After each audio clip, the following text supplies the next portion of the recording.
wave goodbye to the nice people on the dock. Now wave goodbye to the skippers. Bye, skippers. You're never going to see them again.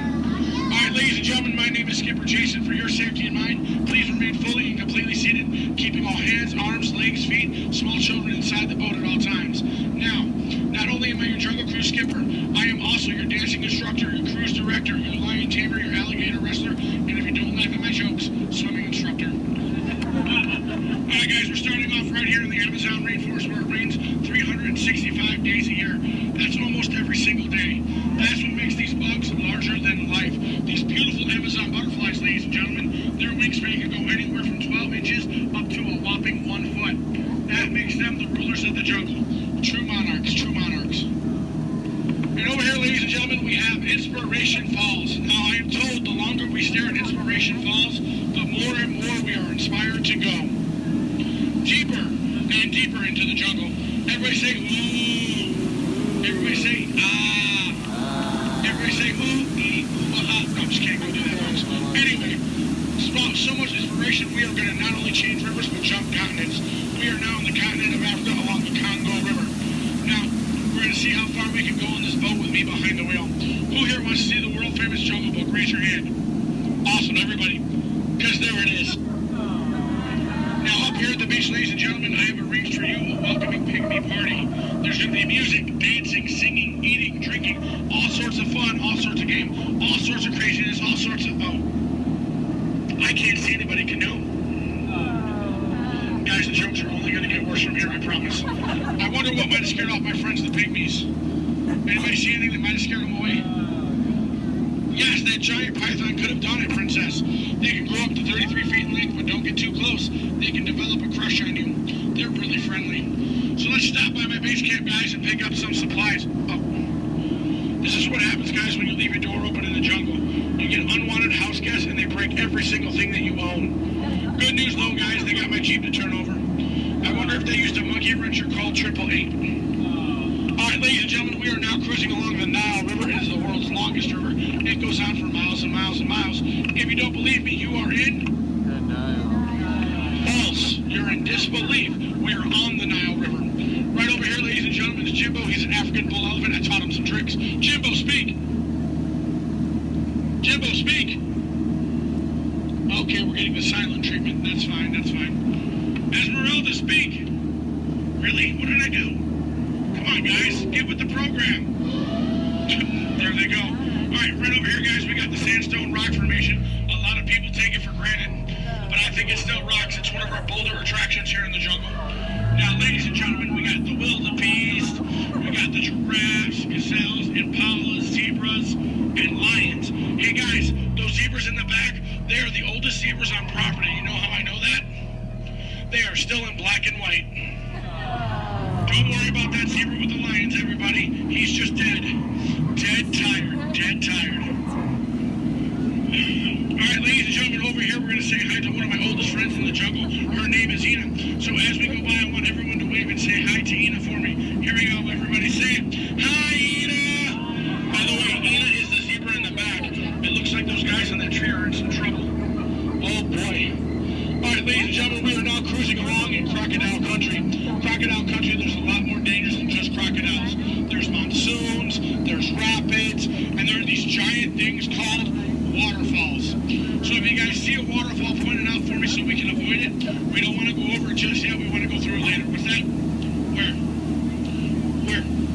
Oh, that is Schweitzer Falls, ladies and gentlemen, named after the late great Dr. Albert Falls. As we go by, I want everyone to lean. Lean. Lean. Don't worry about looking stupid. I'm doing it for you. Lean. Lean. Lean. And we will make it. All right. Ooh, that was close. Man. By now, a lot of people will ask me, Skipper Jason, how is it you became a world-famous Jungle Cruise skipper? And I tell them, quite frankly, isn't it plain to see I took a crash course? Toughest thing about flying, ladies and gentlemen, is the ground. It's totally the ground. So we're going to keep cruising right along, people, until this pool full of hippos. It had to be hippos. All right, guys, cover your ears. This is going to get loud. They gave me something to scare away the hippos. Cover those ears. Shoo, hippos, shoo! Make way! Be gone! Be gone, hippo, be gone! I showed those hippos who's boss. All right, guys, we're now cruising out of this hippo right into headhunter territory. It is not the greatest of places to be headed. If you don't believe me, you can ask my last crew. Those boneheads did not believe me. Wait, you guys hear those drums? Are those warriors dancing? Yes, they are. That can only mean one of two things. They're either going to attack the boat, or they've lost the key to the men's room. Do me a favor, guys. Keep your eyes peeled on this side of the boat for an ambush. If you see an ambush, point it out and let me know. I'm going to look over here. Where? Princess, that's not an ambush. That's an ambush. You can tell by its leaves. All right, ladies and gentlemen. This is what everybody got up early to come to Disney for. Are you ready? Are you ready? Here we go. The eighth wonder of the world. The backside of water. Kids, do not try this at home. You'll hit your head on the faucet and that hurts. Don't ask me how I know. Alright guys, we're now in the Mekong River here in Southeast Asia. There's this really cool temple I want to show you guys. It's awesome. It's amazing. The entrance is just up over here. Oh. It looks like there's been an earthquake since the last time I've been through. What do you guys say? Do we go in? Yeah. There could be danger. There could be adventure. There could be treasure. Or worst of all, it could be another Disney gift shop. Alright guys, stay seated, keep your eyes open. I'm gonna stay seated and keep mine closed. Oh wait, it's just a root canal.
Trader Sam.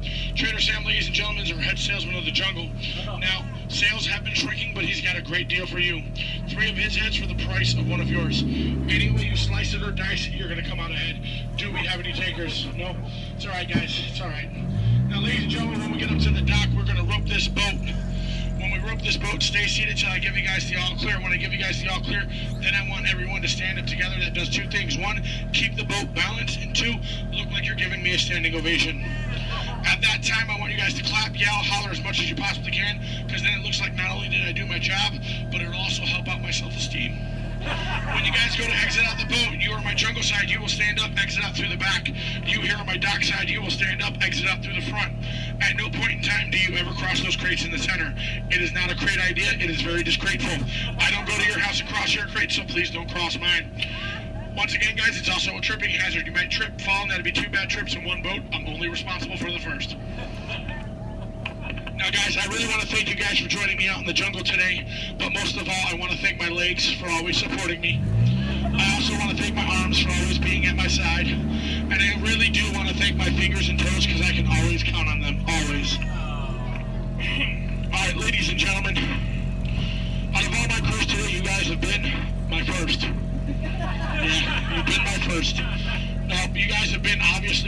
recent. The most recent. Now, guys, you've been awesome. You've been amazing, and pretty soon you're going to be outstanding. Outstanding on that dock. All right, guys, here we go. Once again, guys, for your safety, please remain fully and completely seated, keeping all hands, arms, legs, feet, small children inside the boat. Linda, Skipper Linda, what are we teaching that rope today? 2 plus 2. Okay.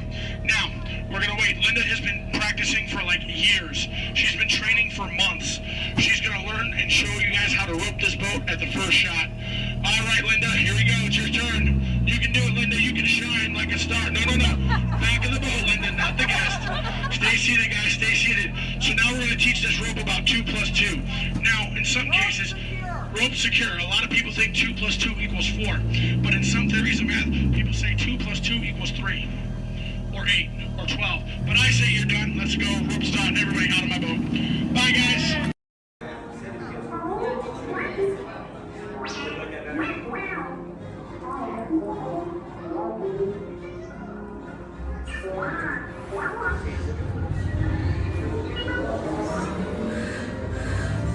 Incoming transmission from Ray.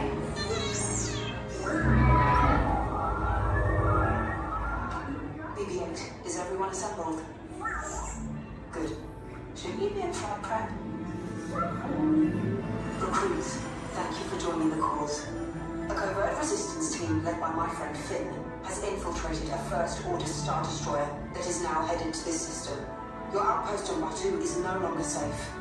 We have transports waiting to take you to General Organa's secret base on Pokhara. I'll regroup with you there. The Resistance desperately needs your help in our fight against Kylo Ren and the First Order. Remember, it is vital that you keep the location of the Pokhara base secret. Lieutenant Beck, one of our top commanders, will lead you. Affirmative. Transport is ready. Line up and I shall personally see them delivered. Thank you, Lieutenant. Welcome to the cause.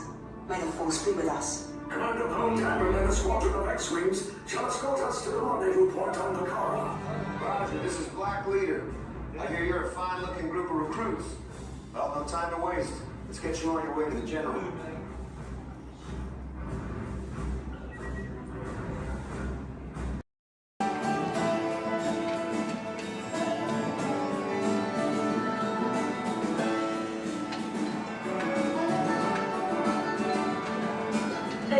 What's going on here? Where are we? Oh, look, we're on the wrong side of the screen. Oh, yeah, wow. Hey, look! Bunny rabbit. Get off. Come on, let's go. Oh, hi, there you are. Hello, I'm Rosie. And I'm Colin. And we've got 5 or 6 hours of vacation slides to show you. No, we don't, actually. We're here to tell you all about sourdough bread. We are?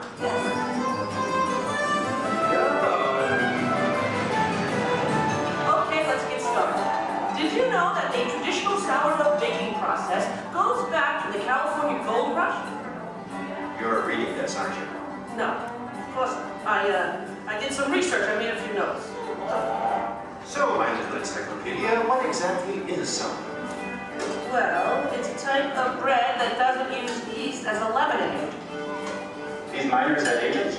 I don't think so. Look at them. Isn't it nice to see the guys helping with the dishes? Now, Colin, did you know to make sourdough bread you need a chunk of what's called starter or mother dough? Wouldn't you need mother dough and father dough? No, just mother dough. These guys here used to carry a chunk of it with them in their bedroll to keep it warm. Well, that's an image I'll carry with me through supper time. Well, we're not talking 5-star restaurant here, we're talking grub. They would take the dough, put it on a stick, and cook it over the campfire. Isn't it true they used to strain their coffee grounds through a sock? They hope not.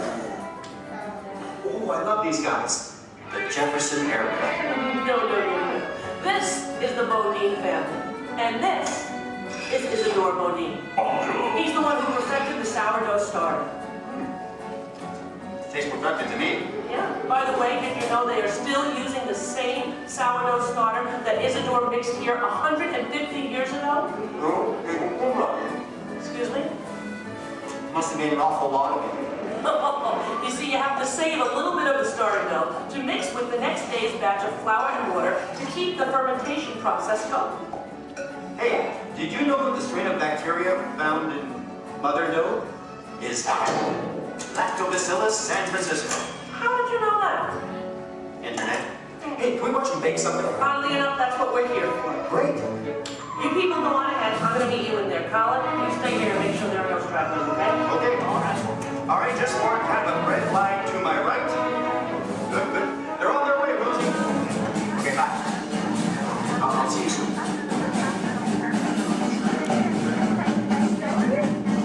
Okay, everybody, here we go. Come on in. There's plenty of room. Gather around the window right here. Make sure you can find a spot where you can see me on one of the screens. Come on, Colin. They can find their way, okay? It's not the California Trail. We lost a couple to coyotes along the way. Oh, that's so sad. Oh, well, what do you do? Yeah.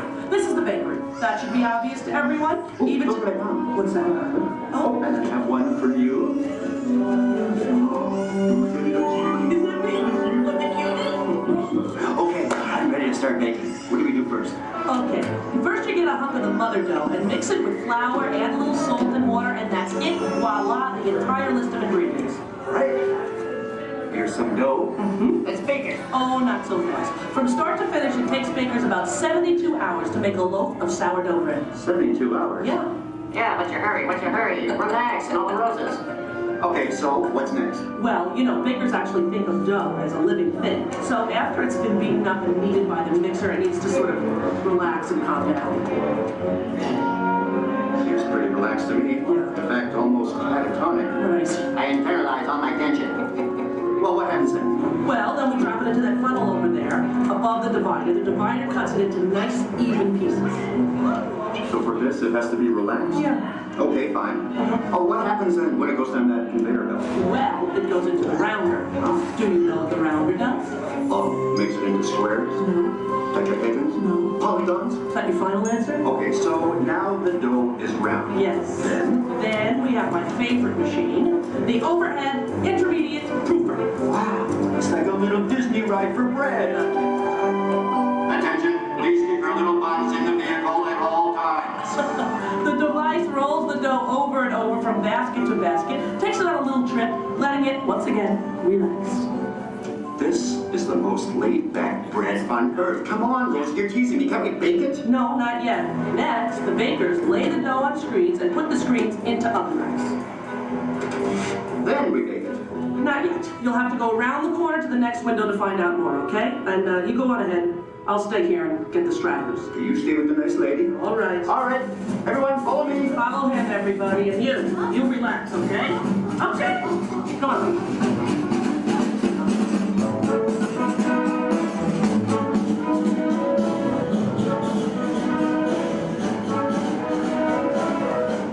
Okay, everybody. Down here. Whistle! Okay, just run the corner. Just spread yourselves out along this window. All right? Everyone, can you see me? Oh, nice shirt. All right. All right. Okay. Well, this, I guess, is the oven. If not, I'm having some incredible hot flashes. Slap some garlic butter on me and I'm ready to go. Hey, Colin. Okay, where were we? We were getting ready to bake some bread. No, we weren't. What, are you trying to confuse me? Let me think. I remember the racks of dough. The racks of dough are taken upstairs to a refrigerated fermentation room. Refrigerator? Yes. Look, I know a thing or two about baking bread. Well, actually I don't, but I'm pretty sure you have to have heat to bake something, right? Sounds right to me. For a technical question like that, I'm going to have to call in an expert. I'd like you to meet my friend, Tony, the baker. Tony! Hi! Are you enjoying your visit? Oh, we're having a great time. We really are. But I'm afraid I have reached my limit of baking knowledge. Tony, call it here. Give us the lowdown. Don't you think we've coddled this dough long enough? Isn't it time to turn up the heat on this baby? Well, no. The dough needs time to ferment in a refrigerated, climate-controlled room. Now that gives the bread a better flavor, texture, and color. It takes about 13 to 16 hours. You know, I like a man who can cook. Then what happens? In the proof box, the dough is slowly brought up to about 95 degrees, 90% humidity. Why not just take it to Florida? All right, so it's baking now, right? Because it's rising. No, it's still fermenting. The dough triples in size now due to the expansion of trapped gases. Hey, listen, we all have trapped gas occasionally. Well, now the bread is scored, so it won't split with its base. Oh, so now I'm almost afraid to ask. It's time to bake it, right? Or do we have to take it out to dinner first? Maybe a bit of a rub down. It's ready to bake. You're kidding.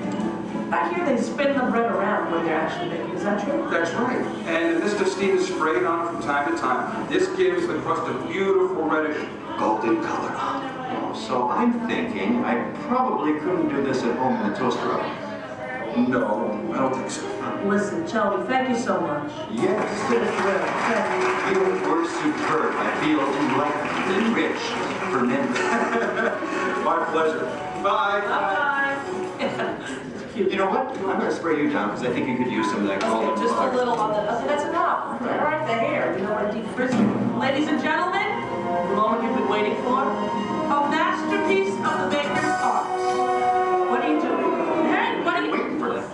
That's not yours. When you gave it to me, look right at me. He didn't look at you, that was ours to share, Colin. No, it's mine, it's all mine. One piece, please. One little piece? A tiny piece? I'm telling Mickey. All right, here. Yeah, you see? Here, don't tell Goofy I owe money. You do? Well, don't even ask. I don't even want to get into that. Goodbye, everybody. Have a great time here. Bye. I'm gonna go eat. Share it.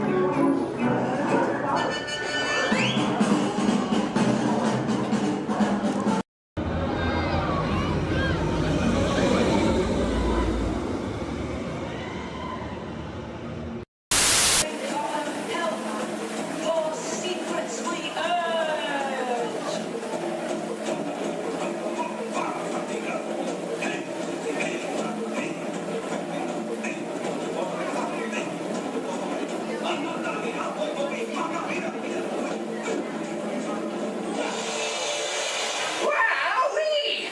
Phew, that's almost as much fun as New Year's Eve in the orange groves. My word, we did get the mind carried away, huh? Yeah. I say, look out there across the water. It appears we're a bit of company. No, me, yes. Welcome, you all. Permit us to introduce ourselves. My name is Claw, and my loquacious cousin over here is... I'll introduce myself if you don't mind. Hi there. I'm, well, now, let's see now. It's right on the tip of my beak. Clyde Birdbrain. Oh, yeah. I'm Clyde Birdbrain. Yaw. I say, perhaps you good people have never conversed with toucan birds before. Well, neither did we, till one day we discovered this magic sunshine pavilion. By Jove, yes, I remember just how it happened. Many bird baths ago. There we were in an explorer's launch on a mysterious river in deepest adventureland. Off in the distance comes the fierce roar of an African lion. And as we round a bend in the river, a huge bull elephant bellows forth in protest of our intrusion. Suddenly, the treetops explode in a frenzy of outraged birds. Oh, come, you can jolly well do better than that. I can jolly well do one at a time.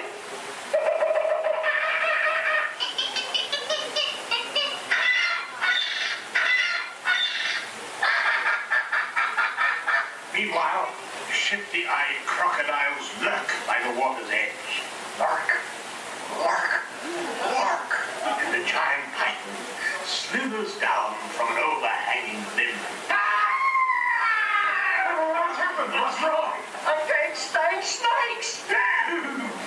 Don't be ridiculous. I'm only relating a story.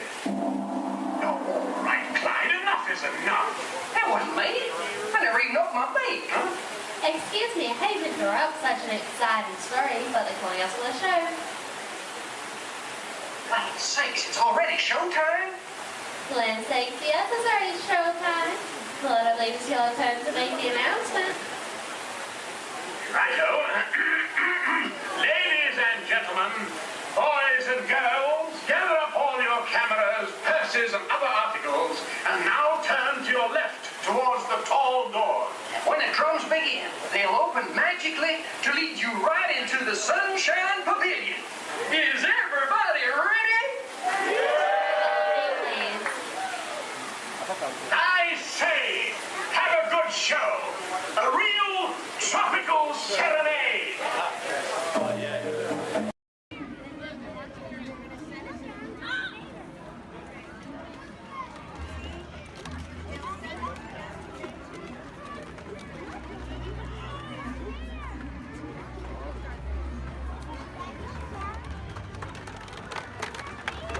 Empire. Yay.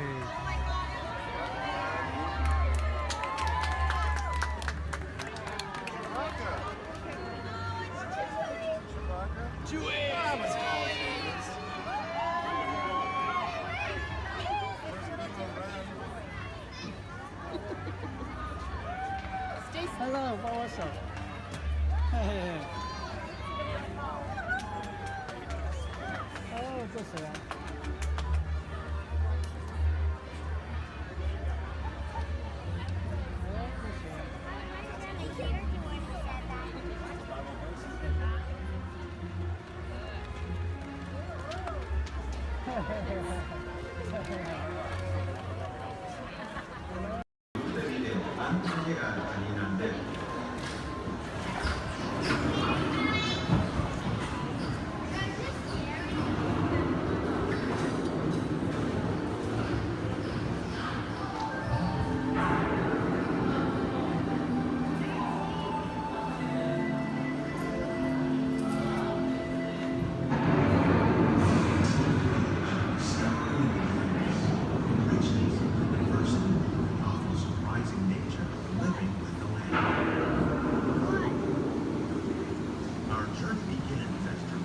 Sudden change slipping by the way. Directions to remain simple, climate, and destructive to us, but to nature, consequently leaving the cycle of life.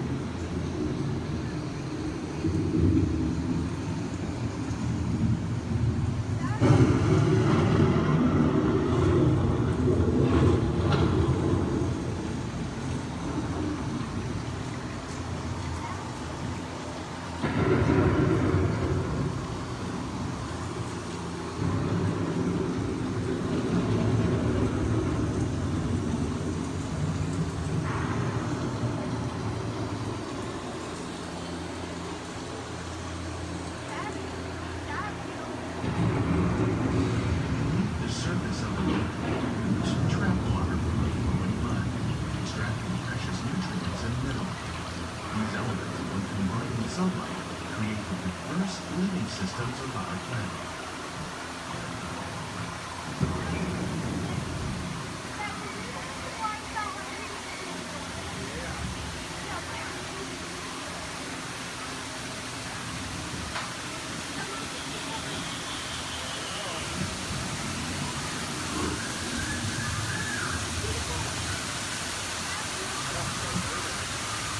One of those living systems is the rainforest, home to the most amazing concentration of life on our planet. These dense and beautiful forests cover only a tiny portion of the Earth's surface, but they contain more than half of its planetary atmosphere. Rainforests are also extremely rich in surviving living systems, providing us with oxygen, food, medicine, and other forms of essential life.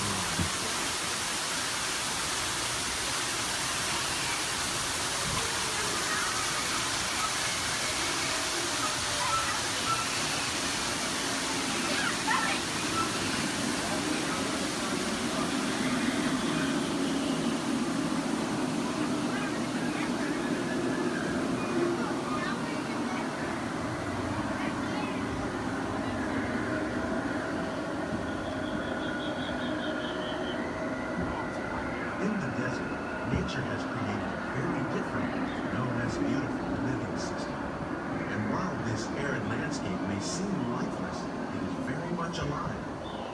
The plants and animals that have learned to survive in these harsh conditions make use of what little water they can find and avoid the scorching rays of the relentless sun.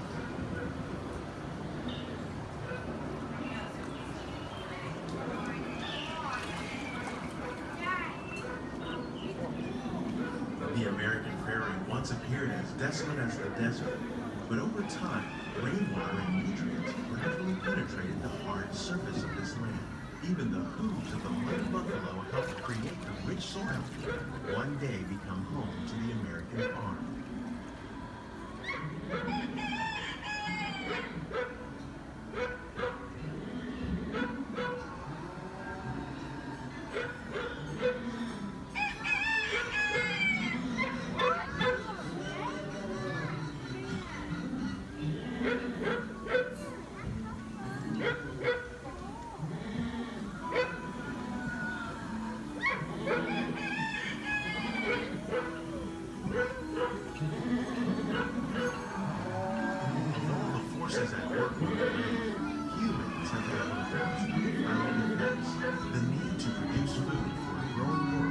due to the enormous use and sometimes overuse of the land. In our search for more efficient ways to grow food, we often fail to realize the impact of our methods.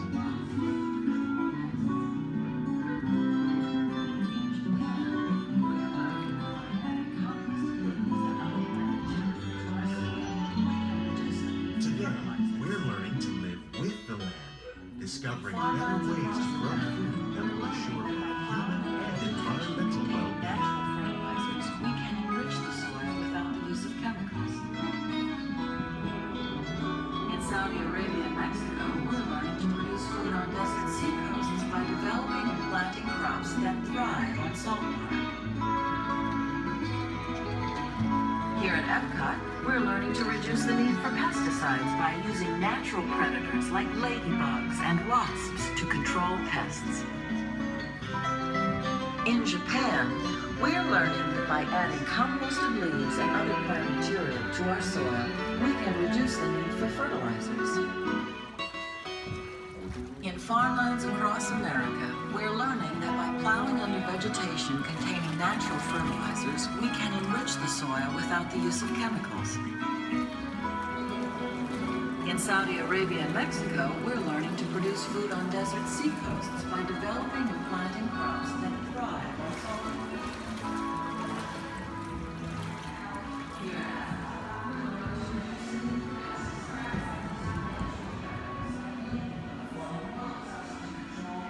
How will we meet tomorrow's growing needs for food production, yet still respect the needs of the land?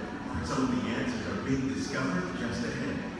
To help us maintain these carefully controlled ecosystems, and for your safety, please remain seated in your boat at all times.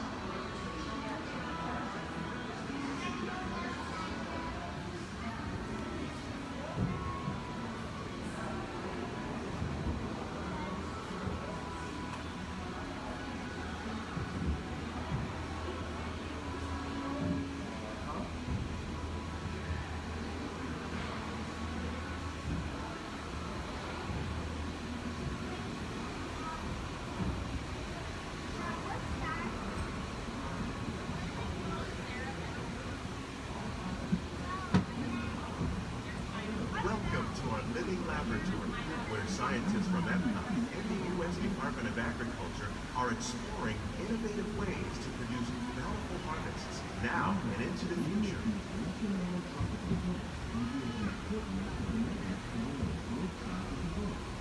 The tropics are home to the greatest diversity of plants on the planet. Many of these, like papaya, bananas, cacao, coffee, and rice, are well known around the world. These are just a few of the edible plants that have been an important source of nutrition for people living in the tropics. Many are rich in vitamins and minerals, while others are well adapted to growing in less than ideal conditions. Some, like the water lily, thrive in wet, swampy areas and waterways. All parts of this plant, even the flower petals, are edible. The starchy root of the plant has long been used to make flour for baking. One day, many of these lesser-known tropical plants may be as important as the bananas growing on both sides of the boat. More than 28 million tons of bananas are eaten annually, making it the most popular fruit in the world.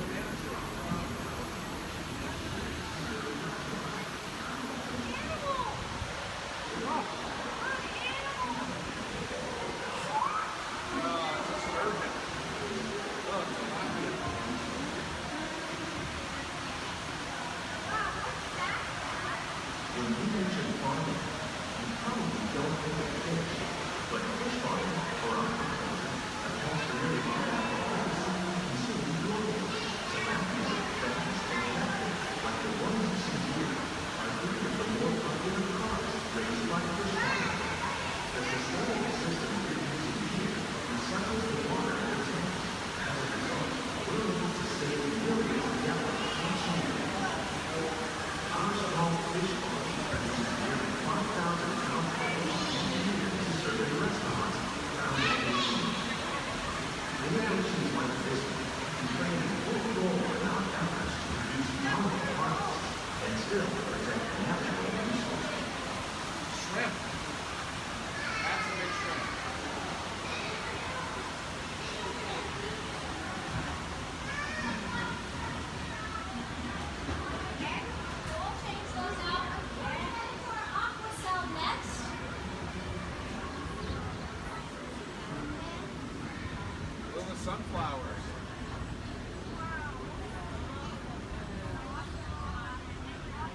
while there are more than 50,000 edible plant species in the world, most of us are only familiar with the handful that make up our everyday diet. The common grains growing here, wheat, maize, sorghum, and millet, plus rice, account for nearly 2/3 of our global food consumption. Learning how to increase yields of these staples is an important goal of research around the world. Blue agave. A monkey puzzle tree.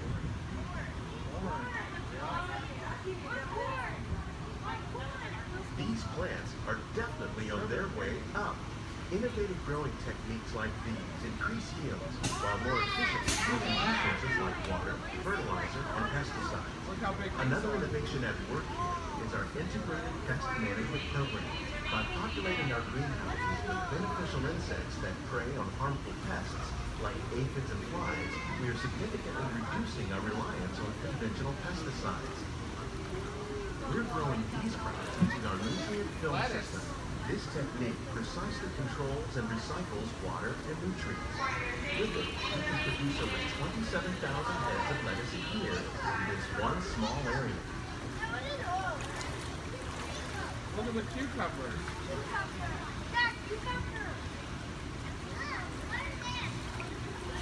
Look at the strawberries. Some of our best ideas have been inspired by nature, like these fruit and vegetable trees. By growing these ground plants vertically, we can increase yields and better control diseases. These crops taste as good as they look. In fact, we serve more than 15 tons of produce from our greenhouses in restaurants here at the land every year. Look at the jalapenos. That's a great idea.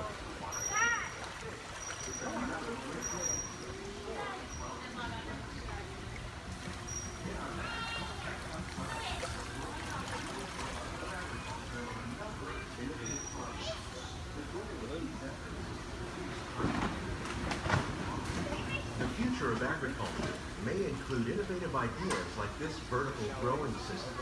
Plants grown in this way use a fraction of the space required by traditional growing methods. That saves water and increases production. The aquaponics system on your left combines hydroponics with aquaculture. The fish provide a natural source of fertilizer for the plants, and the plants help keep the water clean for the fish. It's another great way to produce more while using less. In our labs, Epcot scientists are working with the U.S. Department of Agriculture on a number of innovative projects. The goal of these efforts is to produce higher yielding and better quality lives. Together, we can continue to find more ways to increase food production and protect our precious natural environment. Only then will we truly be living with the land.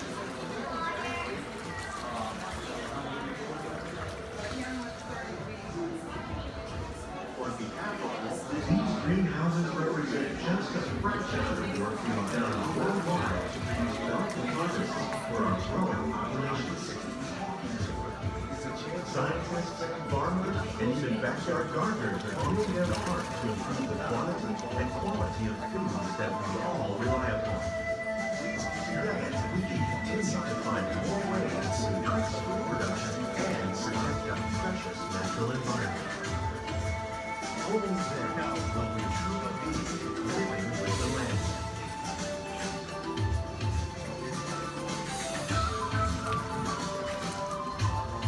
On behalf of Walt Disney World, we hope you've enjoyed this unique journey through our living laboratory. If you'd like a closer look, then check out the behind-the-scenes walking tour.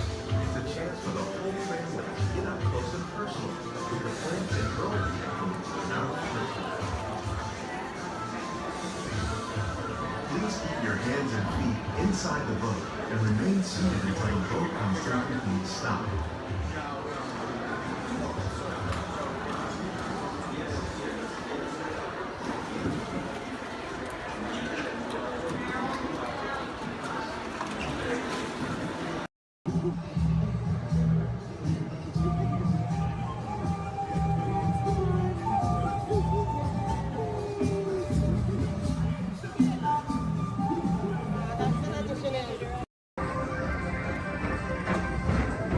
Attention all visitors from Galaxy M31.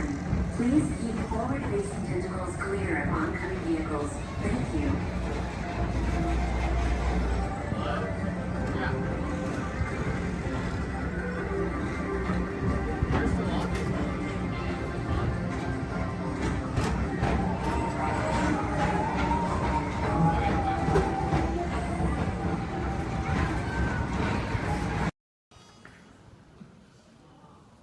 Ladies and gentlemen, the voices of liberty. Strike up the band, strike up the band, strike up the band, strike up the band, strike up the band, strike up the band, strike up the band. Then the drums roll out, the trumpets call, while the people shout, strike up the band. Hear the cymbals ring, calling one and all to the martial sweep.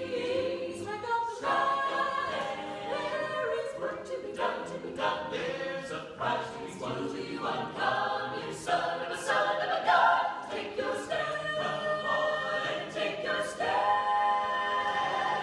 On the nightingale boy, come along, let's go. Hey leader, strike up the band, strike up the band. Come on and hear, come on and hear.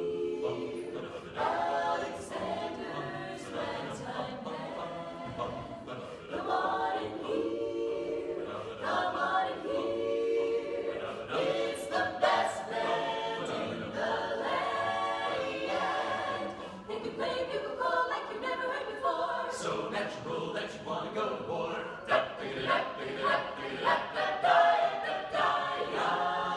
That's just the bestest band, whatever.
Americana music, but I promise you'll enjoy that music so much more if you'll listen to it under the dome. The acoustics are incredible up close, so while our singers take a step back to give you lots of room, come on up to the edge of this red circle all the way up here. You guys can just a little closer.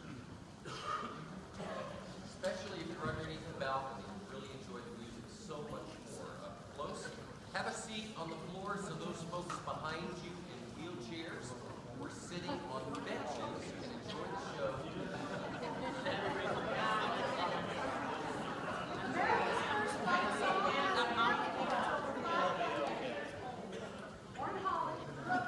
During the Revolutionary War, the British were using our ragtag troops. We liked it. We liked it so much we sang it in every camp and battle, and we turned it into a song that the British later regretted. In fact, during the war, one British general was quoted saying, "I hope I never hear that song again." But he did at Yorktown when the British Army surrendered to General George Washington. Yankee Doodle, keep it up. Yankee Doodle dandy, mind the music and the step, and with the girls be handy. Yankee Doodle, keep it up. Yankee Doodle dandy, mind the music and the step, and with the girls be handy. Mind the music and the step, and with the girls be handy. Yankee Doodle went to London just to buy a pony, stuck a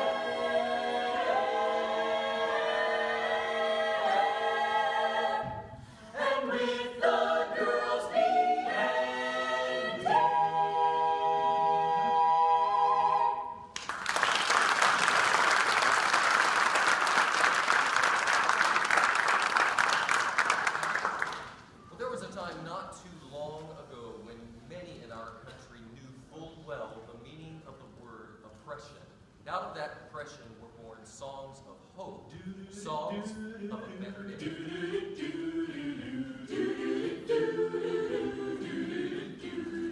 In that great get no morning, fare thee well, fare thee well. In that great get no morning, fare thee well, fare thee well. In that great get no morning, fare thee well, fare thee well. In that great get no morning, fare thee well, fare thee well.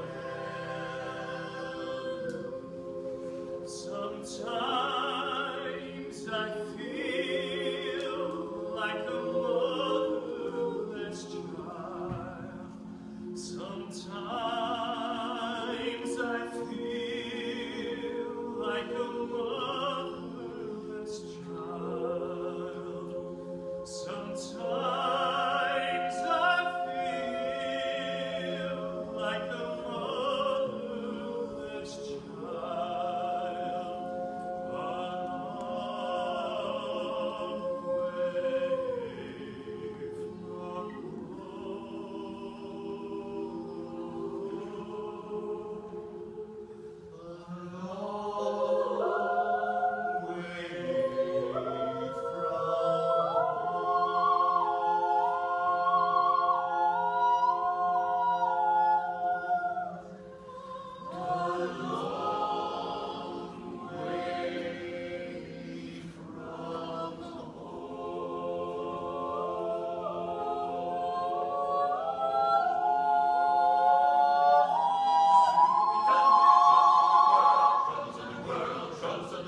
Sooner we'll be done with the troubles of the world. Going to live with God. To live with God. No more reaping and wailing. No more reaping and wailing. No more reaping and wailing. I'm going to live with God. To live with Sooner we'll be done with the troubles of the world. Troubles of the world. Troubles of the world. Sooner we'll be done with the troubles of the world. I'm going to live with God. Going to live with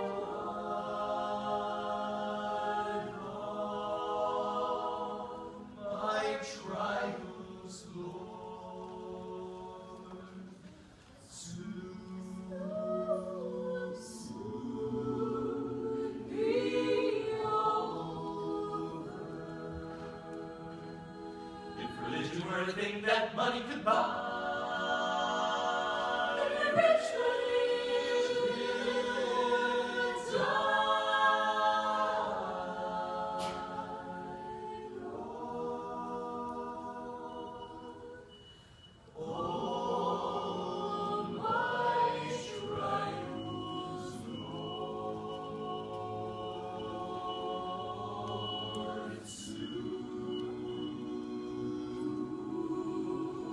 Be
well, fare thee well in that great gift of morning. Fare thee well in that great gift of morning. Fare thee well. Fare thee well.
To those joining us, welcome aboard. The next leg of our journey will take us along the rim of the Grand Canyon. It's a mighty long drop to the canyon floor. Once again, ladies and gentlemen, friendly reminder, no flash pictures. And legs inside the train. Be sure to watch your kids and no flash pictures, please. Para su seguridad, permanezca sentado y mantenga las manos, brazos, pies y piernas dentro del tren y cuide a los pequeños. Por favor, no tome fotografías con flash.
back to our own time and to Main Street Station, gateway to Disneyland.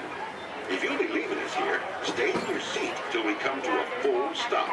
And remember to gather all your personal belongings, including the guns if you got any, and step carefully from the train. I'd especially like to thank those of you who've been with me for the Grand Circle Tour of Disneyland. We surely hope you enjoyed your travels with us and that you'll come back and see us again real soon. For those of you traveling on, we'll be on our way again in just a few minutes. This is Main Street Station, Main Street, USA.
out, please remain seated at all times. Please keep your hands, arms, feet, legs, and elbows inside the vehicle, and please supervise your children. This is a one-way trip to Main Street, USA, and enjoy your ride.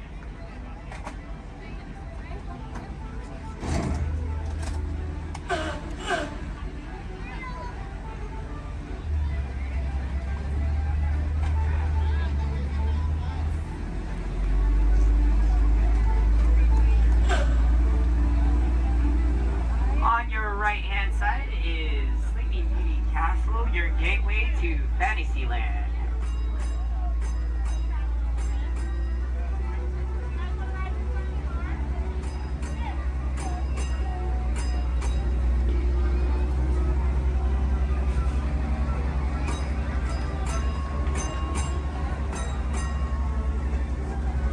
Coming up on your right-hand side is Frontierland and Adventureland. Beyond that, Critter Country, Darling Square, and Star Wars Galaxy's Edge.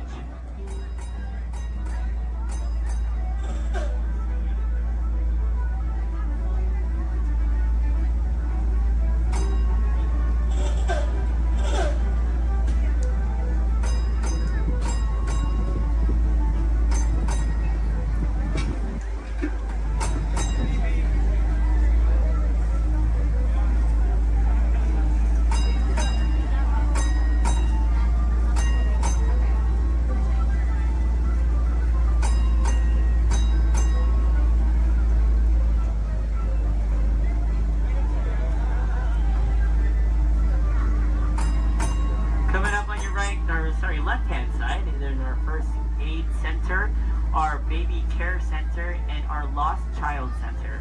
On your right-hand side, if you enjoy ragtime piano, we got some music going on over at the Coca-Cola Refreshment Center on your right.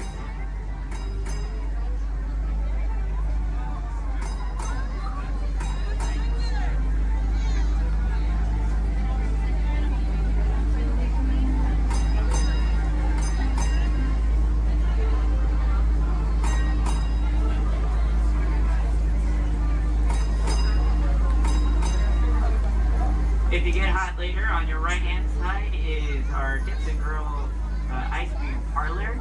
And on your left is Market House, where you can find our Starbucks coffee and tea. Beyond that is our locker station.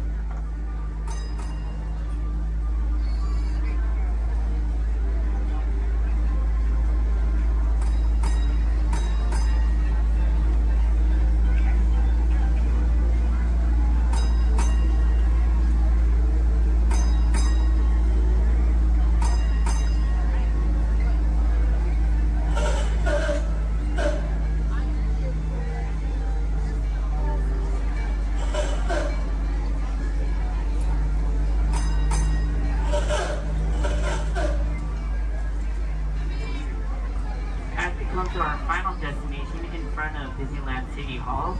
Please remain seated until the bus has come to a full and complete stop.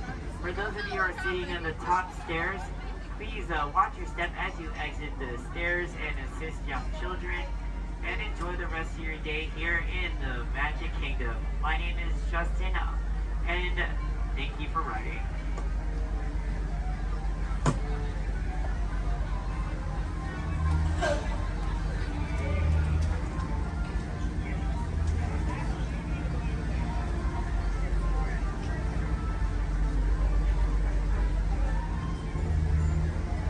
Thank you. Please remain seated, folks. I do need to park like right over there. Yeah. Please remain seated, folks.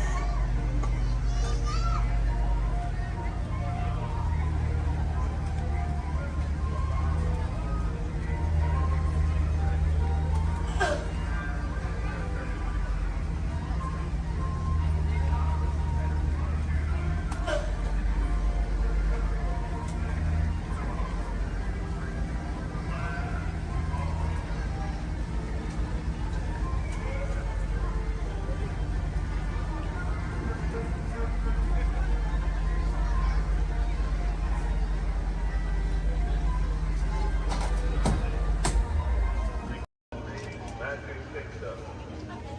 Passengers will stand by to board.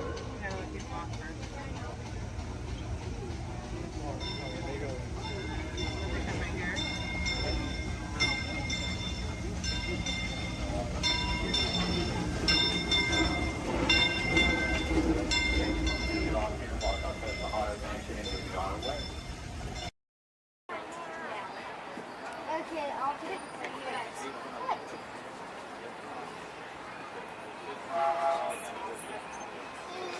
Okay, look at Mama when you say cheese. Josh?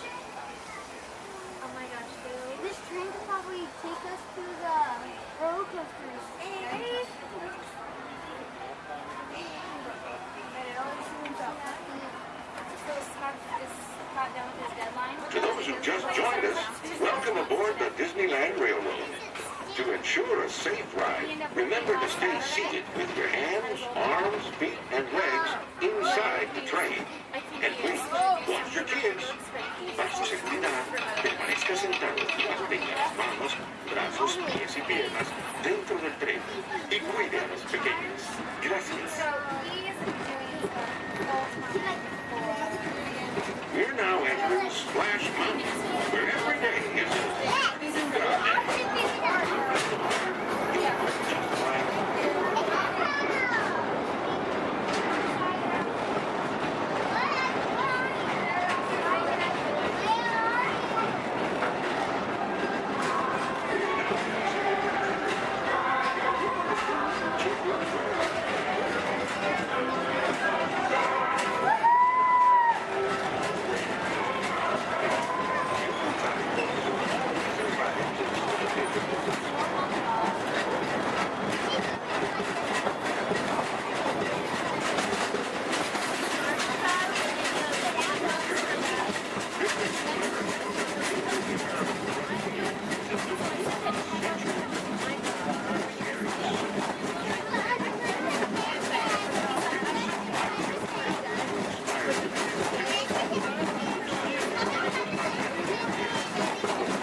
My name is Patrick, and I'll be your chief flight attendant today.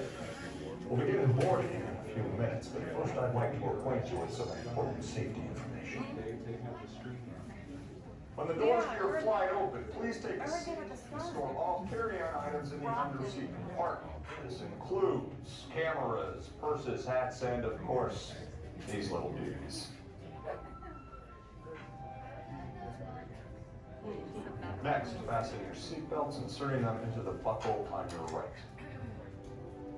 If smaller aviators don't measure up to the height indicator on the seat, just put the belt through the loop in the center strap before buckling it.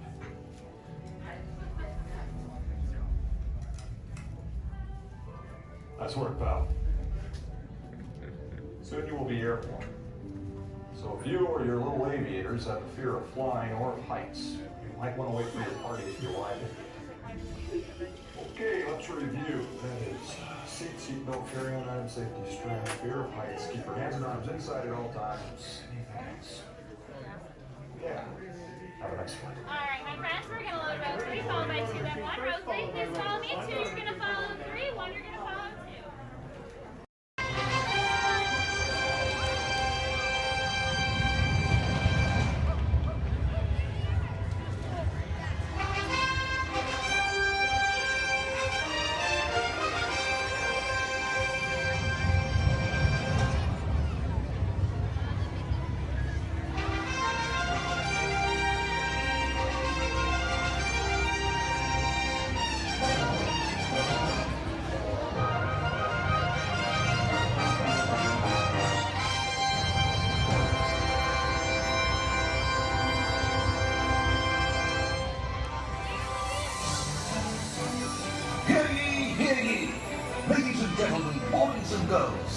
Welcome to the Magic Kingdom.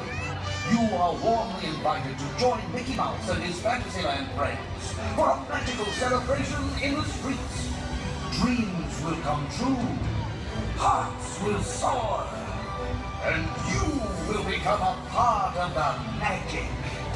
For the time has come to take your places and prepare to welcome the wondrous and wonderful Disney Festival of Fantasy Parade!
Life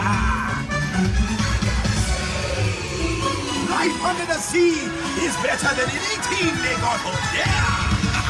Under the sea, under the sea, with the sun.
doors and hold on to handrails. The shuttle will be departing momentarily for gates 100 through 129. Orlando and Central Florida have so much to offer. There's a good chance you didn't see and do it all. So please come back and visit us again very soon. This is Orlando Mayor Buddy Dyer. We hope you enjoyed your Orlando experience.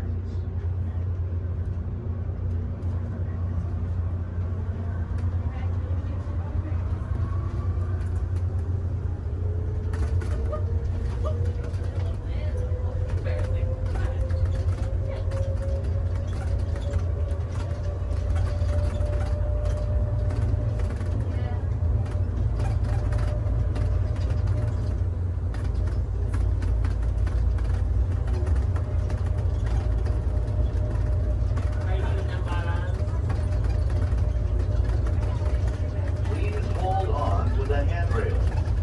When the shuttle stops, please exit for gate 100 through 129.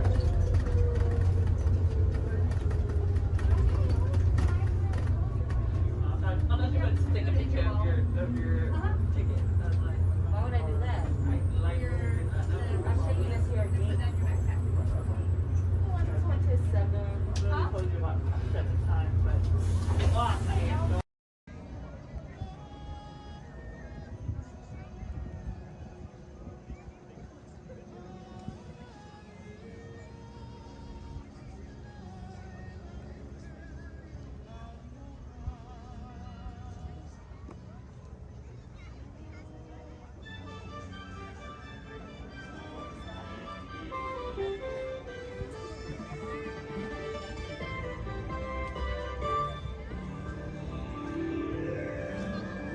Guests of Disney's Polynesian Village Resort, aloha! Since 1971, the electrical water pageant has lit up the shores of Bay Lake, entertaining generations of dreamers from the young to the young at heart. As we celebrate 50 years of magic here at Walt Disney World Resort, we invite you to join us in this time-honored tradition. Enjoy the lights, the music, the magic of Disney's electrical water pageant.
To everyone who's ever answered the call of this magical place, mahalo. We have shared the breath of magic. For 50 years, you have trusted us with your dreams, and tonight we hope you feel them twinkling in your eyes, enduring like the sparkle of Disney's electrical water patches. From all of us to all of you here at Disney's Polynesian Village Resort, we bid you aloha and hope you wake tomorrow to find your dreams are even brighter in the light of a new day.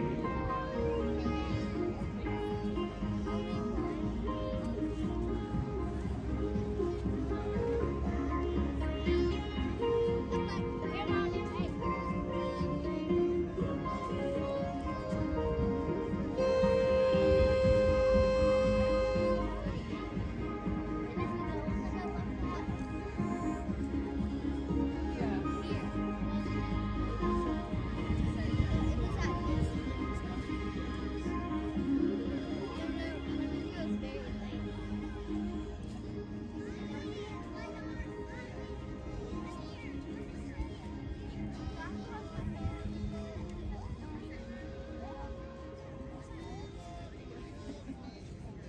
Asante Sana Warden. If everyone's ready, here in Harambe we say Twende, and that means let's go.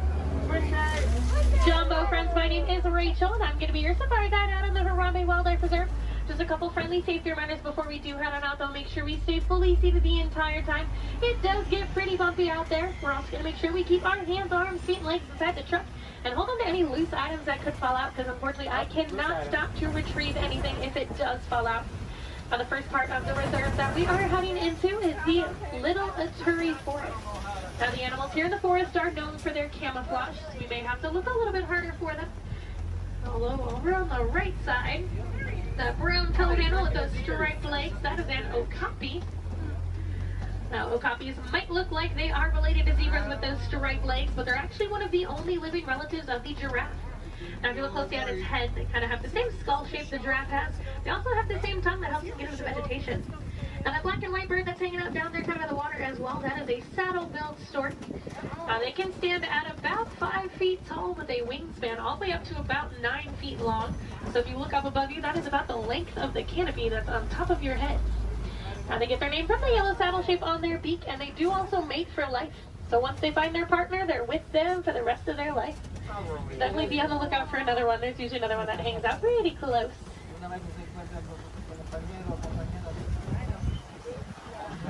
Looking a little bit quiet on this part of the forest. So let's see if we can head up, see what else we can find. Looks like there is some movement up ahead, so I'm going to head over that way.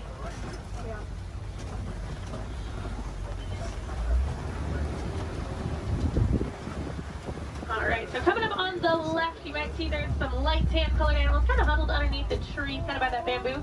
Those are greater kudus. And then actually up kind of under the trees, and then also at the top of the hill up there, those darker brown colored animals with those horns on top of their head, those are bongos. Now, bongos are very shy and reclusive animals. That is how they get their nickname, the ghost of the forest. Both males and females do have those horns on the back of their head. And if you notice they're angled backwards, that's help them get through any of that thick and tangled brush here in the forest they usually live in. Alright, it looks like we're going to cross over some water, so that means we're heading out towards the Safi River. You're going to want to keep your eyes near the water looking for any kind of shadowy figures. A lot of times you'll see Nile crocodile or even Nile hippos.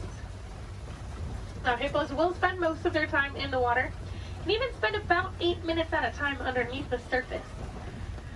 The average male hippo does come in at about 5,500 pounds, and they do kind of float to the bottom of the water and walk along the bottom rather than swim. Although to be fair, if I was 5,000 pounds, I'd probably do the same thing. It takes quite a bit of energy for them to swim around. I haven't seen any yet, but they do have a couple spots here in the river, so we'll head up. Now, those white and gray birds that are hanging out on the island, those are pink-backed pelicans. They do get their name from the pink coloration that their feathers get during mating season. That's not actually the feathers that turn pink, though. It's their skin that turns that color. It kind of makes their feathers look it.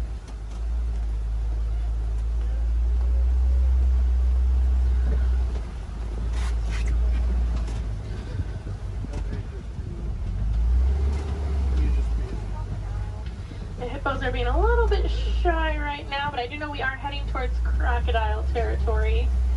Aha, down there on the left, there are some crocodiles down there. Now, the average Nile crocodile does come in at about 16 feet in length, weighing about 500 pounds. Although they can grow to be about 20 feet long, and I do know there's at least one down there that's a little bit over 700 pounds. Now, when it is super hot, you will see them hanging out with their mouth open. That's because, unlike you and I, they can't sweat. So they do open their mouth. It does help them regulate their temperature, keeps them a little bit cooler. You'll notice a lot of the animals here in Africa actually have some sort of natural cooling capabilities. It does get pretty hot out there. Now, we are going to start making our way out towards the savannah. That does happen to be one of the largest parts on the reserve. It's also home to some of the more famous animals like lions, elephants, and giraffes. So hopefully we'll see some of those out there today. Now, coming up on the right side of the truck, though, this tree that almost looks like it was planted upside down. That is a baobab tree, also known as the tree of life or the upside down tree. And they will remain leafless or dormant up to 9 months out of the year, and that's to help conserve any kind of water or energy the tree does have. And I'm already seeing quite a bit of movement down there, so we're going to head down, get a little bit closer to everything. Now, unlike the animals in the forest, the animals out here on the savannah do rely on speed and agility to protect themselves. Even giraffes can run at about 30 miles per hour. That is a pretty funny run if you've ever seen it. Kind of see the head move way before you see any other part of the body move. Alright, coming up, those animals with those really big horns hanging out there on the right, those are Ankole cattle, also known as the Watusi cattle, after the Watusi tribe that did first domesticate them. They are one of the only domesticated animals here on the reserve, and those horns might look really big and heavy, but they are actually mostly hollow with kind of a honeycomb structure on the inside, so they are fairly light. Now, these zebras that are hanging out here pretty close, these are Hartman's mountain zebras. If you look closely underneath their neck, you'll see a little flap of skin. That is called a dewlap. Now, that does help them regulate their temperature. They're also the only zebra species that has it, so it does help us identify them as Hartman's mountain zebras. Now, a group of zebras is called a dazzle. And if you've ever wondered if a zebra is black with white stripes or white with black stripes, just look at their nose. If they have a black nose, they're black with white stripes, and if they have a white nose, they are white with black stripes. Alright, we are going to slowly start making our way towards those giraffes.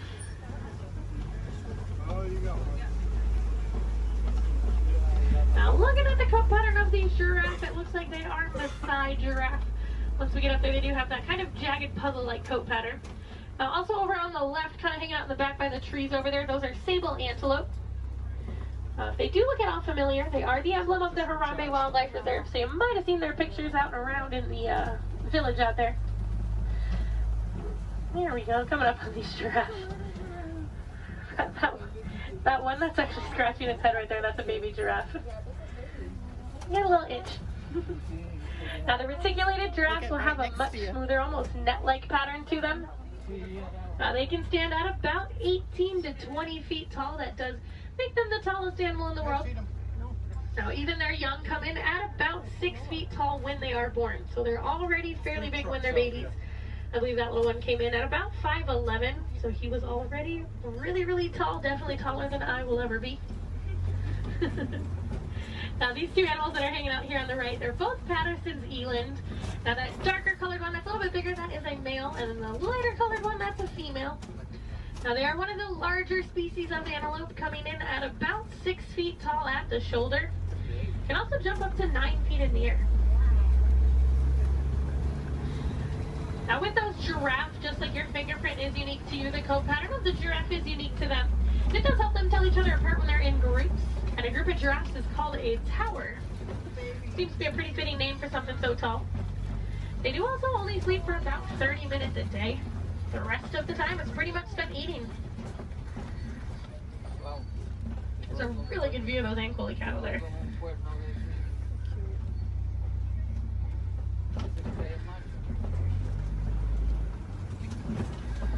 Alright, let's see if we can head up a little bit farther into the savannah, see what else we can find.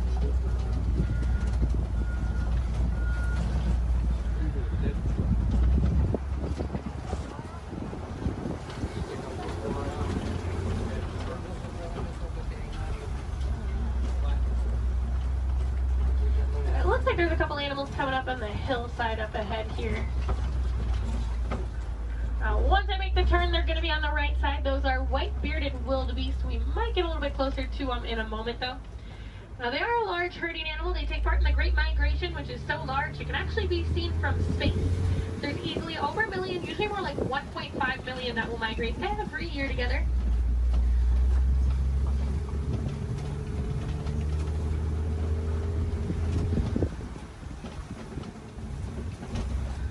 There they are. You can kind of see them there. Now, we are also coming up on some knockdown trees just up ahead, so we're going to head over that way.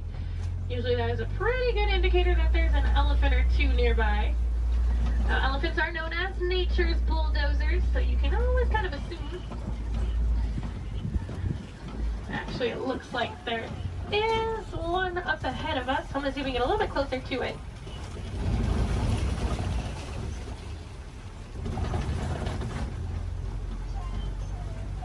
Now, in the meantime, while we are heading up to that elephant, also over on the left, there's a bunch of mandrills walking around on top of the rocks there.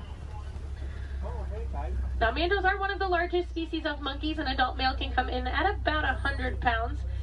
They do have those vibrant blue cheeks, and as they get more excited or even more angry, they actually get even more blue.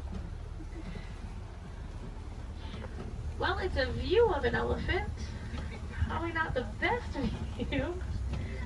I do know there is usually another herd of them that like to hang out a little bit farther up as well, so we'll see if we can head over that way, maybe get more of a frontal view of an elephant. That would be nice. Now, as male elephants grow older and more mature, they do get kicked out of the herd by the female elephants.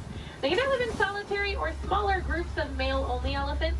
Now, they do tend to get a little bit too rough with the young ones, and the females are not a huge fan of that. Well, you can kind of see that one a little bit better. Now, we can also tell that's an African elephant, not only because we're in Africa, but if you look at the ear shape, it almost looks like the continent of Africa. Makes it super easy to identify. Let's see if we can head up and find the herd. Thanks to our team's conservation efforts, they found that elephants are afraid of bees. So because of that, farmers have been putting up beehives around their crops. It's a much safer alternative for the elephants. It keeps them farther away from the crops, but it also keeps our locals and our farmers happy. Now, I thought it was so funny that such a large animal was afraid of such a tiny little insect. And it's actually the noise that the bees make. So elephants do have really sensitive ears, and that buzzing noise bothers their ears more than anything.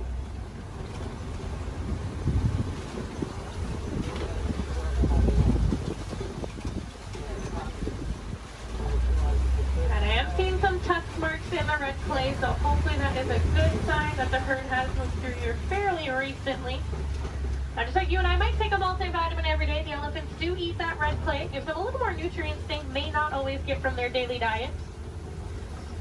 Female elephants do also have one of the longest gestation periods, coming in at about 22 months. So I'm not sure I blame the females for wanting to kick the males out after a while. Personally, I might do the same thing if I had to go through that. Looks like there were a few of them moving up ahead, so we're going to see if we can get a little bit closer to them.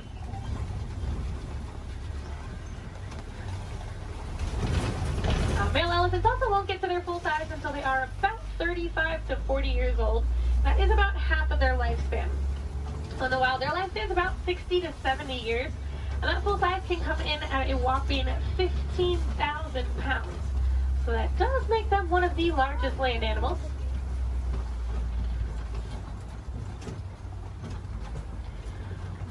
Now, they do also have really sensitive skin, so you will see them throwing dirt and mud up on their back. That acts as a natural sunscreen for them. You're also going to see them flapping those really big ears that they have, as those ears are home to a bunch of blood vessels on the inside.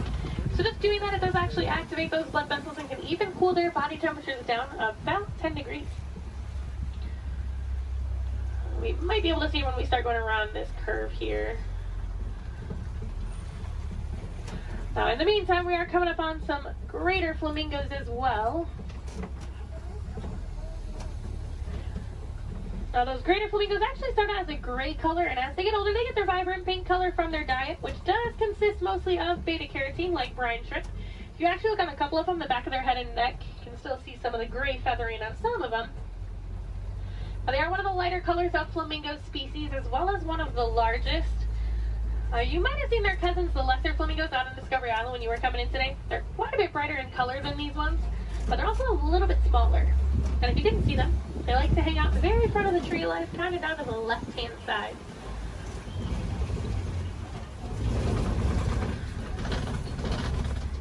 Looks like those elephants are wanting to be shy, but we are coming up on some white rhinos.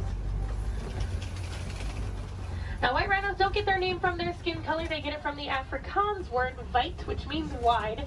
Now, if you look, they have a very wide mouth. Now, they're also one of the larger rhino species, coming in at about 5,000 pounds. Now, one of my favorite facts about them, even though they are 5,000 pounds, when they run, they can actually get all four of their little legs off the ground. So kind of like how a horse gallops. So they are very graceful for how large they are. Oh, there's one running. It was, for like a hot second, it was actually doing like the actual full run. I'm mad he stopped. Oh, he said, I got snacks over here. I'm coming over here. And usually if you see a couple, there's quite a few. So there might be some more around. So we'll definitely be on the lookout for some more. A group of rhinos is also called a crash. That is a pretty good name for them because they are almost blind. They kind of seem more like shadows. It's really funny when they stand really close to the road. Sometimes when you try to sneak by them with the trucks, they don't realize we're there until they hear the truck and they're like, "Ooh," they like jump and run back. Well, we are coming up on a couple cheetahs. There's a cheetah laying down right on top of the hill there that's really close, and there's a couple more walking in the back. Yeah. Now, cheetahs are one of the fastest land animals. They can go from about 0 to 60 miles per hour in just about 3 seconds. Now, they do get to that speed fairly quickly, but they can't actually maintain it for very long. It's more like a short sprint of a couple hundred yards. Looks like there's a couple more walking up ahead here.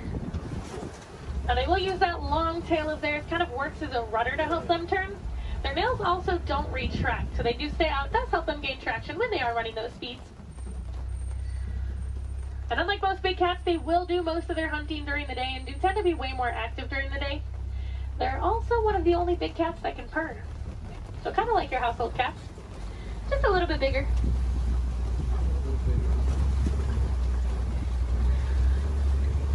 Oh, it looks like there's some lions hanging out on top of the Kobe rock. Oh, they're so pretty. Like there's a male and a female here, and there's another female up ahead a little ways. Lions do sleep about 16 to 20 hours a day, so we're pretty lucky that we're actually seeing them kind of moving. I mean, they're not moving around, but they have their heads up and not sleeping. Now, they do tend to be more nocturnal and will do most of their hunting at night, and it's actually the females that will go out and do the hunting while the males stay back and protect the pride. During the day, their eyesight is pretty much identical to ours, but at night, it gets about 6 times better. So they have super good eyesight at night. Now, when they vocalize, they can vocalize up to 5 miles away. You can hear it. So if you do plan on staying here all the way up until park close, I highly recommend while you're walking out to your car, keep your ears open because sometimes you will actually hear them vocalizing. It's really cool. Now, I know everyone's excited about the lions, but there's a really cute little brown and white animal over on the right. And that is a bontebok. Now, he's related to the white-bearded wildebeest that we saw earlier, and within 5 minutes of birth, he can stand. Within about 10 to 15 minutes, they can also walk and run. That's a super good survival technique for them. That way, once those little ones are born, they can get up and get on the move as quickly as possible. Now, also hanging out in the trees there on the right, those are waterbuck. Now, waterbuck do drink an excessive amount of water, hence the name waterbuck. But they also have kind of an oily, greasy feel to their fur. Now, that is supposed to help them be a little more waterproof when they are hanging out in the water. Now, we're coming up on some fairly big burrows. Be on the lookout for warthogs. Actually, down in that burrow there on the left, there is a warthog. Now, warthogs are one of the largest land burrowing animals. They like to back up into their burrows, just like that one's doing. That way it keeps their tusks out, so if anything tries to sneak up on them, they can try to deter that animal. They've also been known to recycle other animals' burrows, so they might find when an animal has abandoned and call it their home. Isn't the ever so lovely ostriches over there, too? Now, while we are heading over there, it looks like those ostriches have also dropped some eggs there on the right. Now, individually, each one of those eggs can weigh about 3 pounds, and they are so strong that just about any one of us can stand on them and absolutely nothing would happen. Are you guys going to stay off of the road, or no? Okay. Now, ostriches are the largest species of bird. They are flightless birds, though. They use those wings to help them turn, kind of like how the cheetah uses its tail. They can run speeds of about 30 to 40 miles per hour, so they are fairly quick. They always look so confused, too. This makes me laugh. They are notorious for long animal stops, so when you can sneak by them when they're that close to the road, it's your lucky day. Alright, it looks like the warden's post is coming just up ahead of us. That does unfortunately mean our safari is coming close to an end. But the warden has adopted some Nigerian dwarf goats that like to hang out here. Now, they do help our warden keep the grass looking nice and the weeds down low, and in return, they produce some milk that the villagers here find very sweet and actually high in value. So that does allow the village to rely less on the wildlife out there. They are small, but they won't get any bigger than that. They are full-grown adults. And they are one of the many examples of how humans and animals can live in harmony together. It just takes a little bit of effort from us. Some small things that you guys can do at home but make a huge difference for these animals. Planting some native trees or plants in your yard maybe building a few bird houses here and there, or even some bat boxes. A lot of these animals, including the elephants that we saw, are losing their habitats due to mining for metallic ore, otherwise known as coltan. And that's found in many of your small electronics, so things like cell phones, laptops, tablets, anything like that. So next time that brand new shiny iPhone comes out and you guys decide to go and purchase it, just make sure you recycle the old one. That will help keep mining down to an absolute minimum and saving those habitats for those beautiful animals out there.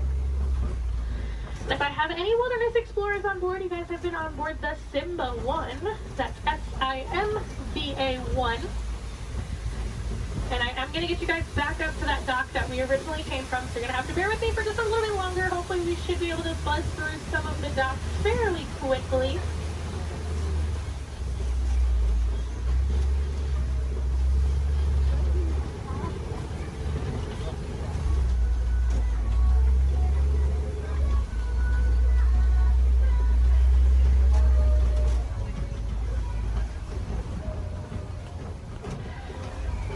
Now, if you guys did enjoy seeing the animals here on the safari, there are plenty more for you to see today. Now, actually, when you guys get off of the truck, when you hop down that little pathway there and go down the hill,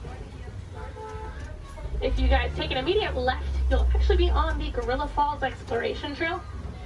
Now, over there, they have naked mole rats, meerkats.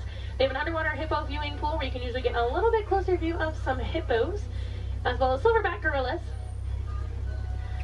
Now, if you're heading over to Asia, right behind Tully River Rapids, you'll find the Maharaja Jungle Trek. Now, over there they have Sumatran tigers, Komodo dragons, bats, and a whole bunch of different exotic bird species. Now, both of those trails are about a 15 to 20 minute walking trail, though, so you do want to give yourself a little bit of extra time. Now, ECVs, strollers, wheelchairs, any of that can go through those. You don't have to park them, so you can bring them with you. And if anyone has Disney Plus at home, if you have not seen it already, there is actually a whole series on there called The Magic of Disney's Animal Kingdom. And they do go into way more detail about the animals here on the safari, as well as the ones over at Epcot and Animal Kingdom Lodge. I know they have episodes on the giraffes, the lions, the rhinos, the elephants. You get to hear from the keepers that do actually take care of them on a day-to-day basis, so you get to know them a little more on a personal level. You might even get to know some of those names. So next time you come and ride the safari, you can impress your friends and family by knowing those. On that note, no two safaris are ever the same as well, and the animals will always make sure of that. So if you guys are here on another day or even later on in the evening, definitely come back and check us out. You might see some different animals out there. Sometimes you'll actually see the hippos. We didn't really get good luck with the hippos today. But you might see some hyenas. They do tend to be a little more nocturnal, so they'll tend to come out a little bit later. And you might see the lions actually up and moving around. You never know. They'll probably have a different safari guide as well, so you might learn some different facts you guys didn't hear from me this time around. As you guys are walking around the park too, I encourage you guys to be super aware of your surroundings. A lot of times you'll walk past different animal habitats and you guys won't even know it. On front of the trail life, you'll see those lesser flamingos that I kind of touched on a little bit. You'll see some kangaroos hopping around, some vultures, all kinds of stuff. And then towards the front of the park, actually one of my favorite animals likes to hang out there, the giant anteater. Now that's like, if you're heading out of the park when you go over the bridge and there's like the spot where you can go on the left side and the right side to exit, she likes to hang out on the right side. So if you go down there, she tends to kind of hide those. So you have to look into her habitat a little bit to see her. But she's usually there. Alright, it looks like this truck ahead of us is just about loaded, so they should be on their way. So it's a really good time. Double check your rows. Make sure you do have everything. You don't want to leave anything behind because I will be heading out on another safari as soon as I drop you guys off. So it'll take a little bit of time to get those items back to you. The warden knows we are on our way, so we should be able to get cleared into that dock here fairly quickly.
here in Harambe, we don't like to say goodbye as we feel that is far too sad and far too final. So instead we leave you with Kuaharini. So Kuaharini friends, go well, go wild, go make a difference out there and enjoy the rest of your day here at Disney's Animal Kingdom or wherever else your adventures might take you. For your safety, please remain fully seated, no lap sitting, and hold on to all these items.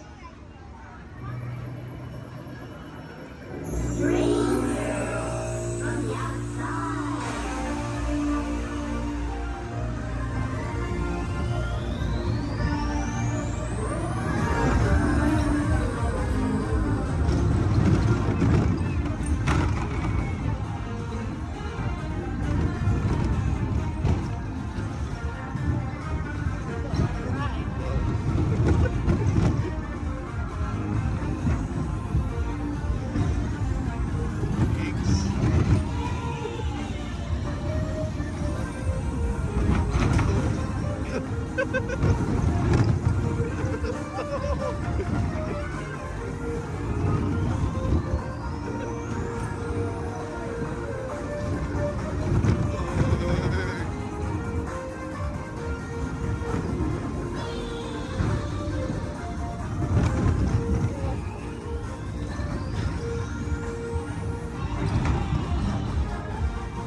All the ears laying down there? The big Some drum. cute ones, too. Donut ears. I see Minnie Mouse ones. Donut ones.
Everybody,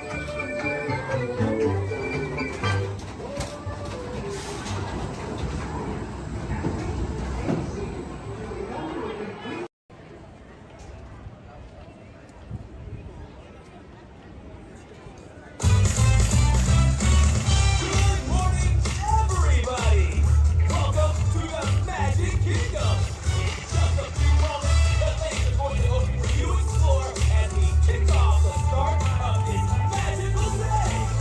For 50 years, the magic of Walt Disney World has called out to people all around the world, and we're so excited to have you party with us during the world's most magical celebration. All right, everyone, we hope you're ready to celebrate because the magic is calling. And now, we welcome all of you today, our favorite pals, Mickey and Minnie.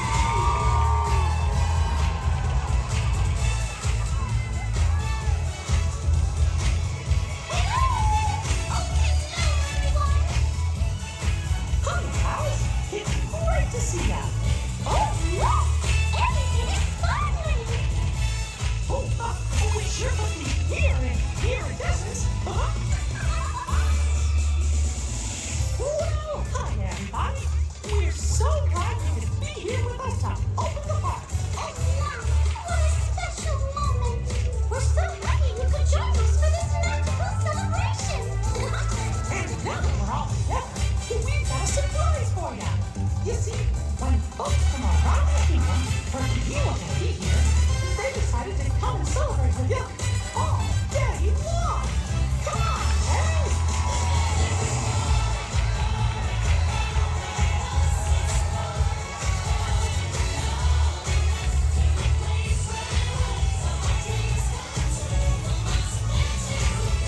This party's gonna be dancing all day long. And the best part is all of you. Come on, run along.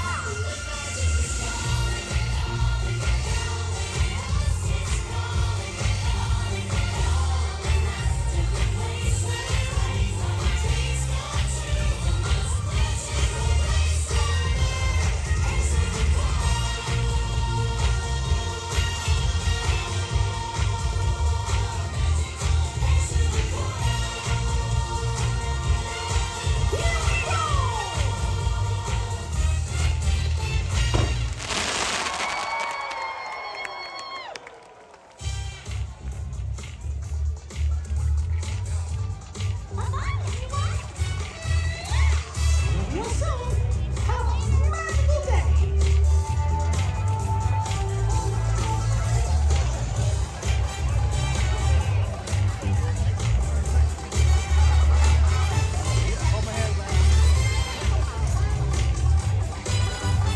For your safety and the safety of those around you, please walk slowly and carefully on to your next adventure.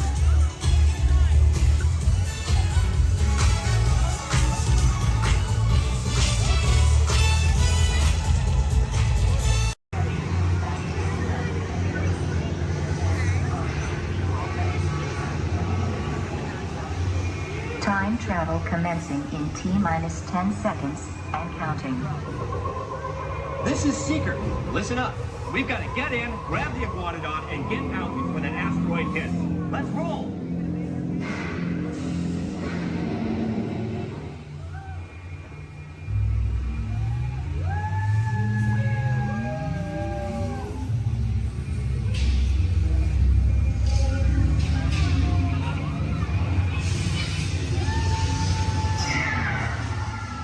Okay, now, let's go get that dino. Computer, what are you tracking? Styracosaurus. Not our dino. Warning, meteor shower in range. Just little one. Oleoramus. Hadrosaur. Raptor. Time to get serious. Locking autopilot on homing signal now! Hang on! I'm tracking a big dino on the scope. Could be ours. Computer, full stop. Identified. Carnotaurus. Definitely not our dino. Go, go, go!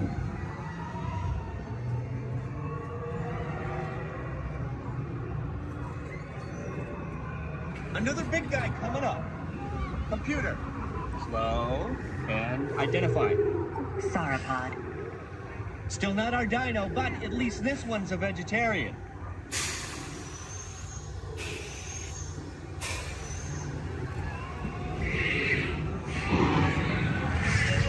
Asteroid impact in 90 seconds. We better move it. Pterodactyl. Incoming! Asteroid impact in 60 seconds. We can't stop now. Keep going, keep going. Compsognathus. Computer, what's happening? Loss of traction. Four-wheel drive, move it! Warning, meteor strike. Evasive maneuver! Left! Right! Left! Right! That was close. Computer, now what? Carnotaurus. That's it! Abort mission! Abort! Abort! Iguanodon. Forget it! Get them out now! Asteroid impact. Brace yourself! This is it! They're not gonna make it! They're not gonna make it! Mission accomplished. You made it! I knew you would, and guess who made it back with you? I better find him before security does. Thanks for everything!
place, welcome and good morning, everyone. We have some extra special friends here to welcome you all today. Let's hear it for Mickey Mouse and Minnie Mouse.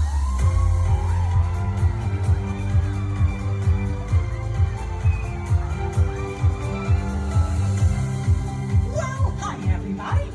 Good morning. Gosh, it sure is great to see so many amazing friends. It certainly is. Oh, I have a feeling today is going to be the best day ever. You said it, Minnie. And now that we're all together, we've got some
true. We're just as smart. In the end, if we can dream it, then we get to do it. Yes, we can. Yes, we can. If we can dream it, then we can do it. Yes, we can. Yes, we can. And it will be our future filled with care for you and me. A world we all can share. For today holds the challenge to make this world a better place to be. New horizons for you and for me.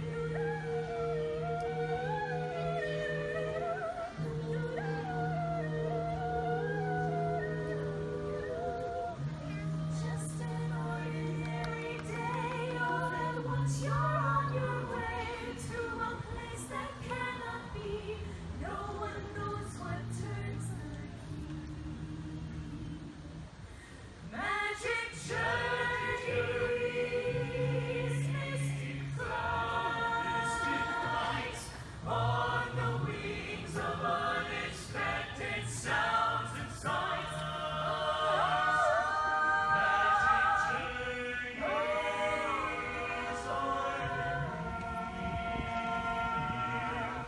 Do they mirror what we think or sense or feel?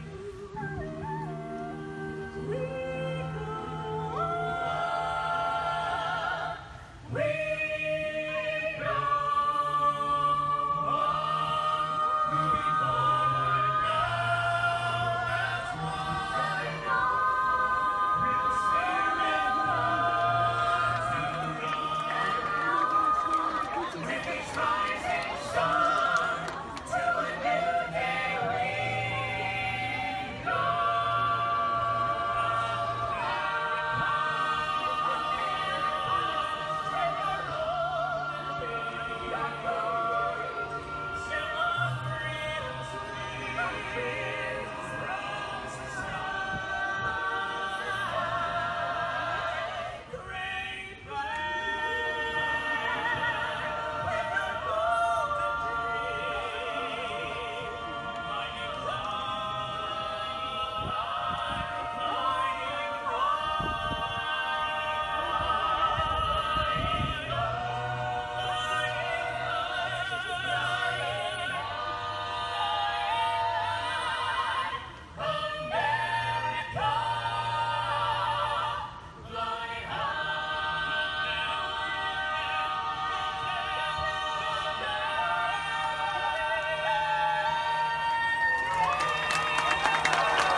Oh my God, that was the most amazing celebration I've ever seen them do.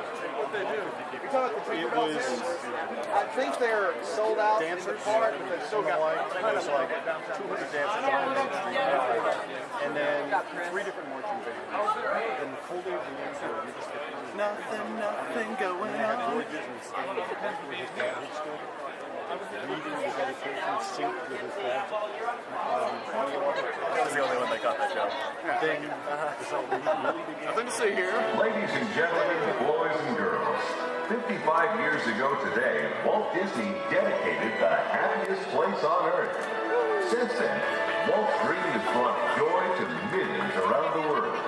Join us now as we go back to that memorable day, July 17th, 1955. To all who come to this happy place, welcome. Disneyland is your land. Here age relives fond memories of the past.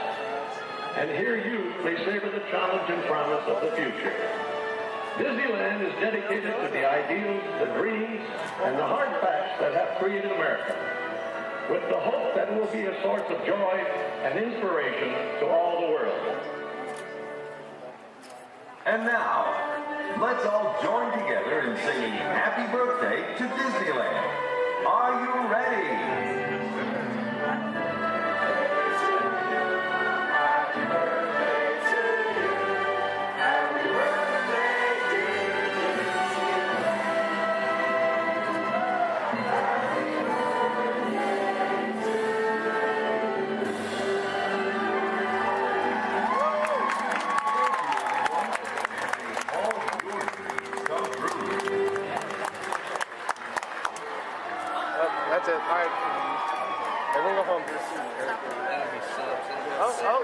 Dancing.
Minor geek out.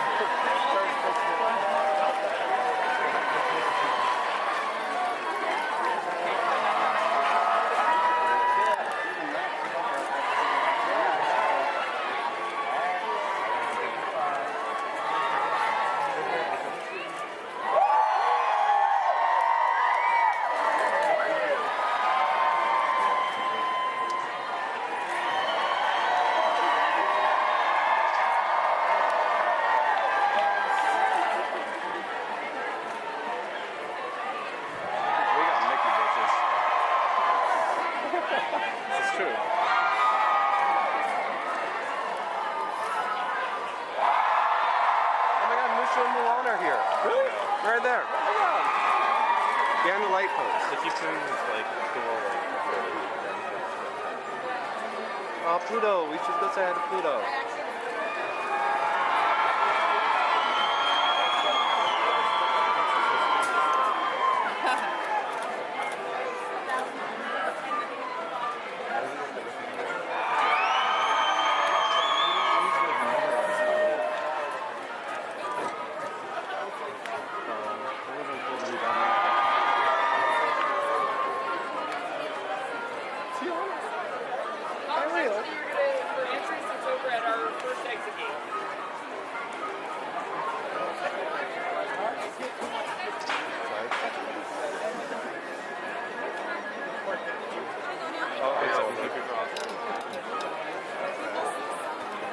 Some of them are leaving now. It's over. Everyone go home.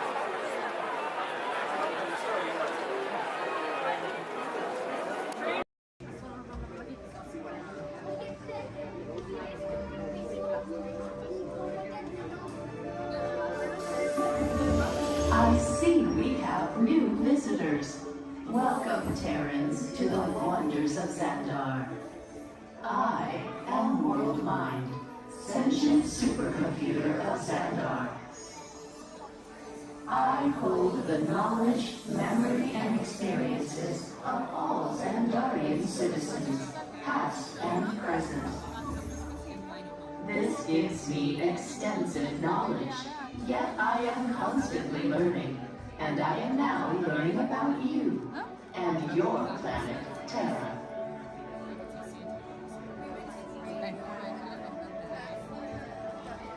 Much of my knowledge of your world came from your great scholar, Peter Quill.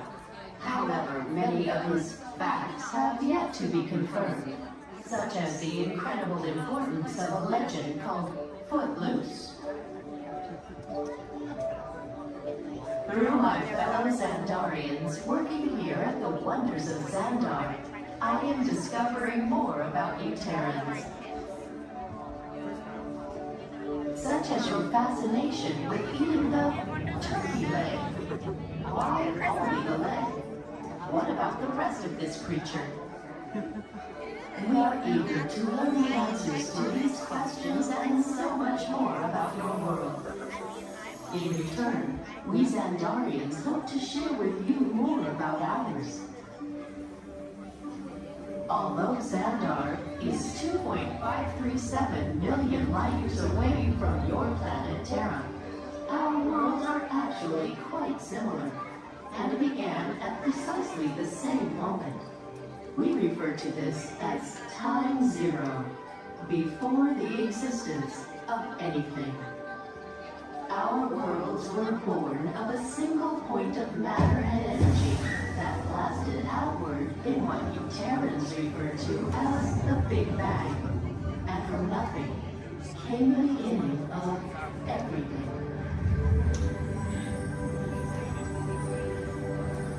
Incredibly hot and extraordinarily powerful, this explosion filled the cosmos with a cloud of rapidly moving particles. Over the next 100 million years, space continued to expand, and the particles cooled and slowed. As they coalesced into huge swirling clouds, gravity pulled them into larger, denser clusters. At the heart of these clusters, the temperature rose, and the particles were compressed so tightly they fused, releasing enormous amounts of heat and light. This is how the very first stars in our shared universe were born.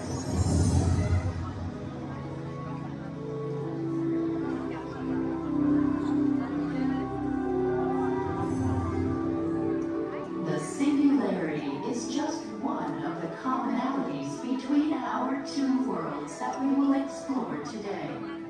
Welcome, Terrans, to the Wonders of Xandar.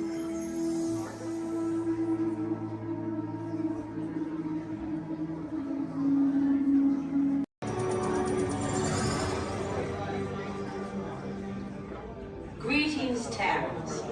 I am Nova Prime Irani Rayan, Commander of the Nova Corps. On behalf of all Xandarians, I hope you have enjoyed exploring the wonders of Xandar. As you have seen, your world and ours were born of the same moment, one which you refer to as the Big Bang. As such, we are all galactic neighbors in a vast universe which we and countless others share. For you to travel to Xandar would take 2.5 million years, assuming you had a ship that could fly at the speed of light. So we decided to come to you. But even we could not have reached you so easily were it not for the Cosmic Generator, an advanced piece of Xandarian technology that creates jump points, artificial tunnels that act as shortcuts, linking distant points in space. It is our desire to share this wondrous technology with your people, so that together we might explore new worlds and create a brighter tomorrow. And now, as the culmination of the wonders of Xandar, you will be teleported to a Nova ship above your planet for a demonstration of the Cosmic Generator. I trust you will find it an unforgettable experience.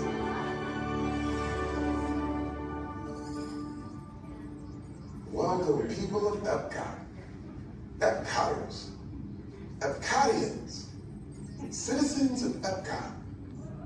Does anyone know what they call themselves? What? I'm on? Someone needs to tell me when I'm on. Welcome, Epcot Terrans. I am Centurion Talmeric, and we're just about ready to teleport you up to the ship for the demonstration.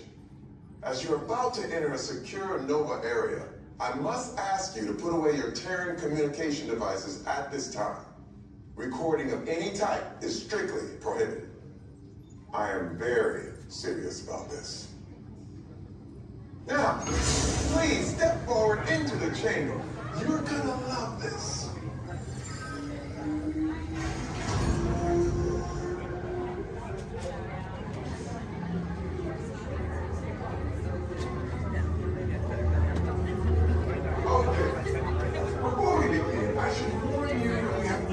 Teleported Terrans before, but since your molecular structure is very similar to Xandarians, it should work. It'll work. So long as you are standing inside the lighted ring. You do not want to know what happened last time someone did not stand where I told them to, okay? Stand by for teleportation. Here we go.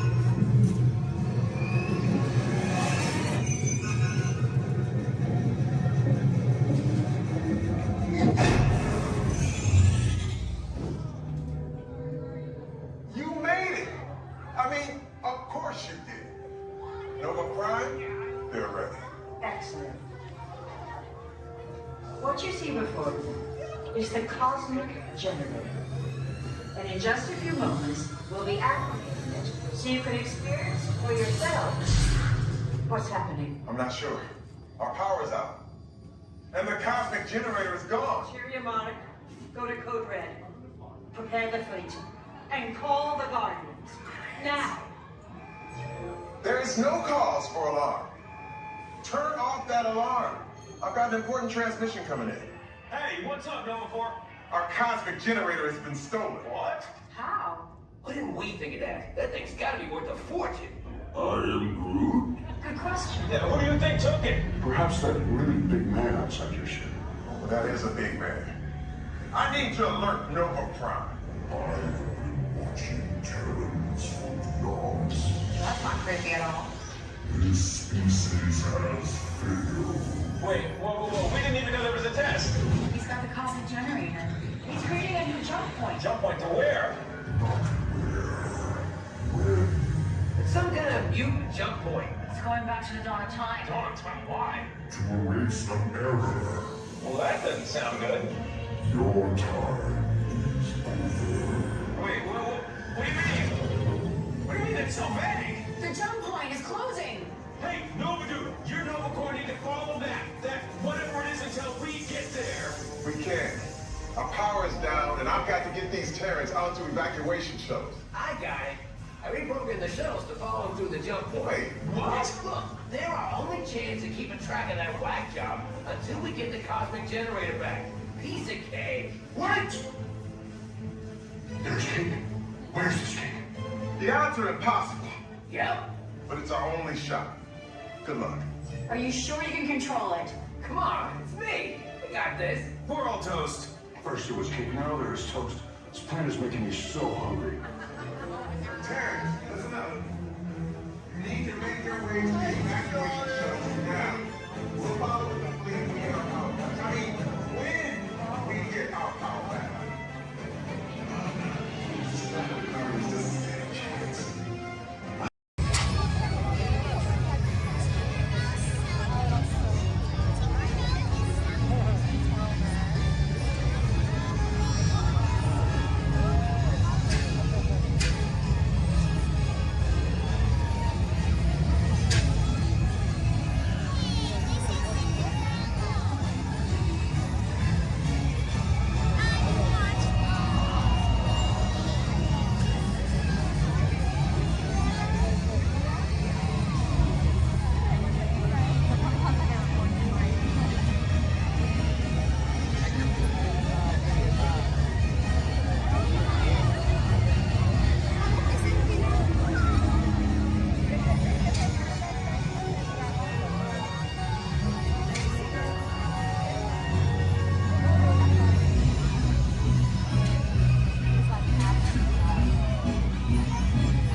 That's an adventure for sure.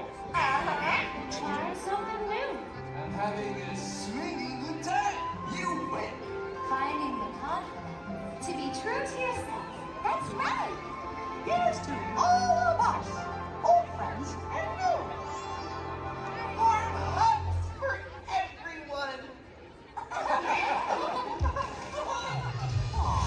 Oh, this is what I love about the friendship fair.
Thanks to all of you, old friends and new, for celebrating with us today. See y'all real soon.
Theater at any time, please use the doors located to your right. You'll exit directly to Sea Base.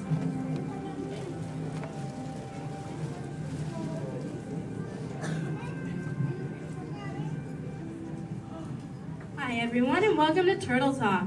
My name is Andy and before we begin, I have just a few reminders. Here at Sea Base, there is no eating, no drinking, no smoking, and absolutely no flash photography. Thanks, guys. The piece of equipment you see hanging in the water is called a hydrophone, and it allows us to hear sounds from beneath the sea. And today, it will allow us to hear our very special guest. Does everybody know who it is? Go ahead and shout it out loud. That's right. Crush is coming today to learn about the human world, and we'll get to ask him questions about the turtle world. So go ahead and start thinking of questions you might want to ask him. Right now, Crush is out catching a wave and said we should call for him when we're ready. So on the count of 3, I need everybody to shout out, "Hey, Crush!" 1, 2, 3. Hey, Crush!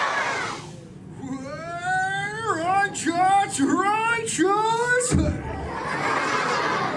Whoa, dudes! Oh, total wipeout, dudes. But don't worry about me, dudes. The noggin is taking harder hits than that. Whoa, look at all the human dudes in the human tank. Hello, human dudes. Oh, come on, I said hello, human dudes. Oh, awesome. Dudes, I don't mean to freak you dudes out or anything, but there's like no water in your tank. Oh, whoa, look at all the little dudes on the sub-level too. Hey, little dudes. Focus, little dudes. Whoa, look at this little mini man over here, totally smiling and laughing. He's on the front row, almost center. He's second from the center with a white shell and swim goggles on the noggin. Hey, dude, what's your name, dude? Trent. Trent Star, good to meet you, mini man. Who are you from, dude? Iowa. The Iowa. Never heard of it. You having a good day today, dude? Yes. Cool. What's been the best part of your day, dude? Swimming at the Blizzard Beach. Swimming was the best part of your day, dude? Yeah. Dude, this is the best part of my day every day, dude! Awesome! Hey, dude, can you talk the turtle, dude? Can you say, totally? Totally. Can you say, sweet? Sweet. Now put it together and say it really loud, dudes. Totally sweet. Awesome, dudes! Give him a round of fit. He was rocking the Turtle Coffee News. So, Mini Man, who brought you in here on this fine day, dude? My mom and dad. Well, let's talk to those dudes. Where's the mom and dad? Raise up your fist. Oh, there's the big kahuna, the papa son. Let's meet him, dudes. Because he did not think he was going to talk to a turtle today, dudes. What's your name, dude? Jeff. Jester. Is that your little offspring over there, dude? Yes, sir. Awesome. Whoa, don't call me sir, dude. Too formal for me, dude. How many offspring in total do you have, dude? 2. 2 offspring. Keeping it simple. Okay, dude. You know, I'm a parental unit myself, dude. Do you know how many I have, dude? 4. Oh, way more than that, dude. 64. Little more. 164. Way less. I'll help you out, dude. I've got 65 offspring, dudes. Oh, totally. Hey, dude, do your little ones ever ask you questions, dude? All the time. Oh, dude, totally the same over here, dudes. My youngest son, Squirt, is always asking me questions, too. But you know what, dudes? They're always about you humans. And that is totally why I'm here, dudes. To answer his questions and maybe even answer some of yours. If you dudes think you can do that, say chaw. Awesome. Now, dudes, Squirt's #1 question has always been, what do you humans like to do at the beach? So, shout it out. What do you like to do at the beach, dudes? Whoa, major swimmage! Well, how many of you are really good at swimming, dudes? Lots of little swimmers, dudes. I'm not gonna lie. I'm pretty good at swimming too, dudes. In fact, I'm the fastest turtle in the world. You dudes believe me, right, dudes? Well, dudes, if you want a little demo for proof, say chaw. Okay, now I'm gonna need your help here, dudes. I'm gonna go for a little lap, so I need all you dudes to time me, okay? I'll tell you when to start counting, dudes. First, I gotta rev up the motor. Okay, dudes, start counting now. 1. Totally back.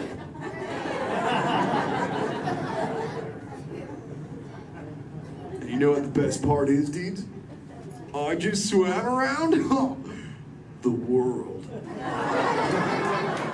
Wait, dudes, where am I manners, dudes. I'm eating up the Q&A time. Hey, if any of you humans have got any questions for me, raise up your fins. You know what? First fin I saw was this little dude over here with a red shell front row.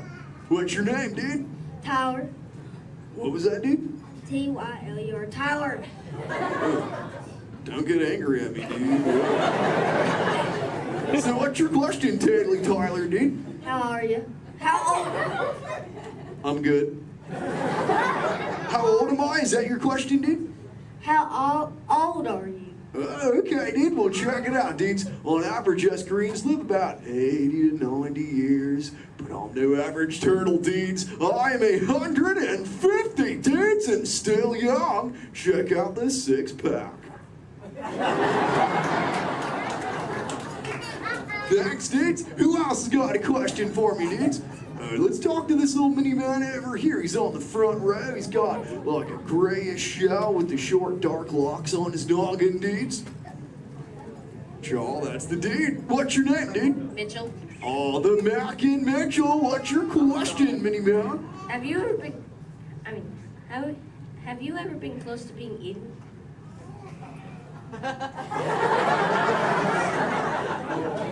Dude, is there something behind me I should know about? You were worrying me, dude. Well, there have been a couple close calls, but as you can see, the shell is intact. Have you ever been almost eaten, dude? No.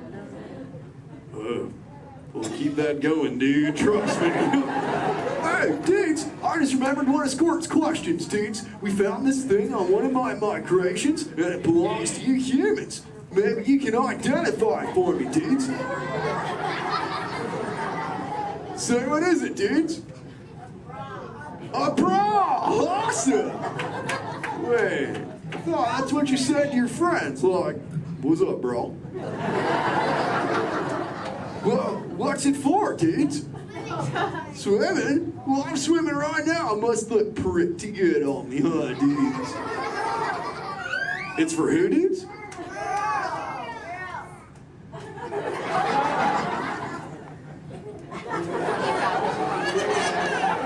Is this really for girls, dudes? Okay, if this is really for girls, dudes, I have to ask you, dudes, a personal question. Does it make me look fat? I'm just pulling your fins, dudes. Tell you what, I'll put it back up on CBay and we'll move on, dudes. You know, I'm really digging talking to you human dudes. What was that, dudes? Dory. Wait, you saw Little Blue, dudes? Where? Whoa, dudes! Hey. Hey, Little Blue. Don't I know you? Sure. Hi, I'm Dory. I remember you. You're Flush. Oh, totally my Little Blue. Say, Little Blue, before you got here, I was totally teaching all the humans the turtle knowledge. Hey, maybe we can teach you something together, like, I don't know, maybe how to speak the whalage. I can speak whale. Awesome. Okay, everyone, repeat after me. Hello.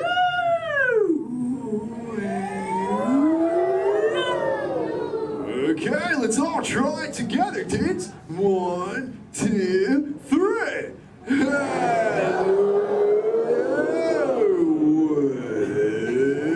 Well, awesome whalage, dudes. Totally. You know, sometimes you speak whale and there are like 80 whales swimming around you. Sure. But not today. No. Nope. No whales. No whales today.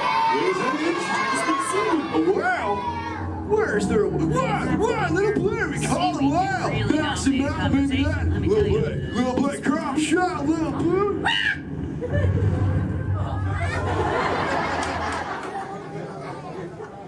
Got a whale to go away. Dude, we got a friend, Little Blue. Everyone together say, go away, whale.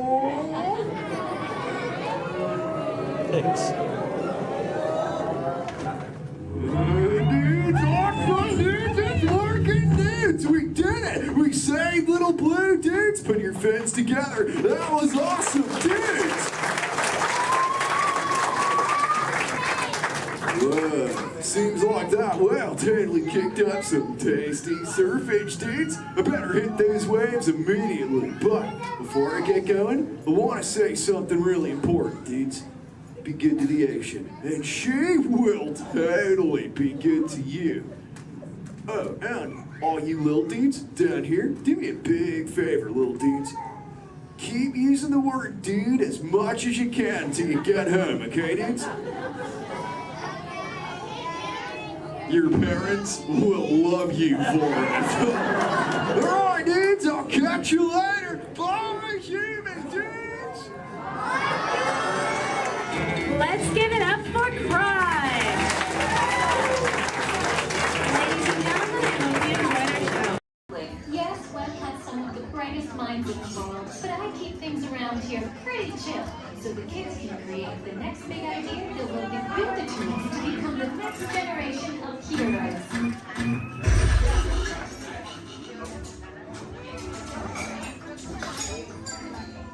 We hope you have a great time on your visit to the Worldwide Engineering Brigade Open House.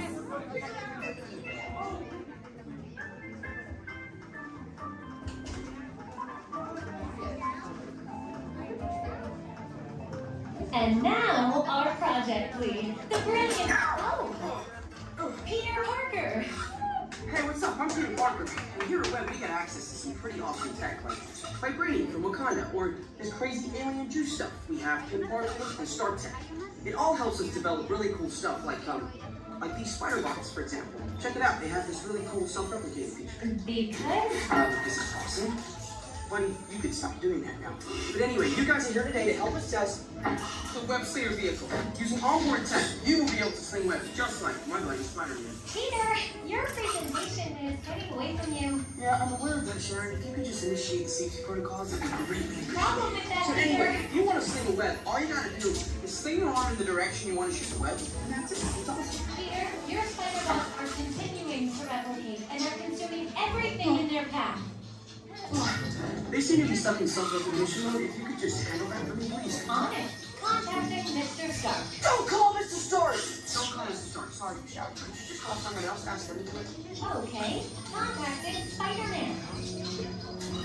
Okay, goodbye. Spider-Man! As you may have noticed, the spider bots are locked in that awesome self-replication mode. In spite of what you see, they were created to be robotic helpers that can break down raw material and create all kinds of useful tech.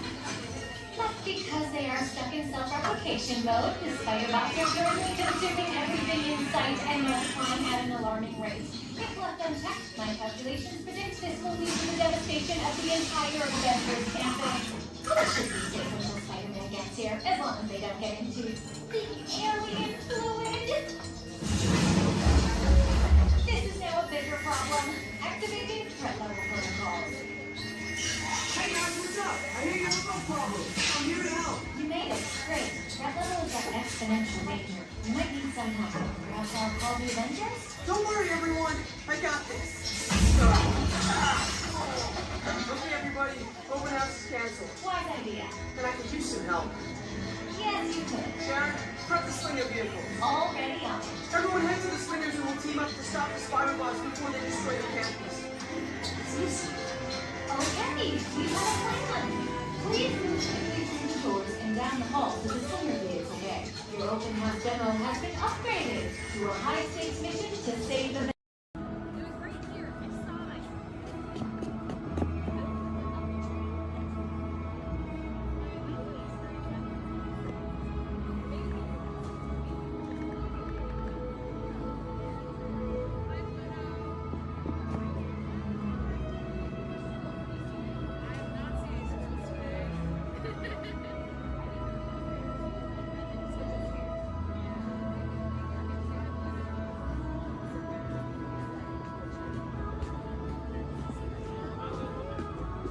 Hi, Pluto. There.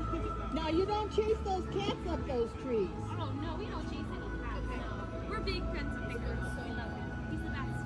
We're out looking for some treats, so have you guys found any? Or maybe you have some Pluto?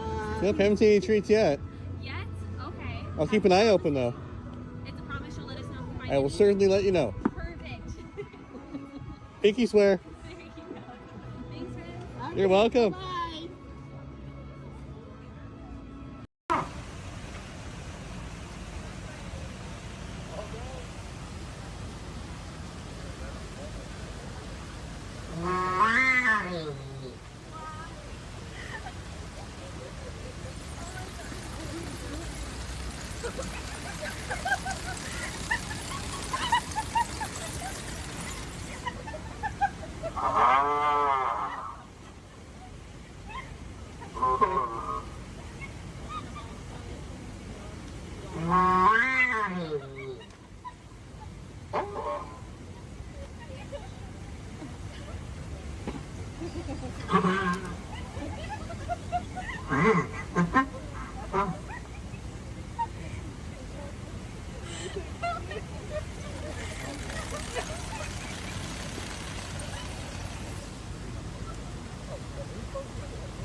Attention all visitors from Galaxy M31. Please keep forward-facing tentacles clear of oncoming vehicles.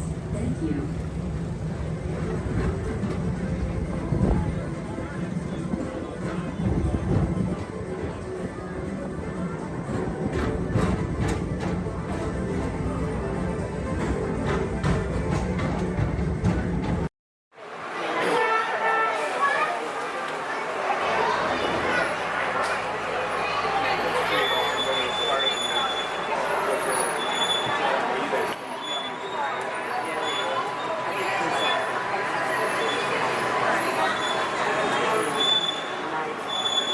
Hello everyone, my name's Don and welcome aboard.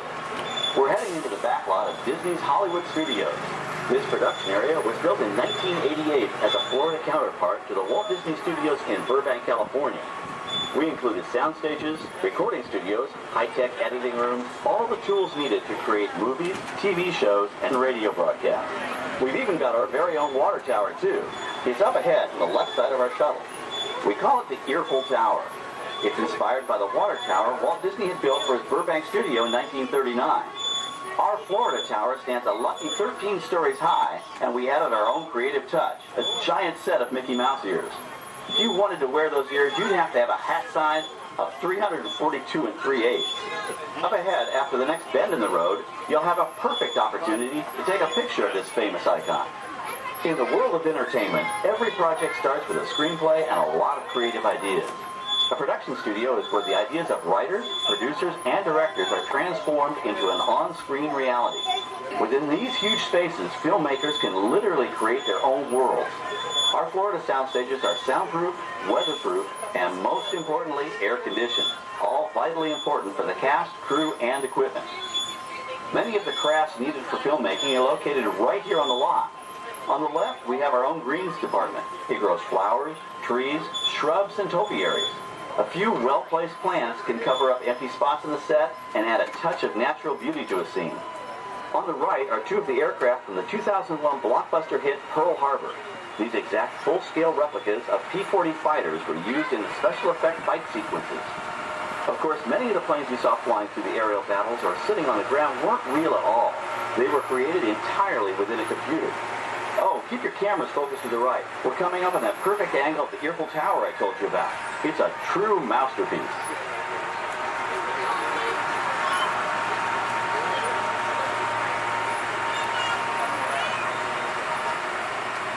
We're entering one of our most glamorous and colorful departments, creative costuming. Every star has to have just the right wardrobe, and it all begins here with a designer's sketch. Our team of designers, seamstresses, and tailors can turn 1.5 million yards of fabric into over 25,000 costumes every year. Many of these costumes will become part of the shows and attractions of the Walt Disney World Resort. In fact, here in Florida, we have the largest working wardrobe department in the world. Why, Mickey Mouse alone has over 175 different outfits to choose from, while Minnie Mouse keeps more than 200 unique costumes in her wardrobe. On the left are costumes worn by the stars in recent studio productions. You'll probably recognize some of those costumes from the big screen. Every story needs a setting, and our design staff can create just about any place a script calls for, from an urban city street to a remote desert canyon. On the left is our scenic shop where large-scale sets and props are built. Our team of set designers, carpenters, artists, and engineers has created caves and caverns, game show sets, even replicas of the U.S. Supreme Court and NASA's Mission Control, all on our sound stages. The shop also provides sets and props for our shows and parades here at Walt Disney World. The same skill and craftsmanship that goes into a movie set can also be used to create magic for our parks. Either way, it's all about making dreams come true.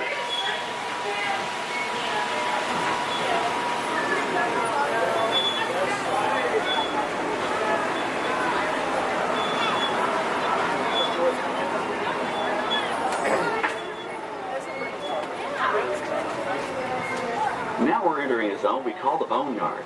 It's an outdoor storage area for oversized props and vehicles. Cars, trucks, boats, planes, we often save these props in case we need them for future productions. In this backlot collection, you may find real working vehicles, non-working mock-ups, and even large-scale miniatures used in special effects shots. Large-scale models create a more convincing illusion on camera. We even place small cutout passengers in the windows of the plane.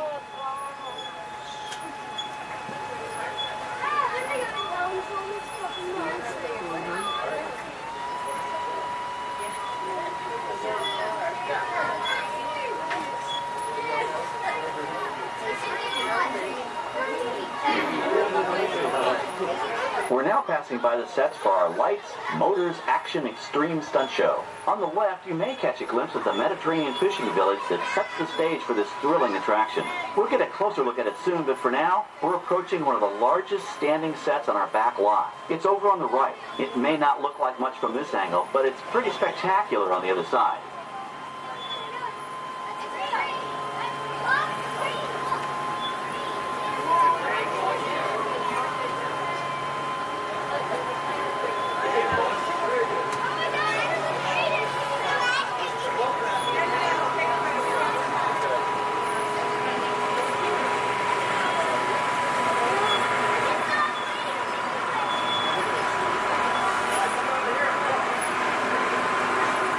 This is great, folks. The production crew has just given us clearance to enter the set.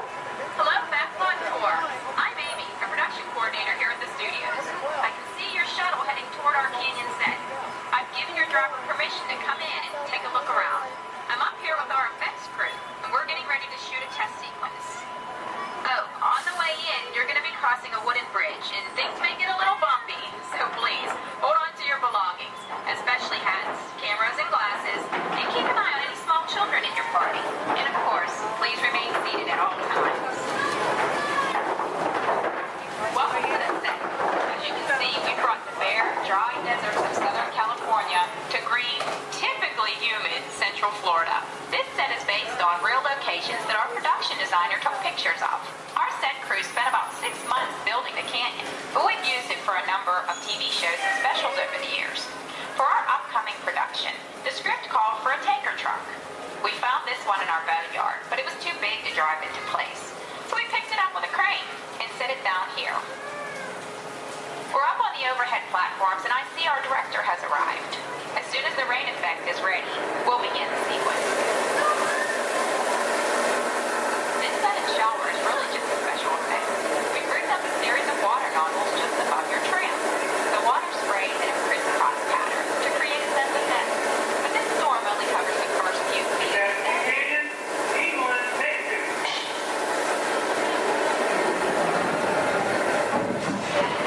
Okay, it's showtime. Everybody stay seated. Hang on to your belongings and watch your children.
right back up to the top for the next take. We shoot some of the water through air cannons for an extra dynamic effect. Those air cannons are powerful enough to shoot a basketball over the top of a skyscraper the size of the Empire State Building. To top it off, our shuttle was sitting on hydraulic shaker tables. They provided the shaking, rattling, and rolling sensations for the scene. The entire sequence can be reset in 3.5 minutes. That's just enough time to bring in the next shuttle. Well, I've got to get ready for our next take. Thank you all for being part of the action. Hey, I'm needed back on the set, so enjoy the rest of your tour. Okay, well, thanks, Amy, for giving us access to the set.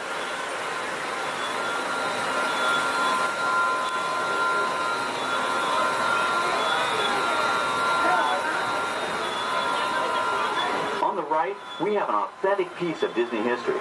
That Gulfstream 1 was known at airports across the country as November 234 Mickey Mouse, but we just call it the Mouse. In 1964, Walt Disney and his hand-picked team used this plane to scout locations for what he called the Florida Project. Soon, they secretly began purchasing thousands of acres of land, which became the Walt Disney World Resort in 1971. During the creation of the resort and later Epcot, the Mouse shuttled studio executives and Imagineers between Burbank and Orlando, making it the most used executive aircraft in the country. Appropriately, the Mouse retired here in 1992. As Walt used to say, it was all started by a mouse. In this case, the 234 Mickey Mouse. On our right, we once again sweep past the magnificent Mediterranean village of our lights, motors, action extreme stunt show. This high-octane attraction is based on the hit show from the Walt Disney Studios Park in France. In this action-packed production, you'll feel like you're right there on the set during the filming of a spy thriller, complete with custom-built cars, motorcycles, even jet skis. You'll experience the split-second timing, coordinated driving, and fiery special effects that make action movies a real blast.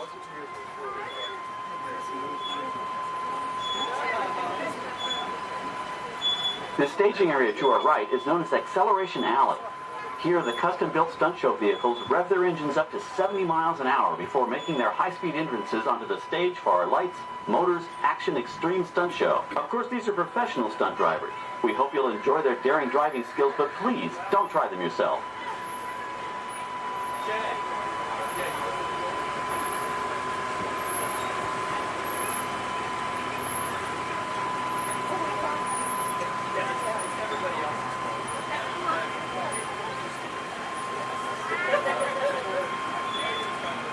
On the left, we've reached our second boneyard with more historic props and vehicles. When we reuse older props in a new production, they're often refitted with custom parts and given a whole new color scheme. You might not even recognize them the next time you see them on screen. For instance, coming up is our friend Herbie the Love Bug. He went through a special demolition derby makeover. Those dents and dings were added on purpose, but he can be polished up as good as new for his next starring role.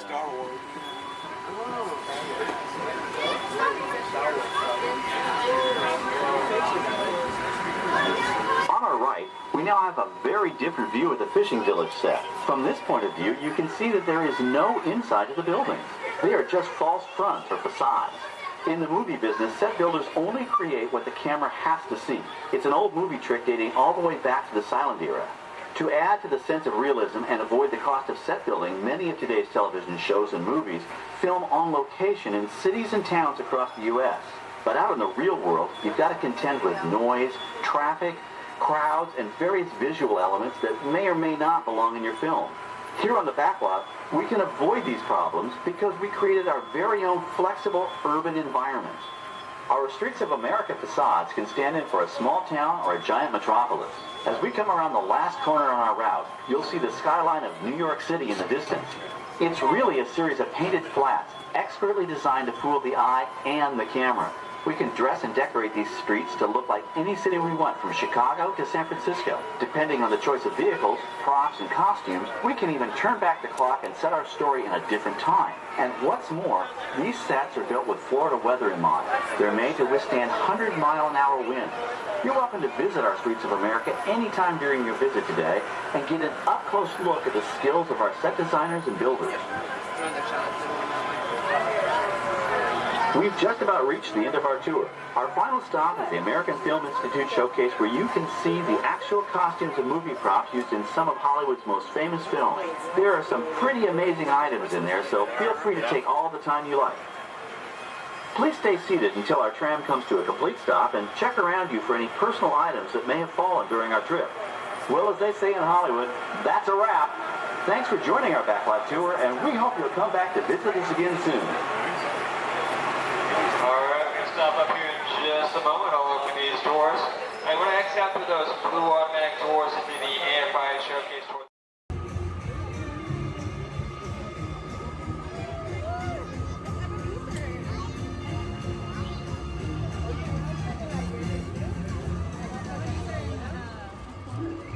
Attention explorers! Set your sights on the Discovery River, because he's at it again!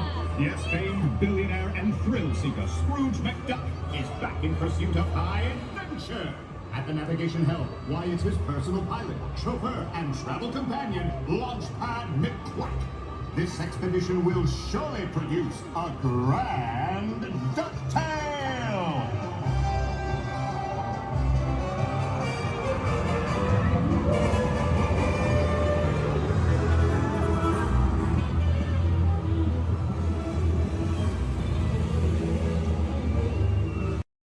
Good evening, friends. Look around you. There is a special magic that flows through this land. A magic of fantasy, swirling with pixie dust, made more brilliant by the light that lives within you. It inspires us to wish upon stars, follow our hearts, and find our happily ever afters. Tonight, as we gather together under the spires of this majestic castle, our dreams ignite the magic to create a beacon shining out and celebrating 50 years of the most magical place on earth.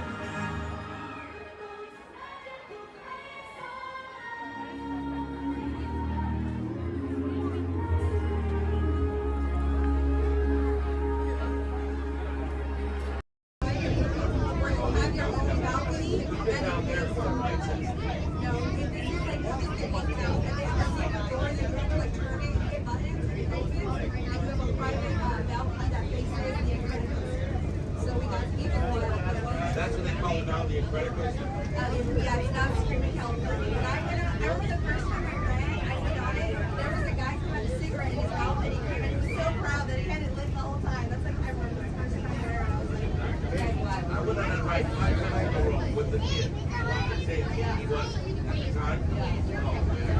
My shoulder. Yeah, it's fun. That's a good one. It is. I grew up in Santa Clara and did Marriott's of America. So California after that. He's from Redondo, and that's where like 30 minutes. I grew up at class. And we just moved here to Oregon. Oregon for a while. Nothing. Years of like, the tiger, it's crap, it's fish. So when we got Florida, I was like, You're gonna do I have. We played hooky lots of times. Till the bear stomach hurts. But you never use smart. This is our second time coming. We just got our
Yes, with your flashing button. It's better be faster when we get into real trouble. Right, pilot? Push the flashing button to take off. Pilot on the left. Move your stick to fly right and left. Push just opposite that. Pilot on the right. Pull back on the stick to fly up. And push forward. Weapons are online.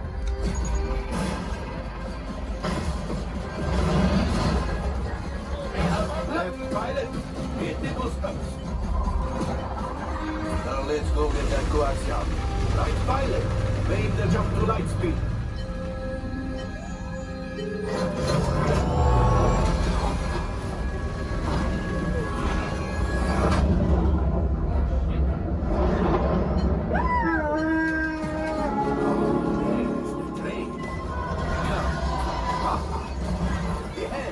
Yes, keep shooting.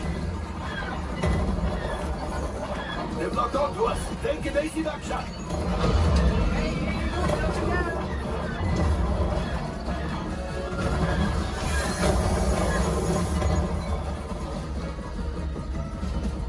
Ah, there it is.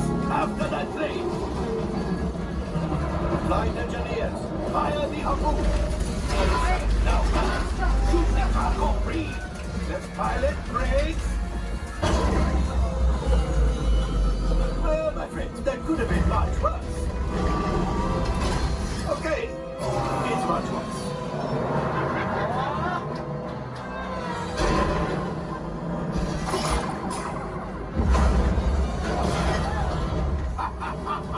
Yes, you got one. Excellent, my friends. Power of the ship. Well, I have Axiom. You see, just as I promised, my friend, now that the resistance has what they need, maybe they'll do something from unknown pilots. Line up behind the train so we can harpoon that last car. Now let's shoot the train. Yes, keep mashing those controls. The cargo is ready. We keep shooting. Good job, my friend. Yes. We got the coaxium. I will grab it. You keep after the train.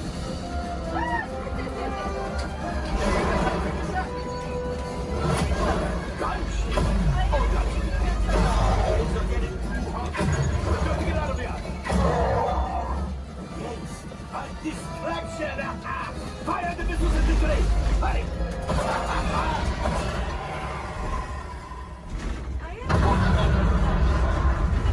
It's coming down. Left pilot, hit the boosters. Boost. Look, we did not die. Let's get out of here.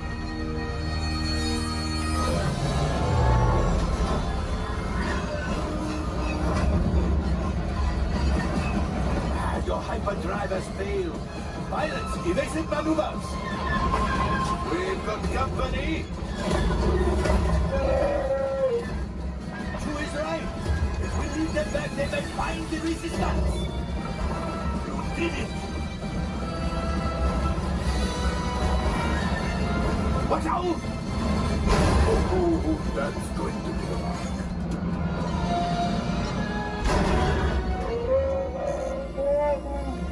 Yes, Chewie will pilot us in remotely. You retrieve 2 containers of coaxium. This will greatly help the resistance. You have heard the First Order and made Chewie proud. Now, after my modest profit, your cut minus what you owe me for damaging the Falcon is, hey, not bad.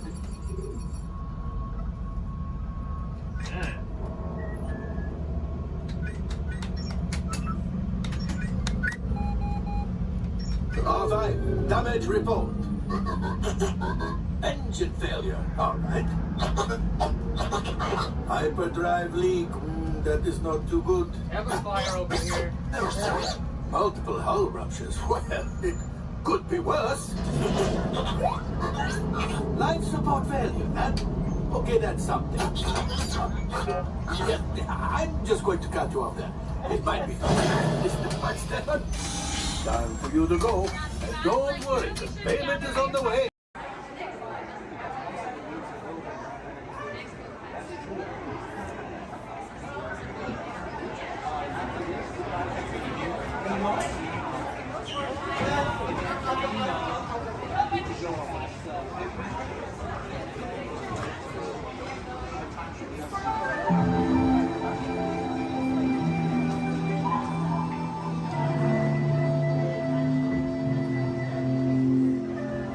Welcome to a voyage of discovery and awareness of the richness, the diversity, and the often surprising nature of living with the land. Our journey begins as dramatic and sudden changes are sweeping over the land. The approaching storm may seem violent and destructive to us, but to nature, it's a new beginning in the cycle of life.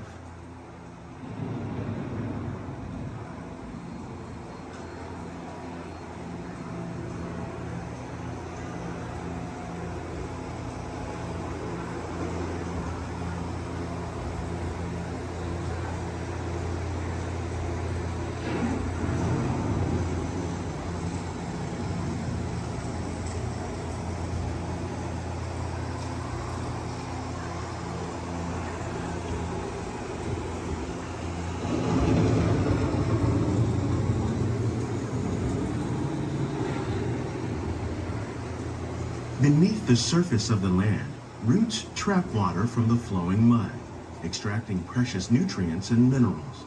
These elements, when combined with sunlight, create the diverse living systems of our planet.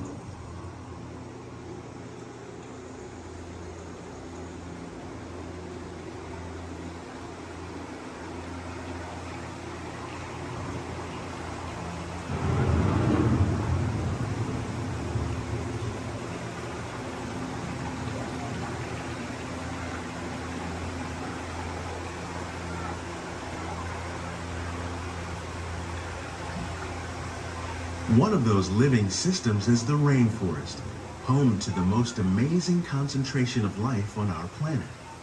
These dense and beautiful forests cover only a tiny portion of the Earth's surface, but they contain more than half of its plant and animal species. Rainforests are also extremely rich in productive living systems, providing us with oxygen, food, medicines, and other elements essential to our lives.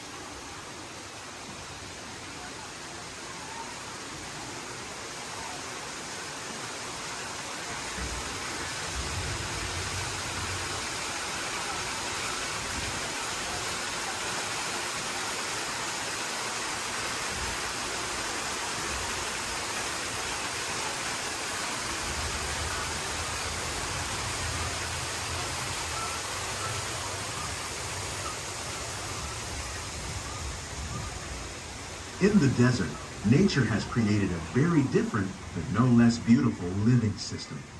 And while this arid landscape may seem lifeless, it is very much alive. The plants and animals that have learned to survive in these harsh conditions make use of what little water they can find and avoid the scorching rays of the relentless sun.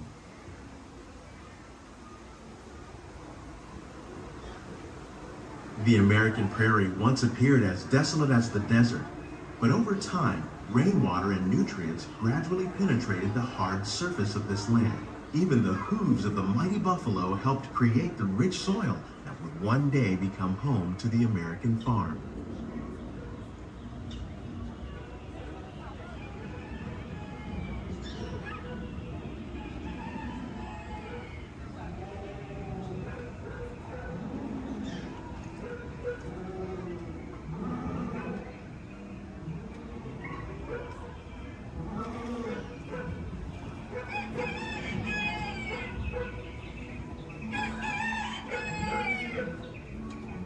Of all the forces at work on the land, humans have had one of the most profound effects. The need to produce food for a growing world led to the enormous use and sometimes overuse of the land. In our search for more efficient ways to grow food, we often fail to realize the impact of our methods.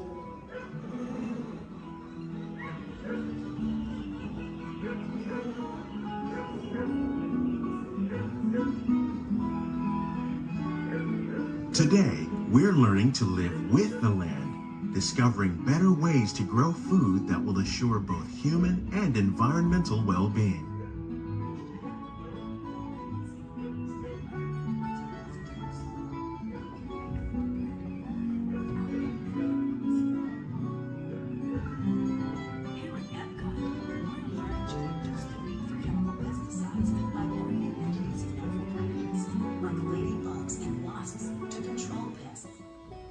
In the farmlands across America, we're learning that by plowing under vegetation containing natural fertilizers, we can enrich the soil without the use of chemicals.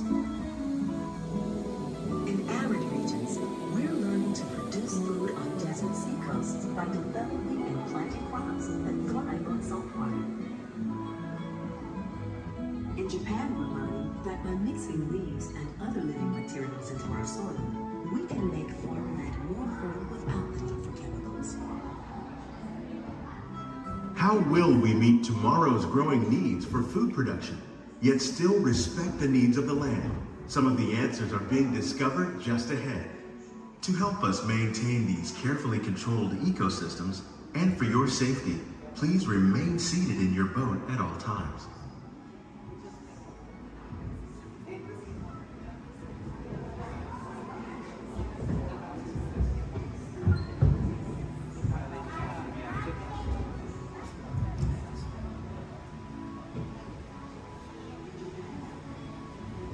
Welcome to our living laboratories, where scientists from Epcot and the U.S. Department of Agriculture are exploring innovative ways to produce bountiful harvests now and into the future.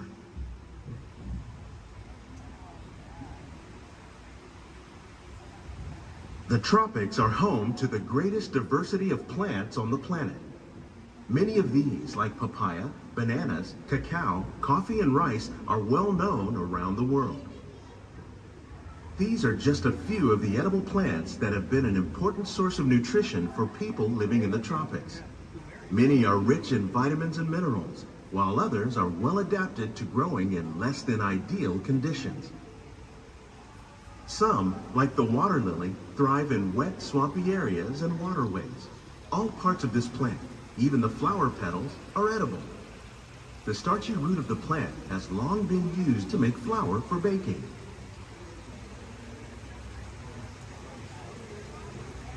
One day, many of these lesser-known tropical plants may be as important as the bananas growing on both sides of the boat. More than 28 million tons of bananas are eaten annually, making it the most popular fruit in the world.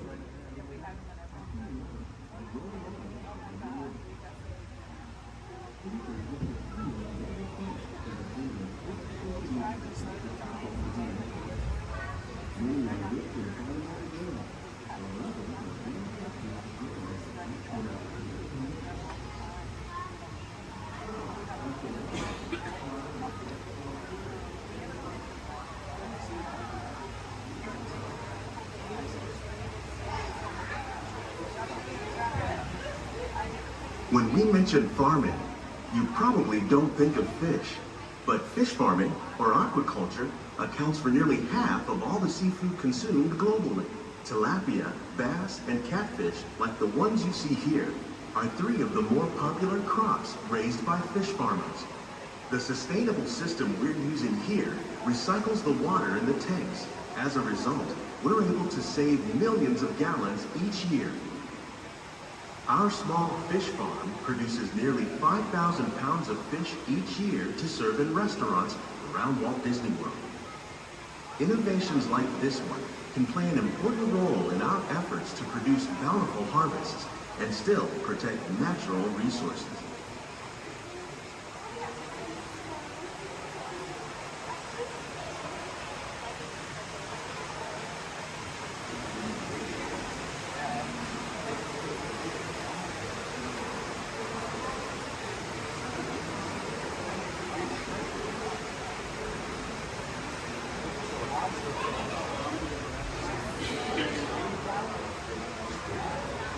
While there are more than 50,000 edible plant species in the world, most of us are only familiar with the handful that make up our everyday diet. The common grains growing here, Wheat, maize, sorghum, and millet, plus rice, account for nearly 2/3 of our global food consumption. Learning how to increase yields of these staples is an important goal of research around the world.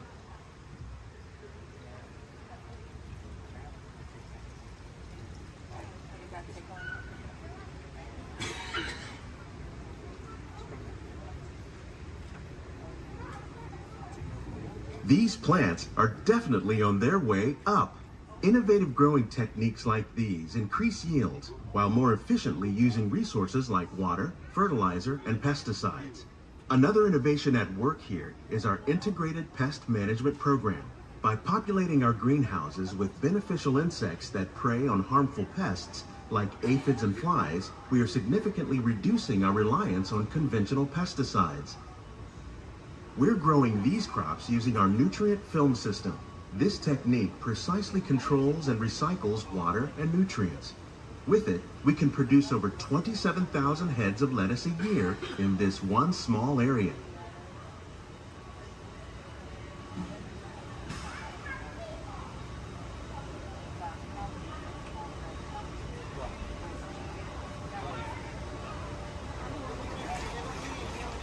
Some of our best ideas have been inspired by nature, like these fruit and vegetable trees.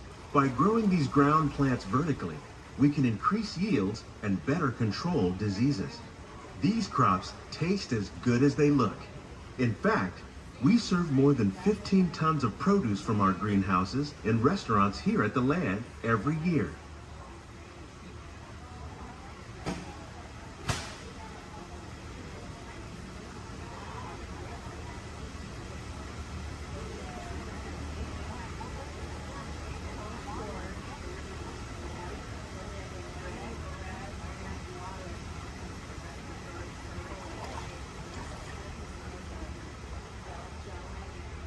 The future of agriculture may include innovative ideas like this vertical growing system. Plants grown in this way use a fraction of the space required by traditional growing methods. That saves water and increases production. The aquaponics system on your left combines hydroponics with aquaculture. The fish provide a natural source of fertilizer for the plants, and the plants help keep the water clean for the fish. It's another great way to produce more while using less. In our lab, Epcot scientists are working with the U.S. Department of Agriculture on a number of innovative projects. The goal of these efforts is to produce higher yielding and better quality plants.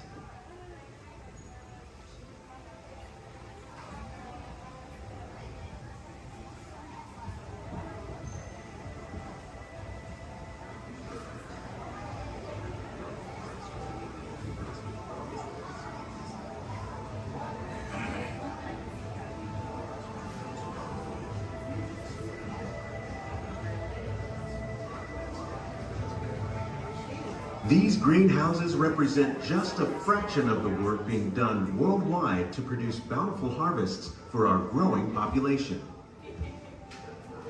Scientists, farmers, and even backyard gardeners are doing their part to improve the quantity and quality of foods that we all rely upon.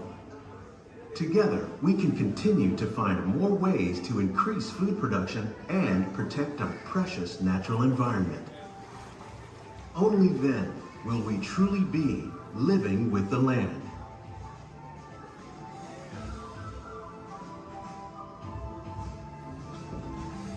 On behalf of Walt Disney World, we hope you've enjoyed this unique journey through our living laboratories.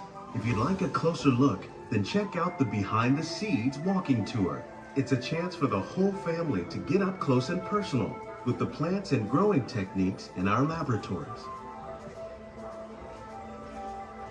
Please keep your hands and feet inside the boat and remain seated until the boat comes to a complete stop.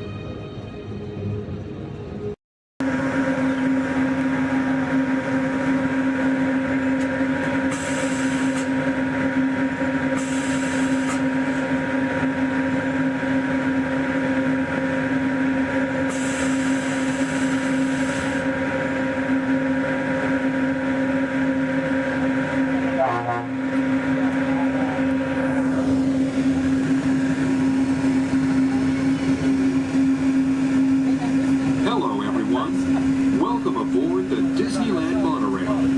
We are now beginning a 2.5-mile journey to downtown Disney Station and back. For a safe trip, remain seated, keeping your hands, arms, feet, and legs inside the cabin. Be sure to watch your children, and no smoking, please. Bienvenidos. Para su seguridad, permanezca sentado y mantenga las manos, brazos, pies y piernas dentro del tren y cuide a los niños. Por favor, se ruega no fumar. You're riding aboard a Mark 7 monorail, the latest generation of Disneyland monorails. When Walt Disney introduced this attraction in 1959, it was the first daily operating monorail system in the Western Hemisphere. Just ahead is Disney's California Adventure, where you can live the ultimate California dream through attractions and live shows that are as diverse as the Golden State itself. The towering hotel is home to the Twilight Zone Tower of Terror, where you can literally take a thrilling drop into Hollywood history. The bear-shaped rock formation is part of the Grizzly Peak Recreation Area, a haven for outdoor adventures. Beyond it, you'll find the high-energy fun of Paradise Pier. Coming into view on the left are the villas at Disney's Grand California Hotel and Spa. It's the first Disney Vacation Club resort on the West Coast and shares the same arts and crafts style as the famous hotel, which we are now entering.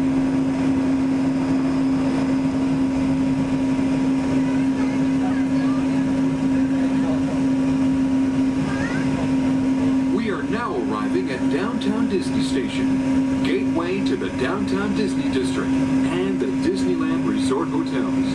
If you will be leaving us here and returning later today, please hold on to your park ticket and have your hands stamped as you leave the station. You may reboard the monorail for a return trip to Tomorrowland up until 1/2 hour prior to Disneyland closing. Please remain seated until the monorail comes to a complete stop and the doors have opened. Then, gather your belongings, lower your head, watch your step, and exit to the left of the monorail. Thanks for traveling with us today, and we hope you enjoy your visit to the Disneyland Resort. For those of you continuing with us, we'll begin our return trip to Tomorrowland in just a few minutes. Thank you.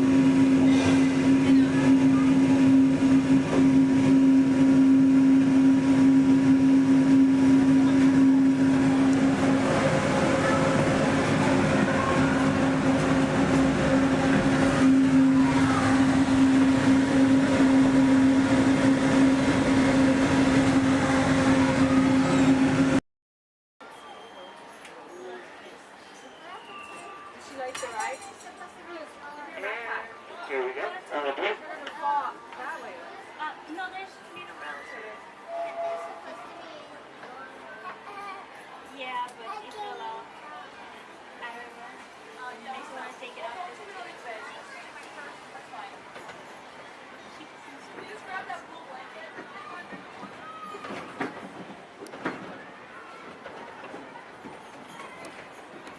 Hello, everyone. Thanks for joining us on the Disneyland Railroad. For a safe ride, remember to stay seated with your hands, arms, feet, and legs inside the train. And please, watch your kids. ¿Qué tal, amigos? Y bienvenidos a bordo.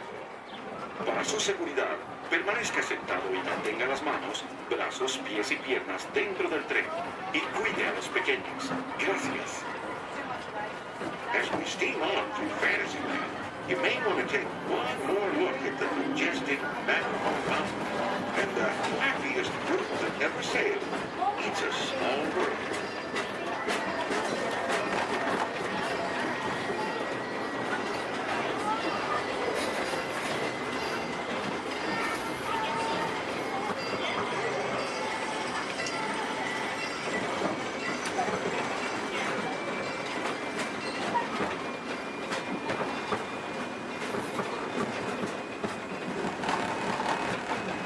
Ahead of us lies the future.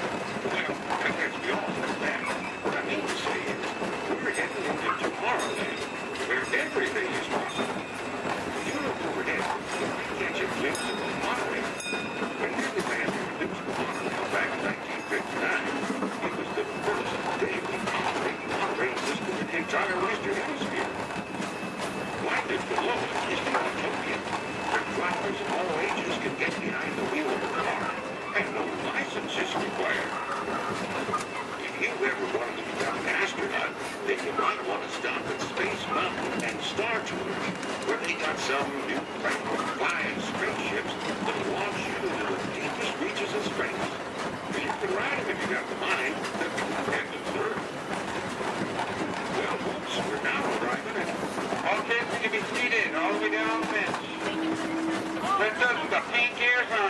down, please.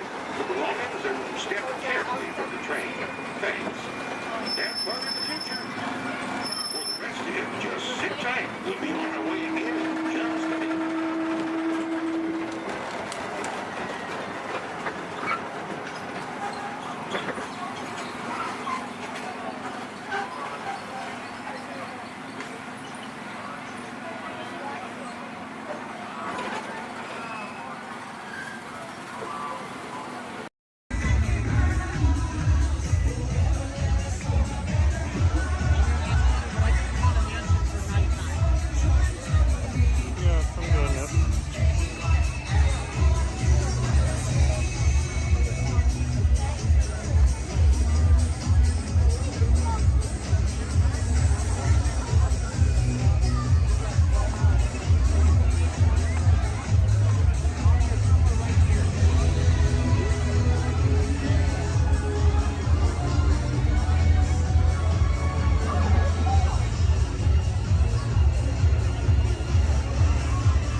Control,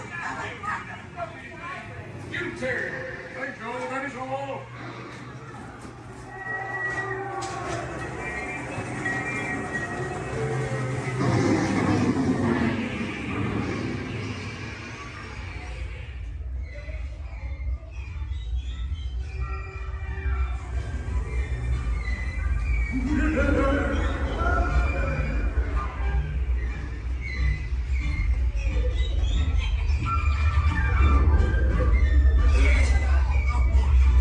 So move a little if you can't.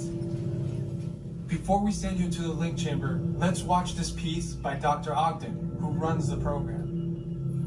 Welcome, everyone. I'm Dr. Jackie Ogden from the Pandora Conservation Initiative. You're about to experience a ceremony that's very special to the Na'vi, flying on the back of an Ikran, or as we call it, a banshee. To the Na'vi, connecting to an Ikran and flying on its back is an incredibly important rite of passage they call Ikni Maya. With permission from the Na'vi and in partnership with Alpha Centauri Expeditions, we can now bring this amazing experience to you. The way you'll be able to fly is by linking to an avatar that's already on the back of an Ikran. Let's see how this works. We establish a link using powerful psionic amplification equipment. A human driver is connected to an avatar, which could be physically hundreds of kilometers away. When you follow our technician into the link chamber, you'll see a series of 16 link chairs. Please go to the number that matches the number you're standing on now. First, stow your gear in the storage containers on the back wall. This should include all bags, cameras, and other items, including cell phones. It's important to push them all the way into the bin. Then get onto the chair as you would a bike. Straddle the seat, step forward, and sit down. Slide your hips forward until you are against the chest pad, and then move your feet all the way forward. Wait until you're seated before you put on your flight visors. Hold onto the hand grips as shown. It's important to hold onto the hand grips at all times. After you're seated, back and leg restraints will be firmly engaged. For your safety, throughout this entire experience, always remain seated and supervise your children. Once the link takes place, you'll be connected to your avatar and sitting on the back of an Ikran. It'll feel like you're really there.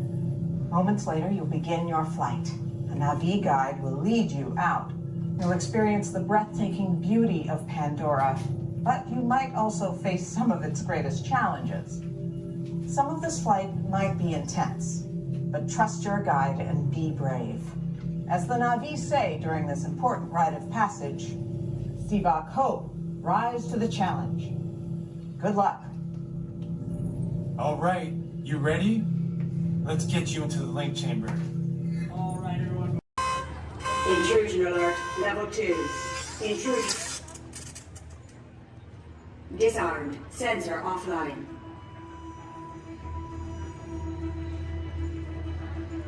Nothing to see here.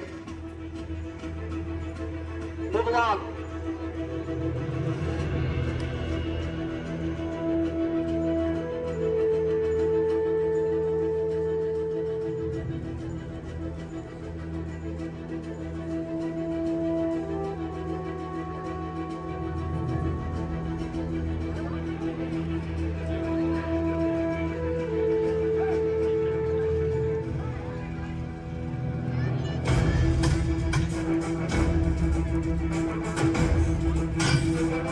You don't look like recruits. I've got this. Intrusion alarm level 2. All units alerted. My turn.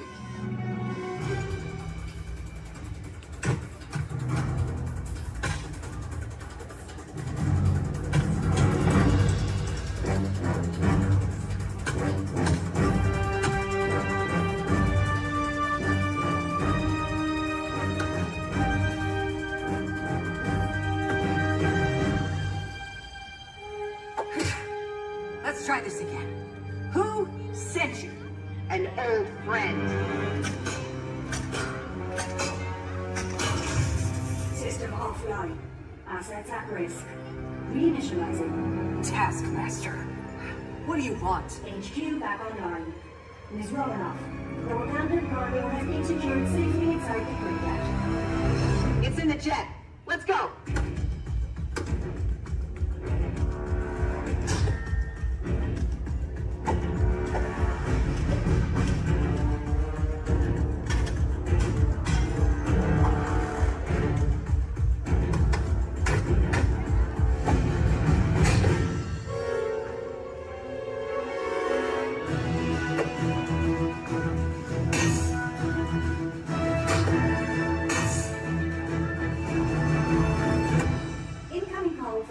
pitch dark. Friday, don't put him through! Yeah, she put me through. Hi, Nat. Everything okay? You need help? I don't need help! Yeah, I said help. Intruders, step aside. I won't ask a second time.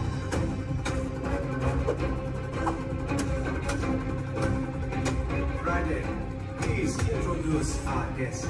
The Taskmaster. Origin unknown. Be ready. The Taskmaster has the ability to master and replicate your fighting skills. It's annoying. This is a fight you cannot win.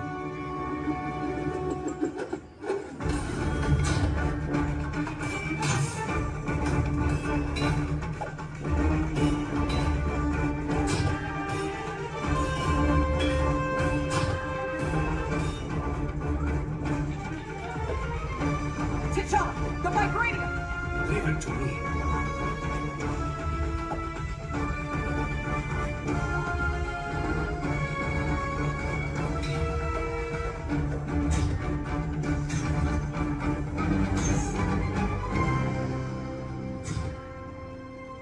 We got it. Let's go. Friday, seal off Bay 94. Yes, Miss Romanoff. Bay 94 secure. This is not going to end well for you.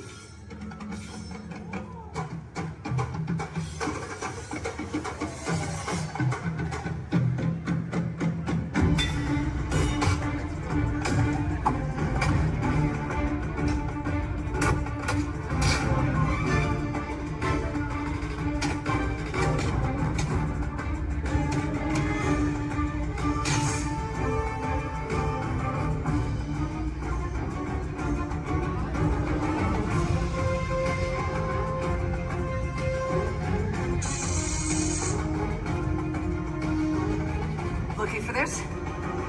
Not today. You know how this ends.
My name is Becky Klein, and I'm the director of the Walt Disney Archives.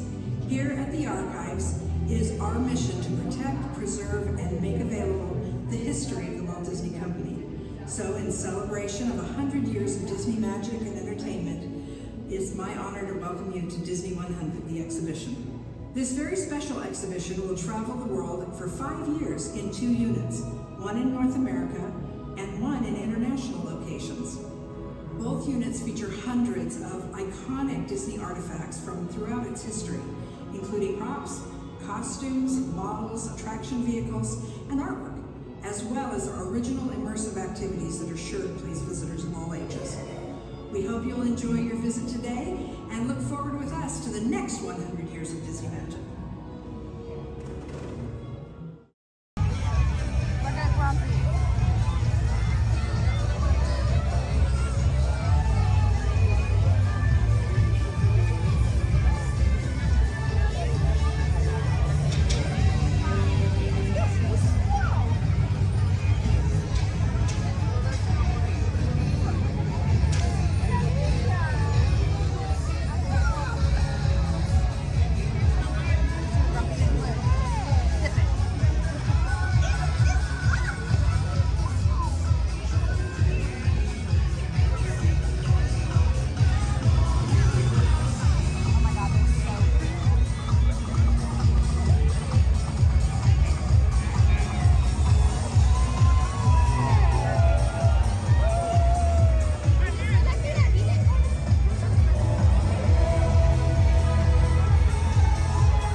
Of the Grand Canyon in the primeval world.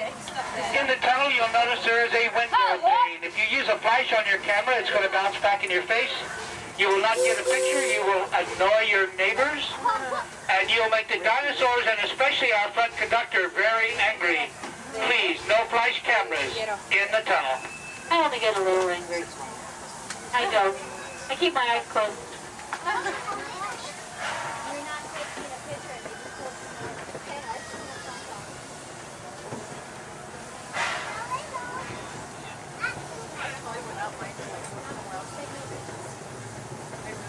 To those joining us, welcome aboard. The next leg of our journey will take us along the rim of the Grand Canyon. It's a mighty long drop to the canyon floor. So for your safety, stay seated with your hands, arms, feet, and legs inside the train. Be sure to watch your kids and no flash pictures, please. Para su seguridad, permanezca sentado y mantenga las manos, brazos, pies y piernas dentro del tren y cuide a los pequeños. Por favor, no tome fotografías con flash.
Steaming back to our own time and to Main Street Station, gateway to Disneyland. If you'll be leaving us here, stay in your seat till we come to a full stop. And remember to gather all your personal belongings, including the young'uns if you got any, and step carefully from the train.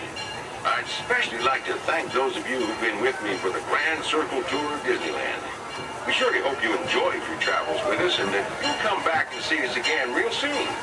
For those of you traveling on, we'll be on our way again in just a few minutes.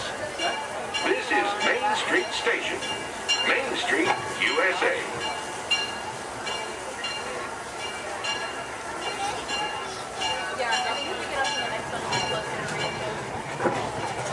It's amazing that you can drive the train and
Wowee!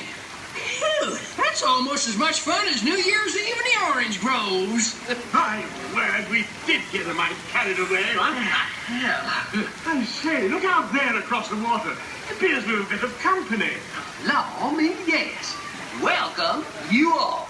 Permit us to introduce ourselves. My name is Claude, and my loquacious cousin over here is... I'll introduce myself, if you don't mind. Hi there. I'm, now, let's see now. It's right on the tip of my beak. Clyde Birdbrain. Oh, yeah. I'm Clyde Birdbrain. Yo, I say, perhaps you good people have never conversed with toucan birds before. Well, neither did we, till one day we discovered this magic sunshine pavilion. By Jove, yes. I remember just how it happened, many, many bird baths ago. There we were in an explorer's launch on a mysterious river in deepest Adventureland. Off in the distance comes the fierce roar of an African lion. And as we round a bend in the river, a huge bull elephant bellows forth in protest of our intrusion. Suddenly, the treetops explode in a frenzy of outraged birds. Oh, come, you can jolly well do better than that. I can jolly well do one at a time.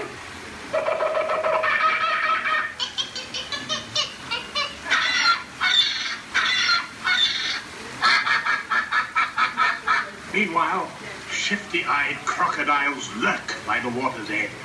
Lurk, lurk, lurk. And the giant python slithers down from an overhanging limb. What's happened? What's wrong? I think snakes. Don't be ridiculous. I'm only relating a story. Oh, all right, Clyde. Enough is enough. That wasn't me. I never even opened my beak. Huh?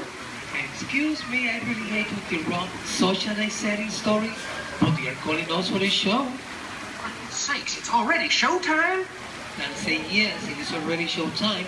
And now, Claude, it is your turn to make the announcement to all our guests. Righto. Ladies and gentlemen, boys and girls, gather up all your cameras, purses, and other articles, and now turn to your left towards the tall doors. When the drums begin, they'll open magically to lead you right into the Sunshine Pavilion. Is everybody ready? Follow me, please.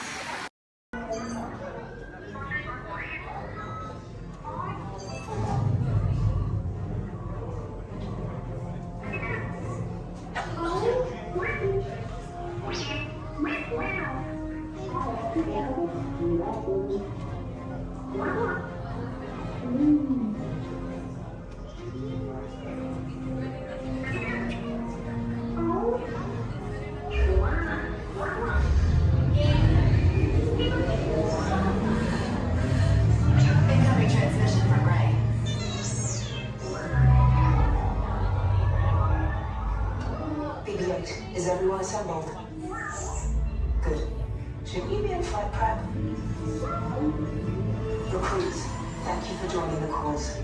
A covert resistance team led by my friend Finn has infiltrated a first-order Star Destroyer that is now headed to this system.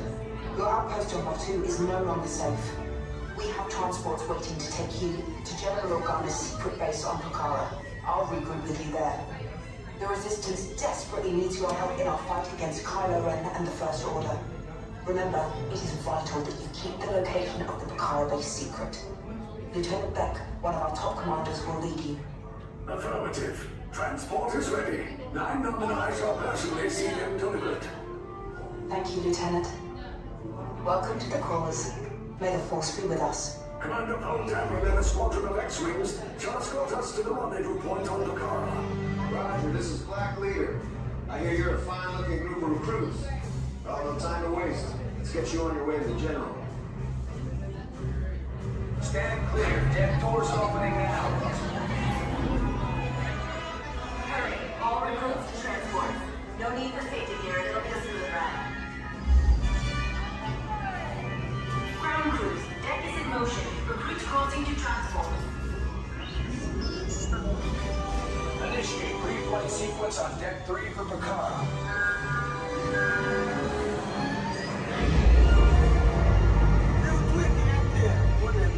Affirmative. Deck 3, you are clear for launch.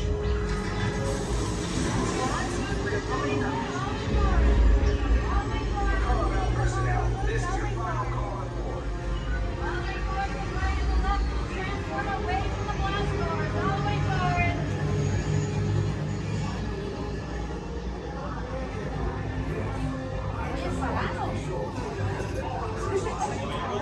Transport is away in 30 seconds.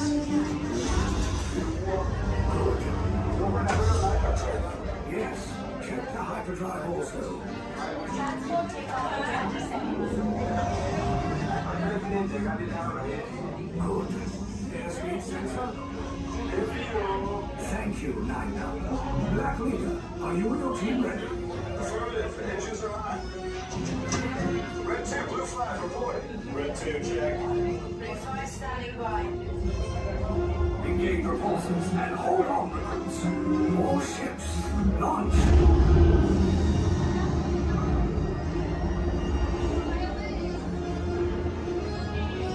I am Lieutenant Beck. As you heard from Ray, I have been tasked with getting you to Pucara. Red 2, Blue 5, keep tight now. Let's get ready to make that jump to light speed on mark. Black Leader, we're picking up an unusual signal. Are you spotting anything? Yeah, I see it. We'll check it out. BB-8, what do you got? There appear to be a number of small craft heading our way. Raise the shields. We got company. First order TIE fighters. Reroute. Reroute. Red 2, Blue 5, we got a clear path for transport. Make the jump. They're all over us. I'm hit. We lost Red 2, more incoming. Blue 5 taking evasive action. Try to shake it, Blue. I'm trying. We lost Blue 5. I'm going to try to draw on the way. Copy that. Get us clear so we can make the jump. Be ready. You won't have much time. Where are all those TIE fighters coming from? Star Destroyers. Get out of there. We can't. We're caught in a tractor beam. It's pulling us in. Our hands are friends to make this a fair fight. Don't worry, I'll come back for you. Stay strong. Cargo vessel TR-141, identify yourselves and prepare to be boarded. This is TR-141. We are a civilian vessel. By whose authority are we being detained? By the authority of the First Order, Resistance scum. Now bring down your shields and prepare to be boarded. They'll want the location of our secret base. Tell them nothing. The future of the Resistance is at stake. I have a bad feeling about this. Stand back from those doors. Attention, passengers of the TR-141. You have been identified as enemies of the First Order. You will disembark immediately and prepare yourself for interrogation. Proceed forward, now.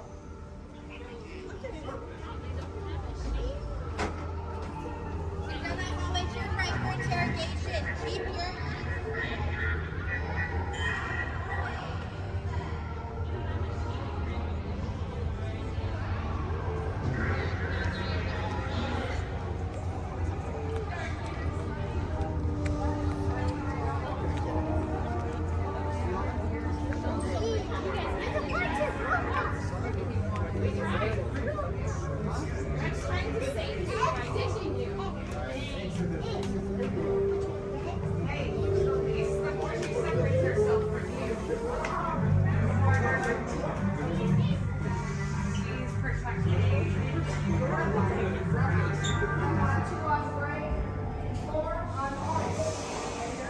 2 on gray. Rose going to be on orange. How many here? 1. You're going to be over here on blue. And 2, you're going to be on blue. Now, stand over your color, face the center, shoulder to shoulder. Now remember the color you've been assigned. Blue, red, gray, and orange. It'll be an important part of your interrogation process. You're going to need to know that color at the end of your interrogation and possible long-term motive. How many? You'll be assigned blue. Yeah. Quickly to the end of the hallway. How many? 4. You'll be assigned red. How many? 3. You'll be assigned gray. How many? Now, this cell door opens, so we'll call you in by your assigned color. And you will tell us everything. No, oh, you're going to have a tough time in interrogation. Get on your color. There you go. Scoot over, Blue. Make a little room. Get on your color. Not the lights, on the color. Ready to go. Frank, into your side. Orange. Everyone has been assigned a color. Look down and memorize it. Now forget it. This was for interrogation. Please will be get trouble. Now, is that your only speed? Slow. Let's move it along.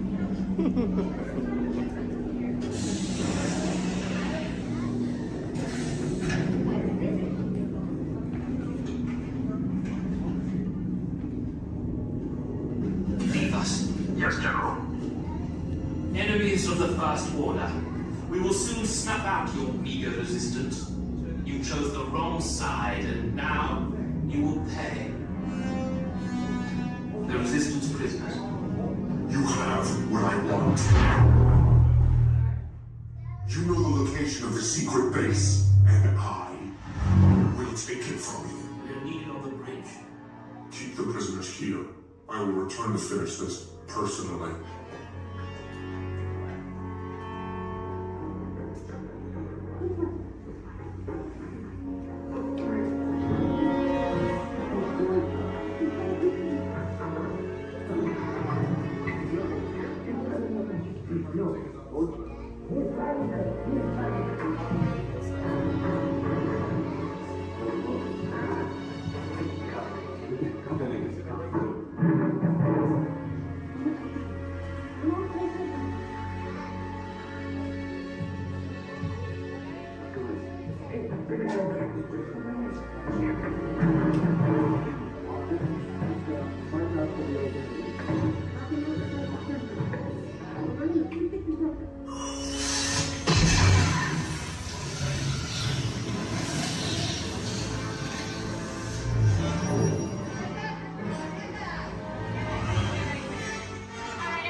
Take this corridor to the turbo lift, then head down to the escape pod base. Those droids are programmed to return you to Batuu.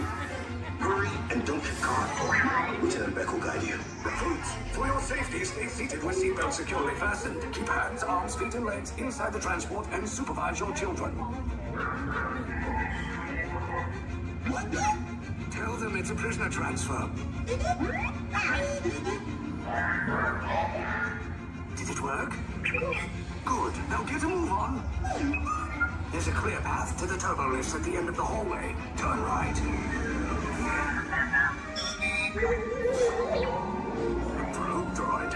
You're lucky it didn't spot you.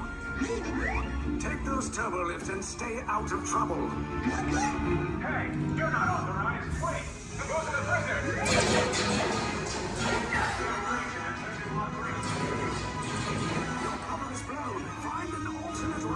Who picked these two droids anyway? Detention approach. Prisoners not seen at the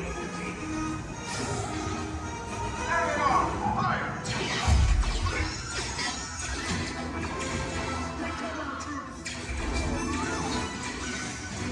The escape pod just below us. Take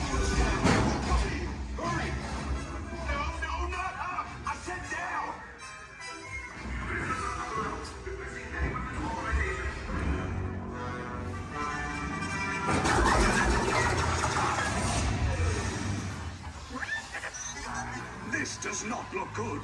Try to find another way down to the escape pods. The Resistance will attempt to rescue the prisoners. They have neither the resources nor the courage to engage us. You underestimate their conviction. Raise the shields! Shields? I see no evidence. Now! Sound the alarm! All personnel to their stations! Sir, the prisoners have escaped. How brave, but ultimately hopeless.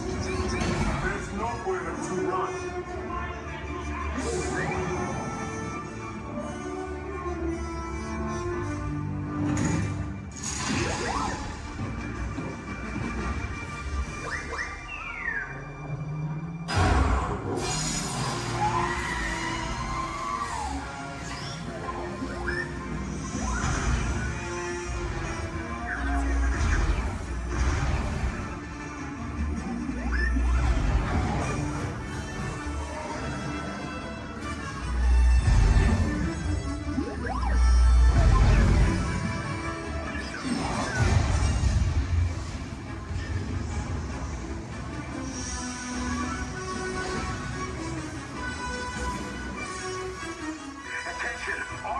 Personnel, abandon ship. I repeat, abandon ship. This destroyer is about. There's no escape. You will tell me the location of the secret base, and then I will destroy you and the Resistance.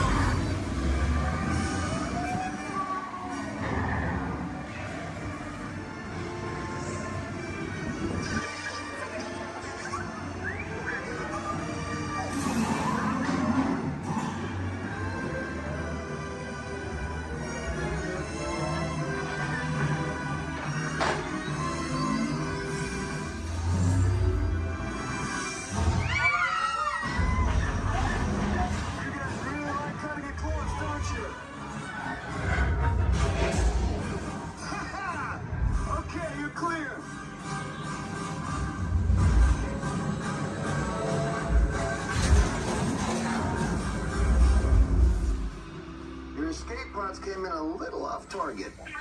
Ground crews will meet you outside the wreck. All right, nice job, recruits. Not what you signed on for, but hey, you're Resistance now. I think I have that authority. Right, Beck? Where's the lieutenant? I need eyes on Beck. I know, scout for his pop beacon.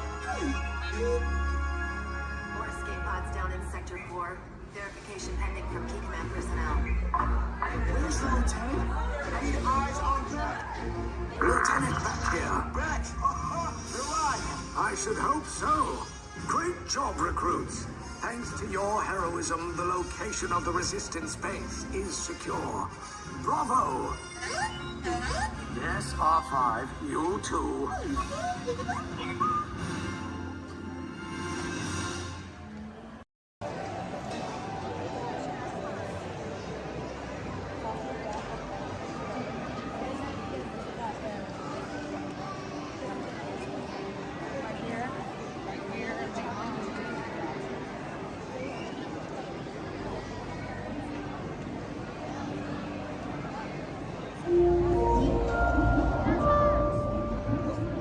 Attention marine life explorers.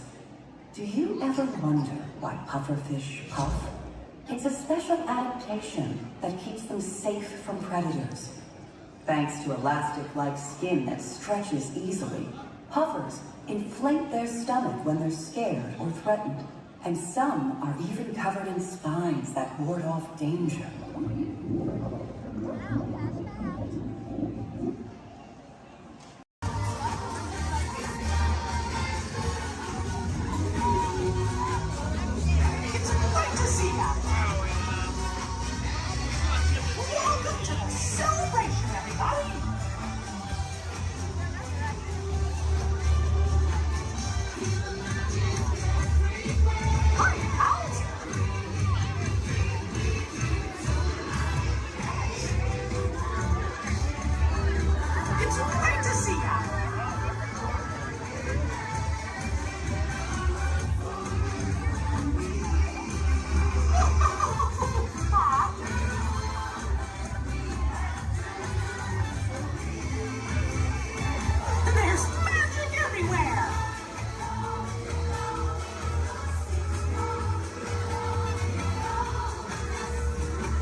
places you'll want to be sure to enjoy today while visiting this land of tomorrow.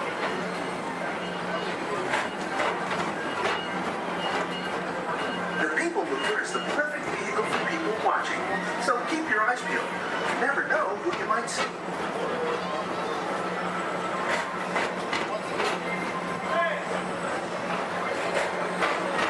Coming up, Stitch's Great Escape, where you can report for duty as a security agent for the Galactic Federation.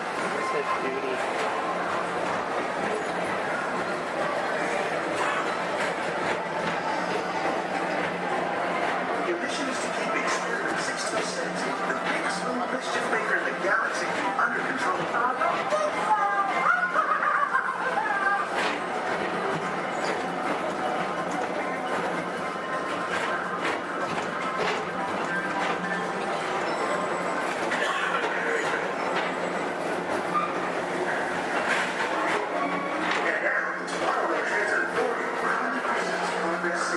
Walt Disney's Dreamland experimental prototype medium Progress City was the inspiration for Epcot, and many of its forward-thinking ideas have been realized throughout Walt Disney.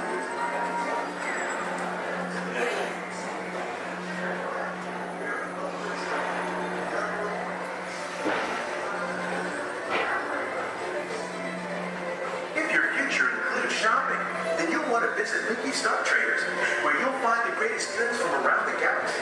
That's right. It's out of this world.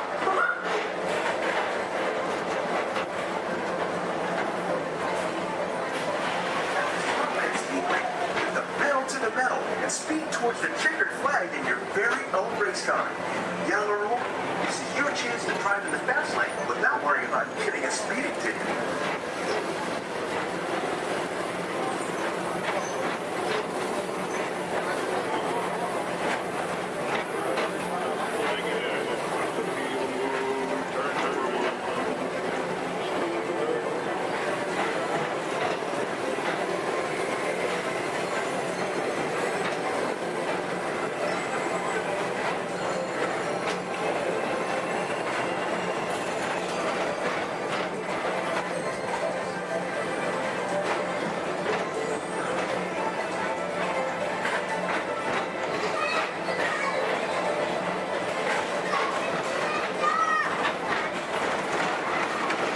With adventure, one of the real wonders of our world, space travel. Blast off on a high-speed outer space adventure and complete through the cosmos.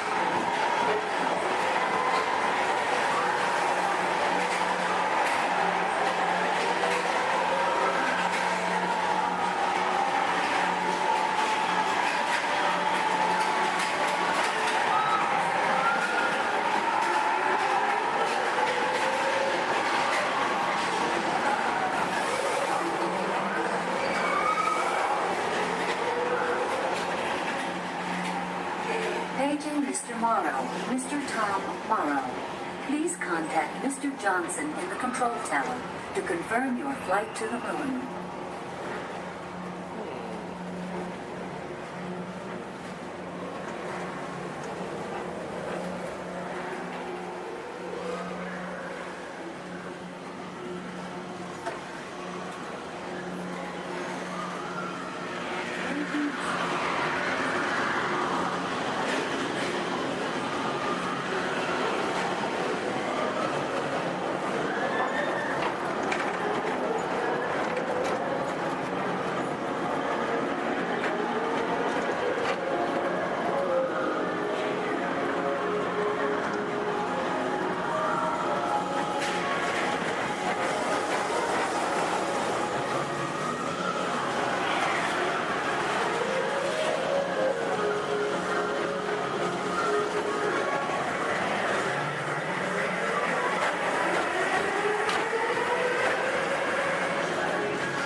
Inside this rotating theater, 4 families welcome you into their homes of yesterday and today, starting way back at the turn of the 20th century.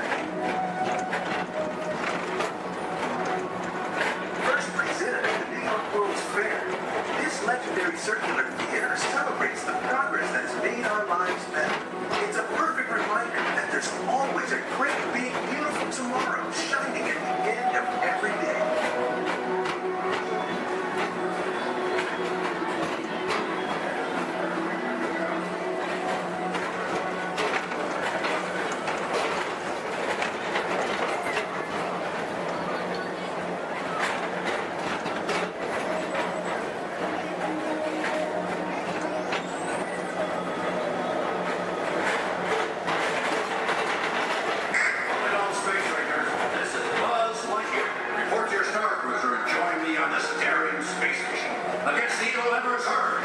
As an honorary space ranger, you'll use your own personal laser cannon to save the entire galaxy.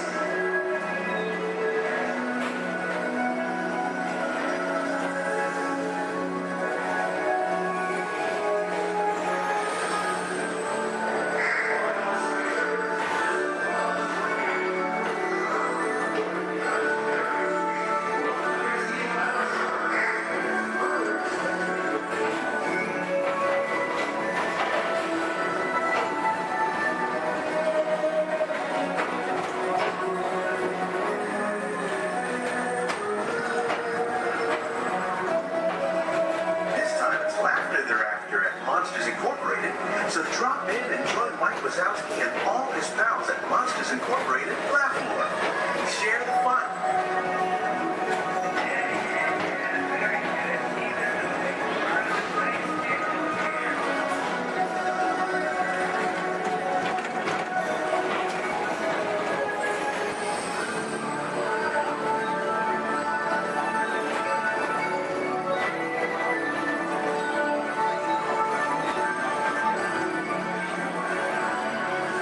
Thank you for joining us for this wild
Make it move.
Voilà. Venez, venez, venez. Suivez-moi, je vous prie.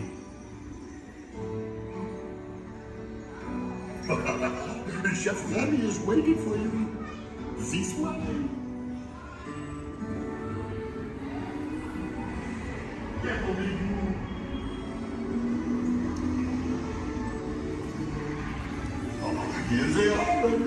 Des invités pour le dîner. On n'aurait pas idée en commun. Non. C'est vous, hein? Tout ce bon. Voilà. Mais oui, that's it.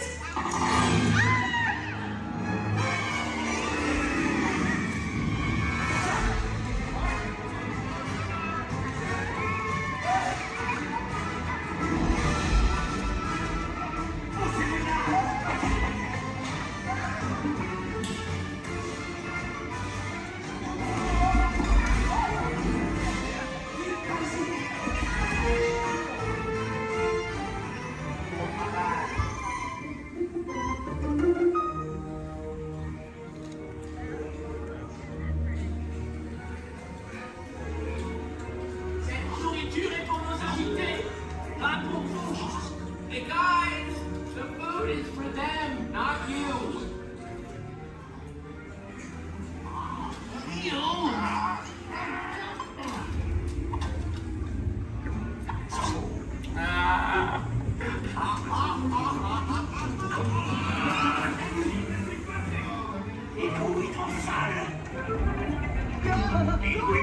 What are you doing? Que manigancez-vous?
Il va aussi me falloir rapidement 4 ratatouilles pour la table.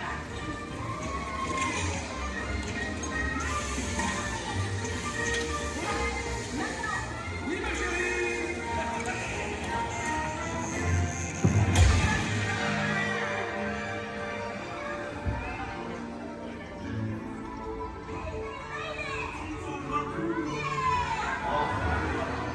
Hey, thanks for coming, everyone.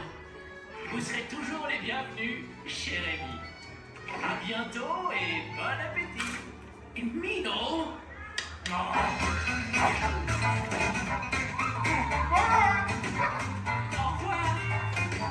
Never for you, ain't this way. You are always welcome at Bistro Chez Rémi.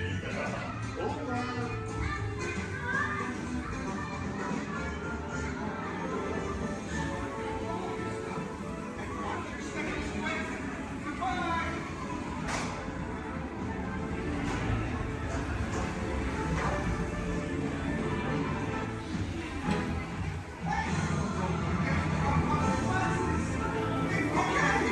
Be sure to grab all your stuff and watch your step as you exit.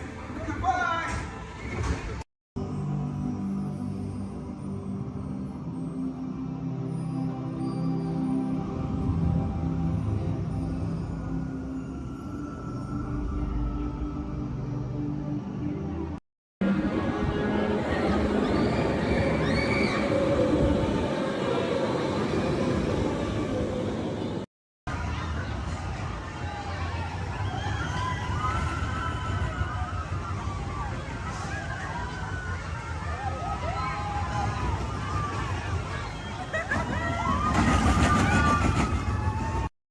Spot, so let me ask, how's everyone doing today? Sweet. Welcome everyone to the Aquatorium and welcome to Turtle Talk. My name's John, I'll be your host.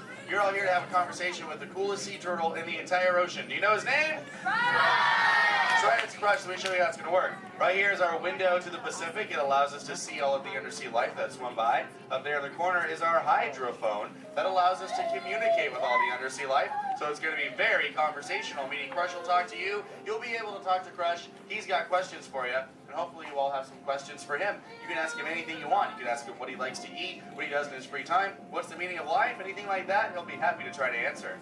If you do need to leave at any time, it's okay. Just use the doors on the opposite side of where you entered or right back here. Back there's my pal Brian. Everyone say hi, Brian! Hi! Brian will be back there to assist you if you should need any assistance during the show. I'm going to lower the lights and lower the music here so we can see and hear just a little better. My friends the Moonfish are going to be coming out here and showing you some rules. First rule inside, please no eating during the show.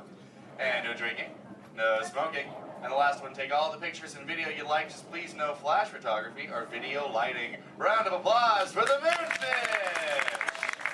Excellent. All right, Crush is up there surfing. He said when you're ready, just call him down. So on the count of 3, yell, hey Crush. Ready? 1, 2, 3!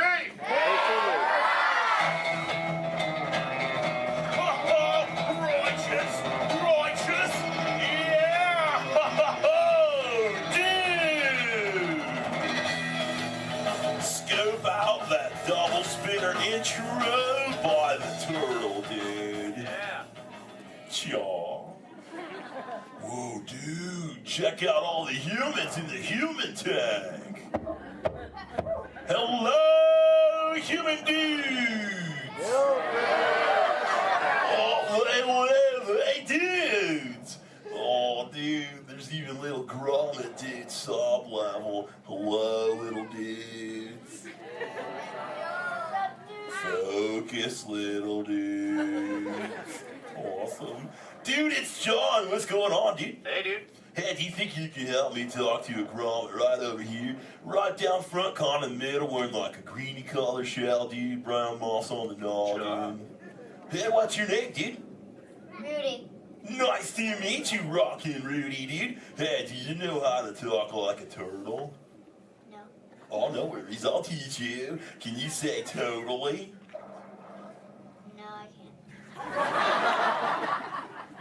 Okay, then. Let's go over here, John, dude. Yeah, let's talk to the dudette right here in the pinky shell, dude. Let's see if she can say totally. Hey, what's your name, dude? Gabby. Nice to meet you, Groovy Gabby, dude. So can you say totally? Totally. Whoa, you're good. Okay, now can you say sweet? Sweet. Okay, put both those words together, Groovy Gabby, and say totally sweet. Totally sweet. Whoa, dude, human dude, put your fins together for Groovy Gabby for totally talking turtle, dude. Dude, you're like bilingual. Hey, so like, where do you come from, Gabby, dude? Where do you live? Canada. Ooh, dude, you come from Canada, dude. That's excellent. I have no idea where that is. So how's the surf in the Canada, dude? Why are we whispering? Well, no worries, dude. Hey, so like, who brought you here on this fine day from the Canada, dude? Who'd you come with? With my family. Oh, excellent, dude. You brought the whole familia. Wouldn't it be cool if I talked to, like, your parental units? Totally say chaw. Chaw. Awesome. Okay, let's find out where they are. Parental units of Groovy Gabby, where are you at? Raise your fin. I want to talk to you. Over here, dude. Oh, dude, excellent, dude. They're, like, way over there. They're, like, taking a mini vacay from the little one over there, dude. And hey, what's your name, dude? Walt. Nice to meet you. What relationship are you to the Groovy Gabby, dude? Father. Oh, you're the Papa Bear. Excellent. Hey, so how many little ones do you have? 2. Oh, you're just getting started. Excellent. Dude, the Crush Man's got 65. You should totally try that. Well, hey, I was wondering, do your little ones ask you a lot of questions? Oh, yeah. Do you always have the answers right? Oh, dude, I'm totally the same way, dude. My youngest son, Squirt, dude, he asks me questions all the time, and I'm like, I do not know. In fact, human dudes, that's totally why I'm here today, to answer all those questions Squirt has about you human dudes. So if you can help me, and so I can take it back to him, totally say chaw. Oh, dude, you so totally rock! Dude! Whoa, dude, we got some advanced turtle talkers out there. Excellent. For the rest of you dudes, whenever a green sea turtle says you so totally rock, you reply by saying, dude, really loud. So, you so totally rock! Dude! Excellent, now you're all talking turtle. Let's move on to Squirt's first question. Numero uno. Squirt saw you human dudes at the beach the other day, and he wanted to know what you dudes do when you go to the beach. So shout it out, human dudes. What do you do when you go to the beach? Dude, kill the motor, dude. I heard some surfers, swimming, tanning. One little dude over here was like, boogie board. That was awesome. Well, let's see you swimmers out there. Raise your fin if you know how to swim. Oh, not many adults know how to swim. Okay, this is muy importante, human dudes. Raise your fin if you've ever swam or swummed or swam it in your entire life, dude. Oh, that's more like it. Hey, John, dude, let's go to this side of the tank in the first row, fourth noggin. That dude, that looks like a most excellent swimmer. Hey, dude, what's your name? Me? Sandra. Nice to meet you, Surfing Sandra, dude. You should have seen your face when I first called on you. You were like... It was totally awesome. Oh, go ahead, Sandra, dude, what's up? Are there any sea creatures you're actually afraid of? Oh, dude. Those tiger sharks got some serious thrill issues. They're real jerks. Dude, but, I'm a pretty fast swimmer, so I can get away from them pretty good, dude. But, I do have 2 very good friends, Chum and Bruce, and an anchor, too. Don't forget about him. Well, Bruce and them started this 12-step program called Fish Your Friends, Not Food. Oh, you know it, dude. You took it too. That's excellent. It's spreading onto the land. Very cool. Well, hey, I was wondering, dude, do you ever go swimming? Do you like to go fast or slow?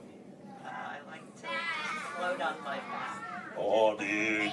I like your style, Sandra, dude. There you go. Just kind of like flip back and close your lids and be like, dude. I'm Sandra. I hope there's no tiger sharks around. Dude, that's excellent. But you know what? I am a green sea turtle, and because of those tiger sharks and my love for the thrill of speed, I totally love to go fast. Hey, human dudes, you want to see how fast I can swim? Totally sexual. Excellent. I'm going to go get my motor running, and human dudes, I need you to time me. So start counting when I say go, and count nice and loud so I can hear you. Okay, dudes? Ready, set, go. 1, 2. Back, dudes. Dude, I just swam all the way around the world. I did, dude. Right through Canada.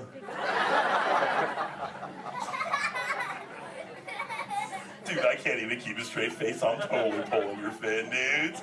Actually, dude, we can swim up to what you human dudes call 20 miles per hour, dude. But if I'm totally riding like a gnarly, awesome current, like the EAC back there, the East Anaheim current, I'll totally go up to like 45, John will tell me, dude. It's excellent. Oh, dude, but where are my manners, human dudes? I'm totally doing all the talking. So if you have a question for me, dudes, totally raise your fin nice and high, human dudes. And keep your fin high so I can totally see it. Excellent, dude. All right, hey, John, dude, let's go to this side of the tank. Right in the top part of the lily pad looks like a little dude with a stripy colored, multicolored shell, dude. Totally, dude. Excellent. Hey, dude, what's your name? Robert? Nice to meet you, Rockin' Robert, dude. So what's your question? Do you have a favorite toy? A toy? Dude, what's a toy? I don't know. Something you play with? Oh, dude. Yeah, dude, when I first got into the ocean from the beach, dude, I totally loved to play with this sea star, dude. It was excellent. We used to, like, totally have fun together. Do you have a favorite toy, dude? Yeah. What is it, dude? A stuffed animal?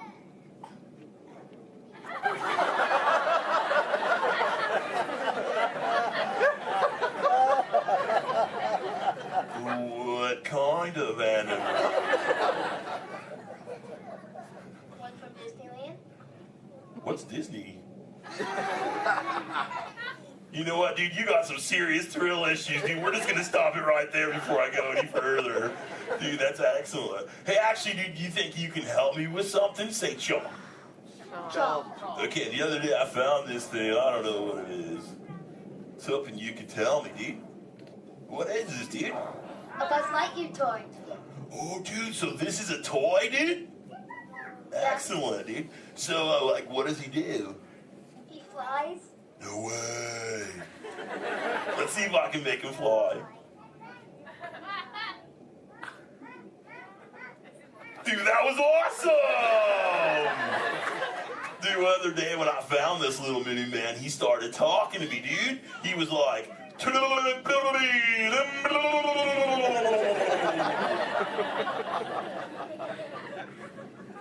what that means, and he doesn't say it anymore. So do you think Squirt will like this for his next hatch day, dude? Say chaw. Chaw. Excellent, I'll totally give it to him. And thanks for your help, dude. You so totally rock. Dude. Does anyone else have a question for the Crush Man? Raise your fin, dude. Oh, dude, let's just go right to the other side, right down front. Looks like a little dudette in a white shell right here, dude. Totally. Hey, what's your name, dude? Mallory. Nice to meet you, Mallory, dude. So what would you like to know? Well, if I could breathe into water, would you let me ride on your back? Dude, totally, dude. That'd be the most excellent ride ever, dude. I've always wanted to know what it's like to ride on my shell. I'm always riding in my shell. Dude, I bet so too. Well, if you ever learn the superpower of breathing under the water, dude, totally find me in the Pacific Ocean. I'll be waiting. I'll try. Excellent, dude. You're awesome. Hey, it was totally nice meeting you, dude. And for the rest of you humans, this has been excellent. I've learned so much. But I gotta give all this Mondo knowledge back to Squirt. But before I leave you, let me give you some of my ancient turtle wisdom.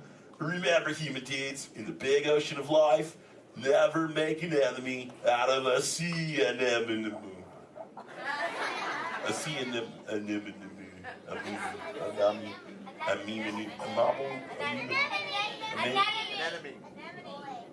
Stay in schools, dude! And remember, you so totally rock! Give it up for the Crush Man! Alright, human beings, mark your exit ready. Escape, the doors in the bag. I want you to walk and get that movie star treatment. There you go. That you know you deserve. And you know what? You might look and see. And see. This could be the start of something wonderful.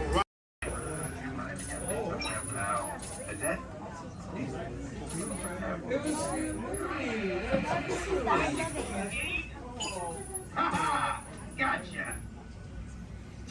Oh, what are you guys still doing here? Tour's over. The cages are open and the creatures are loose. You gotta get out of here. Wait. Don't get out of here. I could use a hand. My little pal Groot is lost in the fortress somewhere, and I need to find him before he gets ate. I found his tiny little heat signatures, see? All those other heat signatures are, well, don't worry about them. Listen up. You guys can be a big help while I look for my pal. A gantry lift full of warm currents makes a really great distraction. I just need you to wave your arms, scream, whatever it takes, and then all these things will, never mind. You in? It doesn't matter. That was rhetorical. Now let's move. Meet me at the gantry lift. Yep, I'm gonna go back that way.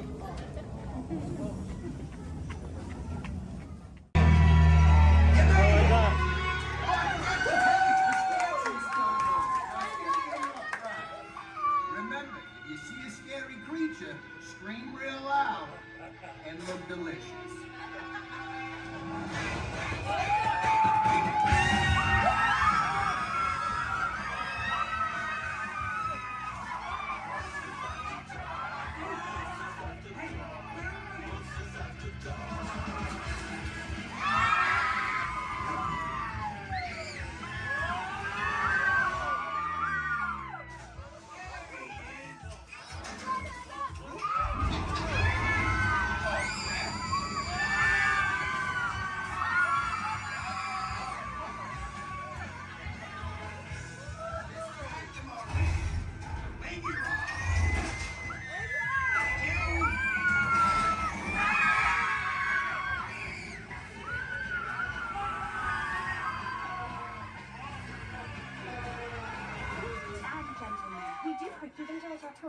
Please gather your precious souvenirs.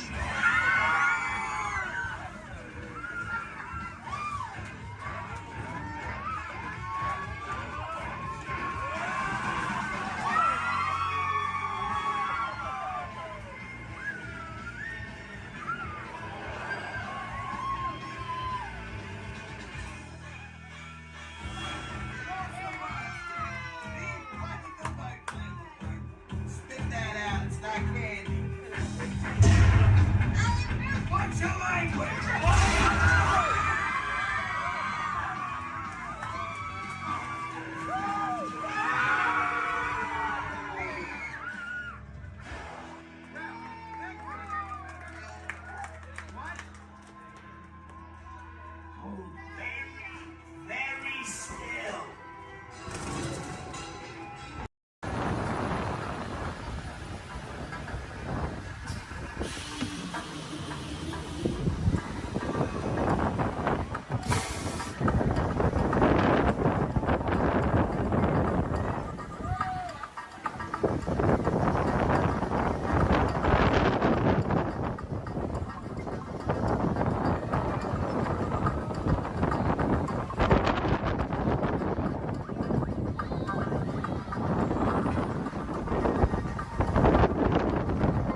Remain seated until your rocket ship stops, and follow the arrows to the flight deck.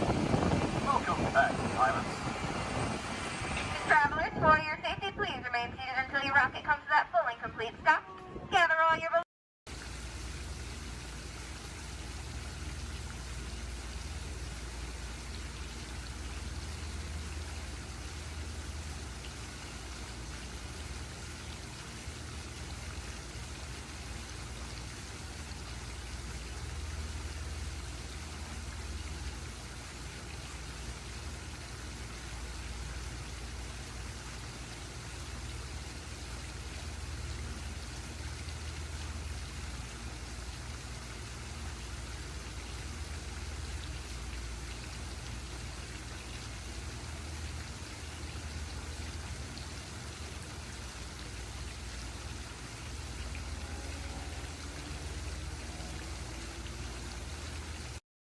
My name is Alexis. How's everyone doing this wonderful evening? Good. That was the most believable I've heard all night. But we're going to try it again anyways, folks. How's everyone doing this wonderful evening? Great. Woo-hoo. All right. Once again, my name is Alexis. I'm going to be your storyteller and captain for the evening. Just as a friendly reminder, please keep your hands, arms, and fingers inside the boat because Monstro does not like finger food. Oh, my folks, it looks like we are being swallowed by Monstro the whale. This is the very same whale that swallowed Pinocchio. But not to worry, folks, because Pinocchio was a smart little puppet. He lit a fire in here that made Monstro sneeze, and Monstro sneezed so hard that he blew his tail right off. Now, Monstro's not half as scary as he used to be. Haha. Around the bench to your left, you'll find the cave of the big bad wolf. And across the way, the homes of the three little pigs, the one made of straw, the one made of sticks, and the one made of 100% wolf-proof brick. Just beyond this bridge to your left, you'll find the village of Alice in Wonderland. Alice's home is the one in the corner with the thatched roof, and if you follow the small cobblestone walkway, you'll find the home of the White Rabbit. This is where Alice fell down and began her adventures in Wonderland. To the right, in the center of the canal, you'll find London Park, made famous by the film Peter Pan. This is where Wendy, Donna, and Michael, with a hum of Tinkerbell and a few happy thoughts, followed Peter Pan all the way to Neverland, where you never have to grow up. Straight ahead, you'll find the city of Agrabah, city of mystery and enchantment. The busy marketplace below is where Aladdin and Jasmine first met, and Aladdin, being that prince of thieves that he is, he not only stole bread that day, he stole Princess Jasmine's heart. Aww. And it's underneath these rose-covered arches where Aladdin and Jasmine took their first magic carpet ride into a whole new world.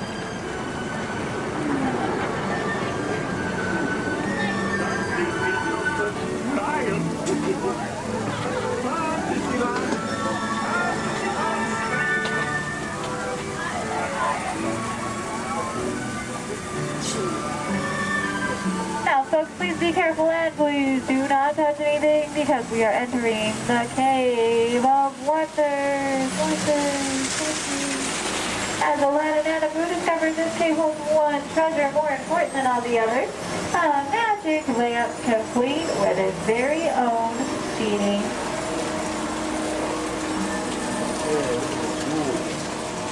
To the right, you'll find the home of Snow White and the Seven Dwarfs. The Seven Dwarfs are still back up in that jewel mine, whistling while they work. See? And to the left, you might recognize this French chateau is the home of Cinderella and her evil stepsisters and wicked stepmother. But not to worry, folks, because Cinderella now lives in that pink castle high atop the hill, where her and Prince Charming have lived. Does everyone know the rest of the sentence? Happily ever after. To the right, folks, in case you are like Dory from Finding Nemo with a short-term memory, you'll find the city of Agrabah, city of mystery and enchantment.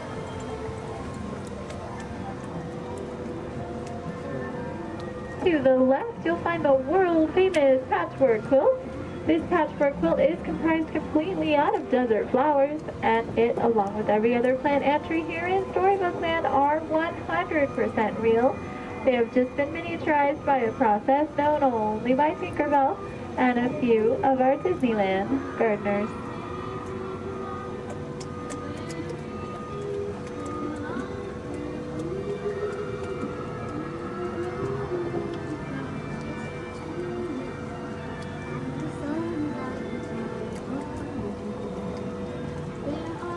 Coming up on your left, you'll find the humble home of Mr. Mole. And just beyond that, the not-so-humble home of Mr. Toad. Doesn't look like either of them are home right now, but I've heard it's because they're on some wild ride. Bordering the canal to your left, you'll find the 3 Dutch windmills. The windmill in the center is best known for sheltering the local animals in Disney's animated film, The Old Mill. Straight ahead, below those Alpine mountains, you'll find the village of Geppetto and Pinocchio. That workshop near the waters where Geppetto made his wish for Pinocchio to become a real live boy. If you listen carefully, you just might hear them still celebrating inside.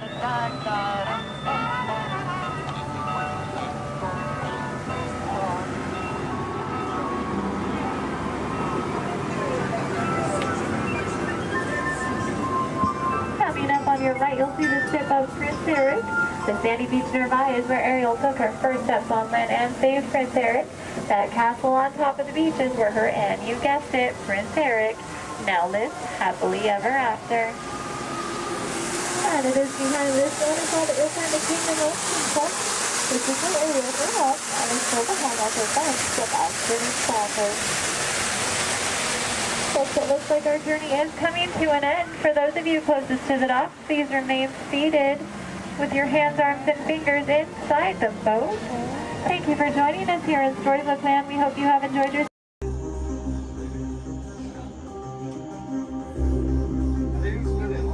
you see alligators on this ride? Yeah, space alligators. Also known as alligators. Yeah. So the backpack's right with us? Users, prepare to be digitized into the world of Tron.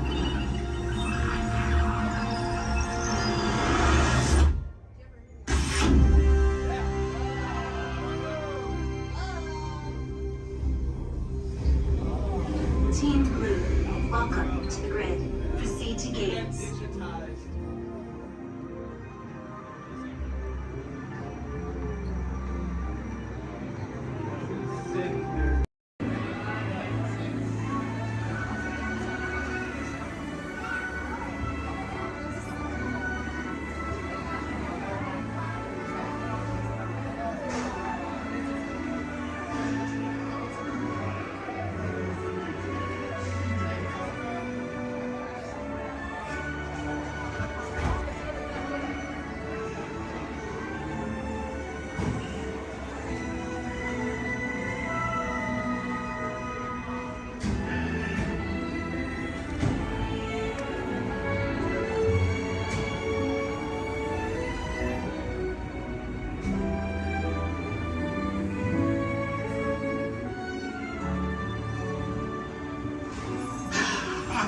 Voilà, venez, venez, venez, suivez-moi, je vous prie.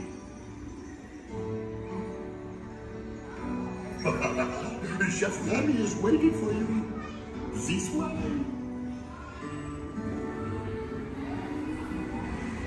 Qu'attendez-vous?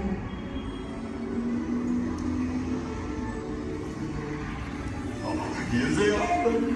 Des invités pour le dîner.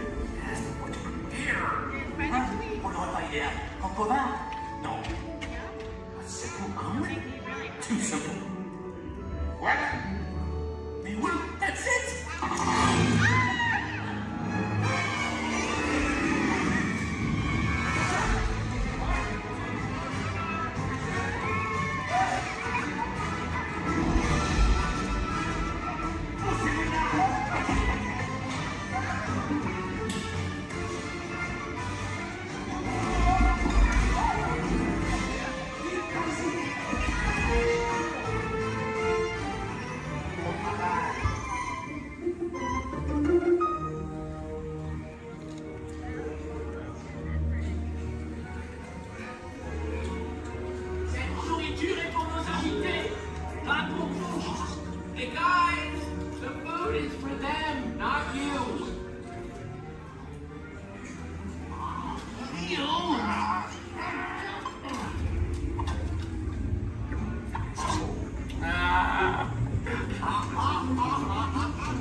What are you doing? Que manigocez-vous? Out of my way!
special effects water tank. Now, water tanks just like this one continue to play a major role in action films. Here, the explosive, out-of-control mayhem that you see in movies like Crimson Tide, The Rock, and Pearl Harbor can all be created using large-scale mechanical and physical effects. The action is then filmed as a carefully planned sequence of events. And today you guys are in luck because we are in pre-production for our very own action sequence that we like to call Harbor Attack. We're going to be using some of the same special effects that directors like Michael Bay use in their films. Now, if you'll turn your attention to those overhead monitors, here's Michael to set the scene. In this scene, a patrol boat is on a surveillance mission. Searching the skies for enemy aircraft, the crew is caught off guard when the real danger surfaces from beneath the sea. This is going to require a full range of physical effects, split-second timing, and careful direction. We have the lights, we have the cameras. All we need now is the action. And if anybody knows about serious action, it's certainly Michael Bay. Some of the effects that we'll be using in this scene include water cannons, which have been pressurized up to 100 pounds per square inch. We also have bullet hits, which have to be carefully timed and programmed to match the sequence of the visuals as well as the pattern of our sound effects. And the last but probably the most important physical effect in a scene like this is fire, which must be ignited at a precise moment, because it takes a lot of time and work to reset the charges for an explosion. Of course, the number one consideration in the timing of all these effects is the safety of our actors here on the set, and that's where you come in. Everyone, please give Mitchell a big round of applause! Yay! Mitchell, you have been cast as the mechanic in our scene today. Your scene is going to take place way down here in the engine room of our PT boat. Now, you don't have to swim. You can follow Stephanie and she'll show you right where to go. Alright, we're going to be filming 2 scenes today, but not in the order in which they appear in the script. Many movies today are shot out of sequence, which means that actors have to react to a situation which may not have yet been filmed. This can be difficult, so it's up to the director to provide the motivation for the scene. Alright, Mitchell, here's the setup. The boat next to you is going to buzz as 800 gallons of water are going to dump out of those tanks, fly down that chute, and slam into you like a freight train. Are you feeling motivated to hang on? Good. It's actually 1,000 gallons of water, but we find there's a fine line between motivation and fear. Alright, roll playback, and action! Pick up the phone and talk to your captain. Let him know you just lost your engine. Keep talking. Keep talking.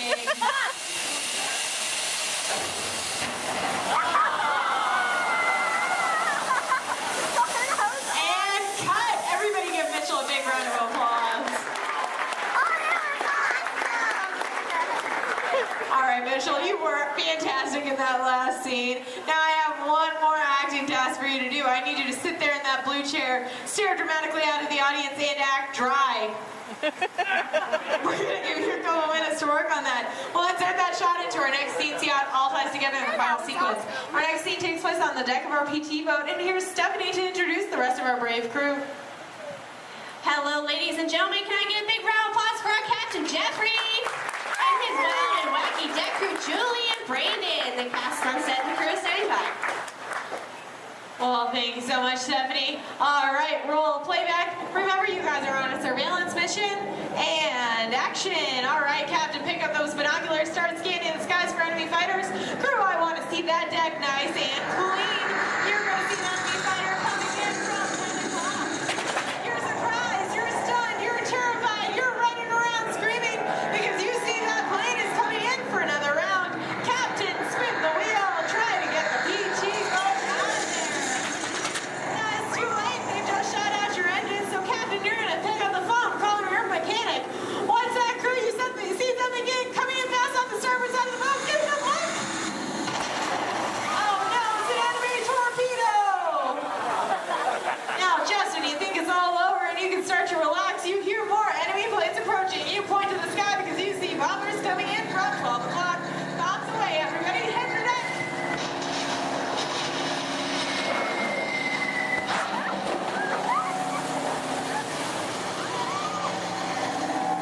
Now you pass survive that aerial attack, but then you see 2 more torpedoes headed fast off the stern. Lucky for you, they pass right underneath the boat, but unfortunately that means they're headed straight for our audience. Point to the audience and yell, look out!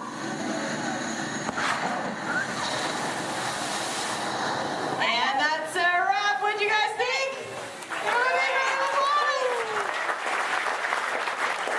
All right, now we're going to see what that whole sequence looks like when we have some computer-generated images, a couple of lines of pre-recorded dialogue, and an exciting musical score. Ladies and gentlemen, I'm proud to present Harbor Attack.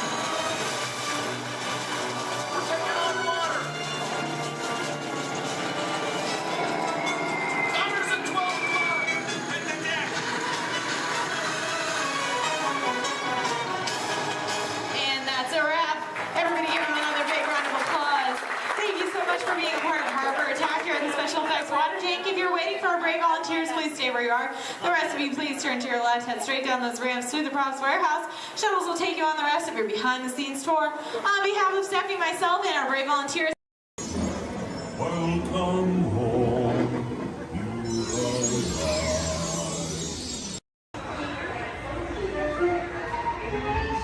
Edna, keep your eye on Jack Jack. No problem, darling.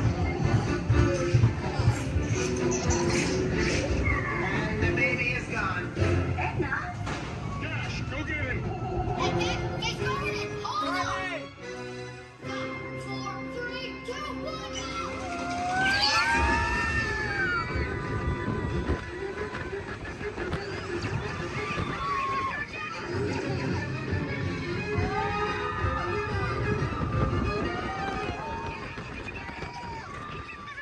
The baby has teleported to the next tunnel. Got it!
Sorry that got a little crazy. Babies can be unpredictable. Yeah, Mom. Super babies.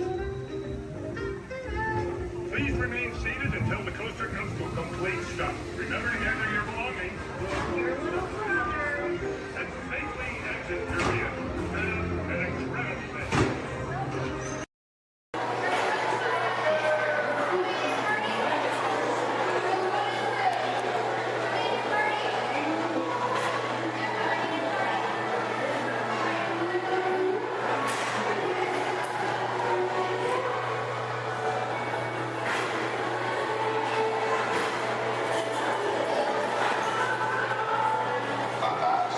Snow White is the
the last. Those who seek the spirit of Norway face peril and adventure, but more often find beauty and charm.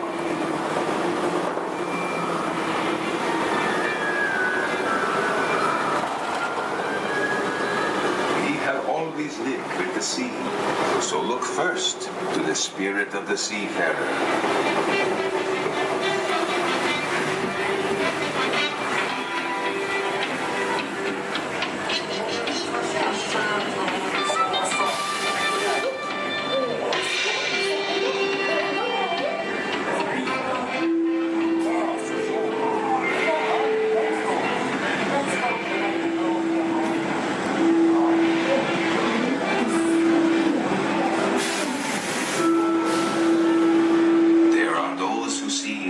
Spirit veiled in a land of forests and mystery, where trolls still prowl the water's edge. What is? How dare you come here? Invaders! Stop! This is troll country! Get away! Be gone! I'll cast the spell. Yes! Yes! You disappear! Disappear! Disappear! Back! Back! Over the farms!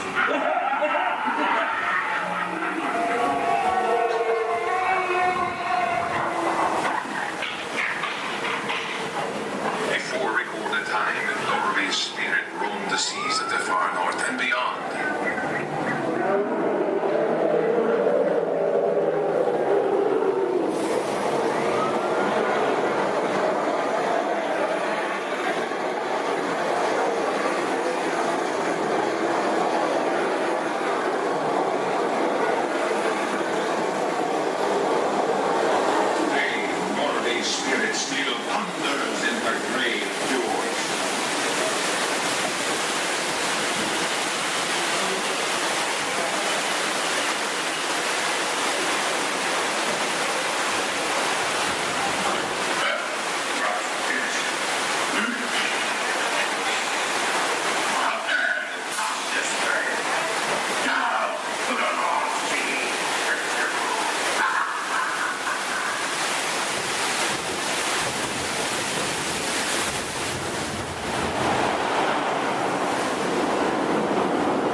always been. Will always be adventure.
some of your legs are warmed up, let's warm up those voices. Repeat after me.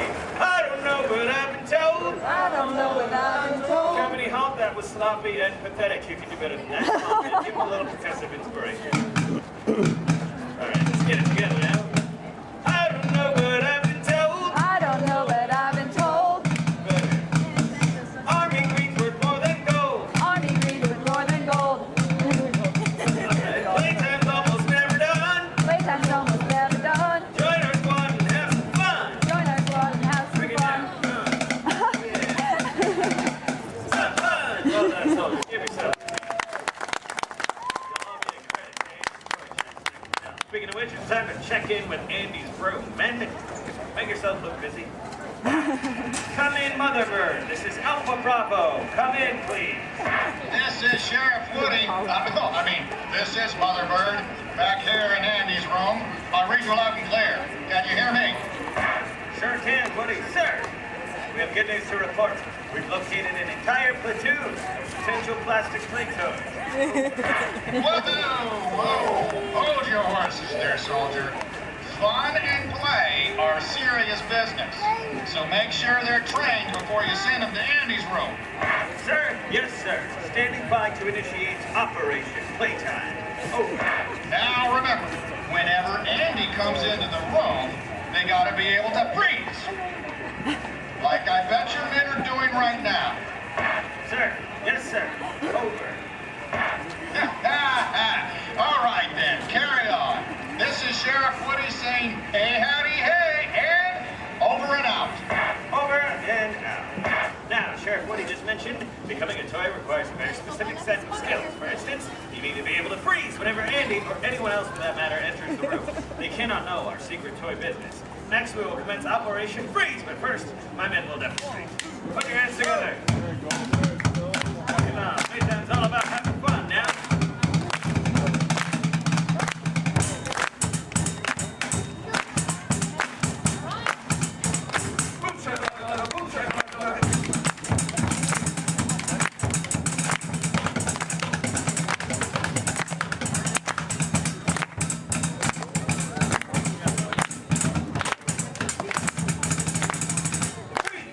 Well done, give him a hand. Now, for this operation, I need a front line of volunteers right on up here across this way. Come on up. Don't be shy. Move it. Come on up. Front line up. We will train these volunteers to be checked. Can't be. All right, now, go ahead and line up with these soldiers here, shoulder to shoulder. One big straight line. Very good. Now give me an about face. That makes turn around. We're going to march in a circle as they play a march, but as soon as they stop, as soon as you hear silence, no drumming, then I want you to freeze as if you're a toy and someone just entered the room.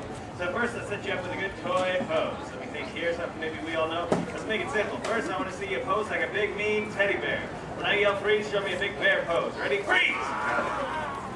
Very good. Now, as I mentioned, while my men play, we will march in a circle, following me this way, and as soon as they stop, I want to see you frozen. Then take it away. Right this way. Here we go. Okay. Get there, buddy. All right. Very good. That's a good marching line. I'll tell you that. Now, let's get that sound. As soon as they stop. All right, that was pretty good. Let's try it again. This time, let me see you frozen like an action figure. Maybe your favorite action sports star. Think your favorite sport and then pose like you're playing it, right? Following me this way. Here we go.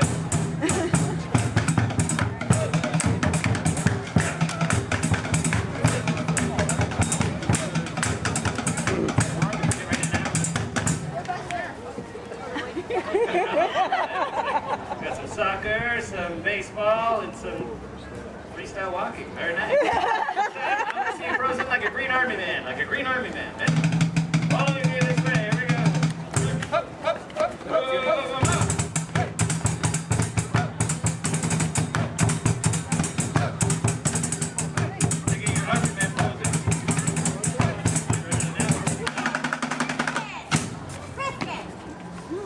All right, pretty good. Give me a round of applause. Let's stay where we are for our next operation. We call Operation Flip Top. Men prepare. Now, both you to do is practice something that is very important to Green Army men and women everywhere, and that is target practice. You must have your aim home at all times. You never know when you're going to need it. So, for Operation Buckshot, you will be presented with a target. This red barrel here is too filled with monkeys. They got out. It's a very sad day. So now we use ladybugs for our target practice. You'll each be armed with 1 round of ammunition, and in 3 rounds of firing, our goal will be to get 100% of the bugs back into the barrel. As I mentioned, in 3 rounds of firing, hopefully we can get better every single time. Like me, I get more skilled every day. All right, go ahead and hold up those bugs, squeeze in arms. When I yell fire, let them fly. And 3, 2, 1, fire! That was pretty good for a first time, but I know we can do better. Go ahead and pick up those bugs, recover those ammunition. Remember to observe the rules of playtime, share, play well with others, and be safe. All right, now, freeze in arms. Let's try round 2. See if we can do any better. And 3, 2, 1, fire! That was a little better that time. We're getting closer to 100%. Let's try the 3rd and final round of firing. As I said, our goal is to get 100% of the bugs into the barrel. I have faith in you. Now, freeze in arms, hold them up. And 3, 2, 1, fire! Wow, would you look at that? All 100% of the bugs made it into the barrel. Give him a big round of applause. Well done, men. Mission accomplished. You're dismissed. Go ahead and fall into formation as you were. Great work. You all make my plastic heart pump with pride. All right, we have one final operation, which we call Operation Play 12 with others. And for this operation, we will practice playing 12 with others. That's right. And I need 2 volunteers celebrating their birthday. I see one right over here with Debbie. Come on up. Come on forward, and you too. Come on up, Savannah. Debbie, go ahead and stand right here for me. Savannah, fall in next to Debbie. Right in line with my men. There you go. Give them a round of applause. They're going to be honoring members of my drum corps. That's right. You're going to be playing on leave. They're recently acquired from the Rockstar Canvas playset. They're not mine. Go ahead and hold on to those. Now, what's going to happen is my men are going to play march, and any time they may stop and point at you like this, go ahead and take a look at what they're doing. And when you see them do that, I want you to hit that tambourine 2 times like you mean it, and try to do it together right now. Good job. Yeah, you can hit a little harder than that. There you go. Perfect. Now, just take your cue from my man, and 1, 2, 3, 4.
Everybody raise your right hand.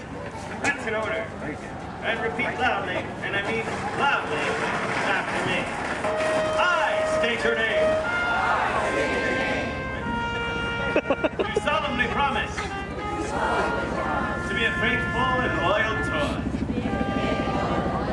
To follow any and all orders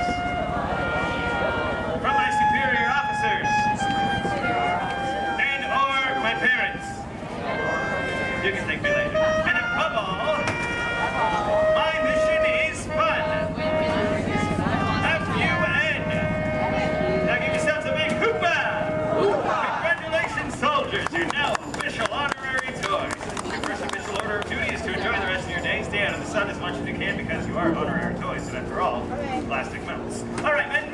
problem. Let's get back to the toy business. Great work, everyone. Hold up. We got the fighting army. All of the ready for movie. Protect us. Our room that's filled with toys, as you'd expect. No machine's ever been. Welcome to the Avatar program. Soon, you're going to have a chance to undertake an amazing Na'vi rite of passage, flying on the back of this powerful animal called an Ikron, or as we call it, a Banshee. The way you're going to do this is by being matched to something called an avatar.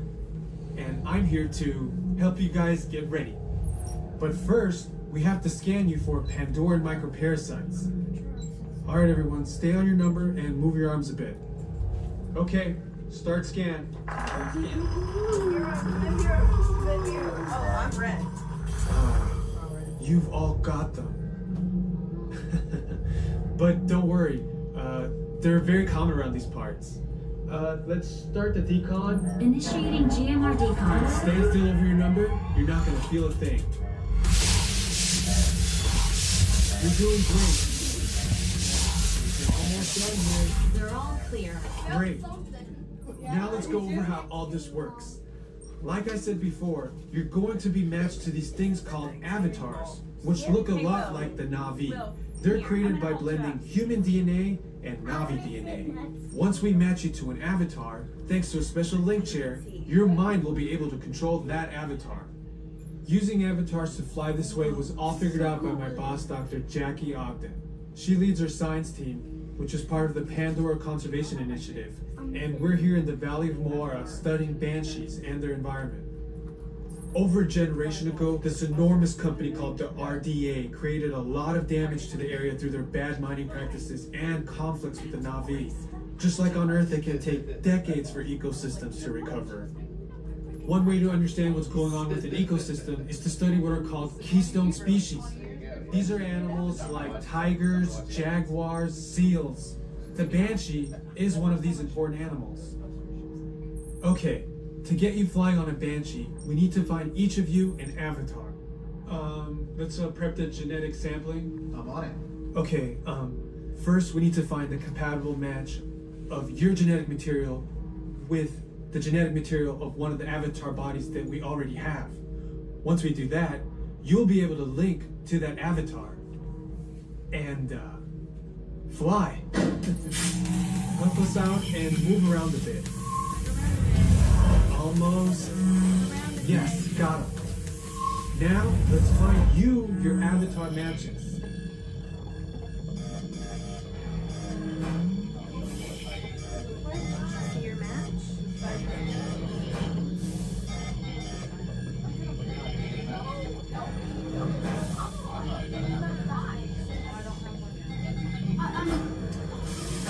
All right, you've all been matched with avatars.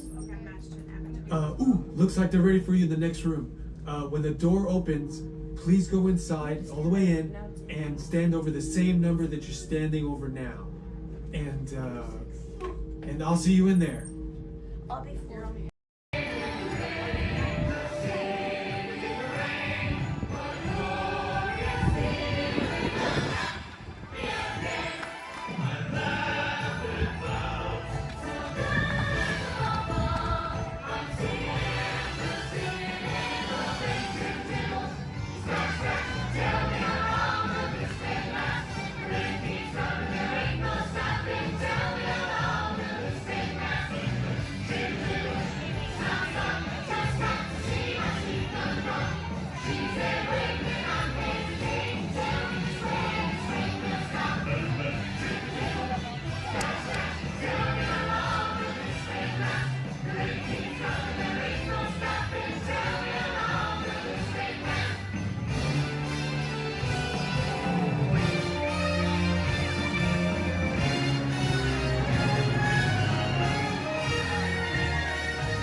not gonna give it back. This is R5 who's gonna help get you guys out of here. We're just waiting for your transmission from Finn.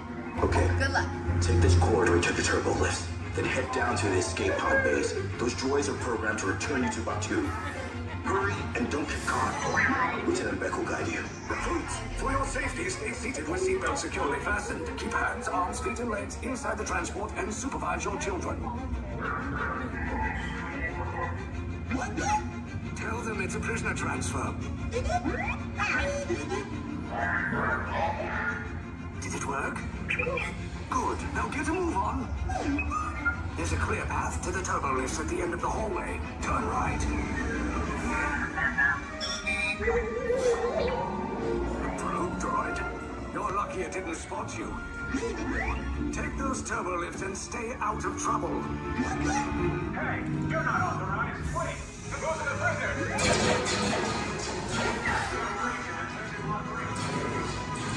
Your cover is blown. Find an alternate route. Who picked these two droids anyway? Detention approach. Users will see identity. Fire!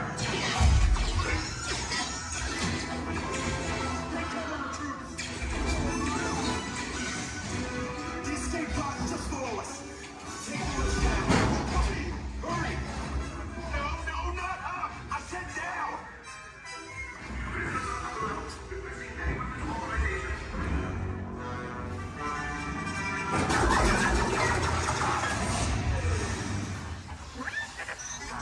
This does not look good. Try to find another way down to the escape pods. The Resistance will attempt to rescue the prisoners. They have neither the resources nor the courage to engage us. You underestimate their conviction. Raise the shields! Shields? I see no evidence. Now!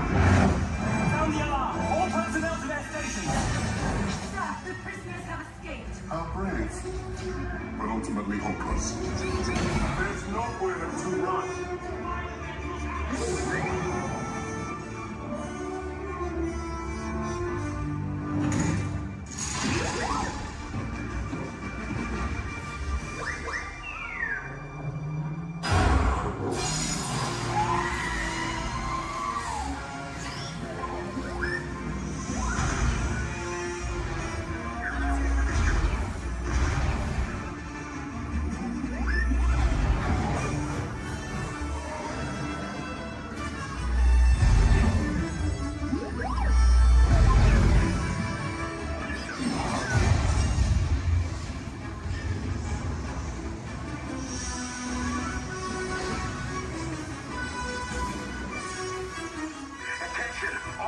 Personnel, abandon ship. I repeat, abandon ship. This destroyer is about. There's no escape. You will tell me the location of the secret base, and then I will destroy you and the Resistance.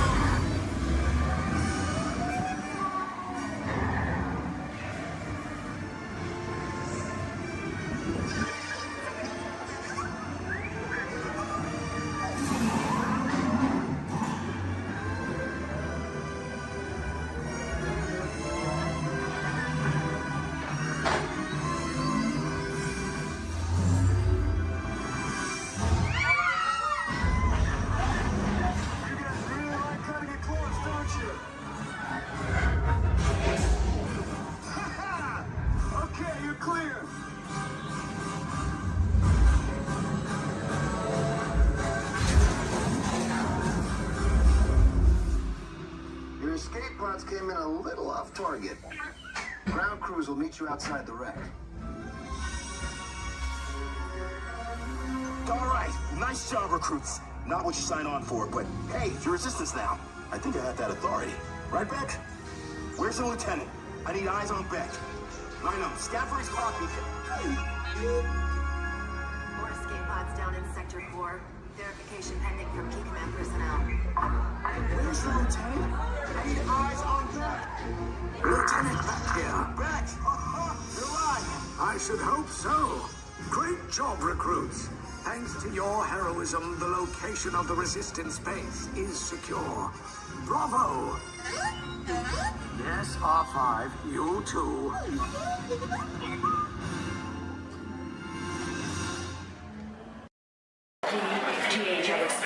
No, it's in seven. To your craft,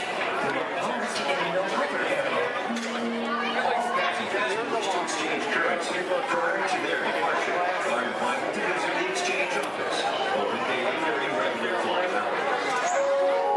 The activity change for Starcast Flight 114 starts for your service to Endor. Flight 114 will now be departing from gate number 2. This is a gate change only.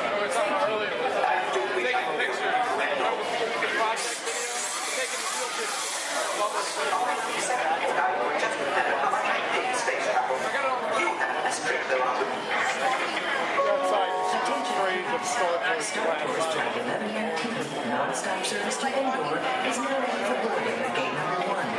All passengers, please proceed to the boarding area immediately. Good job.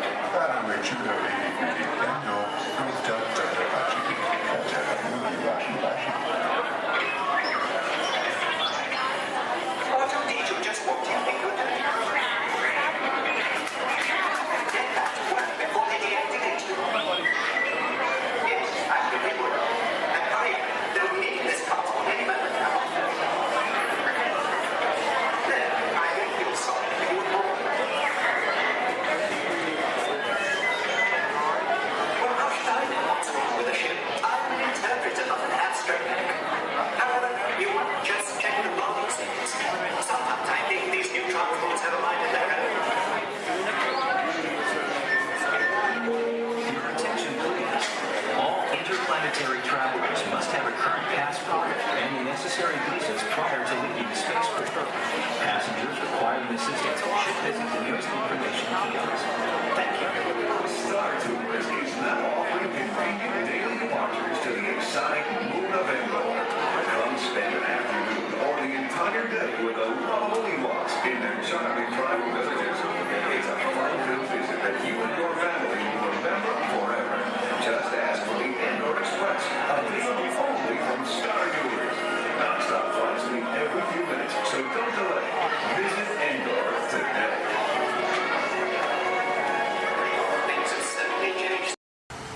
Hollywood, my client's the new owner of this birthday. What? Are you cuckoo? My client's the new owner. Disney gave me an exclusive. Co-exclusive. Didn't you read your contract? I gave it a bird's eye glance. And you call yourself a talent agent? I negotiated my tail feathers off for this deal. Well, my client does not share credit. He's a very big bird. Your client is Big Bird? Not Big Bird, a big bird, you bird brain. Well, your dim little star is now half owner of the Enchanted Tiki Room with my superstar. Think again, chickie babe. Stop grousing. Just look at these paying customers waiting to get in. Did you say paying? As in money. As in 10%? Hey, who am I to go against the status quo? Sorry to interrupt, gentlemen, but I would like to inform our guests about tonight's show that will be starting soon. In just a few moments, the doors will be opening and you will enter into a room of joyous songs and splendor. Here at the Enchanted Tiki Room. Mahalo. Wait, our clients are not here. Maybe they hit traffic. Don't say that. Sorry. Anyway, babe, I gotta fly this scoop and migrate back to Hollywood. My birds will call your birds. We'll do lunch.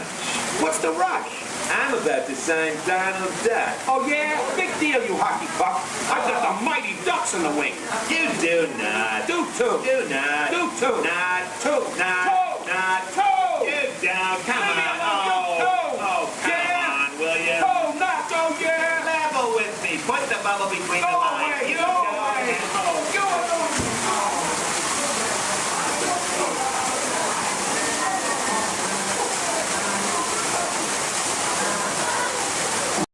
I'm supervising you. Now everyone pick up your favorite hand and wave goodbye to those people on that dock. Goodbye. Goodbye. Yeah, you're never going to see them again. But you don't know them, so why would you see them again, right? Unless that was your family up there, then you know what? You're welcome. I just got you a 10-minute break from them. You probably need it. You've been at Disney World all day with them. But now let's see. Is this anyone's first time on the Jungle Cruise? Can I see a raise of hands? Perfect. Me too. Is this anyone returning to the Jungle Cruise? Can I see a raise of hands? Perfect. I can't wait to be a sore disappointment for all of you and exchange a lot of awkward eye contact has already started. How beautiful. But hello everybody, welcome in. My name is Skipper Kevin. First name Skipper, last name Kevin. I'm going to be your best friend, guidance counselor, dance instructor, tour guide, dragon slayer. And if you don't laugh at my jokes, I'm going to be your swimming instructor. I said that just for you. I said that just for you because I knew you were going to interrupt me. Yeah, thank you so much. I really do appreciate it. Wow.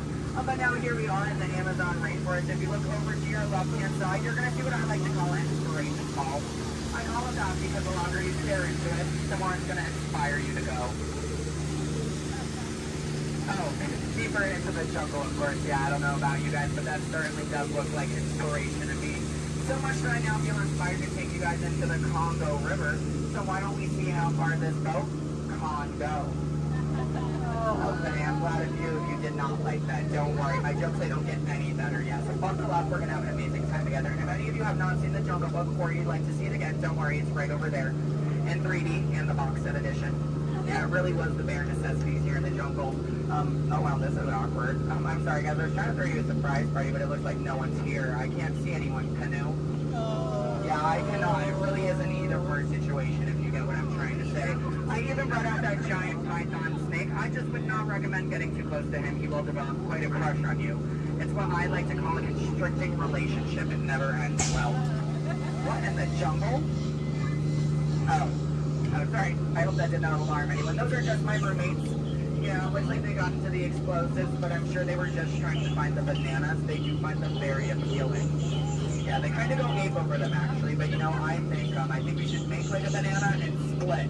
So we're now going to head down the Nile River, which is the largest river in all of the jungle. It goes on for Niles. And Niles. And Niles, thank you. And if you don't believe me, you are in Denial. disbelief. I bet you believed you had that one. No. Yeah, you did. I heard you say it. But if you look right there, everybody pay attention. This is super cool, super rare. It's honestly an African bull elephant. You could even say it is a once-in-a-lifetime opportunity. You will never see one of those again in your entire life. A twice-in-a-lifetime opportunity. You will never see one of those again. And how majestic that is, the common African elephant. Okay, but now here we are on our African belt, which has some of my favorite animals on it. If you look up behind those boulders, you're going to see those tall neck cheetahs. Right here in the front, those are the ones that killed Mufasa. Over there, we have the scary-looking chickens. Look at all those chickens. And then we have that beautiful pride of lions protecting that sleeping zebra. Yeah, who am I kidding? I can't lie to you guys. That zebra's dead. Those lions are chowing down on some lunch right now. But kids, don't worry. I like to call that zebra plastic. There's lots of trust issues here in the jungle, I know. Wow.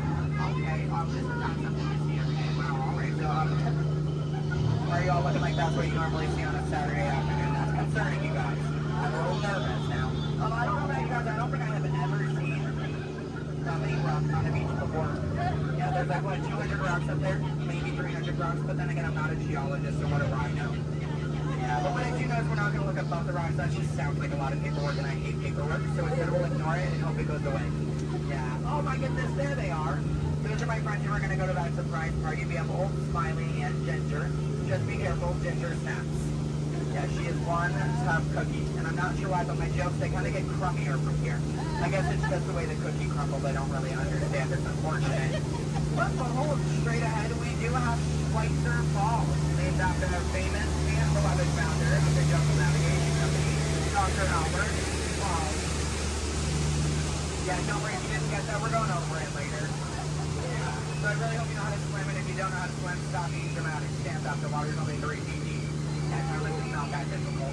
But if you guys are starting to wonder, Skipper Kevin, how on earth did you land your job here? I'd like to say it's plain to see. Yeah, I took a crash course, which was half off, and you know, I've been winging it ever since, but that's kind of the tail end of that story. There's not much to it. And now it does look like we are entering a hippopool, and I need everyone to be very careful. These do look like some dangerous animals. In fact, you could even say they are some hungry hippos. So if you guys could do me a favor and hold on to your marbles. I lost mine a long time ago. That's why that boat's halfway underwater. Oh no, I'm just kidding. The legal team said I can't keep saying that. That's gonna get me fired. Yeah, the last time I took a boat out, I went to a volcano and everybody came back without eyebrows. But lucky for you guys, I took a wrong turn this time. But this is probably the point in the cruise where people start thinking my job is so easy, I let a monkey do it. But I promise you, that's not true. Those are chimpanzees. Yeah, there's a very clear difference between the two. Just don't ask me what it is. I have no idea, and I didn't think we'd actually see any, so that's kind of crazy. But lucky for you, I do have a very fun fact about monkeys. So apparently, humans eat more bananas than monkeys. But I don't know if I believe that, because I don't know the last time I ate a monkey, do you? Yeah, that's bananas. And don't worry, if you don't get that joke, I'll give you about 10 seconds. I get it. You're a late bloomer, you just need a moment to digest that one. You're welcome. Yeah, so please take your time. And it is now the moment that we have all been waiting for. It is the amazing, the colossal, it is the eighth wonder of the world. The backside of water! O2H! O2H! Alright, I got a few chemistry notes on board. That was the reaction I was hoping for. Everyone else, don't worry, I only tell those jokes periodically. It just gets me in my element sometimes, you know. I did have a joke about oxygen and potassium. You could say it's okay. Yeah. I also had one about sodium, but no, you guys don't look interested. So instead, we're going to head down the Mekong River into the ancient Cambodian shrine. If you've never been in there before, be careful. There is a 10-foot drop. So make sure your seatbelts are buckled left to right and tug on that yellow strap. Yeah, if you're looking for your seatbelt, you can't find one, hold on tight. Let me know how that goes for you.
but on the bright side, here we are in an Indian elephant bathing pool, and I bet you guys even think that's water coming out of their trunks. But don't worry, it's not. Yeah, and as a double feature, if you look up ahead to your right, you're going to see those two baby elephants playing under a full moon. Yeah, I bet you don't see that very often, do you? No, I'm just kidding. Don't answer that. If you do see that often, I don't want to know why that's weird. Please keep that to yourself, okay? But you know, since we are here in the jungle and there are plants everywhere, I'd really like to take a moment and show you guys some of my favorites. So, that one.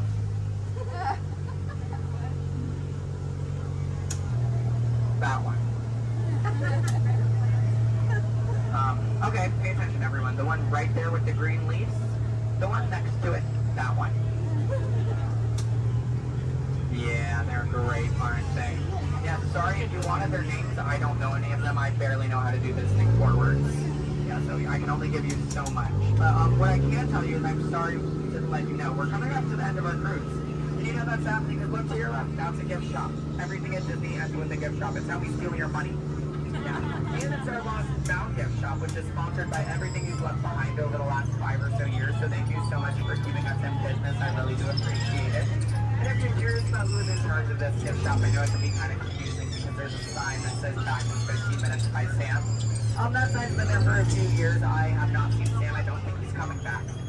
It's also not those monkeys, because you know that'd be a monkey business, and we don't monkey around here in the jungle. That's completely unacceptable. It's actually that elephant. Because did you guys know that elephants have the best memories in all of the jungle? I wish I had a memory like that. It really helped me with my job. Oh, fun fact about elephants. Did you guys know that elephants can grow up to 4 feet? Which is super impressive. We only grow up to 2, 1 on each leg. And if you don't get that, look at your legs, look at theirs, you're going to see an extra pair. If you see any more than 2 legs on yourself, go to a doctor immediately. Yeah, that's not normal, okay? And then if you're looking in that gift shop and you see anything you like, you might notice we have a whole bunch of hats in all different shapes and sizes. Once you get off the ride, just ask one of us skippers about it because, you know, we're really great at capsizing. It's something I think we've honestly perfected. But what I can tell you is that if you did enjoy your time here today, my name is Skipper Kevin. I'm trying to give you my full name. And I do spell it a little weird, so I'm going to go ahead and spell it out for you. It is spelled H-E-L-P space M-E. Do it that way, you will, okay? If you did not enjoy your time here today, then you know what? That's unfortunate for you. You willingly got in my boat and wasted 10 minutes of your own time. My name is still Skipper Kevin. Thank you for leaving. And I think I would go one step farther to say that out of all of my cruises today, you've been the most recent. No, I'm just kidding. I'm just kidding. You've actually been outstanding. Especially those of you who just awkwardly stared at me for 10 minutes. It's been mutually awkward. Yeah, I'm not a robot plot twist. I'm not an animatronic. I can move my feet off the floor, and I can hear and see everything you haven't done since you sat down. And you know what? That makes us like a family. As I say to my own family after 10 minutes of quality time together, look at that. She's even giving me a heart. This is why I have attachment issues. You're going to get out of my boat in about 2 minutes, and it's going to make me cry. You need to leave, is what I'm going to say. So in just a moment, you're going to be outstanding on that dock. Yeah, it really is great. Oh, and while we're looking over at the dock, let's do a little bit of a dock orientation. Everybody on this side, this is where we're going to be getting out. So if any of your rebels are hanging out of the boat right now, leave them there, stay comfortable. But when we get over there, you might want to pull it in the boat because that dock is really hard to replace. Yeah, your elbow, I can send you to an urgent care lab dock. I don't have a contact card for it. I don't know how to replace it. But you're going to see those 2 docks in between the boat. I like to call them the paradox. Yeah. The 2 skippers, they're paradorks. Yeah, they really are adorable, aren't they? And you can tell them I said that. They're going to hate it, but I love it. Yeah, and thank you for saying I'm so funny. You're really inflating my ego as we speak. Yeah. I'm getting some compliments from you. She's falling in love with me. She's stealing my jokes. He's recording me. This is like a reality TV show. I'm better than the Kardashians. Yeah. Oh my goodness. And what do you do? What's your story? Do you walk across the country? Yeah. You do? That's I have metal spreads. Do you? Yeah. What kind of metal? Golden ones, silver. Do you sell them? No, I just wear them. You just, but, so have you not won any? No.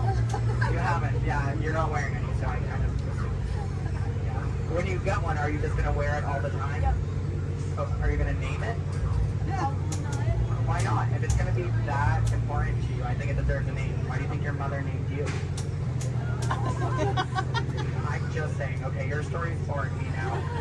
What is your story? Talk to me, Miss Epcot Center. She's wearing a shirt that says Epcot. Is that your story? Yeah. That's it? Yeah, and I'm sticking to it. That was a pretty short story. Yeah. It's been a long life. Short story for a long life. Something about that doesn't make sense. Oh, goodness gracious. My friend in the middle with the Leia shirt. Hello. Are you a Star Wars fan? Good to know. What's your story? Alabama? My friend's from Alabama. He's bald. He normally works here, but he's not. His name's similar to mine. It's Brevin. I'm Kevin. We also have a Devin and a Heaven. If you can, yeah. How do you think we feel? You hear us on the microphone, you just hear a name, all you hear is Evan. We all come flock into. Yeah, it's great. Okay, my friends in the back, why are you so quiet? You're so quiet. Are you having fun back there? Just making sure you're not asleep. I mean, your bucket has a little no. You're wearing sunglasses. You're wearing sunglasses. He's behind my engine. Can't see any of you. And then, what about you two over there with the extra set of ears? How you doing? You are the nicest one here. No one asked me how I'm doing. Thank you. You are all horrible people. Just know that. Just know that, please. Except, well, no, you can love me all you want, but that doesn't mean you ask me how I'm doing. You know what? I think I'm ready to cut our time a little short together. So, now this is a word from legal. Make sure your hands, arms, legs, and feet are inside the boat. Parents, supervise your children. I don't have any. I don't want yours. Children, supervise your parents. I don't trust them. Neither should you. And then number 2 they're holding on means that we have to do this 2 more times because you guys just didn't make me feel good enough about myself. So hello everybody, welcome aboard the Walt famous Jungle Cruise. My name is Skipper Kevin and I would never do that again. That's treacherous. The only thing I'm going to do is make you 2 times farther from the exit for your inconvenience. You're welcome. And I really would like to tell you what my parents told me on my 18th birthday. They looked at me and they didn't say, Skipper Kevin, happy birthday. Why are you staring at me? That's all they said. Okay, well now that you guys are just doing weird things, get out. Goodbye. Yeah. Yay. Stop. Don't stop. I need it. Yeah, go ahead, give me a standing ovation. I am a middle child. I love validation. Yeah, thank you.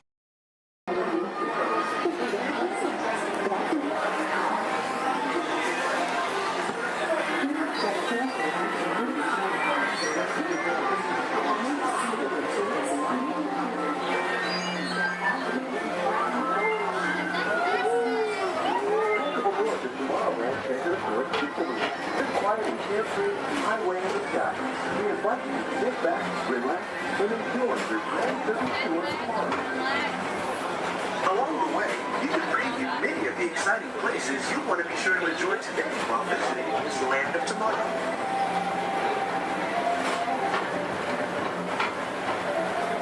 The People Mover is the perfect vehicle for people watching, so keep your eyes peeled. You never know who you might see.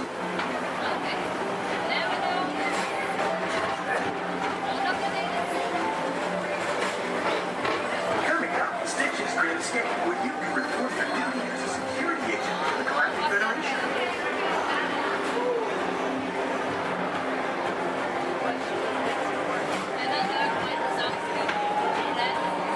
Your missions take you in 366, the biggest little mischief maker in the galaxy, under control of our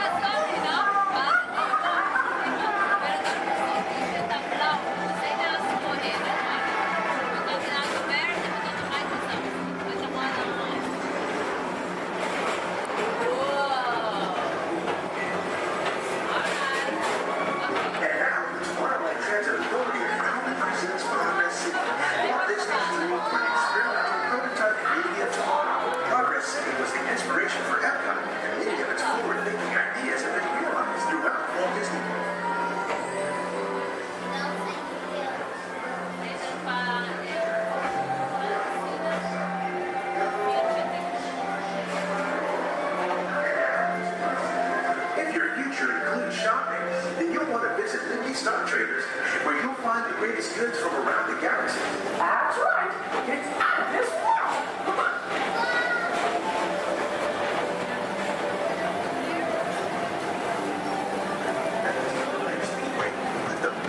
medal and speed towards the checkered flag in your very own race car. Young or old, this is your chance to drive in the fast lane without worrying about getting a speeding ticket.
Paging Mr. Morrow, Mr. Tom Morrow.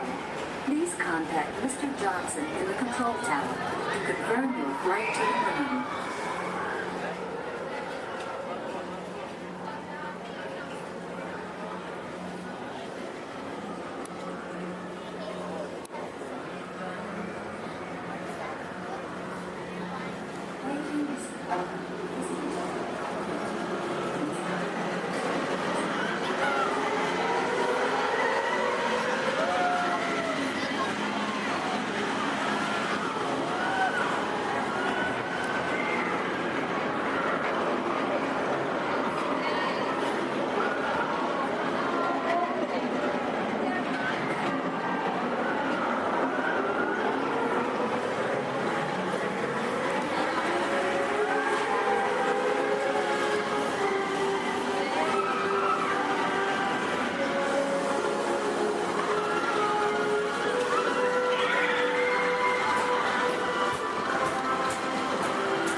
Mountain while you're here for an adventure that's out of this world.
We're now approaching Walt Disney's Carousel Progress.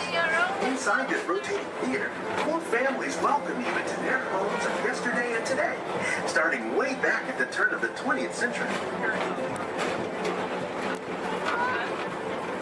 First presented at the New York Post Fair, this legendary circular theater celebrates the progress that has made our lives better. It's a perfect reminder that there's always a great, big, beautiful tomorrow shining at the end of every day.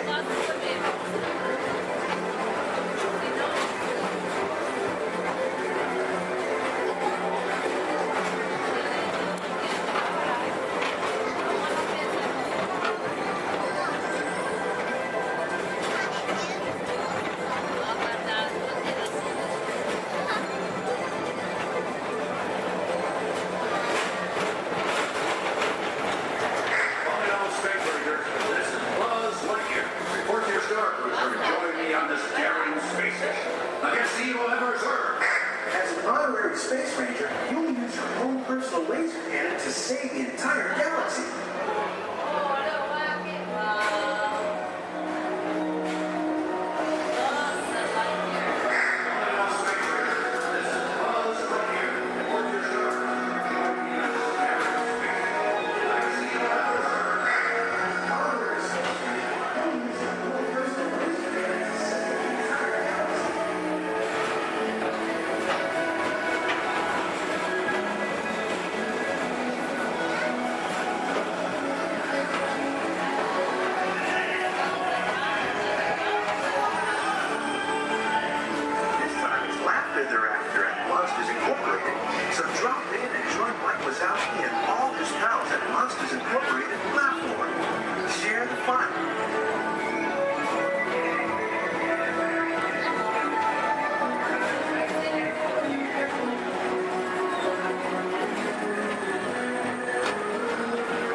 Enjoy the rest of your day and have a great, big, beautiful tomorrow.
It's all right here at Toy Story Midway Mania. Do you think I'm kidding? Do you think we call it Mania for nothing? Oh no, you gotta see it to believe it.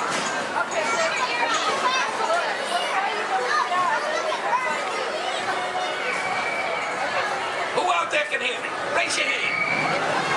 Good, good, good. Who out there can't hear me? Raise your hand. Look over here. We got a bunch of wise guys.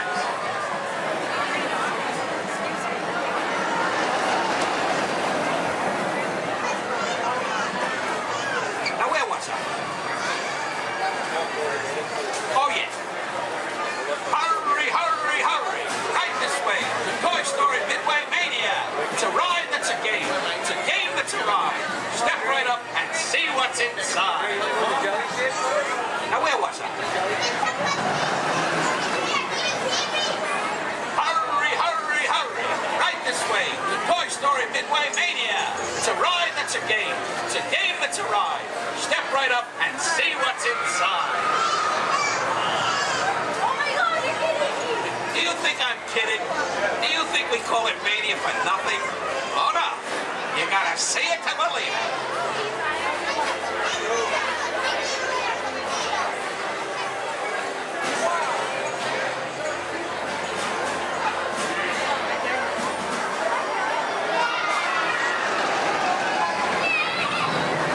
What?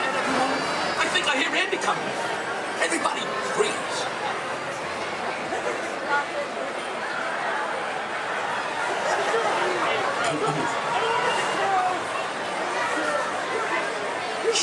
Greetings, everyone. We are pleased to announce that tonight, Disney's California Adventure will remain open until 10 p.m. for your enjoyment. Again, Disney's California Adventure will remain open until 10 p.m. this evening. It's okay, folks. Hold so long.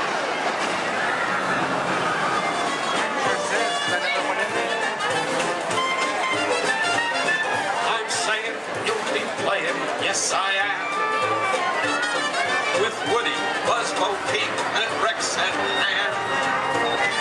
My toy friends, they adore you, so they built the place in for you. Step right up, folks. I tell you, everybody can.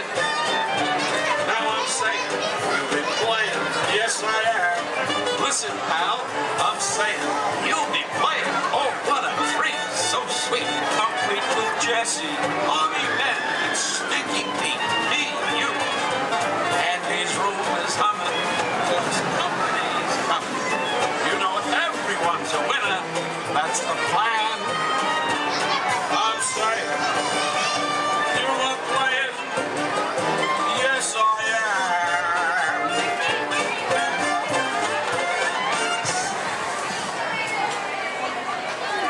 Thank you, thank you.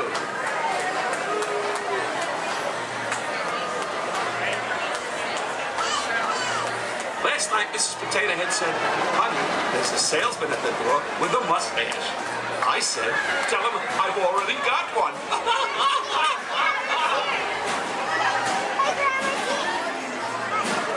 Check out my new hat. It cost me a nominal. Next.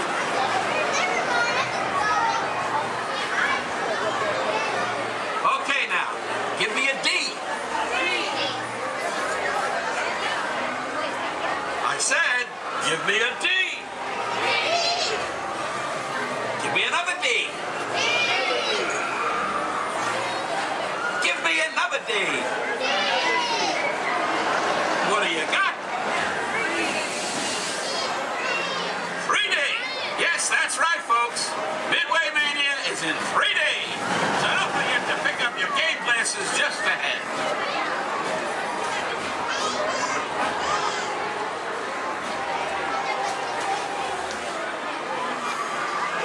Hey, young man. Yes, you. What?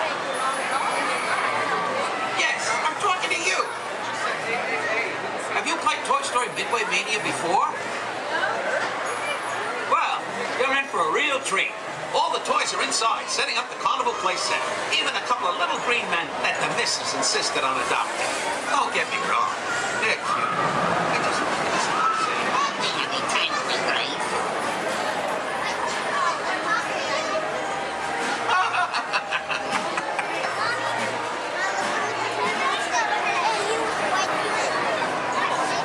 Hey, young lady.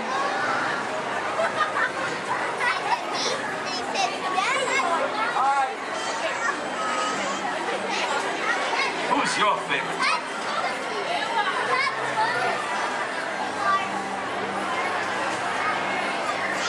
Speak up, princess.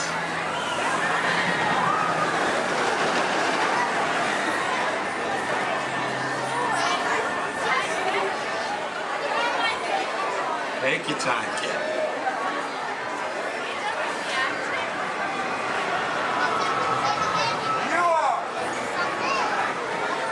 Ah, thanks.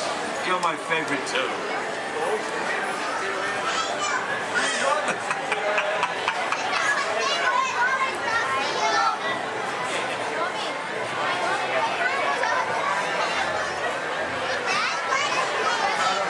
Hurry, hurry, buddy.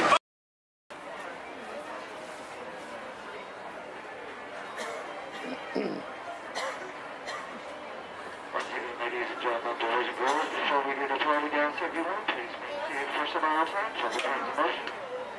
As well as if you're a small children, if you do, ask me guys, please let me know the center of the bench. And I will from to the crowd team today, and here we go. Our board.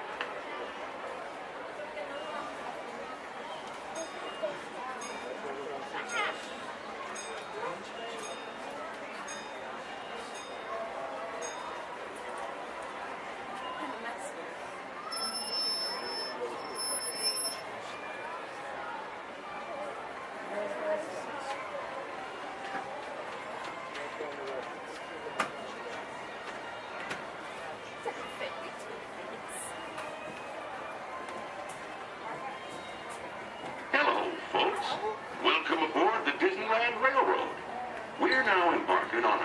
grand circle tour of the Magic Kingdom, with stops at New Orleans Square, Mickey's Toontown, and Tomorrowland, followed by a visit to the Grand Canyon and Primeval World. We got a lot of traveling ahead of us, so remember, for a safe trip, you need to stay seated, keeping your hands, arms, feet, and legs inside the train. And please, watch your children. Bienvenidos a bordo del Disneyland Railroad. Para su seguridad, permanezca sentado y mantenga las manos, brazos, pies y piernas dentro del tren y cuide a los pequeños. Gracias.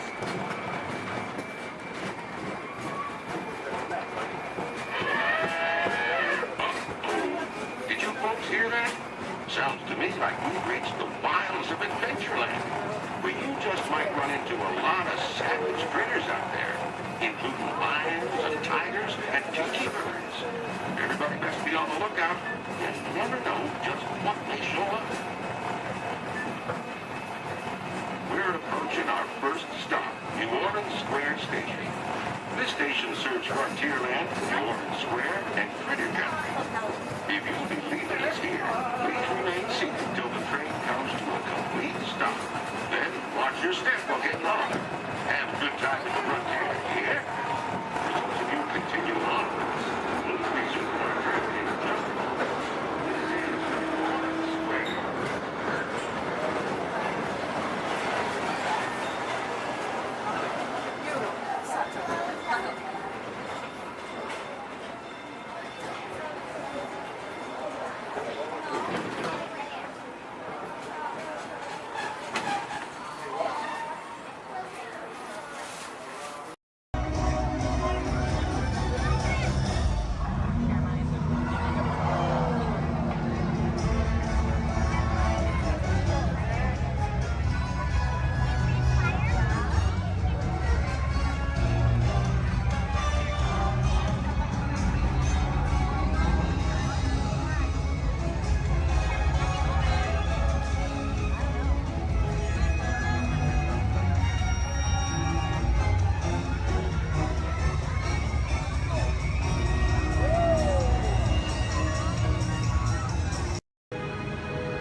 Your attention, please. Disneyland has now ended its normal operating day. We thank you for your visit to the Magic Kingdom and that the memories you've made will bring you back again soon. While the rest of the park closes, Main Street will remain open for your shopping convenience. Thank you. Su atención, por favor. Disneyland ha terminado su día normal de operaciones.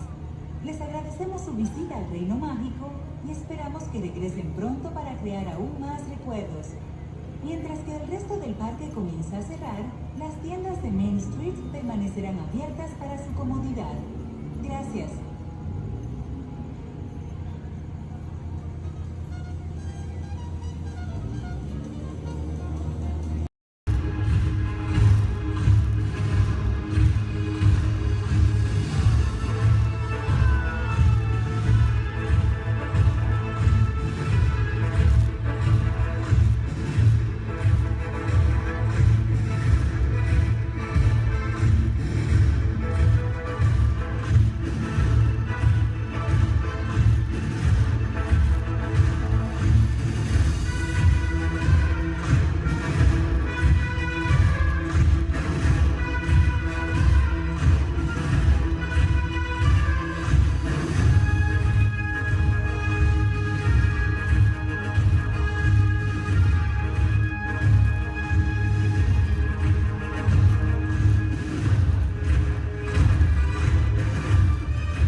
authority of General Hux.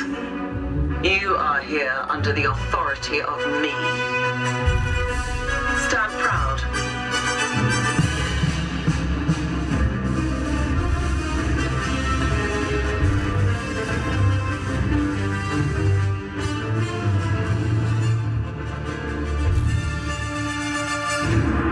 Troops in this division are held to the highest standard. Mine. Show me fearless.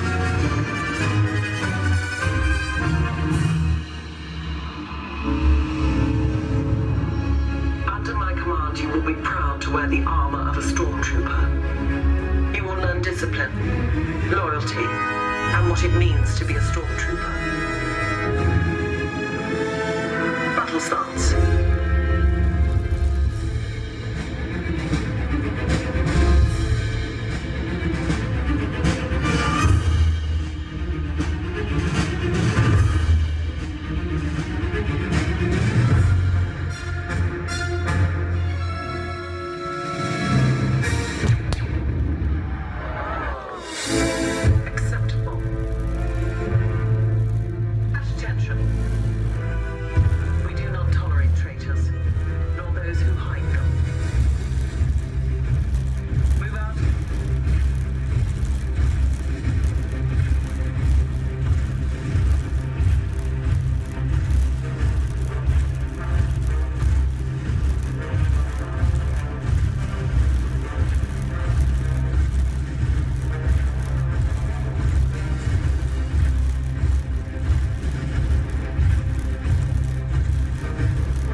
Unless we cannot stop this unusually large man, we're likely doomed. You're gonna need it.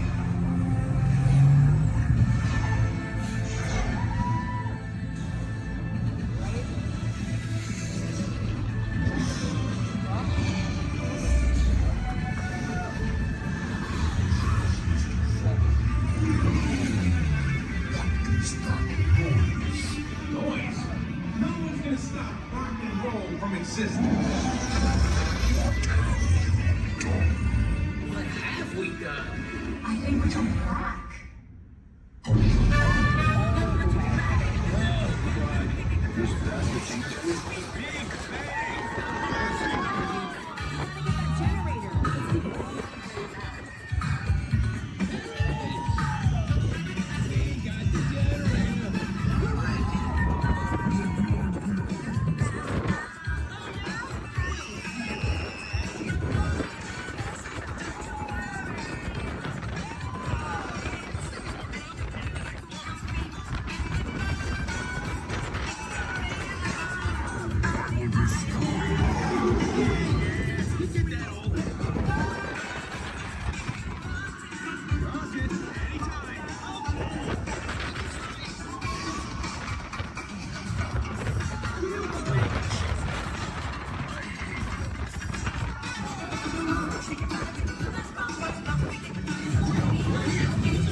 You really think they deserve to be called heroes?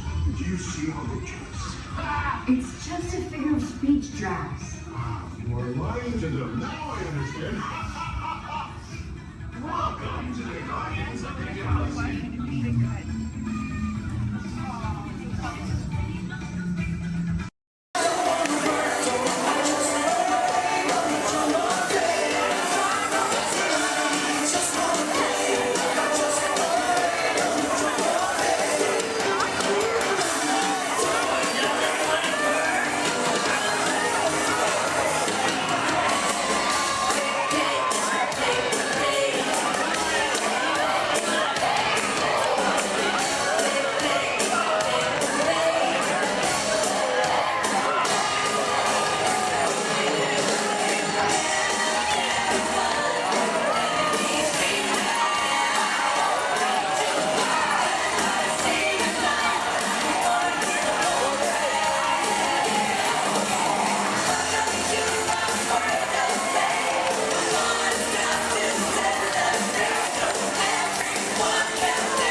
back, relax, and enjoy your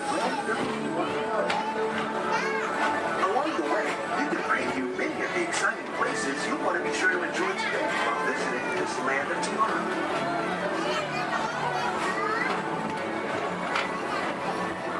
The People Mover is the perfect vehicle for people watching, so keep your eyes peeled. You never know who you might see.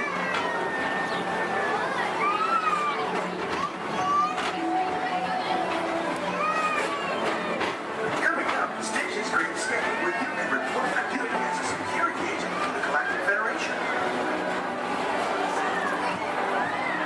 The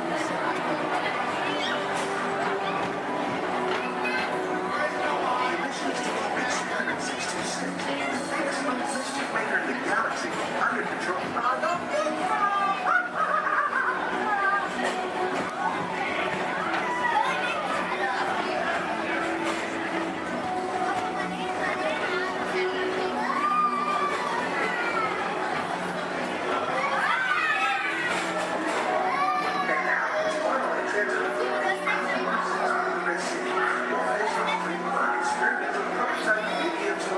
Progress seems the inspiration for Epcot, and many of us forward-thinking ideas of this nuance throughout Walt Disney.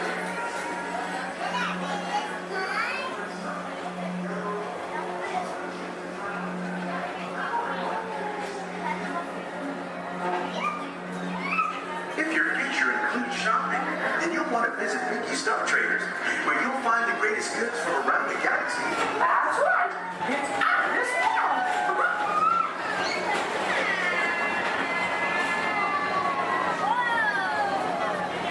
At the Disneyland Speedway, put the pedal to the metal and speed towards the checkered flag in your very own race car.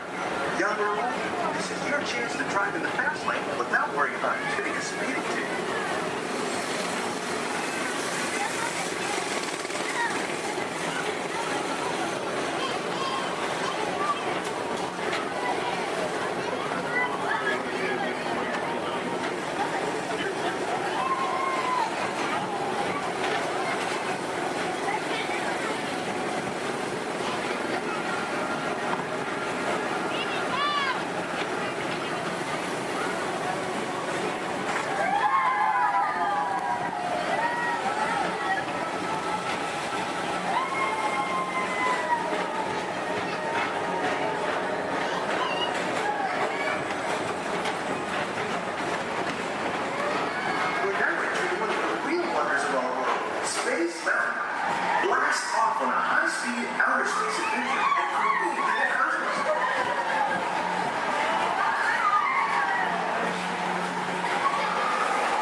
Johnson in the control tower to confirm flight to the moon.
visit Space Mountain while you're here for an adventure that's out of this world.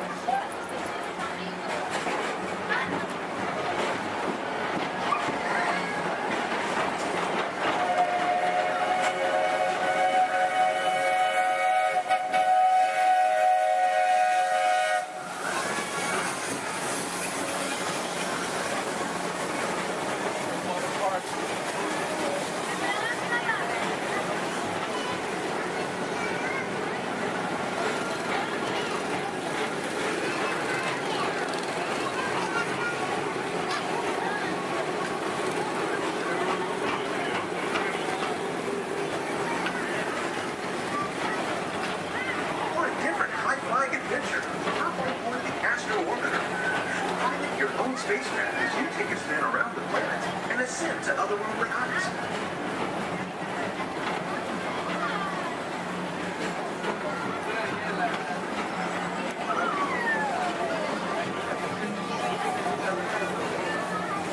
We're now approaching Walt Disney's Carousel of Progress. Inside this rotating theater, whole families welcome you into their homes of yesterday and today, starting way back at the turn of the 20th century. First presented at the New York World's Fair, this legendary circular theater celebrates the progress that has made our lives better. It's a perfect reminder that there's always a great, big, beautiful tomorrow shining at the end of every day.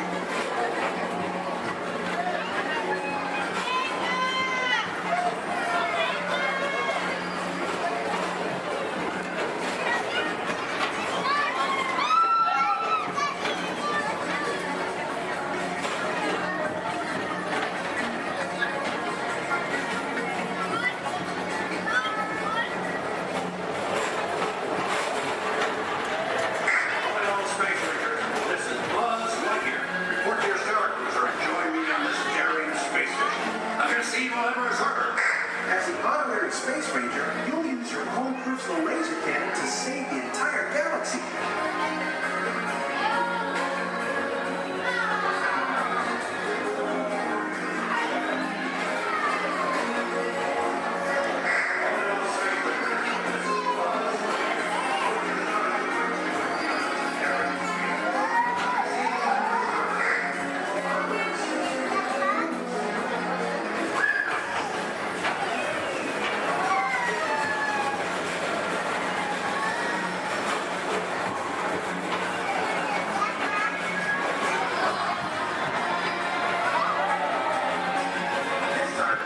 Thereafter at Monsters Incorporated, so drop in and join Mike Wazowski and all his pals at Monsters Incorporated Laugh Floor.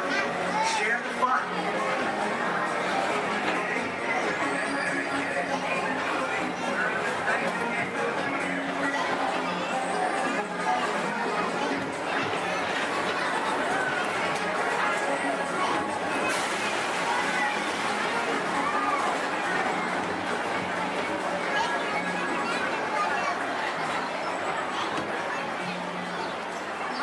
Thank you for joining us for Tomorrowland's Beautiful People.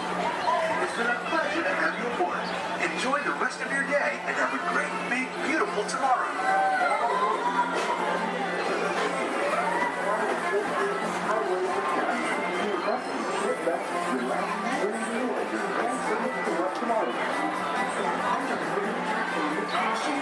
Exit by stepping away from the car.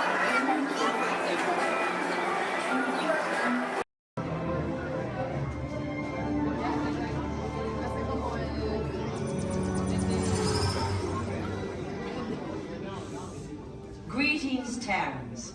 I am Nova Prime Irani Rayan, Commander of the Nova Corps.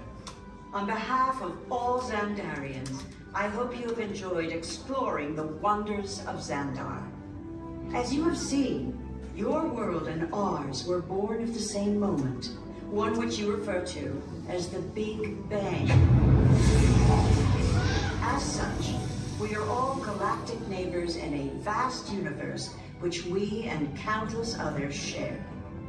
For you to travel to Xandar would take 2.5 million years, assuming you had a ship that could fly at the speed of light. So we decided to come to you. But even we could not have reached you so easily were it not for the Cosmic Generator, an advanced piece of Xandarian technology that creates jump points, artificial tunnels that act as shortcuts, linking distant points in space. It is our desire to share this wondrous technology with your people so that together we might explore new worlds and create a brighter tomorrow. And now, as the culmination of the wonders of Xandar, you will be teleported to a Nova ship above your planet for a demonstration of the Cosmic Generator. I trust you will find it an unforgettable experience.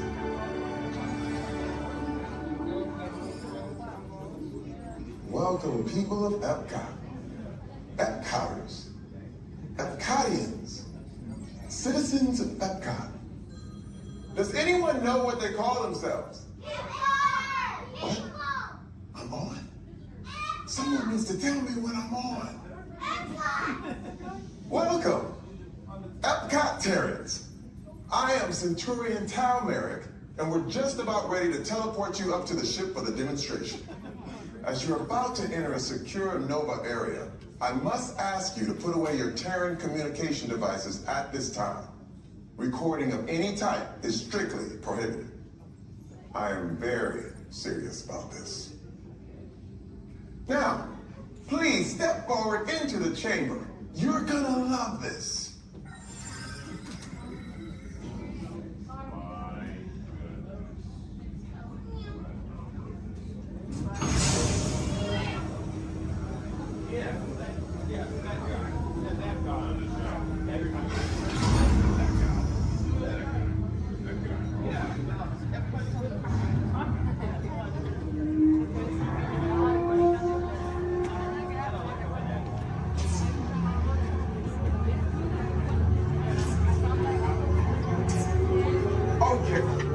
Before we begin, I should warn you that we have never teleported Terrans before. But since your molecular structure is very similar to Xandarian's, it should work. It'll work. So long as you are standing inside the lighted ring. You do not want to know what happened last time someone did not stand where I told them to, okay? Please make sure you're all the way inside that lighted ring on the floor. Do not teleport you till you're all the way inside that lighted ring.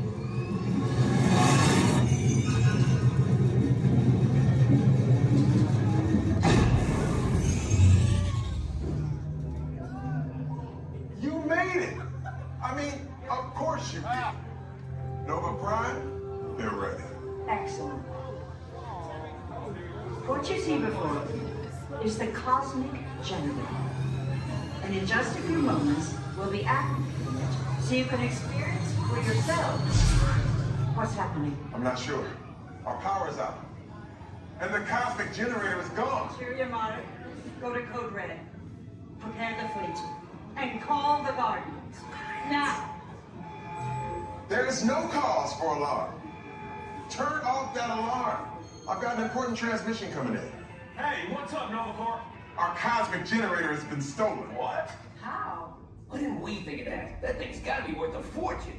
I am Groot. Good question. Yeah, who do you think took it? Perhaps that really big man outside your ship.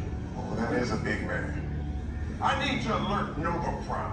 I have been watching Terrans for eons. That's not creepy at all. This species has failed. Wait, whoa. We didn't even know there was a test. He's got the Cosmic Generator. He's creating a new jump point. Jump point to where? Not where. When. It's some kind of mutant jump point. He's going back to the dawn of time. Dawn of time, why? To erase an error. Well, that doesn't sound good. Your time is over. Wait, what do you mean? What do you mean it's so vague? The jump point is closing. Hey, Nova Dude, you're Nova Corps need to follow that whatever it is until we get there. We can't. Our power is down, and I've got to get these Terrans onto evacuation shuttles. I got it. I reprogrammed the shuttles to follow them through the jump point. Wait, what? Look, they're our only chance of keeping track of that whack job until we get the Cosmic Generator back. Piece of cake. Wait! There's cake. Where's this kid? The odds are impossible. Yeah. But it's our only shot. Good luck. Are you sure you can control it? Come on, it's me. I got this. We're all toast. First it was cake, now there is toast. This plan is making me so hungry. Terrence, listen up.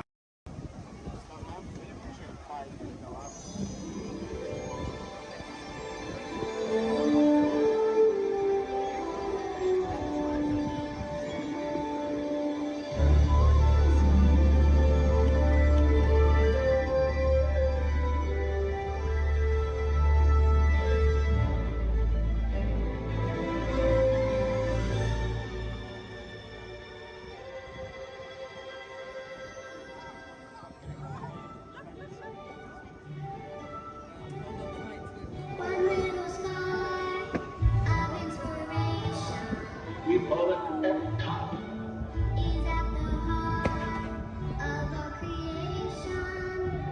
EPCOT. Experimental, prototype, community of tomorrow.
As you can plainly see, imagination works best when it's set free.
May peace go with you forever and ever as you celebrate the future hand in hand.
cease to be a living blueprint of the future.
fastest elevator.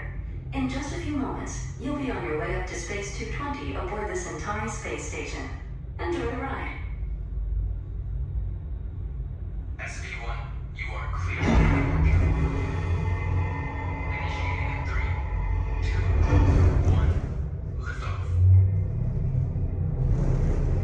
You're riding aboard the Mark V Stellarator, the latest in space elevator design and technology. Today, you'll have a spectacular view of Florida and the Eastern Seaboard.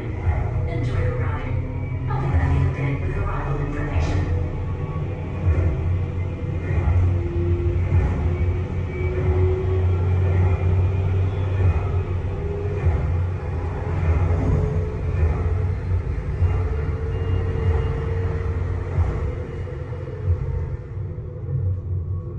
SV1, we are on our final approach. Roger that. If you look above, you'll see Centauri Space Station coming into view. Once we dock, gather your belongings and exit through the open airlock. A Space 220 agent will be waiting for you.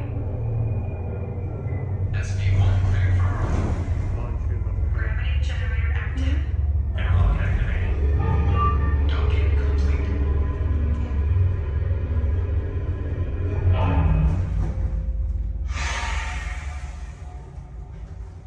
Welcome aboard. Is this where we go down? Yeah. Give me one moment. You guys are gonna head right down this way. Somebody should meet you there. If there's nobody, oh, there is somebody. Okay. Head on down. Thank you. All right, guys. You're slow. Is it okay? We good. We're safe.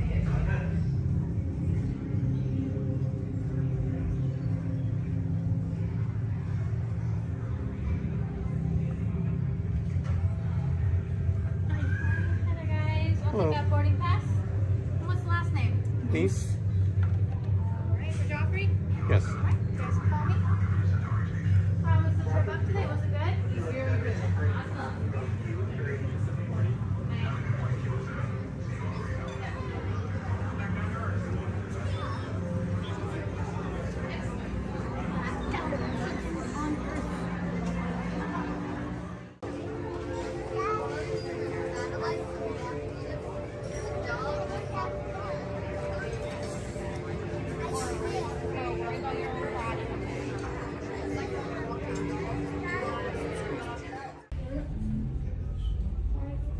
SV2, you are cleared for departure. Initiating descent in 3, 2, 1. Your journey back to Epcot will be a smooth and quick one today, so enjoy the ride.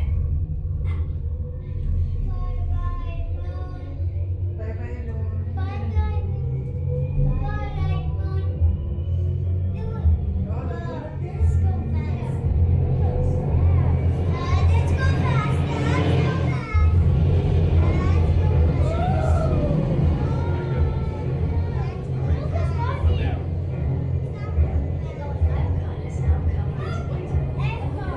Gather your belongings, exit through the open airlock, and watch your younger travelers. Yeah, it's way fast.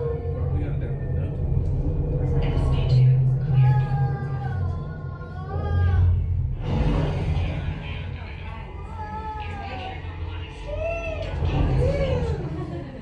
We hope you enjoyed your visit to Space 220 and look forward to seeing you again The soon. ground is on this in the sky.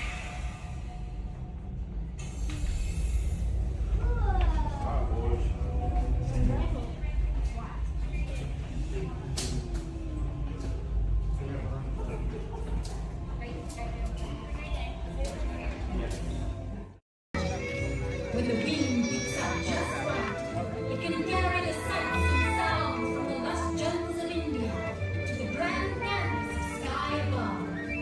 Join us now as we allow the magic of Disney storytelling to soar like never before.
We've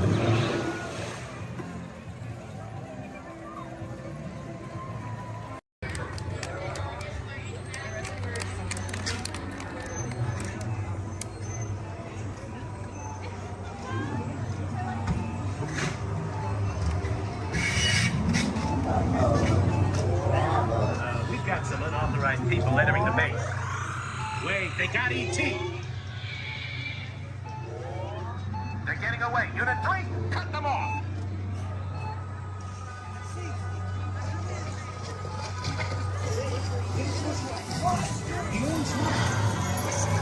Let's go.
E.T., go to Dickly. Hurry.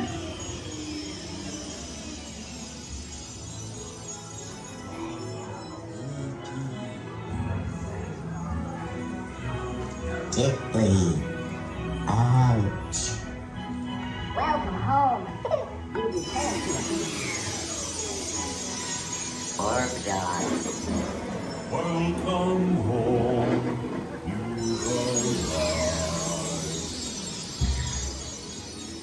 Mad dog. You have saved our planet. Come, celebrate with us.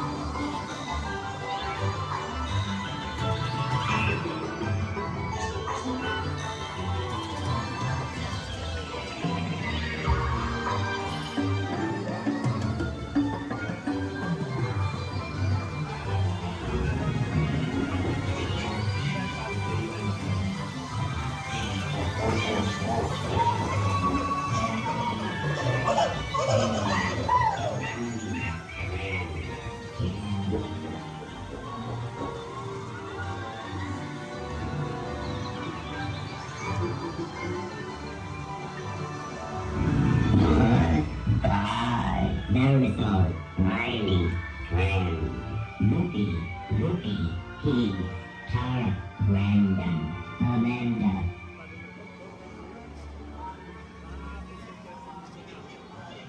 Attention, please remain seated, keeping your hands and feet inside the ride vehicle.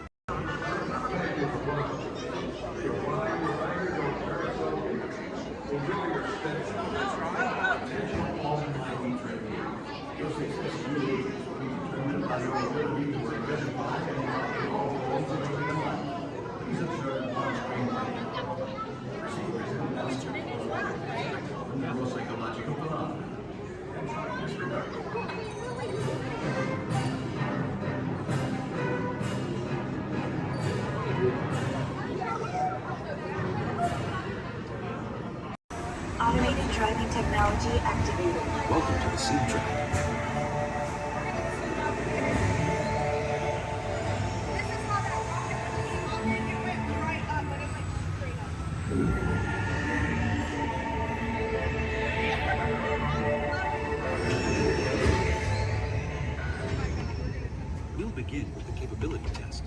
see how your vehicle designs perform under challenging weather and surface conditions.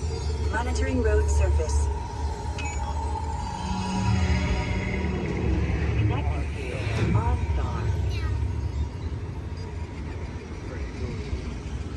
SIM car performance data acquired.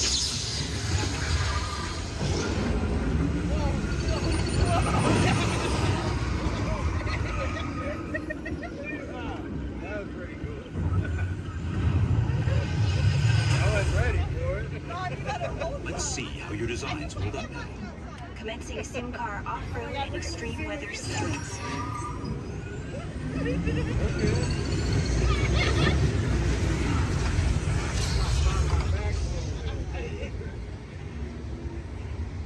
Capability test results displayed and verified. Now let's see how your vehicles compare when it comes to their efficiency. Scanning SIM card for optimal eco-efficiency.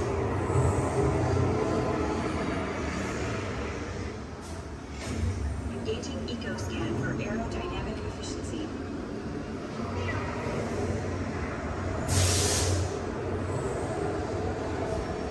Drive systems analysis. Hyperspectral imaging in progress. Calculating total enviro impact.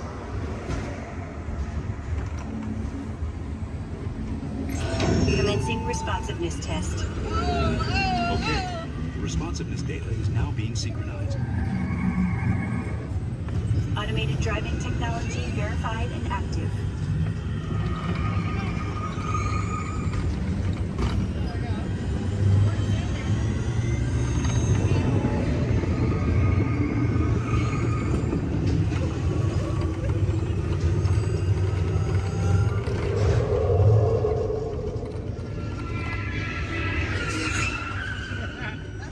Automated crash avoidance technology disengaged.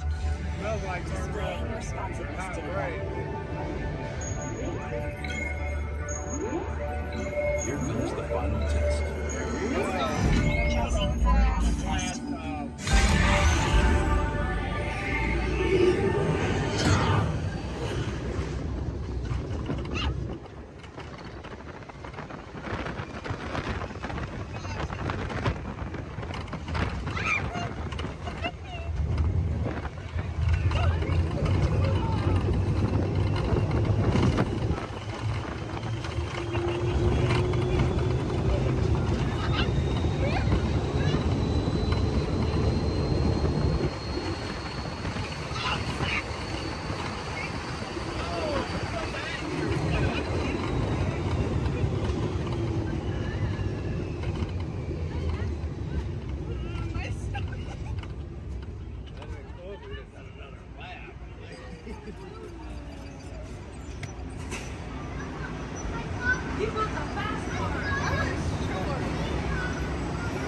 Displaying power test results.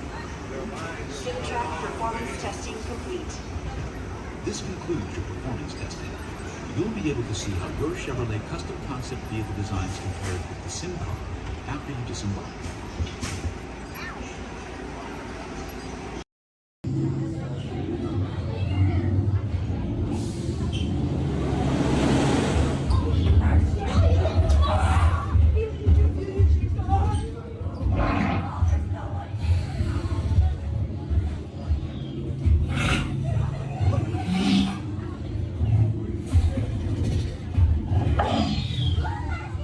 Enemy of the Galactic Alliance. Send reinforcements immediately. Calling Star Command! Calling Star Command! Do you read? Stand by. Scanning detecting no trouble in Sector 9. No rabbits are working that nefarious coup. The sworn enemy of the Galactic Alliance. The evil Emperor Zurg. His robotic army is stealing crystallic fusion power cells. Without those cells, we'll all be powerless and at the mercy of Zurg. Star Command picked a fine time to send the new recruits. All right, you junior space rangers, listen up. Zurg is using the stolen battery cells to energize his secret weapon. Our mission is to find his robots and his secret weapon and blast them. Green Squadron will retrieve the power cells, while the rest of you concentrate on those robots. You'll rendezvous at Planet Z. I will remain here at Star Command to coordinate the mission. Battle stations. Report to the flight deck for immediate launch. To infinity and beyond.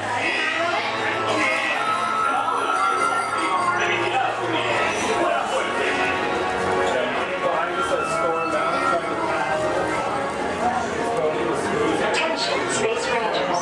This is Star Command. Prepare for immediate launch. Flight safety requires that you remain seated in your cabin on the immediate way.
Yes,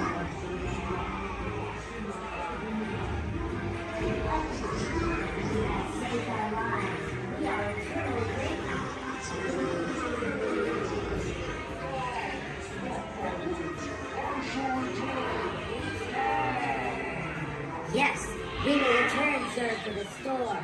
He is a bad toy.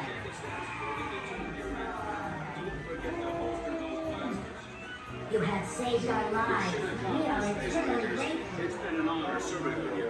Check the status board to determine your rank, and don't forget to holster those blasters. Mission accomplished, Space Rangers. It's been an honor serving with you. Check the status board to determine your rank, and don't forget to holster those.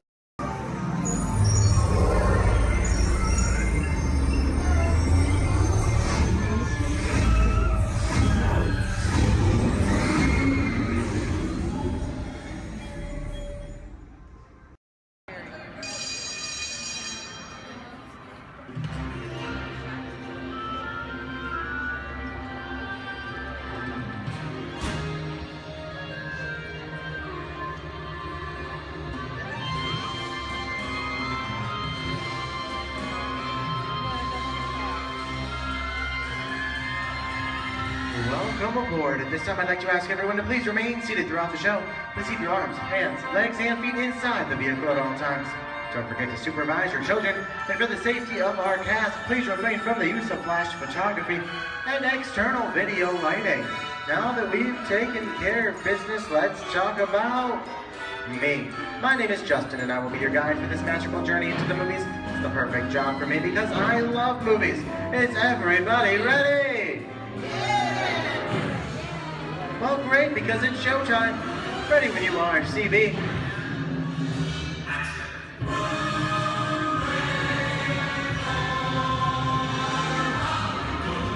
And we are rolling.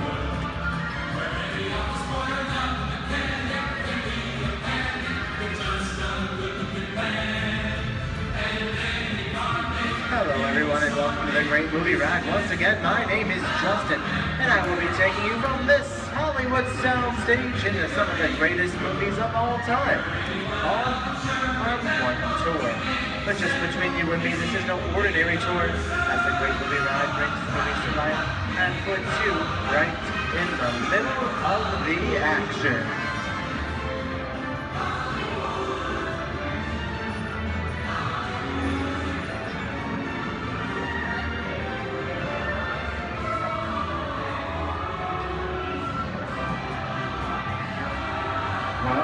I don't know about you folks, but I just love the great Hollywood musicals of the 1930s. This scene is from one of my favorites, the Busby Berkeley classic Footlight Parade, starring James Cagney, Ruby Keeler, and Dick Powell. In 1952, Gene Kelly was singing in the rain with Debbie Reynolds and Donald O'Connor. Did you know Gene Kelly co-directed this movie? And can anybody tell me what movie this is? Right, Walt Disney's Academy Award-winning film from 1964, Mary Poppins, starring Julie Andrews and Dick Van Dyke. The London fantasy of Mary Poppins was shot entirely indoors on sound stages at the Walt Disney Studios in Burbank, California. There was no exterior shooting at all.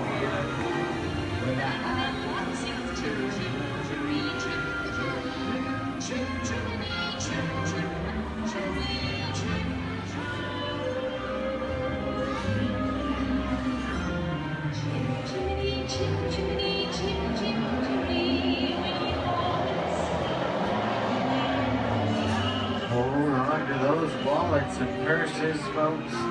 This doesn't look like a very good neighborhood. In fact, it looks a lot like the underworld. The scene of such classic gangster films as The Public Enemy, starring one of my favorite tough guys, James Cagney. The working title of the film was Beer and Blood, and in the United Kingdom it was known as Enemies of the Public. In one scene, Hackney shoved a grapefruit in that card space. She could never look at breakfast the same way again. Kick in with the dog. If you don't, somebody's gonna drop by here and kick your teeth out one at a time. With me?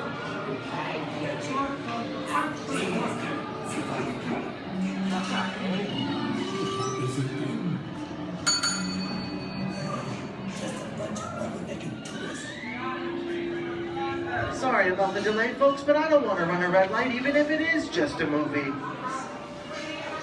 talking to me? You talking to me?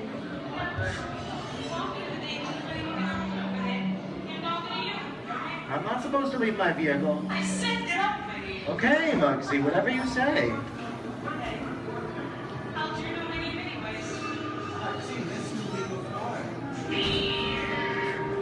Well, they need some. See, you fancy. Congress might to get out of here, so be it.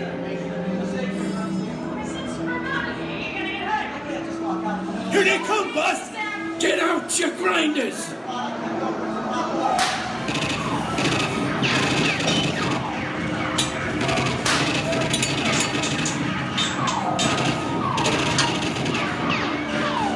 I'm hit! Hey, I'm hit! Muggsy! They got Squid! Muggsy!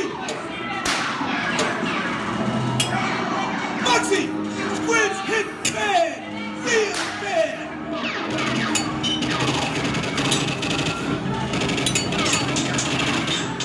Everybody just inside. When the red lights against the law, and I would never break the law. Kick it. Watch this. No more red light. Muggsy!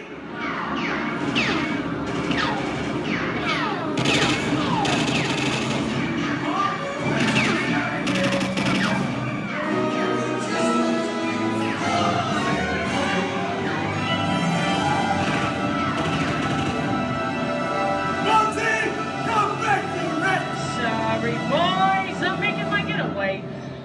I'll see you some change. Wait, what are you looking at? Everybody mind your P's and Q's and maybe you won't get a... What's this? JC? And now, the Old West, and two of Hollywood's legendary stars, Clint Eastwood and John Wayne.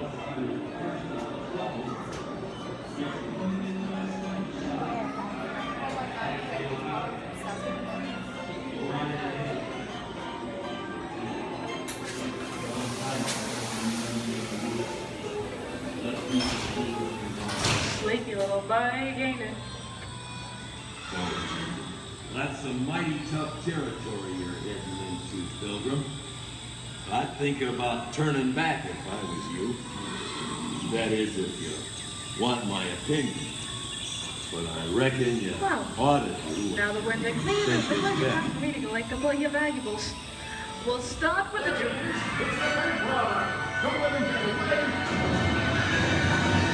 You're gonna have to catch me first, Copper. Give yourself up. Nuts and bolts. I'm getting out of here. For this, what are you doing? Nobody's staying right, you finna loose. Can't get any worse. Put a hole right in the sky, Okay. That's worse. I don't know about you guys. This is kind of creepy. What is this? This is Alien. You are with Sorry Weaver aboard the spaceship Nostromo.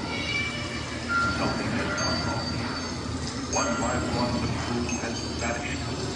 And somewhere in the ship, a terrifying creature waits to claim its next mate. Look now, name the victim. Warning, remain in your vehicle. The area you are entering is extremely dangerous. Proceed with caution.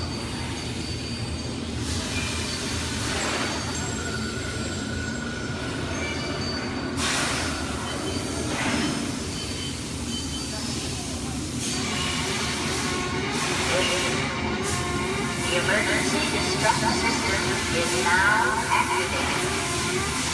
Ship will detonate in 5, 10,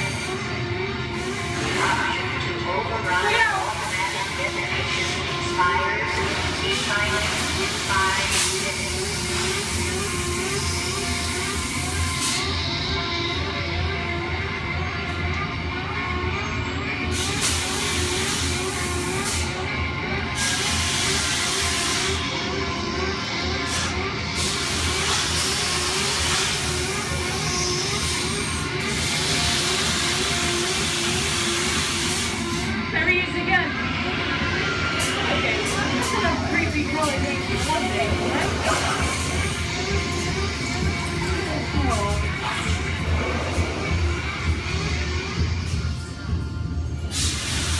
Here in Raiders of the Lost Ark, amid 1,000 deadly snakes, Indiana Jones unearths a great treasure.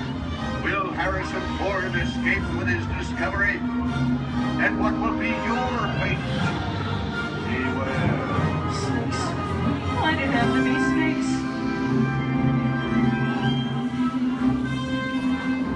The dust of 3,000 years lies undisturbed in this ancient burial chamber. The great stone god, priceless jewels. Get a load of action, guys. Time for me to get back to work. Don't nobody move while I go get the goods. I don't think they notice a few extra bodies around here. But the jewel is guarded by a curse, and those who dare defy that curse must pay with their lives.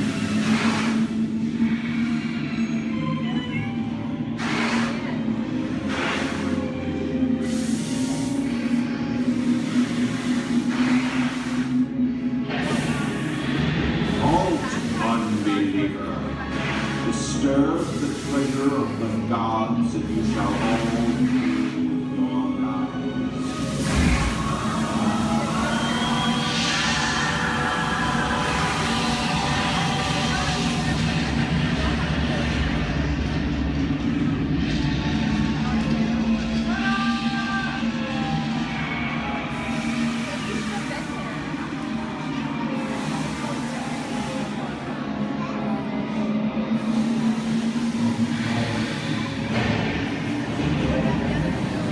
Well, I told you folks I was just going for popcorn. That just goes to show you anything can happen at the movies. So let's get on with the show. I see dead people. The horror movie is my all-time favorite genre. Some of the best horror films are produced in the 1930s and 40s, but monsters, mutants, and maniacs are still audience favorites and continue among us today. Now that's what I call a rap. We're now entering the jungle home of one of the most beloved characters of all time. And no, it's not George of the Jungle. Actually, it's Tarzan, played there by Johnny Weissmuller. Over here we have Marino Sullivan as Jane, and the one and only Cheetah as herself. Tarzan has appeared in nearly 50 film adaptations since 1918, including Disney's 37th animated feature.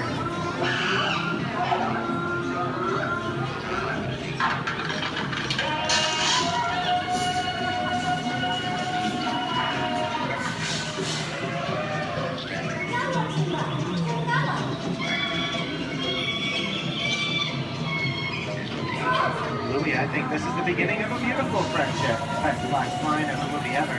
Humphrey Bogart and Ingrid Bergman in the classic romance, classic long show. Inside of us, you belong to victory. It's where nothing keeps you alive. Maybe not today, maybe not tomorrow, but soon, the rest of your life. You'll always have plans. You didn't have it. You lost it until you came to Casablanca. You got it back first.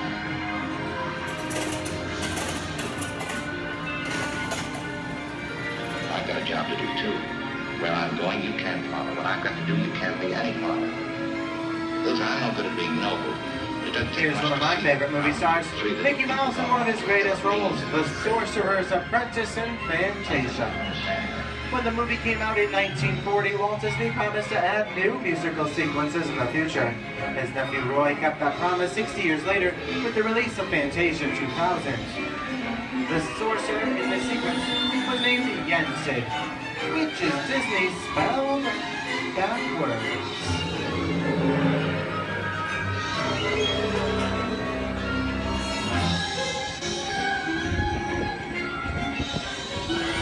I don't have a feeling we're not in Kansas anymore.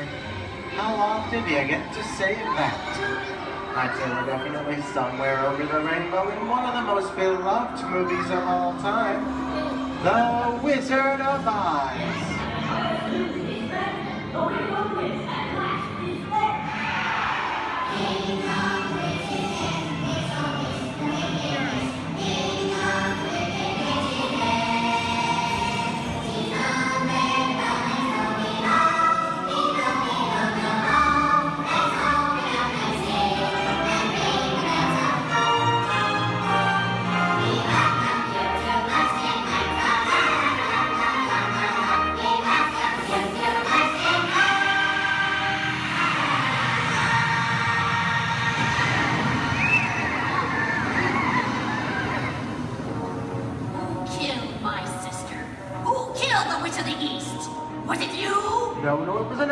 I didn't mean to kill anybody. Well, my little pretty, I can cause accidents too. Oh, rubbish, you have no power here. Be gone before somebody drops a house on you, too.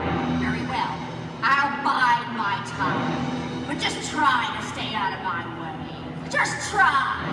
I'll get you, my pretty, and your little dog, too. How we get out of here? What do you folks think? Which way do we go? Follow the yellow brick road. Follow the yellow brick road? Now, why didn't I think of that? Sing along, folks. You know the words.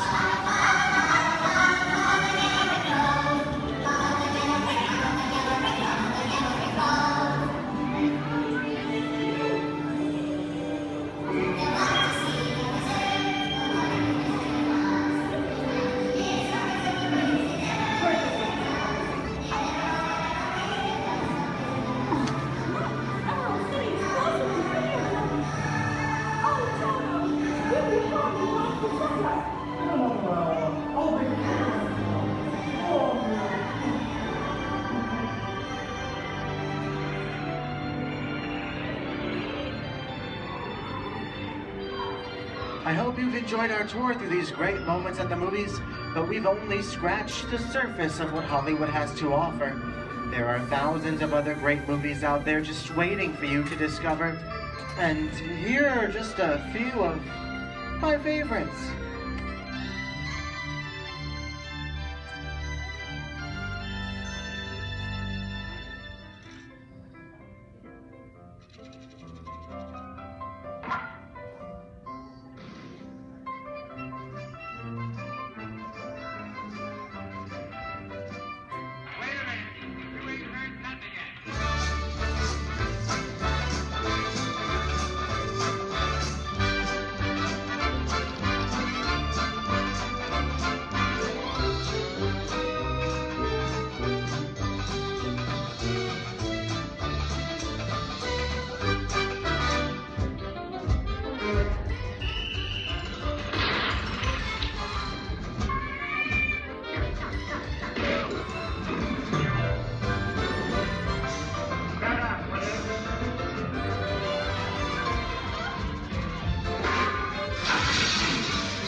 I'm gonna make him an offer, Captain.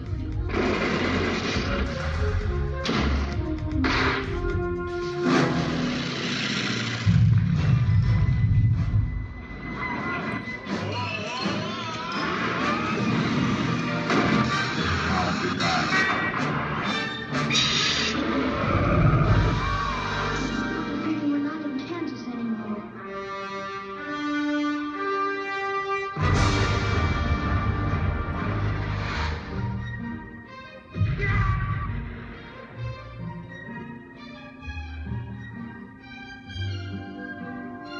The locals.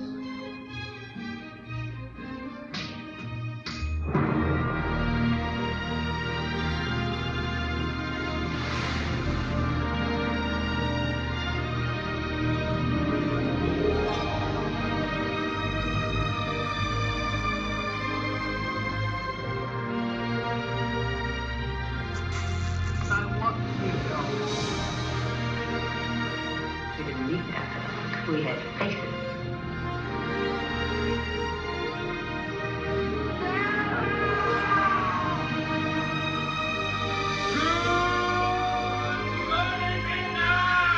Fasten your seatbelts. It's going to be a bumpy night.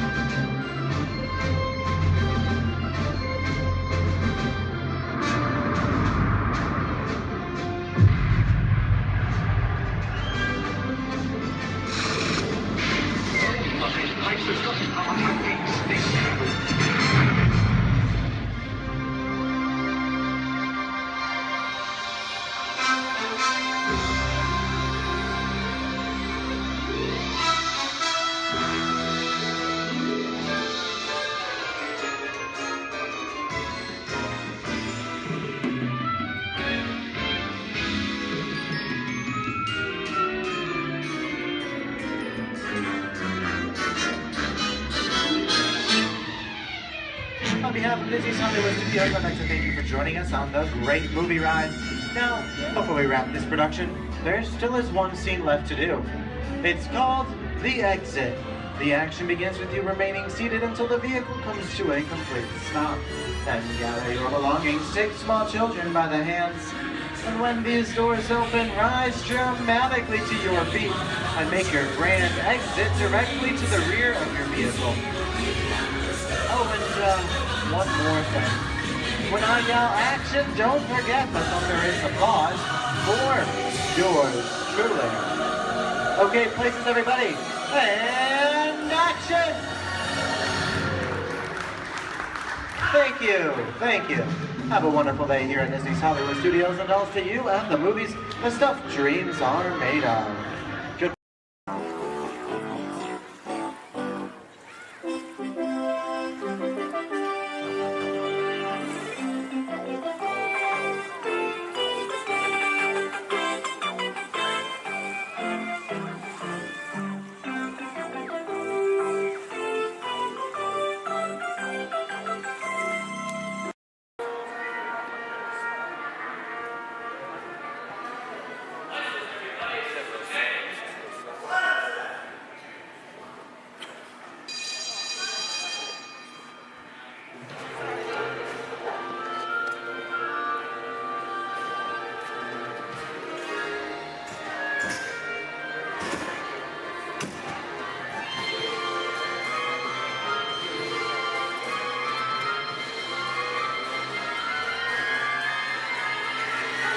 Welcome aboard. At this time, I'd like to ask everyone to please remain seated throughout our show, and please keep your arms and hands inside the vehicle at all times. For the safety of our cast, we ask you to please refrain from the use of flash photography and external video lighting. Now that we've taken care of business, let's talk about me. My name is Patrick, and I'll be your guide on this magical journey into the movies. It's the perfect job for me because I love movies. Is everybody ready? Yeah! Great, because it's showtime. Ready when you are, CB?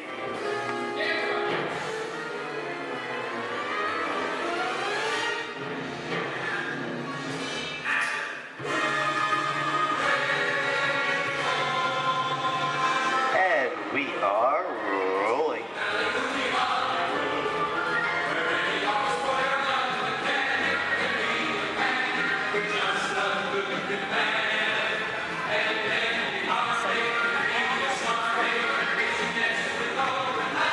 Hello everyone and welcome to the Great Movie Ride. Once again, my name is Patrick and I'll be taking you from this Hollywood soundstage into some of the greatest movies of all time, all on one tour. But between you and me, this is no ordinary tour because the Great Movie Ride brings these movies to life and puts you right in the middle of the action.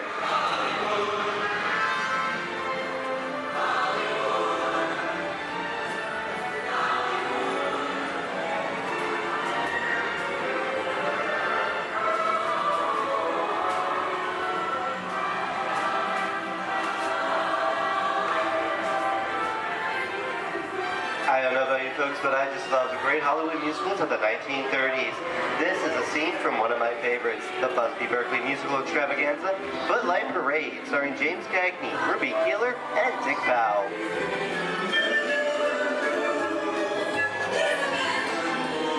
In 1952, Gene Kelly was Singing in the Rain with Debbie Reynolds and Donald O'Connor. Did you know that Gene Kelly co-directed this movie? Who can tell me what movie this is? That's right, it's Walt Disney's Academy Award-winning film from 1964, Mary Poppins, starring Julie Andrews and Dick Van Dyke. Julie Andrews won an Oscar for her portrayal of the nanny, who was practically perfect in every way.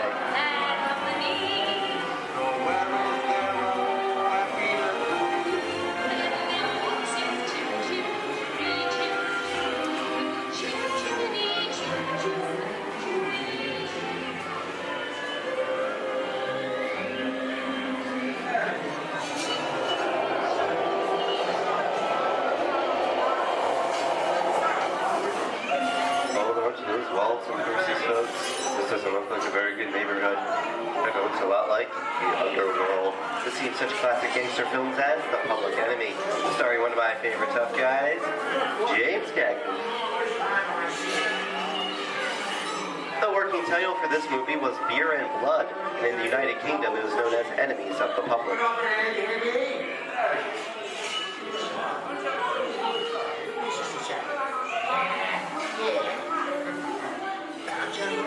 Very nice time. Judge comes around, he's going to leave you some beer. You're going to check it. And you're going to kick in with the dog. If you don't, somebody's going to drop by here and kick the teeth out one at a time. You me? I get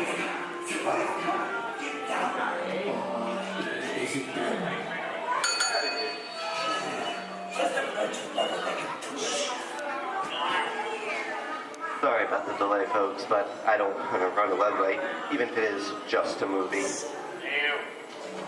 You talking to me? You talking to me? That's okay. I'm talking to the demon who's putting enough of the day. I'm talking to me. I'm not supposed to leave my vehicle. I say get away. Oh, okay, Moxie, whatever you say. Hey, how'd you know my name anyway? I've seen this movie before. Oh. I've seen you fancy cats like thinking that is amazing. You make a big mistake about this. I'm out of here. You gotta get out of here. You can't in the middle of the movie. I'm beating you, son. Here they come, boss! Get out your grinders!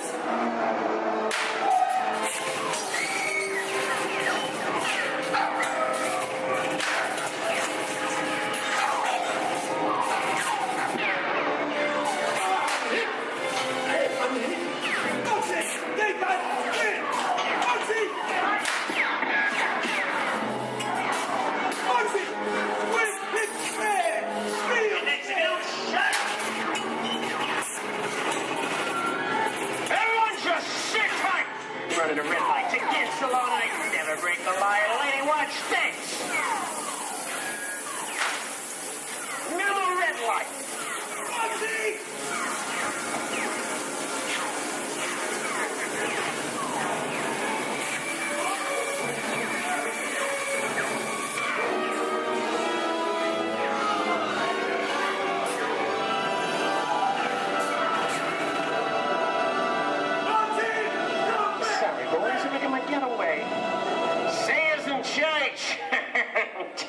What are you looking at? Everyone mind your P's and Q's, and maybe you won't get hurt. What is this? Jay-Z? And now, the Old West, and two of Hollywood's legendary stars, Clint Eastwood and John Wayne.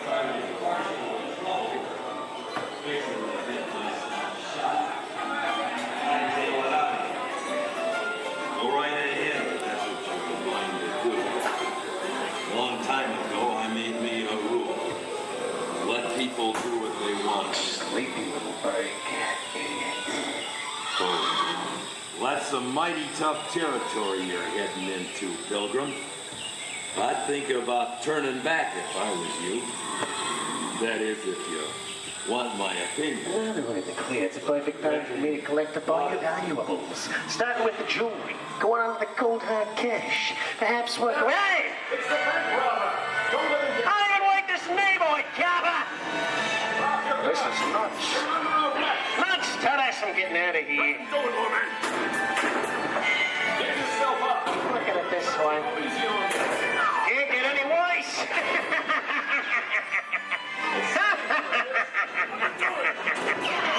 I think you're let loose.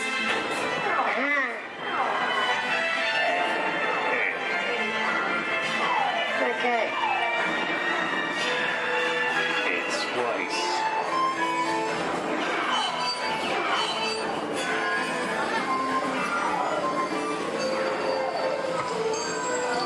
I don't know about you guys. This is kind of creepy. What is this? This is Alien. You are with Sigourney Weaver aboard the spaceship Nostromo. Something has gone wrong. One by one, the crew has vanished. And somewhere in the ship, a terrifying creature waits to claim its name. Well, I ain't no victim. Warning, remain in your vehicle. The area you are entering is extremely dangerous. Proceed with caution.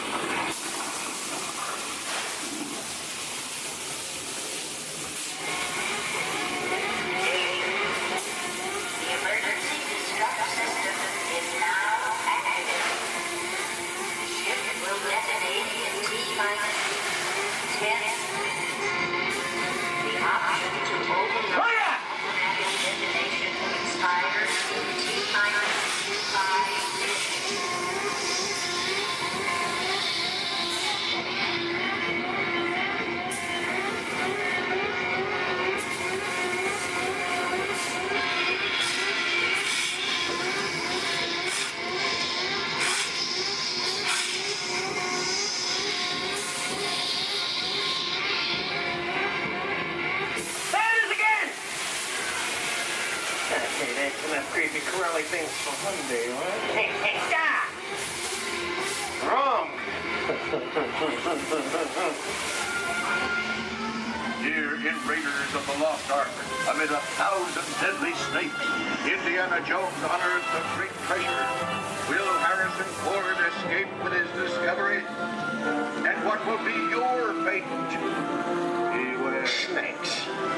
Why did there have to be snakes?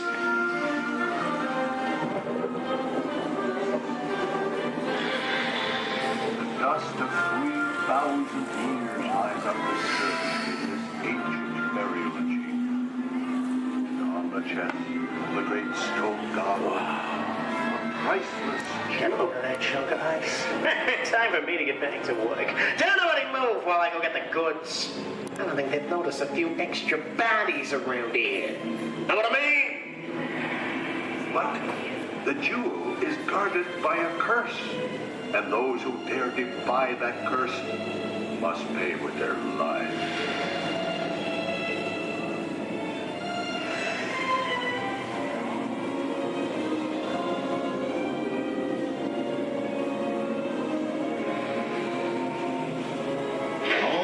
Unbeliever, disturb the treasure of the gods, and you shall all pay with your lives.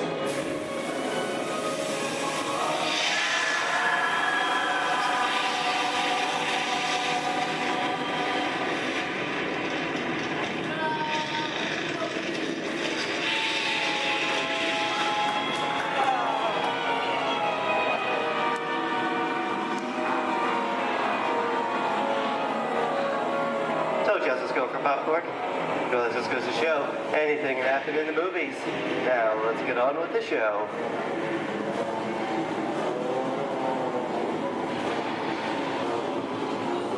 Ooh, I see dead people. The horror movie is my all-time favorite genre. Some of the best horror films were made back in the 1930s and 40s, but monsters, mutants, and maniacs are still audience favorite and continue to haunt us today. And that's what I call a wrap.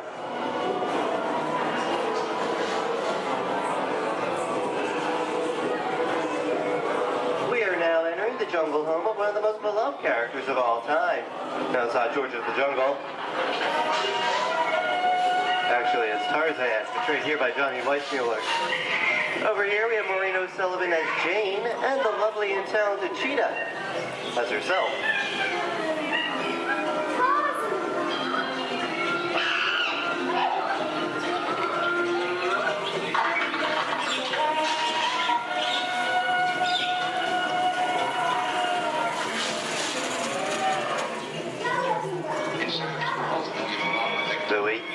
I think this is the beginning of a beautiful friendship. Best last line of a movie ever. Humphrey Bogart and Ingrid Bergman in the classic romance, Casablanca. Always have passed. You didn't have me. You lost me until you came to Casablanca. You got it back last night.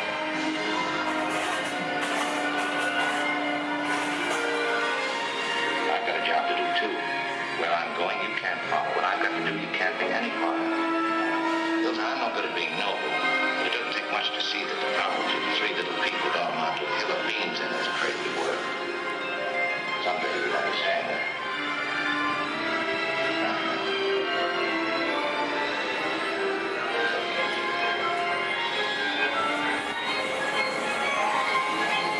And here's one of my favorite movie stars, Mickey Mouse, in one of his greatest roles, the Sorcerer's Apprentice in Fantasia. The sorcerer in the sequence is named Yen Sid, which is Disney, spelled backwards.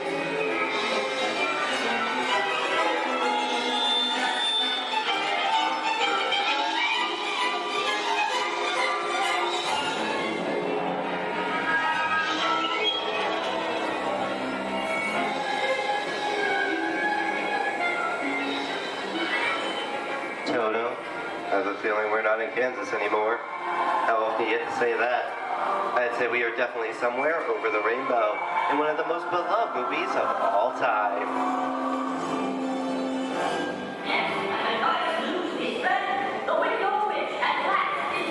The Wizard of Oz.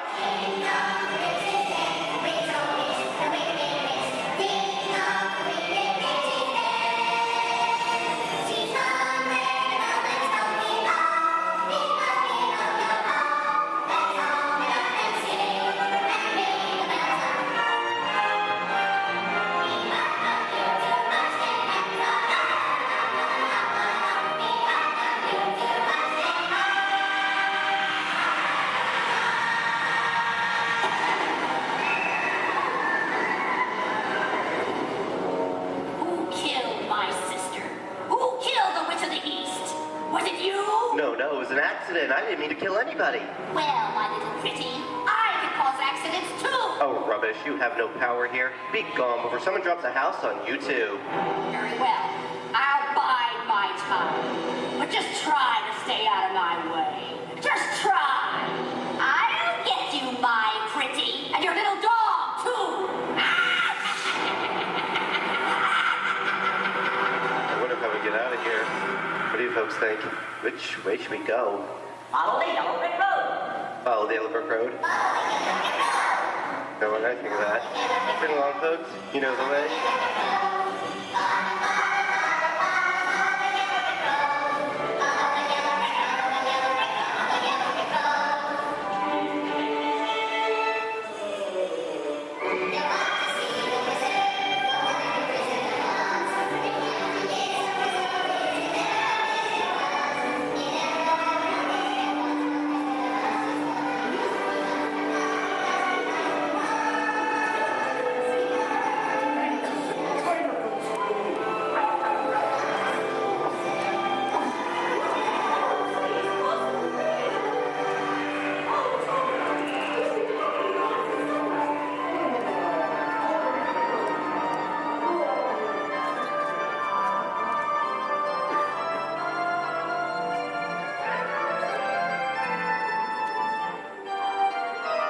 I hope you enjoyed our tour of these great moments at the movies, but we've only scratched the surface of what Hollywood has to offer.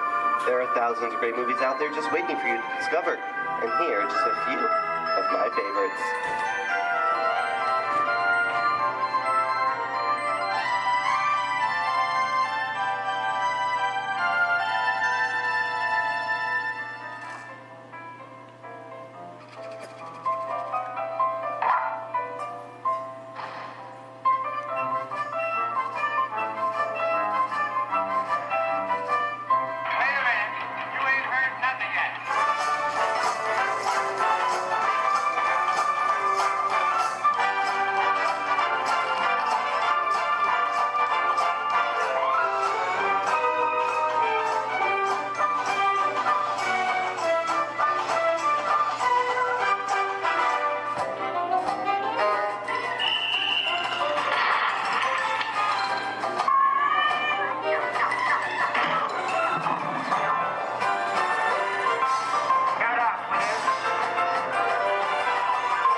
Disney's Hollywood Studios, I'd like to thank you for joining us on the great movie ride. But before we wrap this production, there is still one more scene to do. It's called The Exit. The action begins with remain seated until we come to a complete stop. Then gather all your personal belongings and take small children by the hand. When these doors open, rush dramatically to your feet and make a grand exit directly to the rear of your vehicle.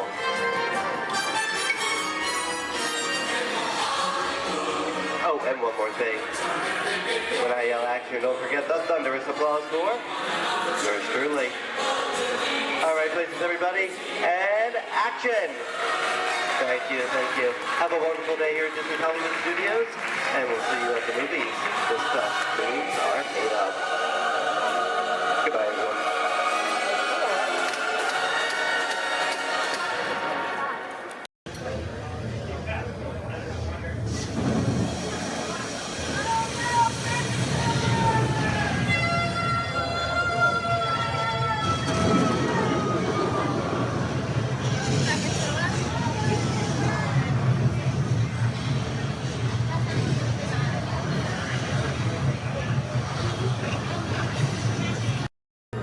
Please pay attention to the following safety information. When the automatic doors have opened, please proceed directly across the ramp into the cabin. Continue to move all the way across your aisle, filling in every available seat. Galactic regulations require that all carry-on items be safely stowed beneath your seats. To fasten your restraint, use the yellow strap to pull the belt out on the right side of the seat and snap the belt into the buckle on your left. For your safety, remain seated throughout your flight with your restraints securely fastened, and please watch your children. Para su seguridad, permanezcan sentados, con el cinturón de seguridad ajustado, y cuiden a los pequeñitos. Do not put on your flight glasses until instructed to do so by a crew member. One final reminder, smoking and photography are never permitted on any Star Tours flight. If you have any questions, don't hesitate to ask a Star Tours agent. You'll be boarding in just a few moments. Thank you.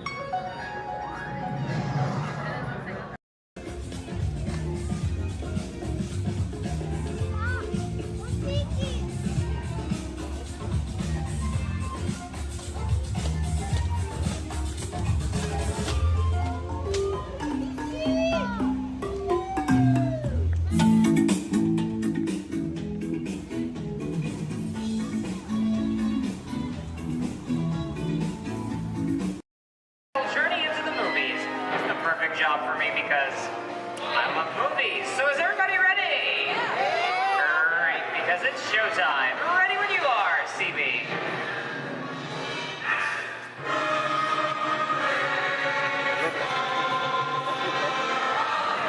And we are rolling.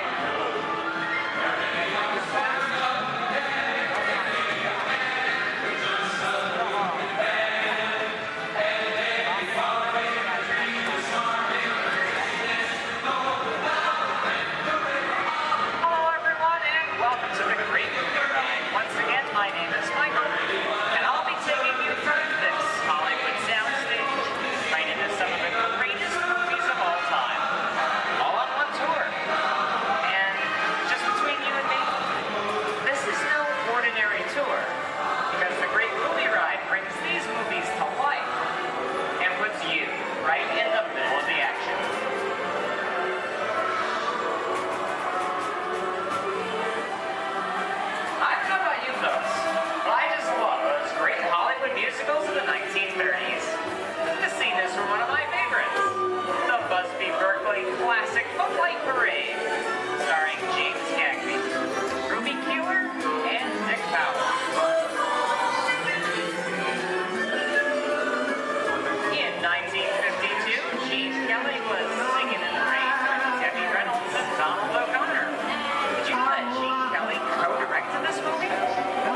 neighborhood.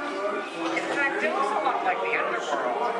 Scene of such classic gangster films as The Public Enemy, starring one of my favorite tough guys, James Cagney. Even though Cagney is best known as one of the movie's greatest gangsters, he won his only Oscar for his role as the song and dance man George M. Cohan in Yankee Doodle Dandy. I'm telling you, very last time. George comes around, he's gonna leave you some beer, but you're gonna take it. And you're gonna kick in with the dog. And if you don't, you're gonna drop by here and kick your teeth out one at a time. You know what I mean? Somebody's coming. Somebody's coming. Get down. Oh, there isn't them. Yeah, just a bunch of rubber-necked tourists. Sorry for the delay, folks. I don't want to run a red light, even if it is just a movie. You talking to me? You talking to me?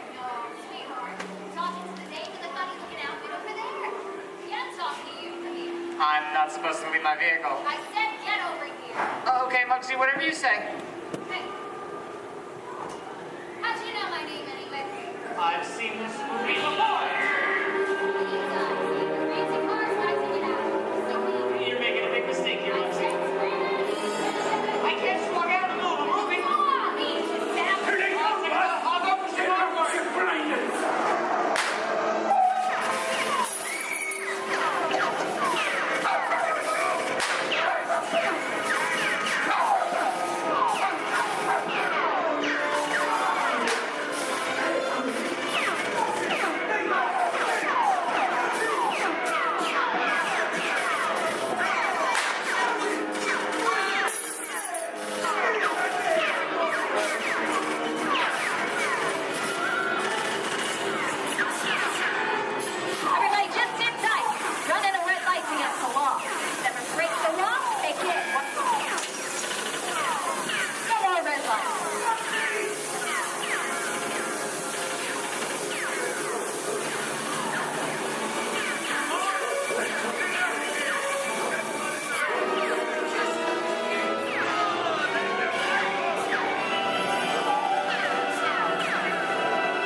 What are you looking at?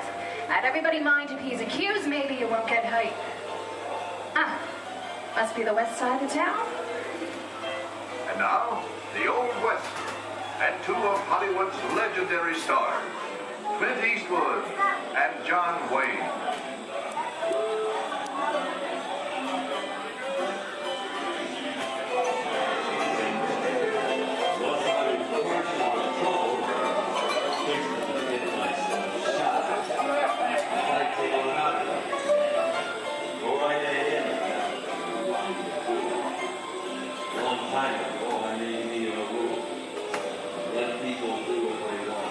Sleepy little bug, ain't it? That's a mighty tough territory you're heading into, Pilgrim. I think about turning back. That is, if you want my opinion. Reckon Now that we're in the clear, this is the perfect time for me to collect up all your valuables. We'll start with the jewelry. There it is. It's the bank robber. Don't let him get away. Look out, the report, Miss Neighborhood Copper. Drop your gun. You're under arrest. Nuts. It's nuts to this. Get out of here. Get yourself up. Well, look at it this way. It can't get any worse.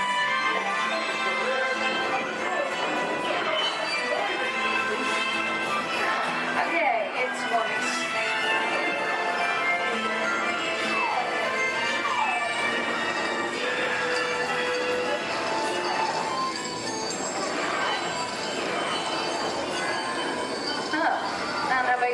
But this is kind of creepy. What is this? This is Alien. You are with Sigourney Weaver aboard the spaceship Nostromo. Something has gone wrong. One by one, the crew has vanished.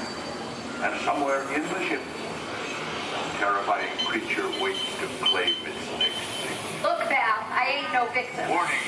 Remain in your vehicle. The area you are entering is extremely dangerous. Proceed with caution.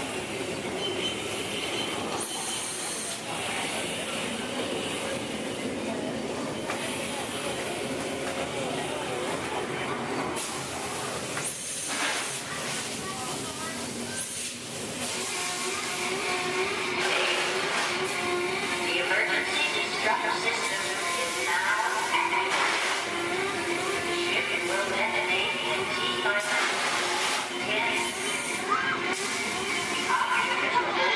Look out!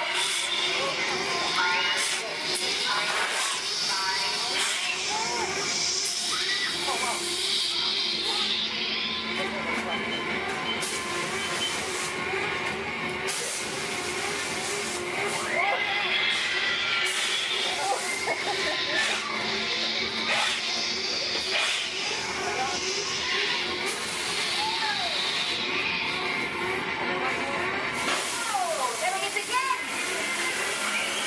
Okay, that's enough creepy crawly things for one day, right? Wrong. Here in Raiders of the Lost Ark, amid 1,000 deadly snakes, Indiana Jones hunters for great treasure. Will Harrison Ford escape with his discovery? And what will be your Snakes. Why did it have to be snakes?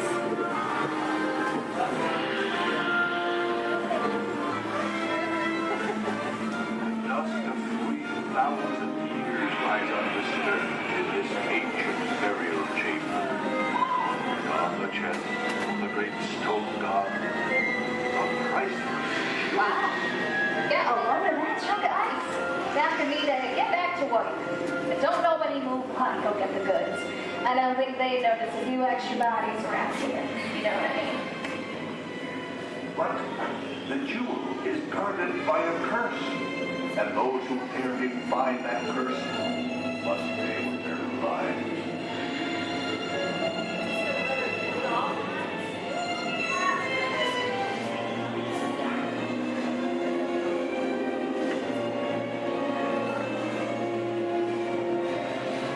Halt, unbeliever.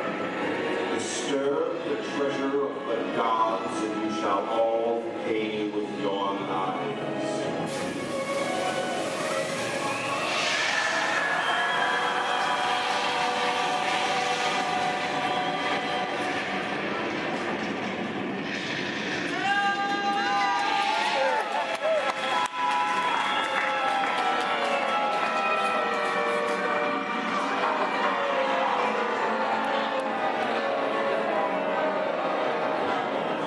Yeah, I'm just going for popcorn. That just goes to show you anything can happen in the movies. Let's get on with the show. I see dead people. The horror movie is my all-time favorite genre. Some of the best horror films were produced back in the 1930s and 40s. The monsters, mutants, and maniacs are still audience favorites and continue to haunt us today. Hollywood has produced dozens of other movies over the years, beginning with a silent version back in 1912. We are now entering the jungle home of one of the most beloved characters of all time. No, it's not George of the Jungle, actually it's Tarzan. Portrayed by Johnny Weissmuller. There we have Maureen O'Sullivan as Jane and the lovely and talented Cheetah as herself.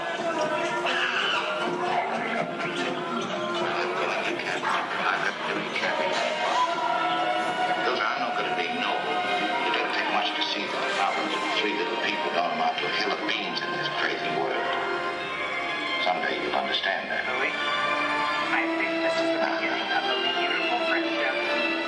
Best last line of a movie ever. On the Go Kart, your favorite person, fantastic romance.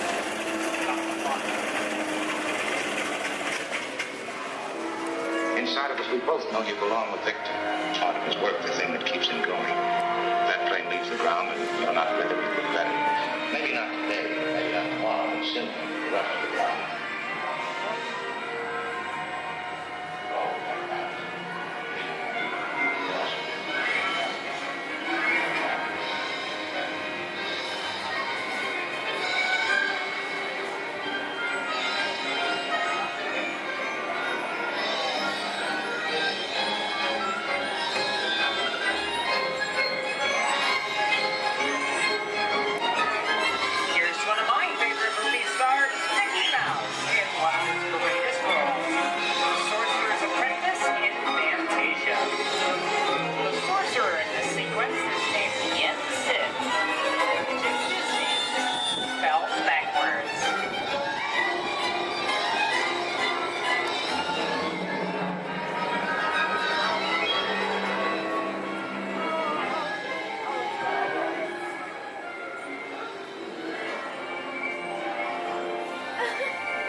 my sister?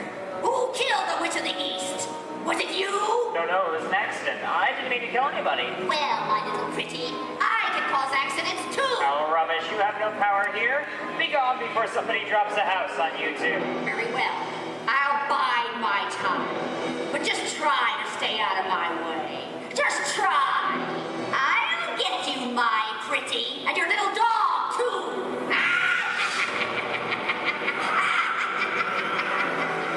I wonder how we get out of here.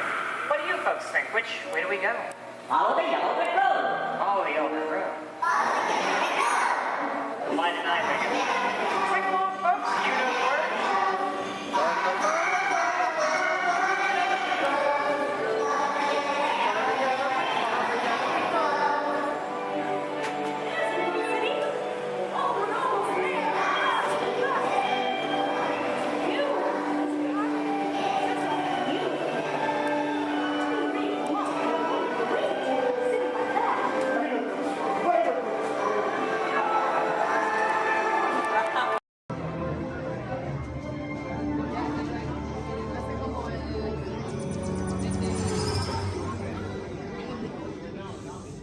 Greetings, Terrans. I am Nova Prime Irani Rayan, Commander of the Nova Corps. On behalf of all Xandarians, I hope you have enjoyed exploring the wonders of Xandar. As you have seen, your world and ours were born of the same moment, one which you refer to as the Big Bang. As such, we are all galactic neighbors in a vast universe which we and countless others share. For you to travel to Xandar would take 2.5 million years, assuming you had a ship that could fly at the speed of light. So we decided to come to you. But even we could not have reached you so easily were it not for the Cosmic Generator, an advanced piece of Xandarian technology that creates jump points, artificial tunnels that act as shortcuts, linking distant points in space. It is our desire to share this wondrous technology with your people so that together we might explore new worlds and create a brighter tomorrow.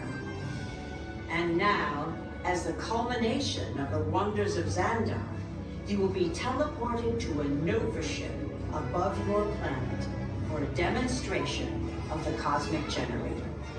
I trust you will find it an unforgettable experience.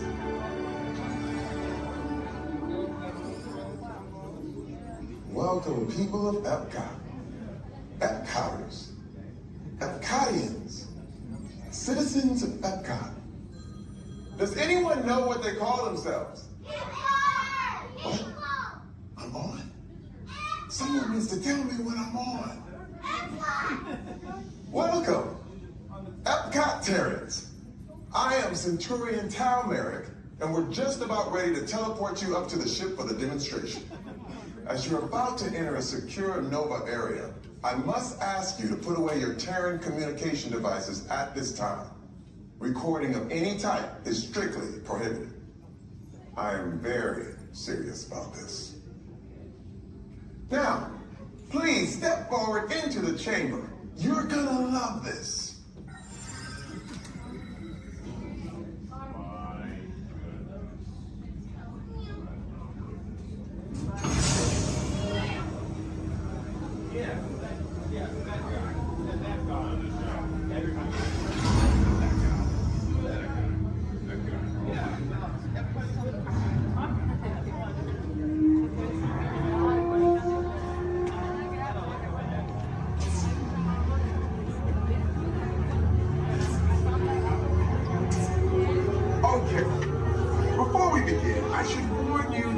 Never teleported Terrans before, but since your molecular structure is very similar to Xandarian's, it should work. It'll work. So long as you are standing inside the lighted ring. You do not want to know what happened last time someone did not stand where I told them to, okay?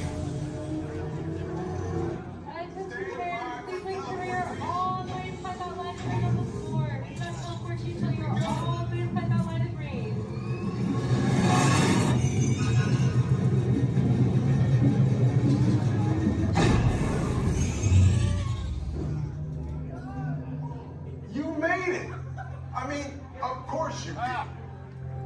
Prime, they're ready.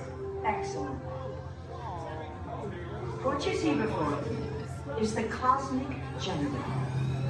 And in just a few moments, we'll be activating it so you can experience for yourself what's happening. I'm not sure.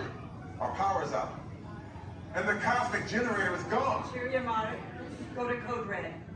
Prepare the fleet. And call the Guardians. Now. There is no cause for alarm. Turn off that alarm. I've got an important transmission coming in. Hey, what's up, Nova Corps? Our cosmic generator has been stolen. What? How? Why didn't we think of that? That thing's gotta be worth a fortune. I am Groot. Good question. Yeah, who do you think took it? Perhaps that really big man outside your ship. Oh, that is a big man. I need to alert Nova Prime. I have been watching Terrans for eons. That's not creepy at all. This species has failed. Wait, whoa. We didn't even know there was a test. He's got the cosmic generator. He's creating a new jump point. Jump point to where? Not where. When. Some kind of mutant jump point. He's going back to the dawn of time. Dawn of time, why? To erase an error. Well, that doesn't sound good. Your time is over. Wait, what do you mean? What do you mean it's so vague? The jump point is closing. Hey, no, dude, you're not recording to follow that whatever it is until we get there. We can't. Our power is down, and I've got to get these Terrans onto evacuation shuttles. I got it. Have we broken the shuttles to follow them through the jump point? Wait, what? Look, they're our only chance of keeping track of that whack job until we get the cosmic generator back. Piece of cake. Wait! There's cake. Where's this cake? The odds are impossible, Yeah. but it's our only shot. Good luck. Are you sure you can control it? Come on, it's me. I got this. We're all toast. First it was cake, now there is toast. This plan is making me so hungry. Terrans, listen up.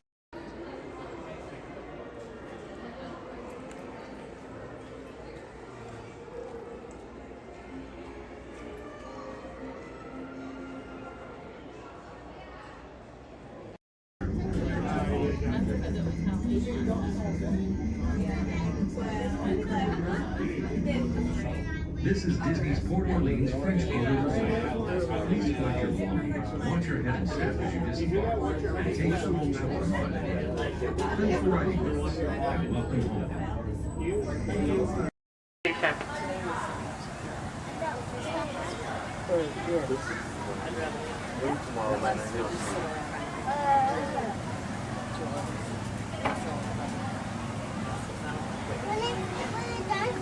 Maybe ride 2 rides.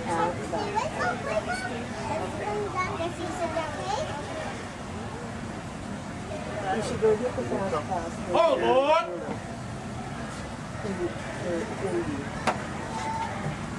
Because they're all right there.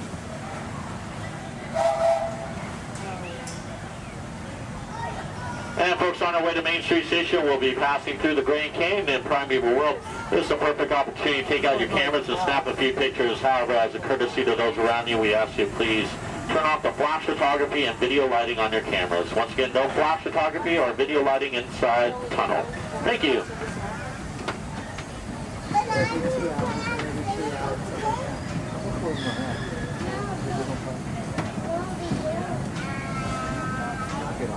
To those joining us, welcome aboard. The next leg of our journey will take us along the rim of the Grand Canyon. It's a mighty long drop to the canyon floor, so for your safety, stay seated with your hands, arms, feet, and legs inside the train. Be sure to watch your kids and no flash pictures, please. Para su seguridad, permanezca sentado y mantenga las manos, brazos, pies y piernas dentro del tren y cuide a los pequeños. Por favor, no tome fotografías con flash.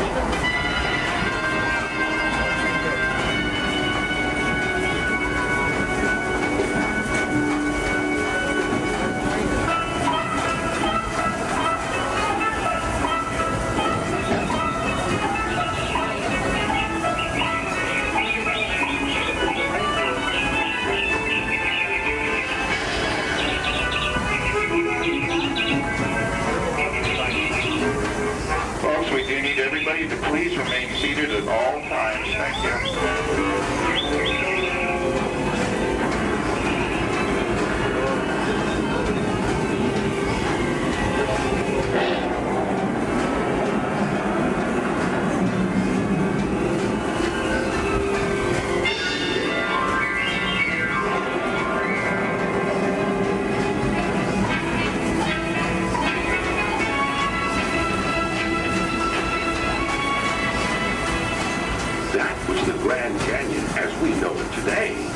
it wasn't always that way.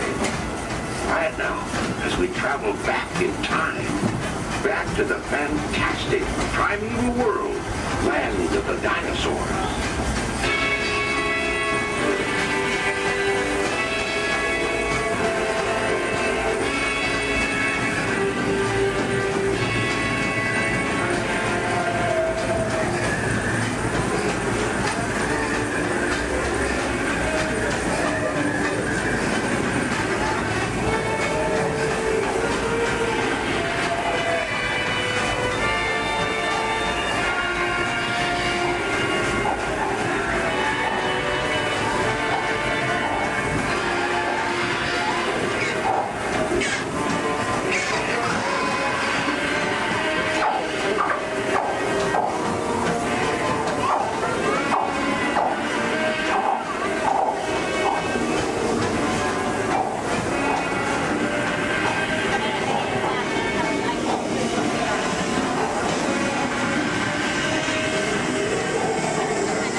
Back to our own time and to Main Street Station, gateway to Disneyland. If you'll be leaving us here, stay in your seat till we come to a full stop. And remember to gather all your personal belongings, including the young'uns if you got any, and step carefully from the train. I'd especially like to thank those of you who've been with me for the Grand Circle Tour of Disneyland. We surely hope you enjoyed your travels with us and that you'll come back and see us again real soon. For those of you traveling on, we'll be on our way again in just a few minutes. This is Main Street Station, Main Street, USA.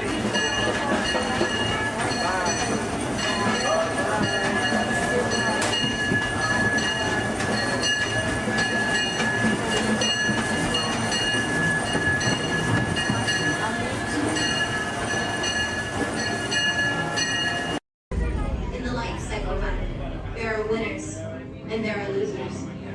Who are you? Those wonderful pictures to your My Disney Experience app, so just make sure to grab that card on your way out. Now for all on the same page, can I get a great big weep? Awesome. All right, now my friends in here, how many of us are familiar with the story Beauty and the Beast? Awesome, most of us. Are we all ready for a Beauty and the Beast pop quiz? Yes, awesome. Do not worry, my friends. This is not work and this is not school, so you don't have to worry about raising your hands. If you know any of the answers, just feel free to shout them out. My first question is, which princess grew up here? Belle. Belle, that's right. And does Belle still live here? Yes. No. No? Yes?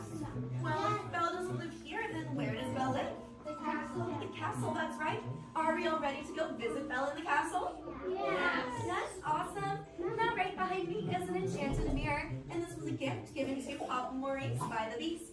It lets him visit Belle in the castle at any time he wants, and I know the perfect time we can go back to. So everyone, please repeat after me. Take me back to the day Belle and Beast fell in love.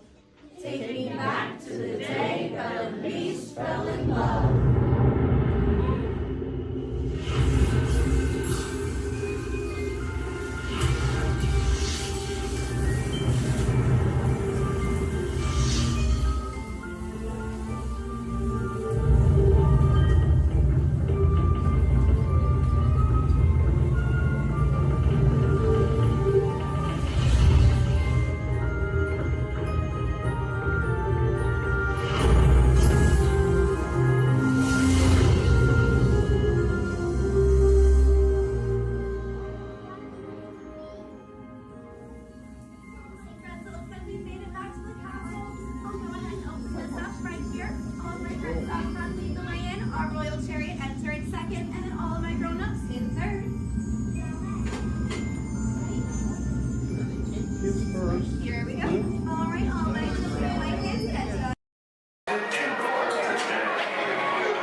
extra special friends here to welcome you all today. Let's hear it for Mickey Mouse and Minnie Mouse.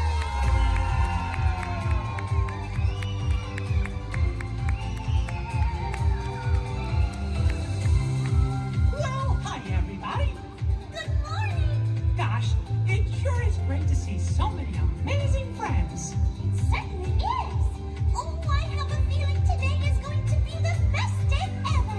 You said it, Minnie. And now that we're all together, we've got a surprise for you. When everybody heard that you were going to be here, they just had to come and give you a great big Magic Kingdom welcome.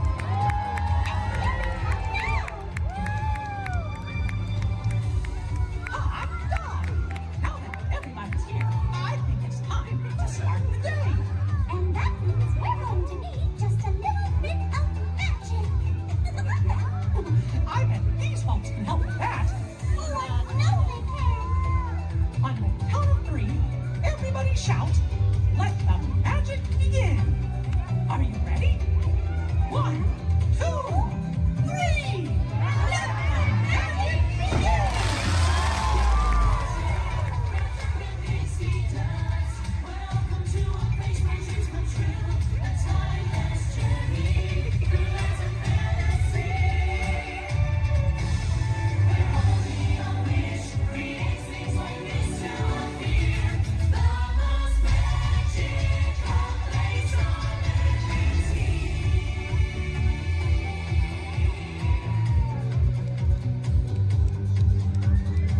Well, what are we waiting for? Let's get going! Bye-bye, everyone. See ya real soon!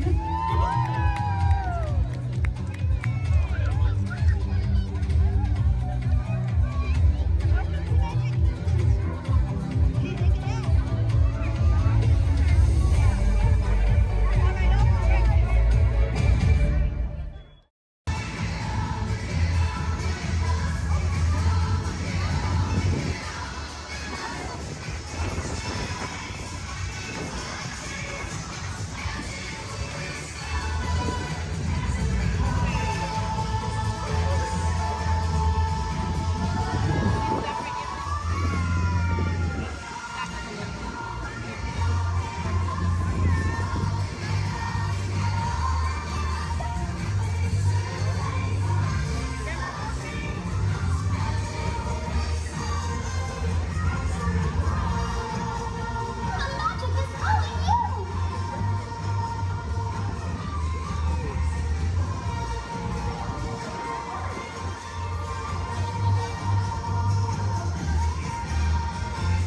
I'm so glad you all made it to the celebration.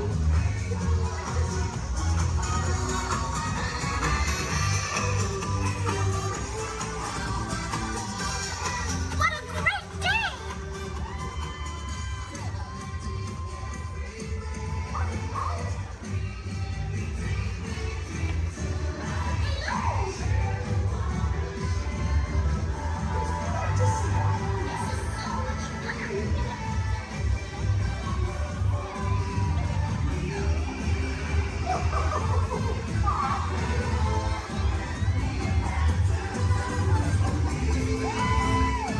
There's magic everywhere!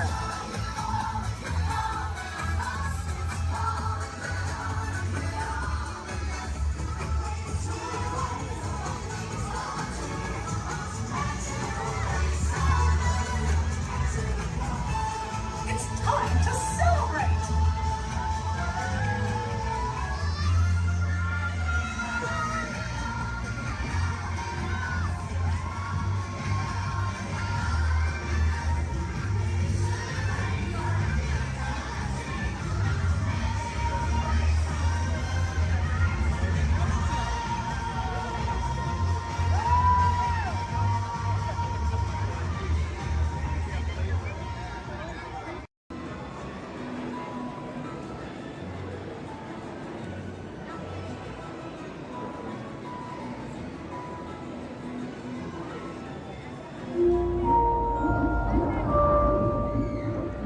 Hello, Aqua Adventurers.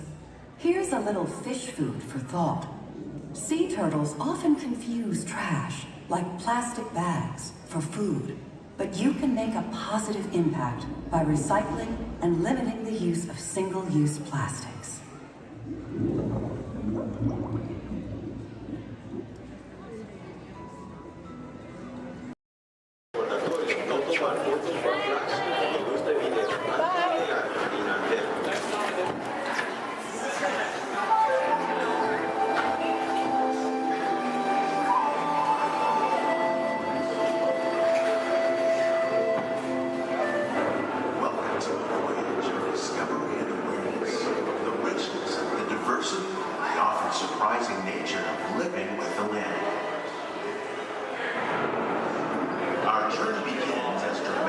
Sudden changes are sweeping over the land. The approaching storm may seem violent and destructive to us, but to nature, it's a new beginning in the cycle of life.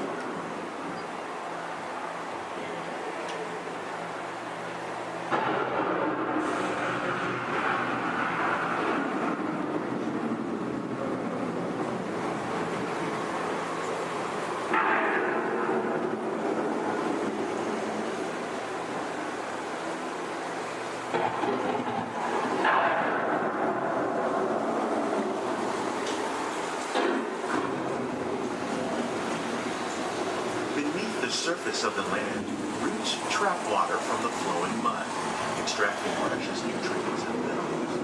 These elements, when combined with sunlight, create the first living systems of our planet.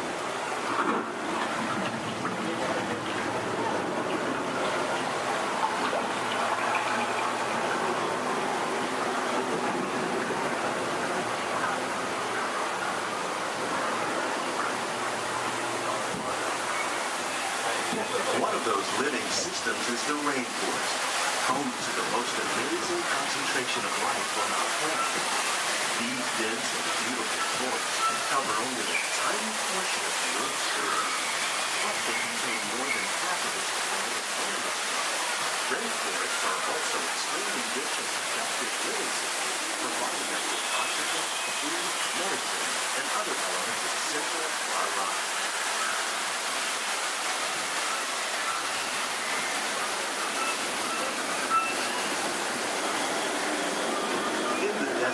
Nature has created a very different, no less beautiful living system. And while this arid landscape may seem lifeless, it is very much alive. The plants and animals that have learned to survive in these harsh conditions make use of what little water they can find and avoid the scorching. The American prairie once appeared as desolate as the desert, but over time, rainwater and nutrients gradually penetrated the hard surface of this land. Even the hooves of the mighty buffalo helped create the rich soil that would one day become home to the American farm.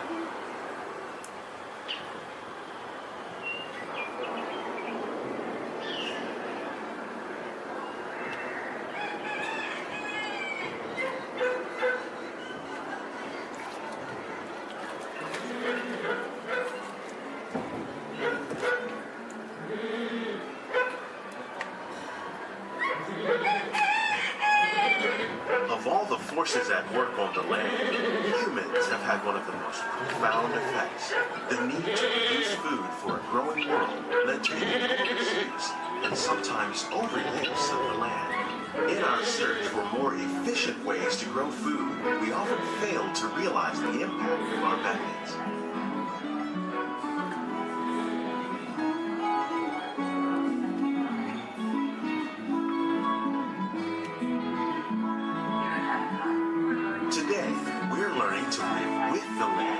Discovering better ways to grow food that will assure both human and environmental well-being. In Japan, we're learning that by adding composted leaves and other plant material to our soil, we can reduce the need for fertilizers. In farmlands across America, we're learning that by plowing under vegetation containing natural fertilizers, we can enrich the soil without the use of chemicals. In Saudi Arabia and Mexico, we're learning to produce food on desert seacoasts by developing and planting crops that thrive on saltwater. Here at Epcot, we're learning to reduce the need for pesticides by natural predators like ladybugs and wasps to control pests. How will we meet tomorrow's growing needs for food production, yet still respect the needs of the land? Some of the answers are being discovered just ahead. To help us maintain these carefully controlled ecosystems, and for your safety, please remain seated in your boat at all times.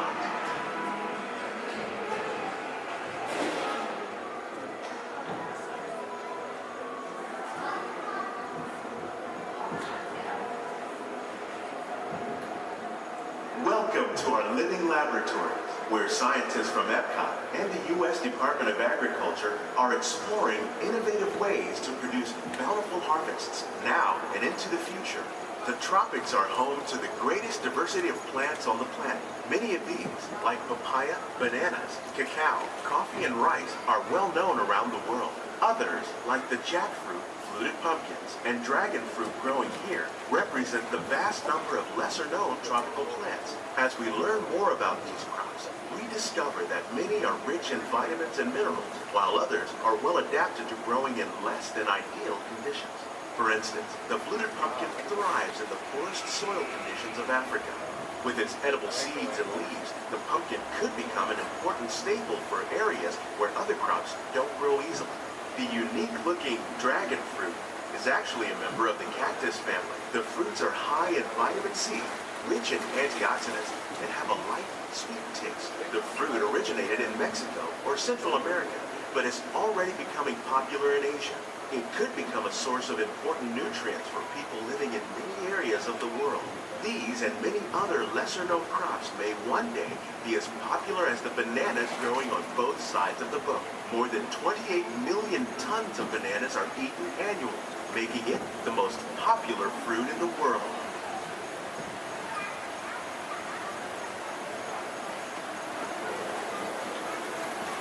When we mention farming, you probably don't think of fish, but fish farming, or aquaculture, is an innovative way to increase harvests, protect wild fish populations, and produce a healthy crop, like bee sturgeon that grow to over 300 pounds. Now that's a lot of catfish. Tilapia, bass, and catfish are really popular crops raised by fish farmers around the world. Most are grown in open ponds, but innovative recirculation systems like ours conserve water and more than 200 different species of aquatic animals and plants have been successfully farmed. Even these American alligators can be successfully raised in controlled environments. Nearly half of all fish consumed worldwide is now raised on farms, making aquaculture an important part of our efforts to produce a bountiful harvest and protect natural resources here at the land. We grow about 5,000 pounds of fish each year, many of which are featured in restaurants around Walt Disney World. This greenhouse is full of some of the best ideas for improving plant yields. Disease and pests are two of the biggest problems facing farmers around the world. By careful selection and crossbreeding, we can grow crops like these sunflowers and winter melons that are more resistant to pests and diseases. Scientists have even been able to breed plants that can flourish in marginal areas where water and nutrients are in short supply. The result of these efforts is higher yields with less impact on the environment.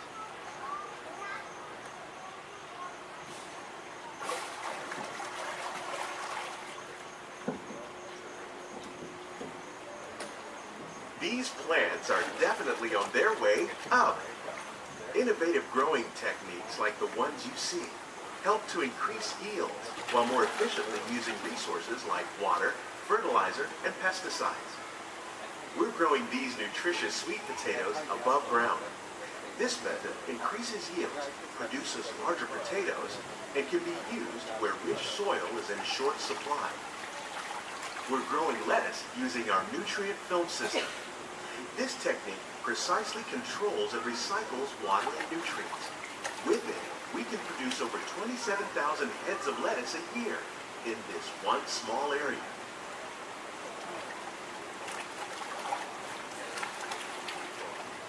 Here's something you don't see every day. Tomatoes growing on trees.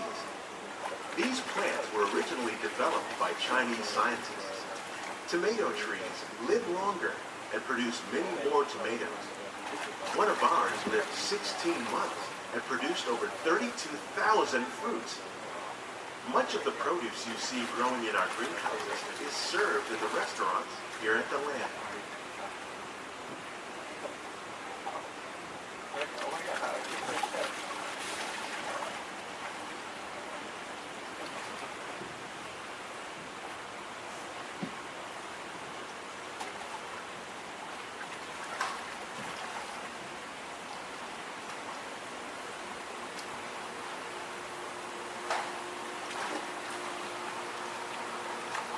The future of agriculture includes some high-flying ideas like the ones you see here. The aquaponics system on your left integrates hydroponics with aquaculture. The fish provide a source of natural fertilizer for the plants, and the plants help keep the water clean for the fish. It's another great way to produce more while using less resources. In our lab, Epcot scientists are working with the U.S. Department of Agriculture on a number of innovative projects. The goal of these efforts is to produce higher yielding and better quality plants.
On behalf of Walt Disney World, we hope you've enjoyed this unique journey through our living laboratory.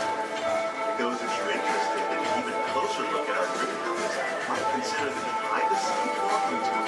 It's a great experience for the whole family. The tour desk is near the entrance to Soaring. Please keep your hands and feet inside the boat. Remain seated until the boat comes to a complete stop.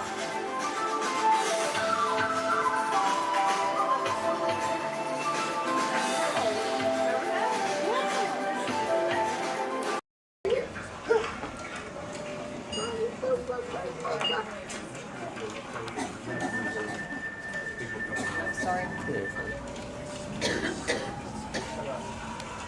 Mommy, you wanted me to ride with you? Only if you want to. 'Cause otherwise, nobody's gonna be there to hold your hand.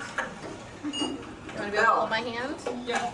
The next group's ready. Put my hands up in the car. You gotta get it. Hi everybody, welcome to the test track. My name is Bill McHale. I'm up here in the control center. In just a couple of minutes, you're going to be out there on that track. But first, let's put together your test schedule. These are the same kinds of tests that are run at GM test facilities all over the world. Let's put up the 26-8 grade. You got it. Okay, we're going to start you off on an accelerated hill climb. Now, these steep grades give us a chance to evaluate the effects of heat and stress on your engine and on the transmission. Twisted germ locks. Let's put up the blocks, German and Belgian. Next, your vehicle is going to go over a variety of rough road surfaces. These are designed to test the integrity of the suspension and the chassis. It's gonna get a bit bumpy. Yeah. Next, you're going to see and feel what it's like when your brakes lock up and you lose control of the steering. Hang in there because we're going to do the test one more time, this time with the ABS or the anti-lock brakes. Okay. What's next? Let's do some environmental tests. Put up 2, 5, and 7. 7? Yeah, 7. Okay. After that, we're gonna subject your vehicle to some extremes in temperature, as well as corrosive conditions to see how it handles nature's worst. And finally, we'll take you out for some handling runs. Let's do the corner. I'm gonna send you through some hairpin turns, and then we'll take you out and do the high-speed loops. And depending on how your vehicle and you hold up, we'll even throw a few surprise tests in there. Surprise test? Yeah. Pick one. Now, if this whole routine seems a bit extreme, you're absolutely right. That's what a test track is all about. The cars you drive at home are made up of over 15,000 different parts, and every one of them has to pass the test under very extreme conditions before we ever let it off that test track and out onto the road. Now, as you can imagine, safety is a big concern of ours, so we're going to insist that you buckle up your safety belt securely. You'll be glad you did. Oh, we're ready.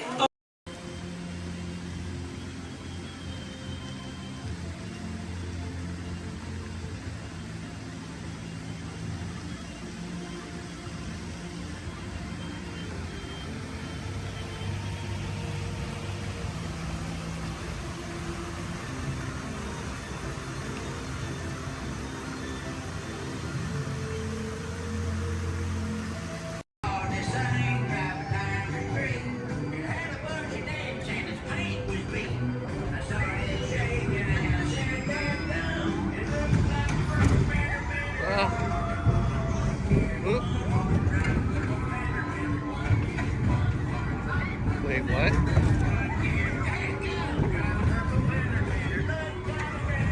What?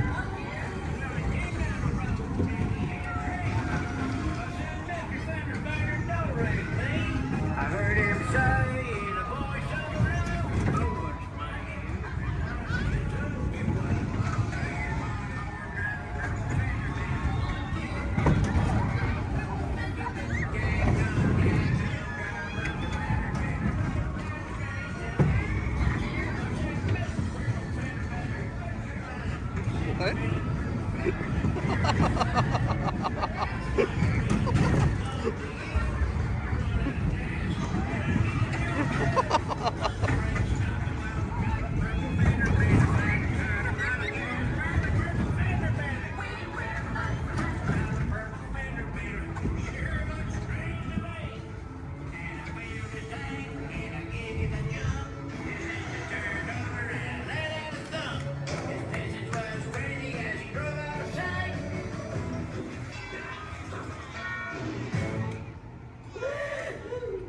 Can you believe that?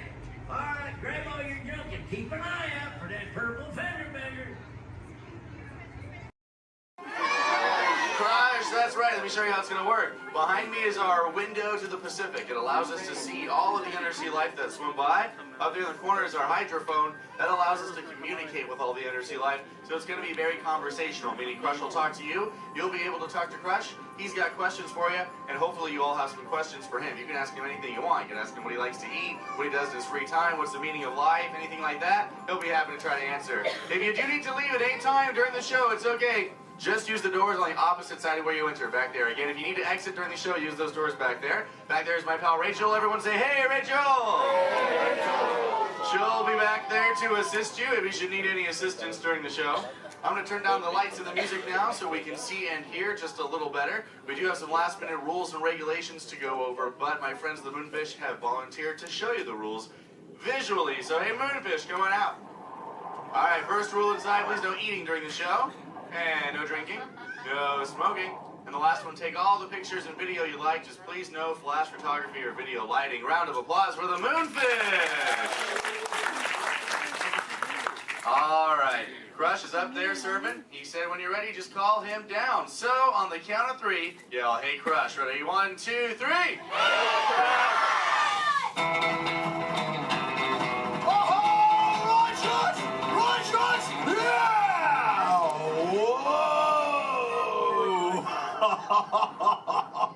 Oh, dude, check out the double spinner intro by the turtle. Whoa!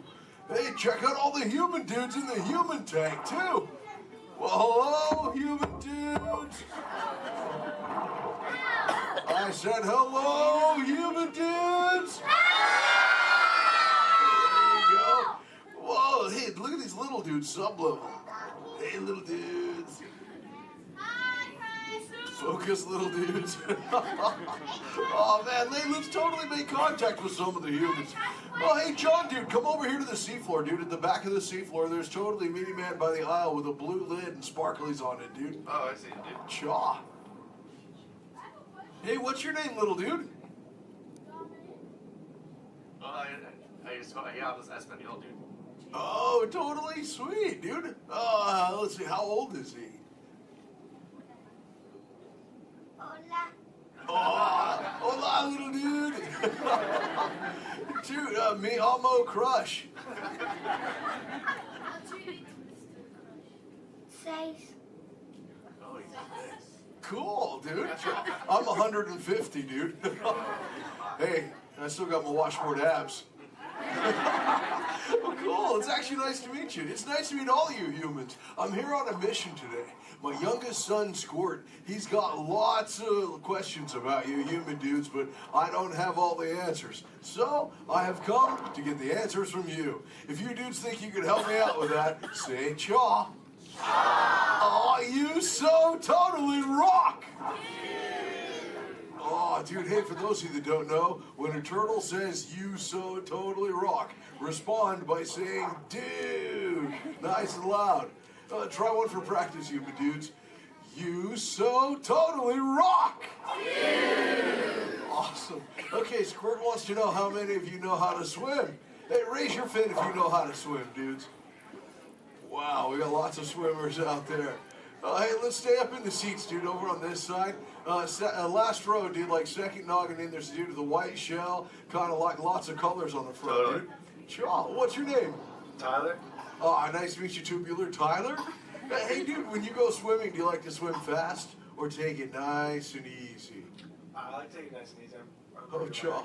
Yeah, dude, just kind of like kick back on the shell and be like, dude. Totally, dude. Hey, I like to swim fast, though, too. Dude, you want to see me shred some biscuits? Say chaw. Chaw. Okay, dude, let me get my motor revved up. Human dudes, I want you to time me, okay? Start counting when I say go. Ready, set, go. That dudes. Totally just swam all the way around the world. Twice. Ah, dude, I can't swim that fast. Only about what you call 20 miles per hour. Hey, but check it out, dude. If I get a tiger shark on my tail, I can go way faster, dude.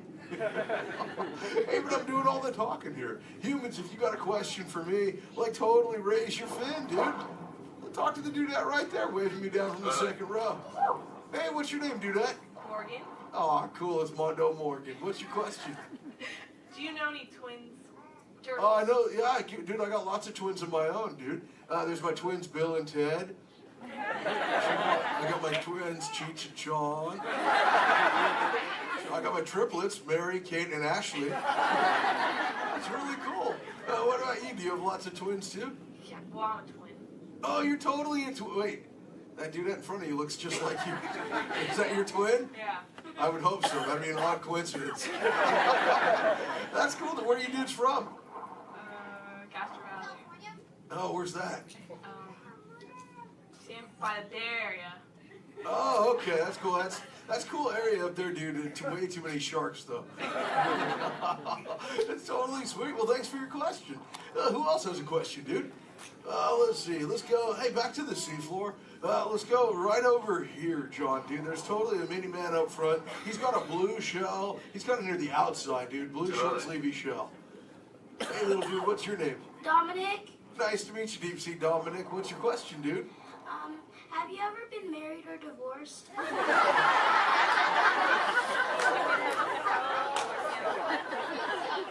That's a pretty specific question. Actually, dude, most turtles, dude, we don't stay with the same dudette like our entire lives, but I have actually found one that's kept me around forever, dude. Her name is Shelly. She's my turtle dove, dude. We've been together for 130 years, dude. But it's still so awesome it only feels like the first 75. It's really cool. Hey, can I tell Shelly you said hi? Can I tell her you said hi? Hi. Oh, dude, she'll totally love to hear about you, dude. Let's see, who else has a question? Let's see. Let's go. Hey, John, dude, jump across the aisle up here near the front. There's totally Mini Man. He's getting his fin waved by another dudette. Hey, little dude, what's your name? Braden. Oh, cool, dude. What's your question, Boogie Braden? How many kids do you have?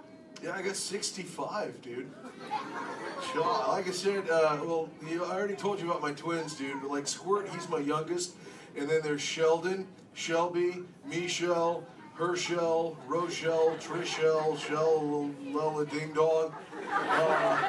Let's see, I got my teenagers, Leonardo, Donatello, Raphael, Michelangelo, Zach, Kelly, Slater, Screech, Jesse, Lacey, Chris Jr. Let's see, there's John, Paul, George, and Ringo. John's going through a really weird phase right now, though, dude. He thinks he's a walrus.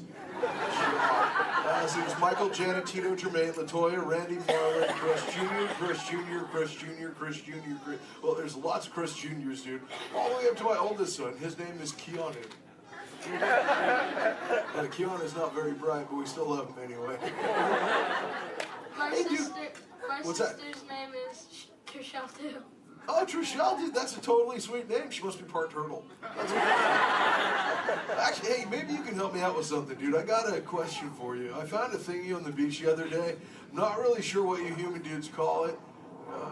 Where did I put that? There it is. Hey, dude, what's this? That's a bikini.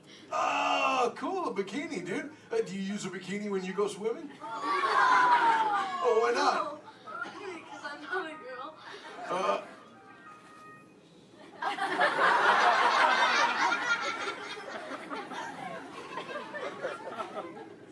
This is for chicks, dude?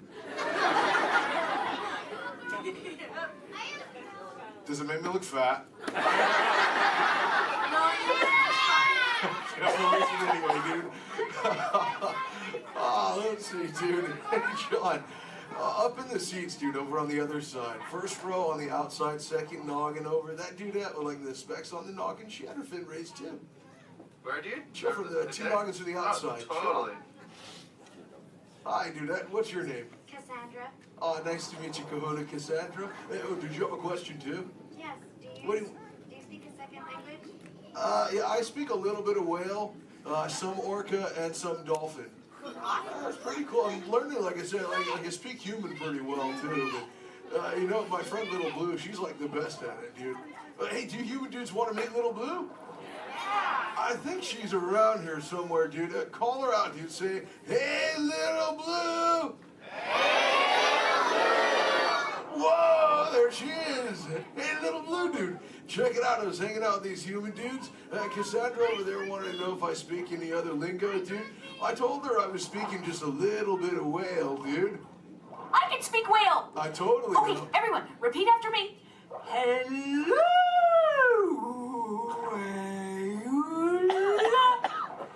Okay, try that one all together, human dudes. Go.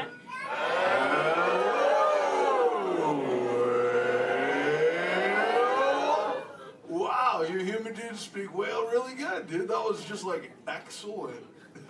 Oh, too bad there's no whales around here, though, dude. You know, sometimes you speak whale and there are like 80 whales swimming around you. Yeah, totally. Not today. No whales around here, dude. No whales. No whales in the ocean today. Try to speak sea. Where? Whoa! Oh, dude, look out! The humans call the whale, dude! Grab the shot! Swim away!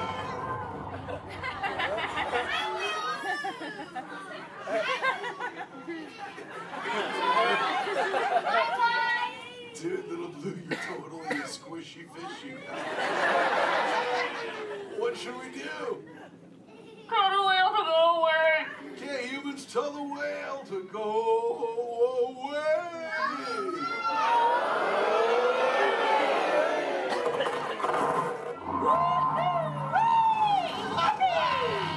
That's excellent. Oh, see you later, Little Blue. Hey, humans, put your fins together for Saving Little Blue. You so totally rock. Awesome. Thank you so much, human dudes, for sharing with me.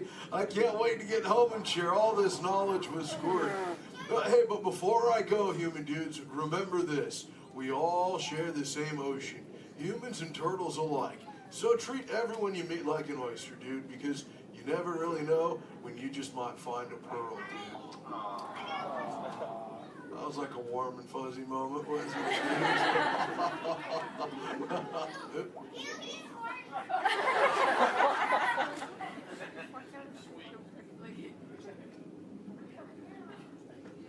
That wasn't me, dude. That was my twin. See you later, human dudes. Rock on! Clear is the element Crushman! Awesome! Alright, you dudes, find your next buddy and discover it into the doors in the back. Thanks for swimming by.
start it off. Please welcome the Clayton family! And we're going to get everybody in the mood by showing you a few gags from some soon-to-be classic action movies. So, cue Clayton family. Nice! Action! Perfect.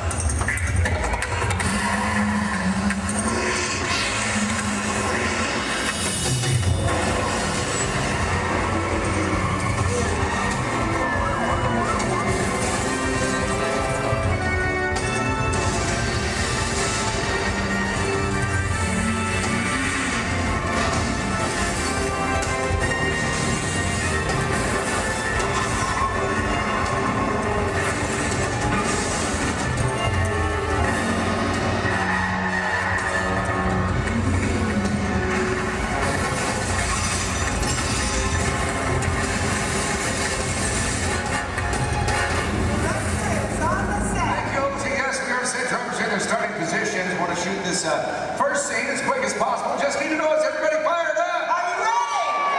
Yes, got a lot of action coming your way. Welcome. Let's check with drivers, make sure we're good. All right, today, ladies and gentlemen, we're shooting a big chase sequence similar to the ones you've just seen on the big screen, only we're shooting a brand new action-adventure film set in the south of France. All you need to know right now is that our hero is in a red car and he has this top secret envelope with him. Now everybody else is just trying to prevent him from leaving town with it. That's the scenario. Look, drivers ready? Good to go. All right, let's go ahead and slate it, please. Rolling, ballet train, sequence 7A, take one more. All right, drivers ready on my countdown. In 3, 2, 1, action!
things I've learned. Gotta hire the best stunt coordinator you can find. So member of the creative team, our lead stunt coordinator, Logan Rule. Hey, good afternoon, everybody!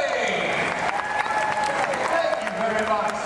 All right, off to a good start. Let's see right there. It's good stuff. Love that for Chase Mills.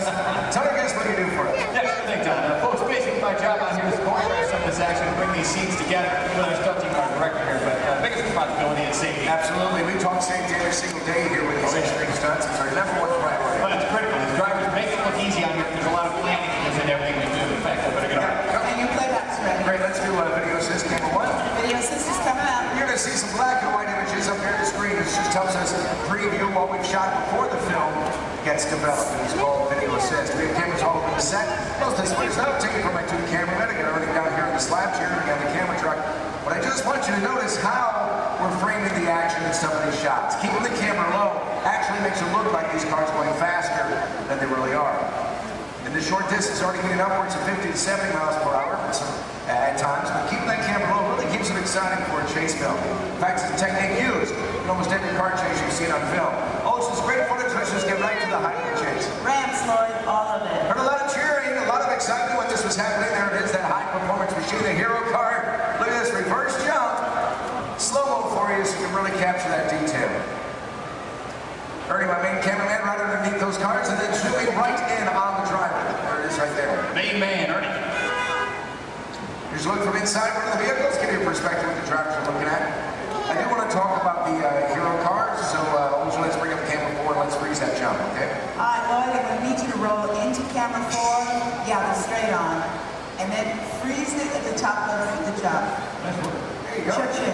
Right there. There you go. All right, this is a very special car for us. Yeah, sure is. Ladies and gentlemen, this hero car out here was designed and built specifically for our film. It is built with 4 forward gears, but unlike the cars we drive every day, it also has 4 gears in reverse. Now, obviously, we can go a lot faster that way going backwards. Something else a little bit different than the vehicle is where we put the motor. It's not in the front or in the back. It's actually mounted right behind the driver. And the reason we do this, it balances out the car, gives it better overall stability, and of course, maneuverability on all these tight turns out here. That's right. And speaking of time, it's not really a luxury ride for the drivers. They are cramped to these vehicles. Don, we're still setting up here. Let's just bring out the hero truck. You know, let's do that. Let's introduce it tomorrow. All right, let's do it. Hero 2 set. Thank you. Oh, yeah. There he is, speaking into place. Ladies and gentlemen, how about a nice warm welcome for your hero from Brazil, Mr. Eduardo Oliveira. Nice to meet you, my friend. Great work, you do. Great work, my friend. Now, we've worked together for a little while, and he's pretty awesome at the 180s, 360s, at 540. Pulled that out. Look good. Look good. Glad we put that in. How about you? You glad we put that in? Yeah? You're glad? Okay. It's all right. This thing's on. You can talk. Hey, Eddie, go ahead and look at the camera and tell everybody how you do the jump backwards. They love that, too. It's going to take a long time? Yeah. All right. Well, I'll summarize for you guys. As good as he is at what he does, this unique, one-of-a-kind car has its win. Let's check that out. Hero 2 on set. All right, now you see, folks, it's really not safe to drive in reverse at high speeds, of course, or jump a car backwards, for that matter. So what we did is we had a duplicate car built. This is exactly every detail as Eduardo's hero car right here, except for one tiny modification. It's built, so our driver laces out the back. Check this out. We even took it a step further. Built a reverse stunt driver. Made it look like he was facing out the front. Hello, everyone. I'm not Bill. So reverse hero, let's hear for Ron Fox. Nice work, guys. Great exchange. Now, folks, you may be wondering out there how we're able to switch these vehicles mid-take like that without you noticing. In fact, Olga, we got that video system. We bring it up. You got it. I need cameras 1 and 6, Lloyd. Roll. There we go, guys. You can see right over here, this is our first hero, Eduardo. Drove on the set. Our reverse hero, well, he was actually waiting in position to take over for it. That's right. The 2 cars are like runners passing the baton in a relay race. Once the main car disappeared, well, this reverse car took over without missing a beat. Let's hear it again for these drivers.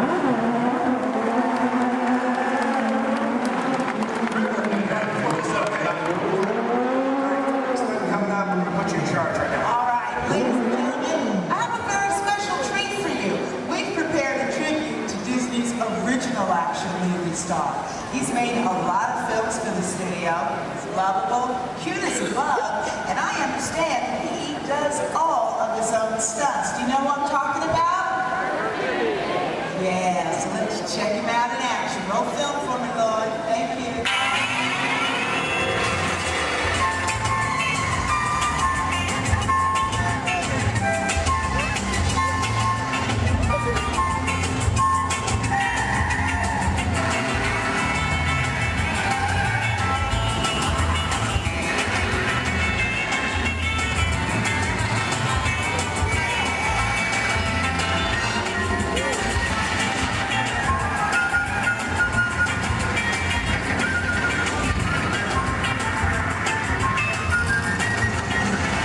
why don't you head over and let everybody get a good look at you? Getting on up and go.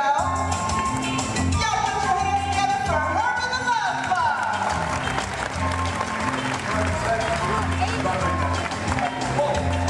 Yeah. Send it over to say hi to everybody. Okay, well, I've got some close to the title on the top. Herbie, go now! Herbie!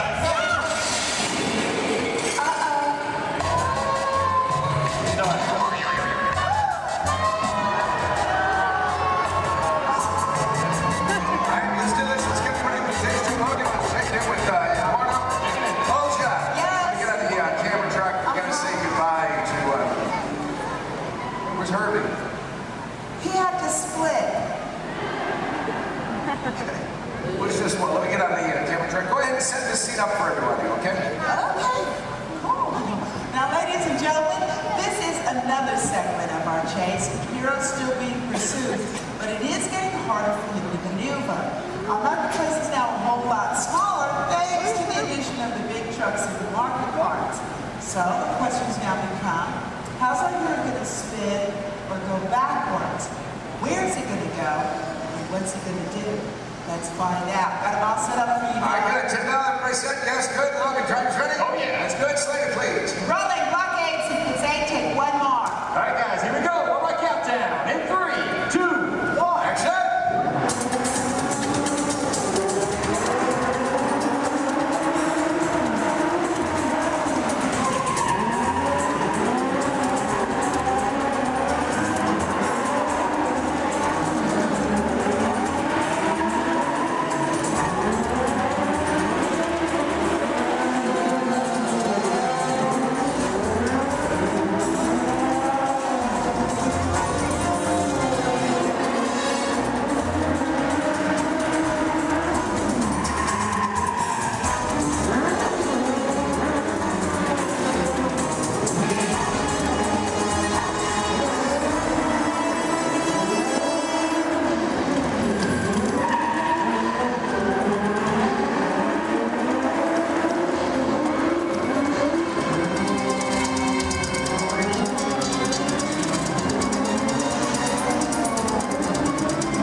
Okay, what are you looking for in a driver? Gotta have a quick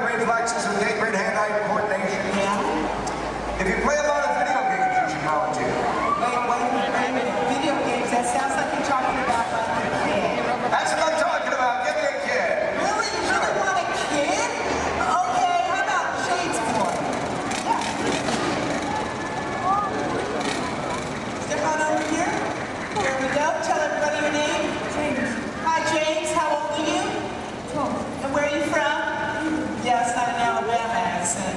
You guys give it up for James from England! All right, James. Stepping onto the set. You're going to star in a scene in an action movie. Is that cool? Yeah, high five to that. Awesome. All right, look right up here at this big screen. I'm going to show you a part of the film. Then I'll tell you what you'll do for us. Okay? 661st Unicorn. All right, our hero's on foot. He's in trouble. He literally calls for his car. Look at this. Using a remote in his watch. Car gets to him on its own. Hero makes his escape. I need a longer shot of the car. You're going to drive it for us, and there it is. Do you know what's so special about that car? Well, it's a full-size remote-controlled vehicle. That's right. You drive it with this remote here in my hands, guys. Let's take a look inside. I'll show you the hardware on this vehicle. The hardware, I should say. There you go. Now take a look at the steering wheel. I'll give you guys a quick demonstration. If I want to turn this vehicle to the left, all I do is press this lever here to the left like this, and then to the right. There you go. Right in the center. Oh, that's a fun little toy. Now, guys, this is just like any other remote control car that you find in a store, except it's a little bit bigger, obviously. It is custom built, bumper to bumper, all of our safety features inside. The great advantage of having a remote car out here on set is that we can operate safely from a distance, especially when the scene requires explosion. Pyrotechnics, we've got to keep everybody away, of course. So there you go. All right, beautiful. Have you ever driven a remote control car before? Yeah. Just keep in mind that this is a $100,000 vehicle.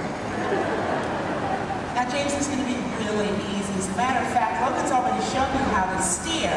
But for this particular sequence, dude, you have so got to concentrate on directional. Now, make it go forward. You can push his knob straight away from you. For reverse, pull it straight down towards yourself. Does that make sense? Cool. We're going to practice. I'm going to help you out this time. You go ahead, put your fingers there. Now, I'm going to push it away from you. Slow and easy, James. Nicely done. Watch your car. Now, to make him stop is even easier. All you gotta do is pull it. Let go. See that? Comes to a stop. Now, put your fingers back in place and pull it down towards yourself. Again, with the slow and the easy.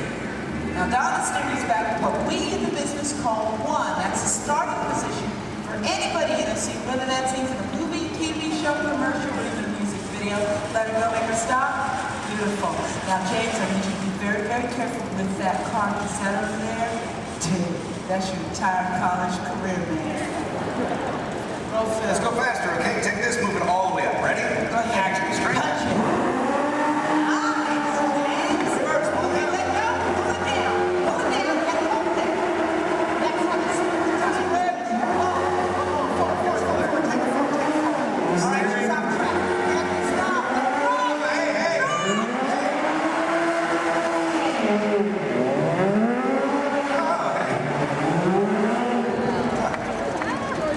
Drive on the side of the...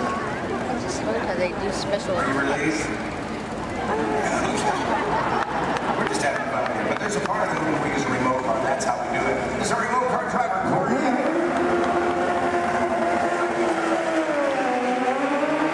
We're actually driving the vehicle, but you were the star of the scene. And to commemorate this moment, I have for you lights, motors, action, extreme stunt show, honorary driver, men. Can't get this been anywhere in the world except for starring in the role you just did. That's how exclusive this is. All yours.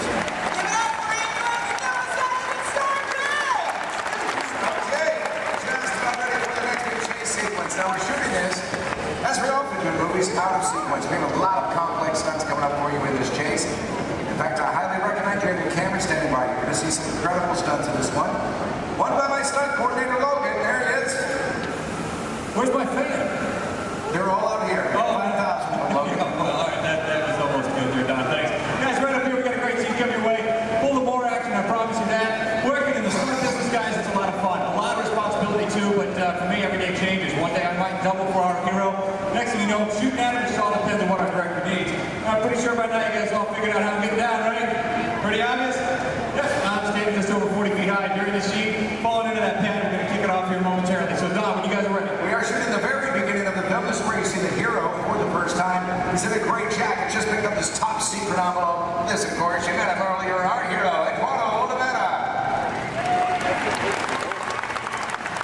And he's done a lot of stunt driving for the film already, but for this scene, he's playing the role of stunt double. Then we'll bring out a moto, so you're going to see a motorcycle chase. Ready to go? All right, let's go. Hold your slater, please. Rolling, motorcycle chase. Sequence 3, take one more. On the countdown, in 3, 2, 1, action!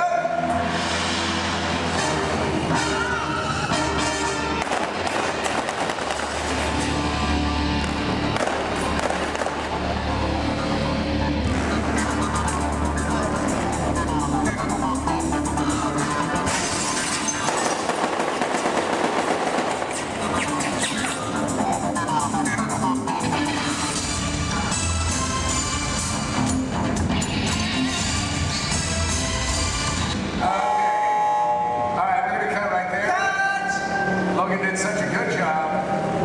I think hero down. That's not what we want, Logan. So the hero actually stays on the bike. So we're gonna change out the bike, check the surface, make sure there's no oil spills or brake fluid, and then we'll link up the scene probably right from the top again. Okay. All right. So this is Bill Ortiz. He's calling shots for this while Logan was doing the stunt for us, but we'll get the high fall in there. So let's just go to BGM for a moment, and we'll get this started as soon as we can.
Glides right through that trench, just touches the fire that's already, he's already off in flames right when he's at his feet.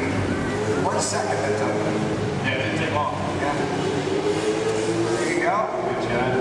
It's nice right there. A lot of this one's going to end up in the fire. Right there in the background. Love the hero. Background there. 10 seconds in, Nick starts feeling the intensity. You know what, as soon as he goes down, our crew right there to put him out. Absolutely. Never wait for his thumbs up. Make sure he's not feeling any hot spots over any part of his body. Which we get right there. Yeah. For stunts like this, we use as many different cameras and angles as possible. Well, folks, we have to. It's a big stunt. A lot of safety. We need it in one take. That's right. Elaborate stunt. A lot of prep time involved. That's exactly right. A good half an hour of preparation just for Dave, our bird guy alone, folks. He is wearing 5 different layers. Now, the first layer that we put on him is a dry layer of Nomex. That's your fire retardant material. Then we throw on some pads, of course, for the impact of that fall. Another layer of Nomex. There it is. And the fourth is a specially designed suit that we saturate in a cool gel. That acts as a thermal barrier between Dave and those flames. The last is his moto driving suit. And what we do with that is paint it with a flammable gel.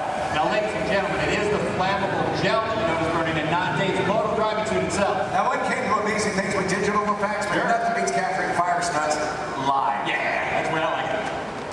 That's right. Good. Hey, you know what? This is what I want to do. I know we're set up for the final race. Let's get a pursuit route to camera out. Let's go inside and show our guests how much we modify these vehicles. I got you what you need. Let's do it. Guys, let's get V2 out to camera out. V2 set, camera out. V2 is on set.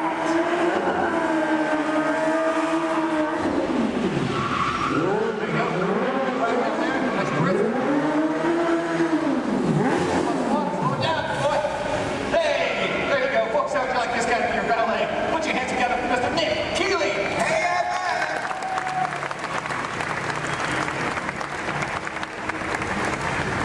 because the set is village in the south of France, that means we have to make everything match, and that would include the cars. These are local courses.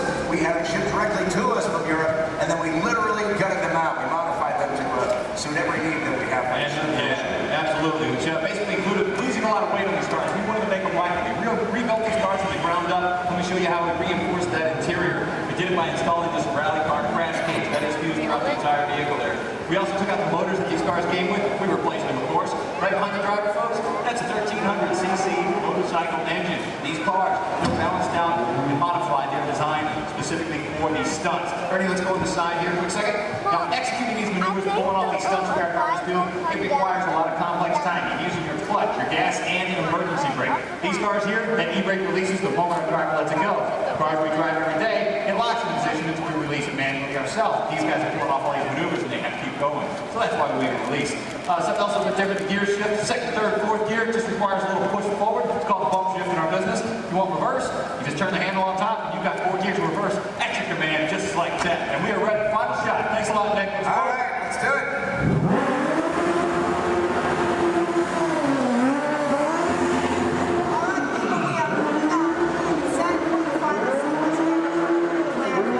We showed you a lot what goes into creating complex vehicle stunts. Right now I want to show you the film. And I want you to find the scenes you just saw shooting here. Remember that first scene called the ballet chase? Then there was the jump in the semi. Now this motorcycle chase you'll see first in the film. Also look for an additional stunt that Logan did for us on that rifle. We're going to heat things up right now. Let's roll that film.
I'd like to acquaint you with some important safety information.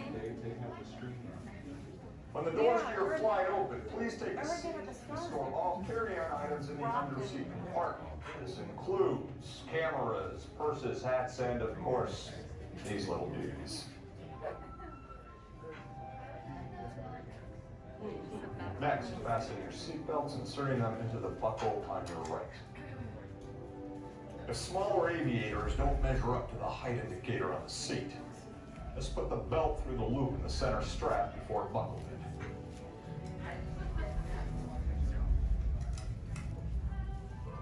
Nice work, pal.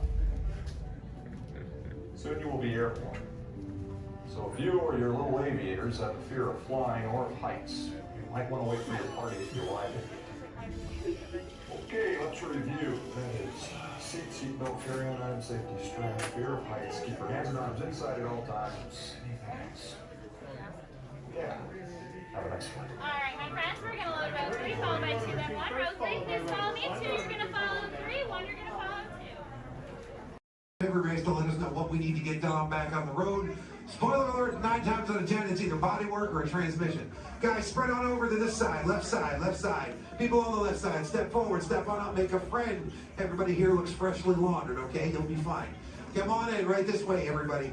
Keep on coming, folks in the hallway, let's go. I don't want to see anybody end up working on the transmission that doesn't know what they're doing. Come on in. Hey, oh, look at that, there's Mia. What's up, Mia? Hey, Pat, I see our partygoers have arrived. Yeah, they're still coming in, but say hey, everybody. Hey. I'm Mia, Dom's sister. Well, another race just wrapped, and it looks like my brother with another car for his collection. Anybody surprised? Honestly, I don't know why anybody challenges him. Hit me in a man. Well, we're meeting up at Sullivan's Garage for the after party, and while Tej works on your rides, you guys enjoy the break room. My brother calls this the family room. Oh, here we go. Dom says he doesn't have friends, he has Family. And the faces you see on these walls are our Family. When I'm in this room, I feel like we're all Family. So, welcome to our family. There it is. It's a thing around here. Hey, Tej, how's that Matthew McConaughey impression? All right. What's up, Mia? Get better. Tej, just welcoming these good people to our family. How are their rides coming along? The rides are ready to roll out and roll out inside. Perfect. Let's get this show on the road. I'll let Dom know.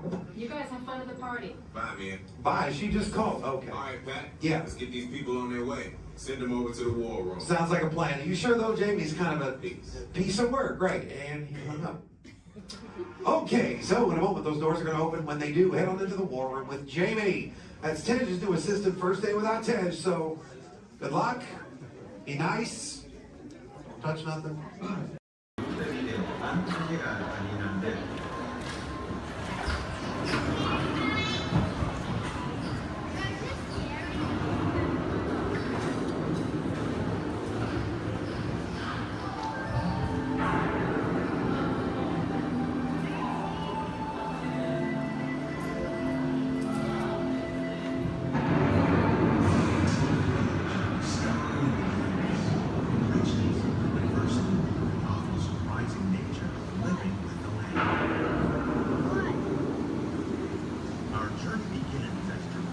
Sudden change in our state of the ocean storm fates, climate and destructive to us, but to nature, consequently living in the cycle of life.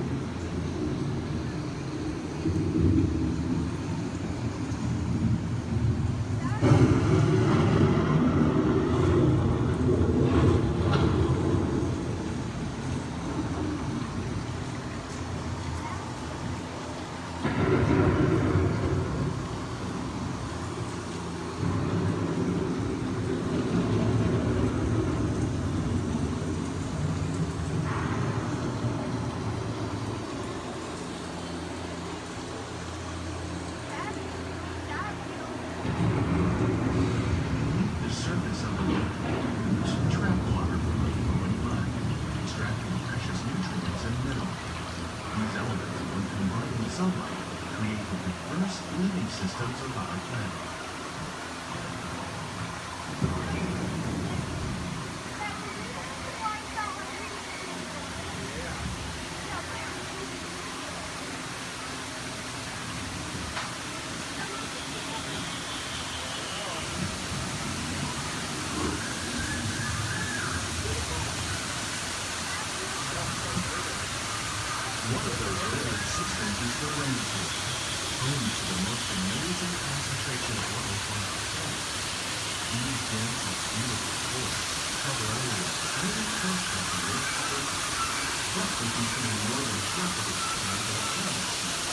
Rainforests are also extremely rich in synthetic living systems, fertilizing oxygen, food, moisture, and other forms of cellular life.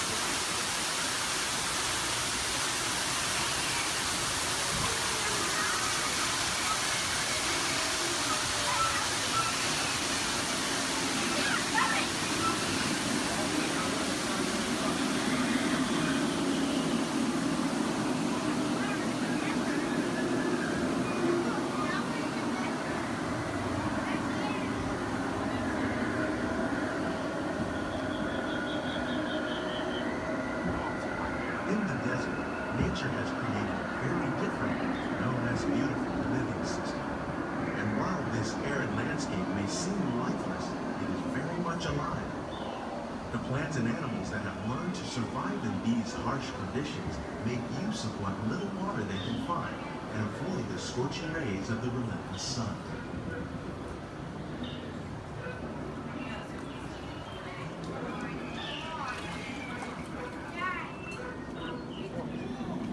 The American prairie once appeared as desolate as the desert, but over time, rainwater and nutrients gradually penetrated the hard surface of this land.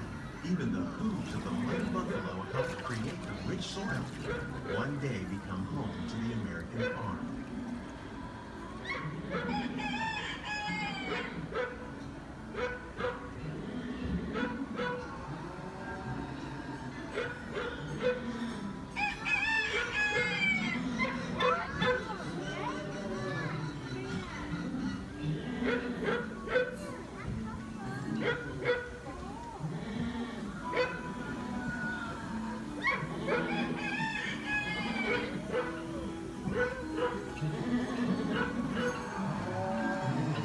Forces at work on the land, humans have had found defense. The need to produce food for a growing world led to the enormous use and sometimes overuse of the land. In our search for more efficient ways to grow food, we often fail to realize the impact of our methods.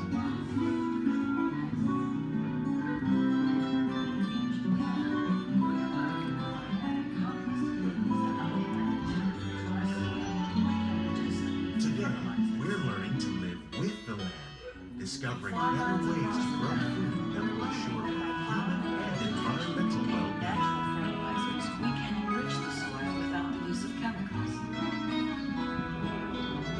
In Saudi Arabia and Mexico, we're learning to produce food on desert seacoasts by developing and planting crops that thrive on saltwater.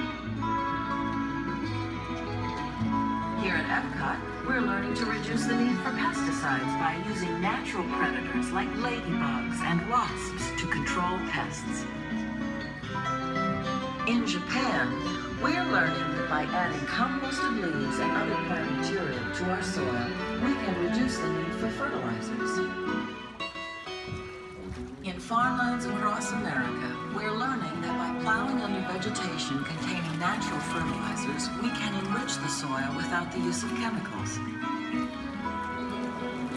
In Saudi Arabia and Mexico, we're learning to produce food on desert seacoasts by developing and planting crops that thrive on saltwater.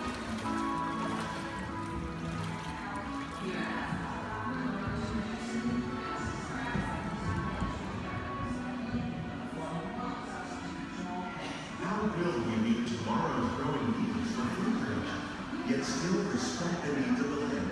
Some of the answers are being discovered just ahead.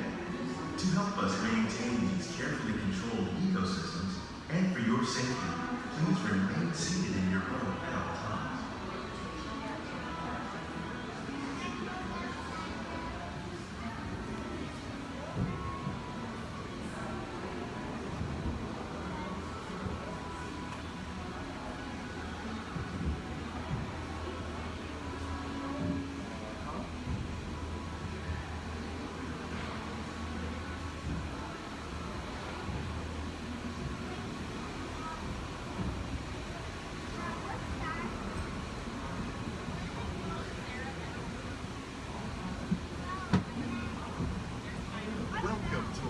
Laboratory, where scientists from Epcot and the U.S. Department of Agriculture are exploring innovative ways to produce bountiful harvests now and into the future.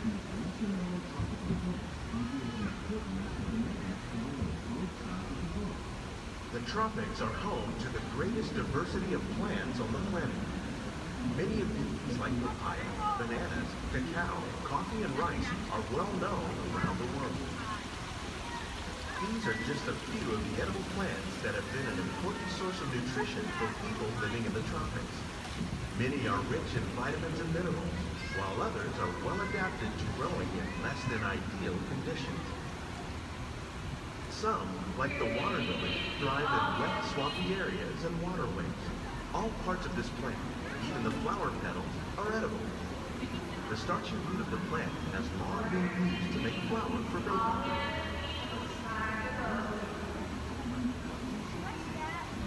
One day, many of these lesser-known tropical plants may be as important as the bananas growing on both sides of the boat.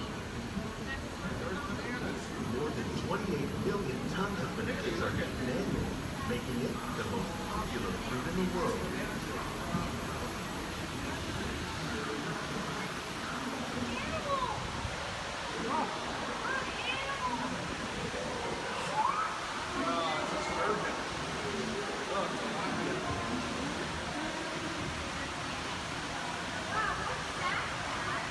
When we mention farming, we probably don't think of fish, but fish farming or aquaculture accounts for nearly consumed globally.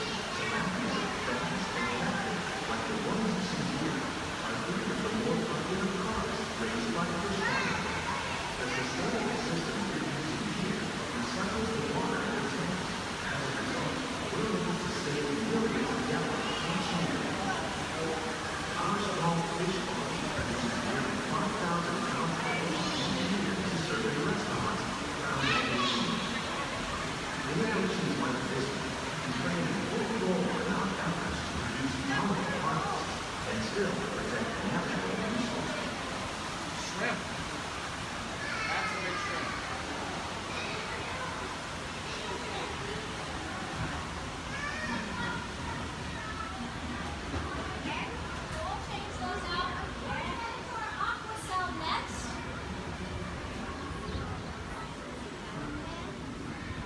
Little sunflowers.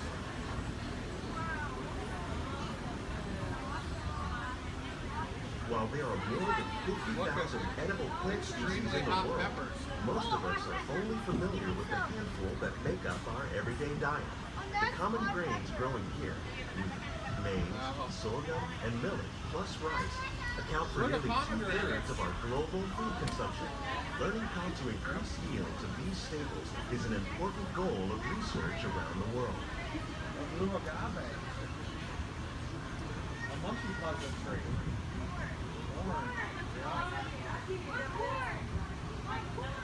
These plants are definitely on their way up. Innovative growing techniques like these increase yields, while more efficiently using resources like water, fertilizer, and pesticides. Another innovation at work here is our integrated pest management program. By populating our greenhouses with beneficial insects that prey on harmful pests, like aphids and flies, we are significantly reducing our reliance on conventional pesticides. We're growing these crops using our nutrient film system. This technique precisely controls and recycles water and nutrients. With it, we can produce over 27,000 heads of lettuce a year in this one small area. Look at the cucumbers.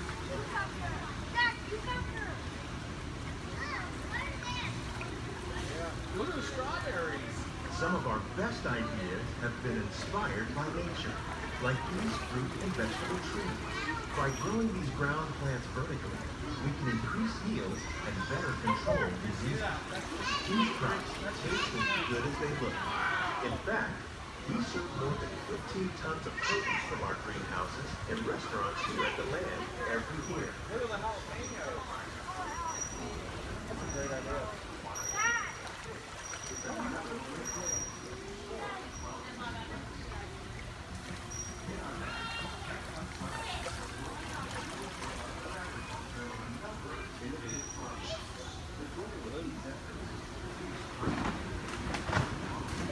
The future of agriculture ideas like this vertical growing system. Plants grown in this way use a fraction of the space required by traditional growing methods.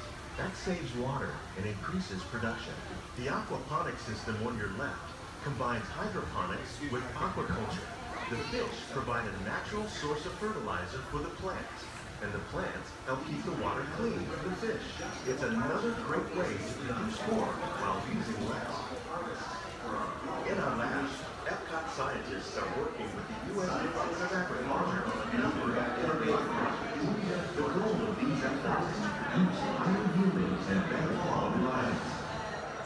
Together, we can continue to find more ways to increase food production and protect our precious natural environment. Only then will we truly be living with the land.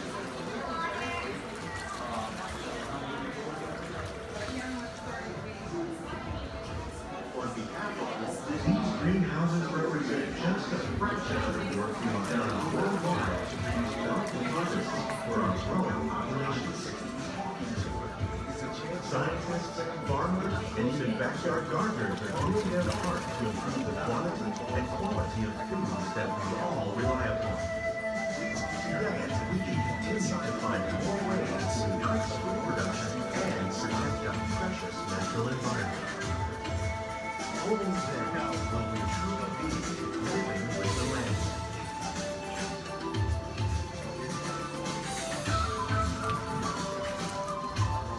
On behalf of Walt Disney World, we hope you've enjoyed this unique journey through our living laboratory. If you'd like a closer look, then check out the behind-the-scenes walking tour. It's a chance for the whole family to get up close and personal with the plants and growing techniques in our laboratory. Please keep your hands and feet inside the boat and remain seated until the boat comes to a complete stop.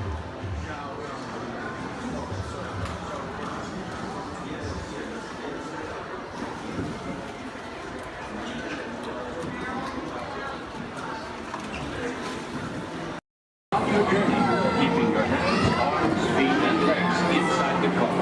And please, supervise your children. Remember to stay clear of the doors, which will open and close automatically. Enjoy your trip aboard the Metro liner.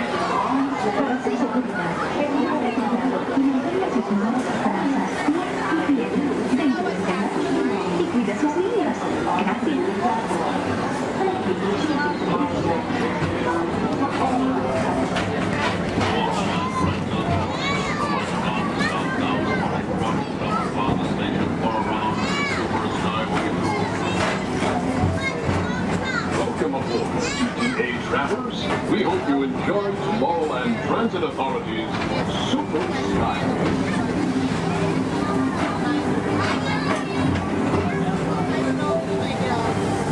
Now approaching Tomorrowland Interplanetary Convention Center. The convention center is home to galaxy wonders from the following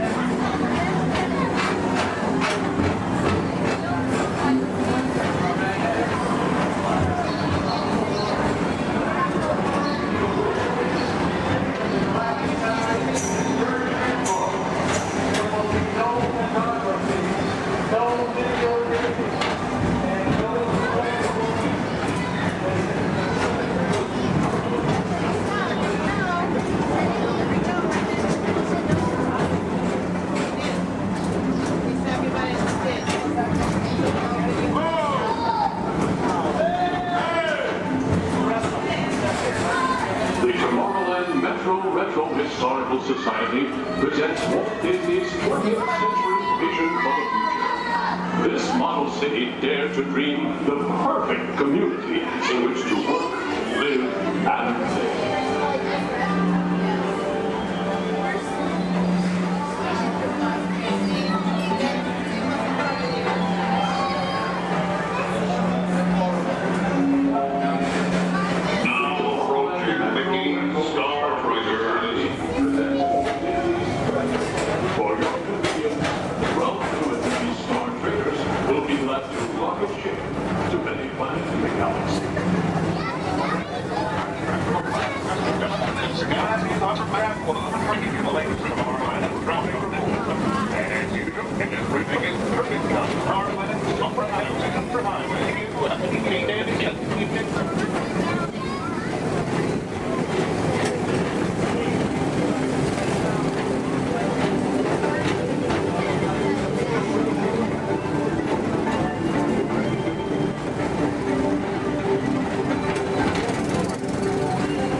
Galaxy M31. Please keep forward-facing tentacles clear of oncoming Metroliner vehicles. Thank you.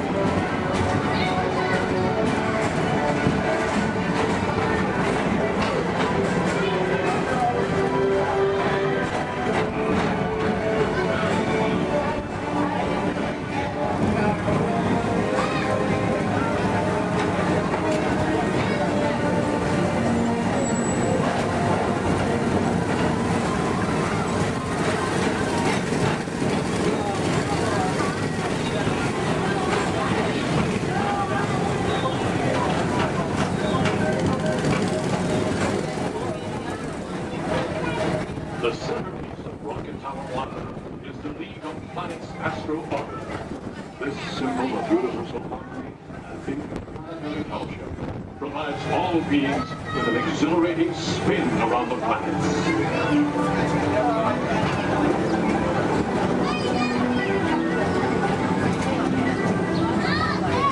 Remember, Blue Line passengers, for all your future travel needs, the TTA services all of Tomorrowland's outlying areas, including the personal rocket ship docking lot, and of course, perfect parking, the latest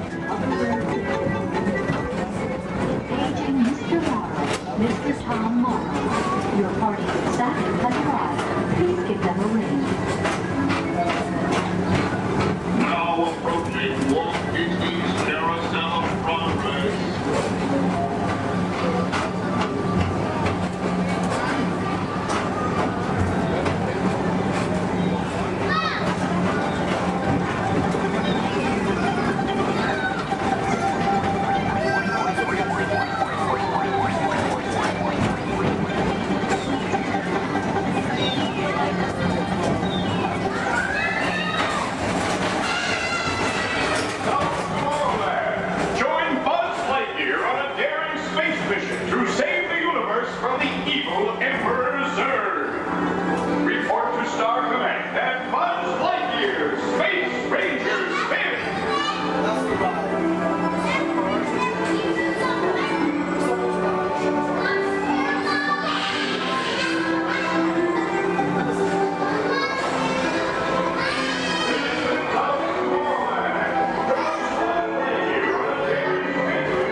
At the heart of tomorrow. Come now, rejoin us and believe in the promise of tomorrow.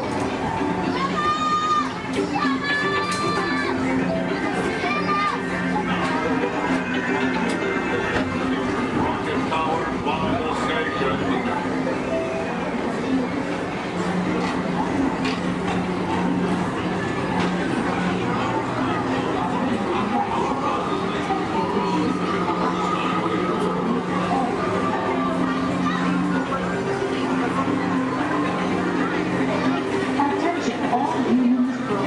Intergalactic beings. Please keep your arms, legs, and other appendages away from the doors. The doors open automatically. When they do, please collect your belongings and step carefully onto the moving platform. Thank you for choosing Tomorrowland Transit Authority for all your travel needs. In the Outer Rim territories. Join the festive Ultra Holiday celebration in the streets of Los Espoos. Then head to the arena and cheer for your favorite pilot in the annual Punta Eve Classic. Or set sail on the Doom Sea in a luxurious sail barge. Then rent a land speeder and head over to the colorful outpost of Mos Eisley. No visit is complete without having a drink at Tatooine's infamous Mos Eisley Cantina. where you will never find a more wretched hive of scum and villainy. That's right, a Tatooine vacation has everything under the sun. So call Star Tours and book passage to Tatooine today.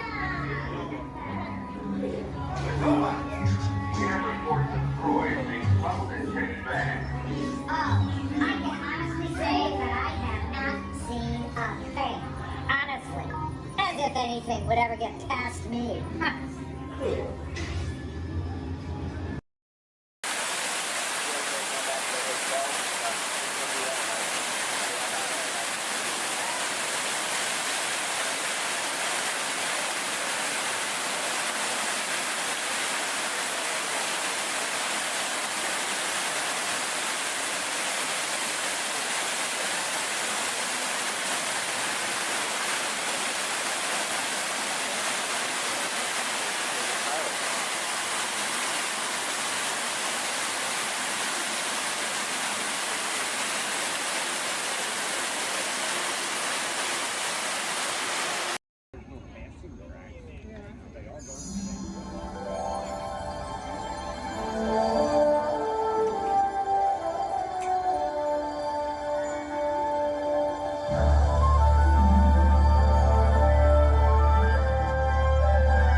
Experimental, prototype, community of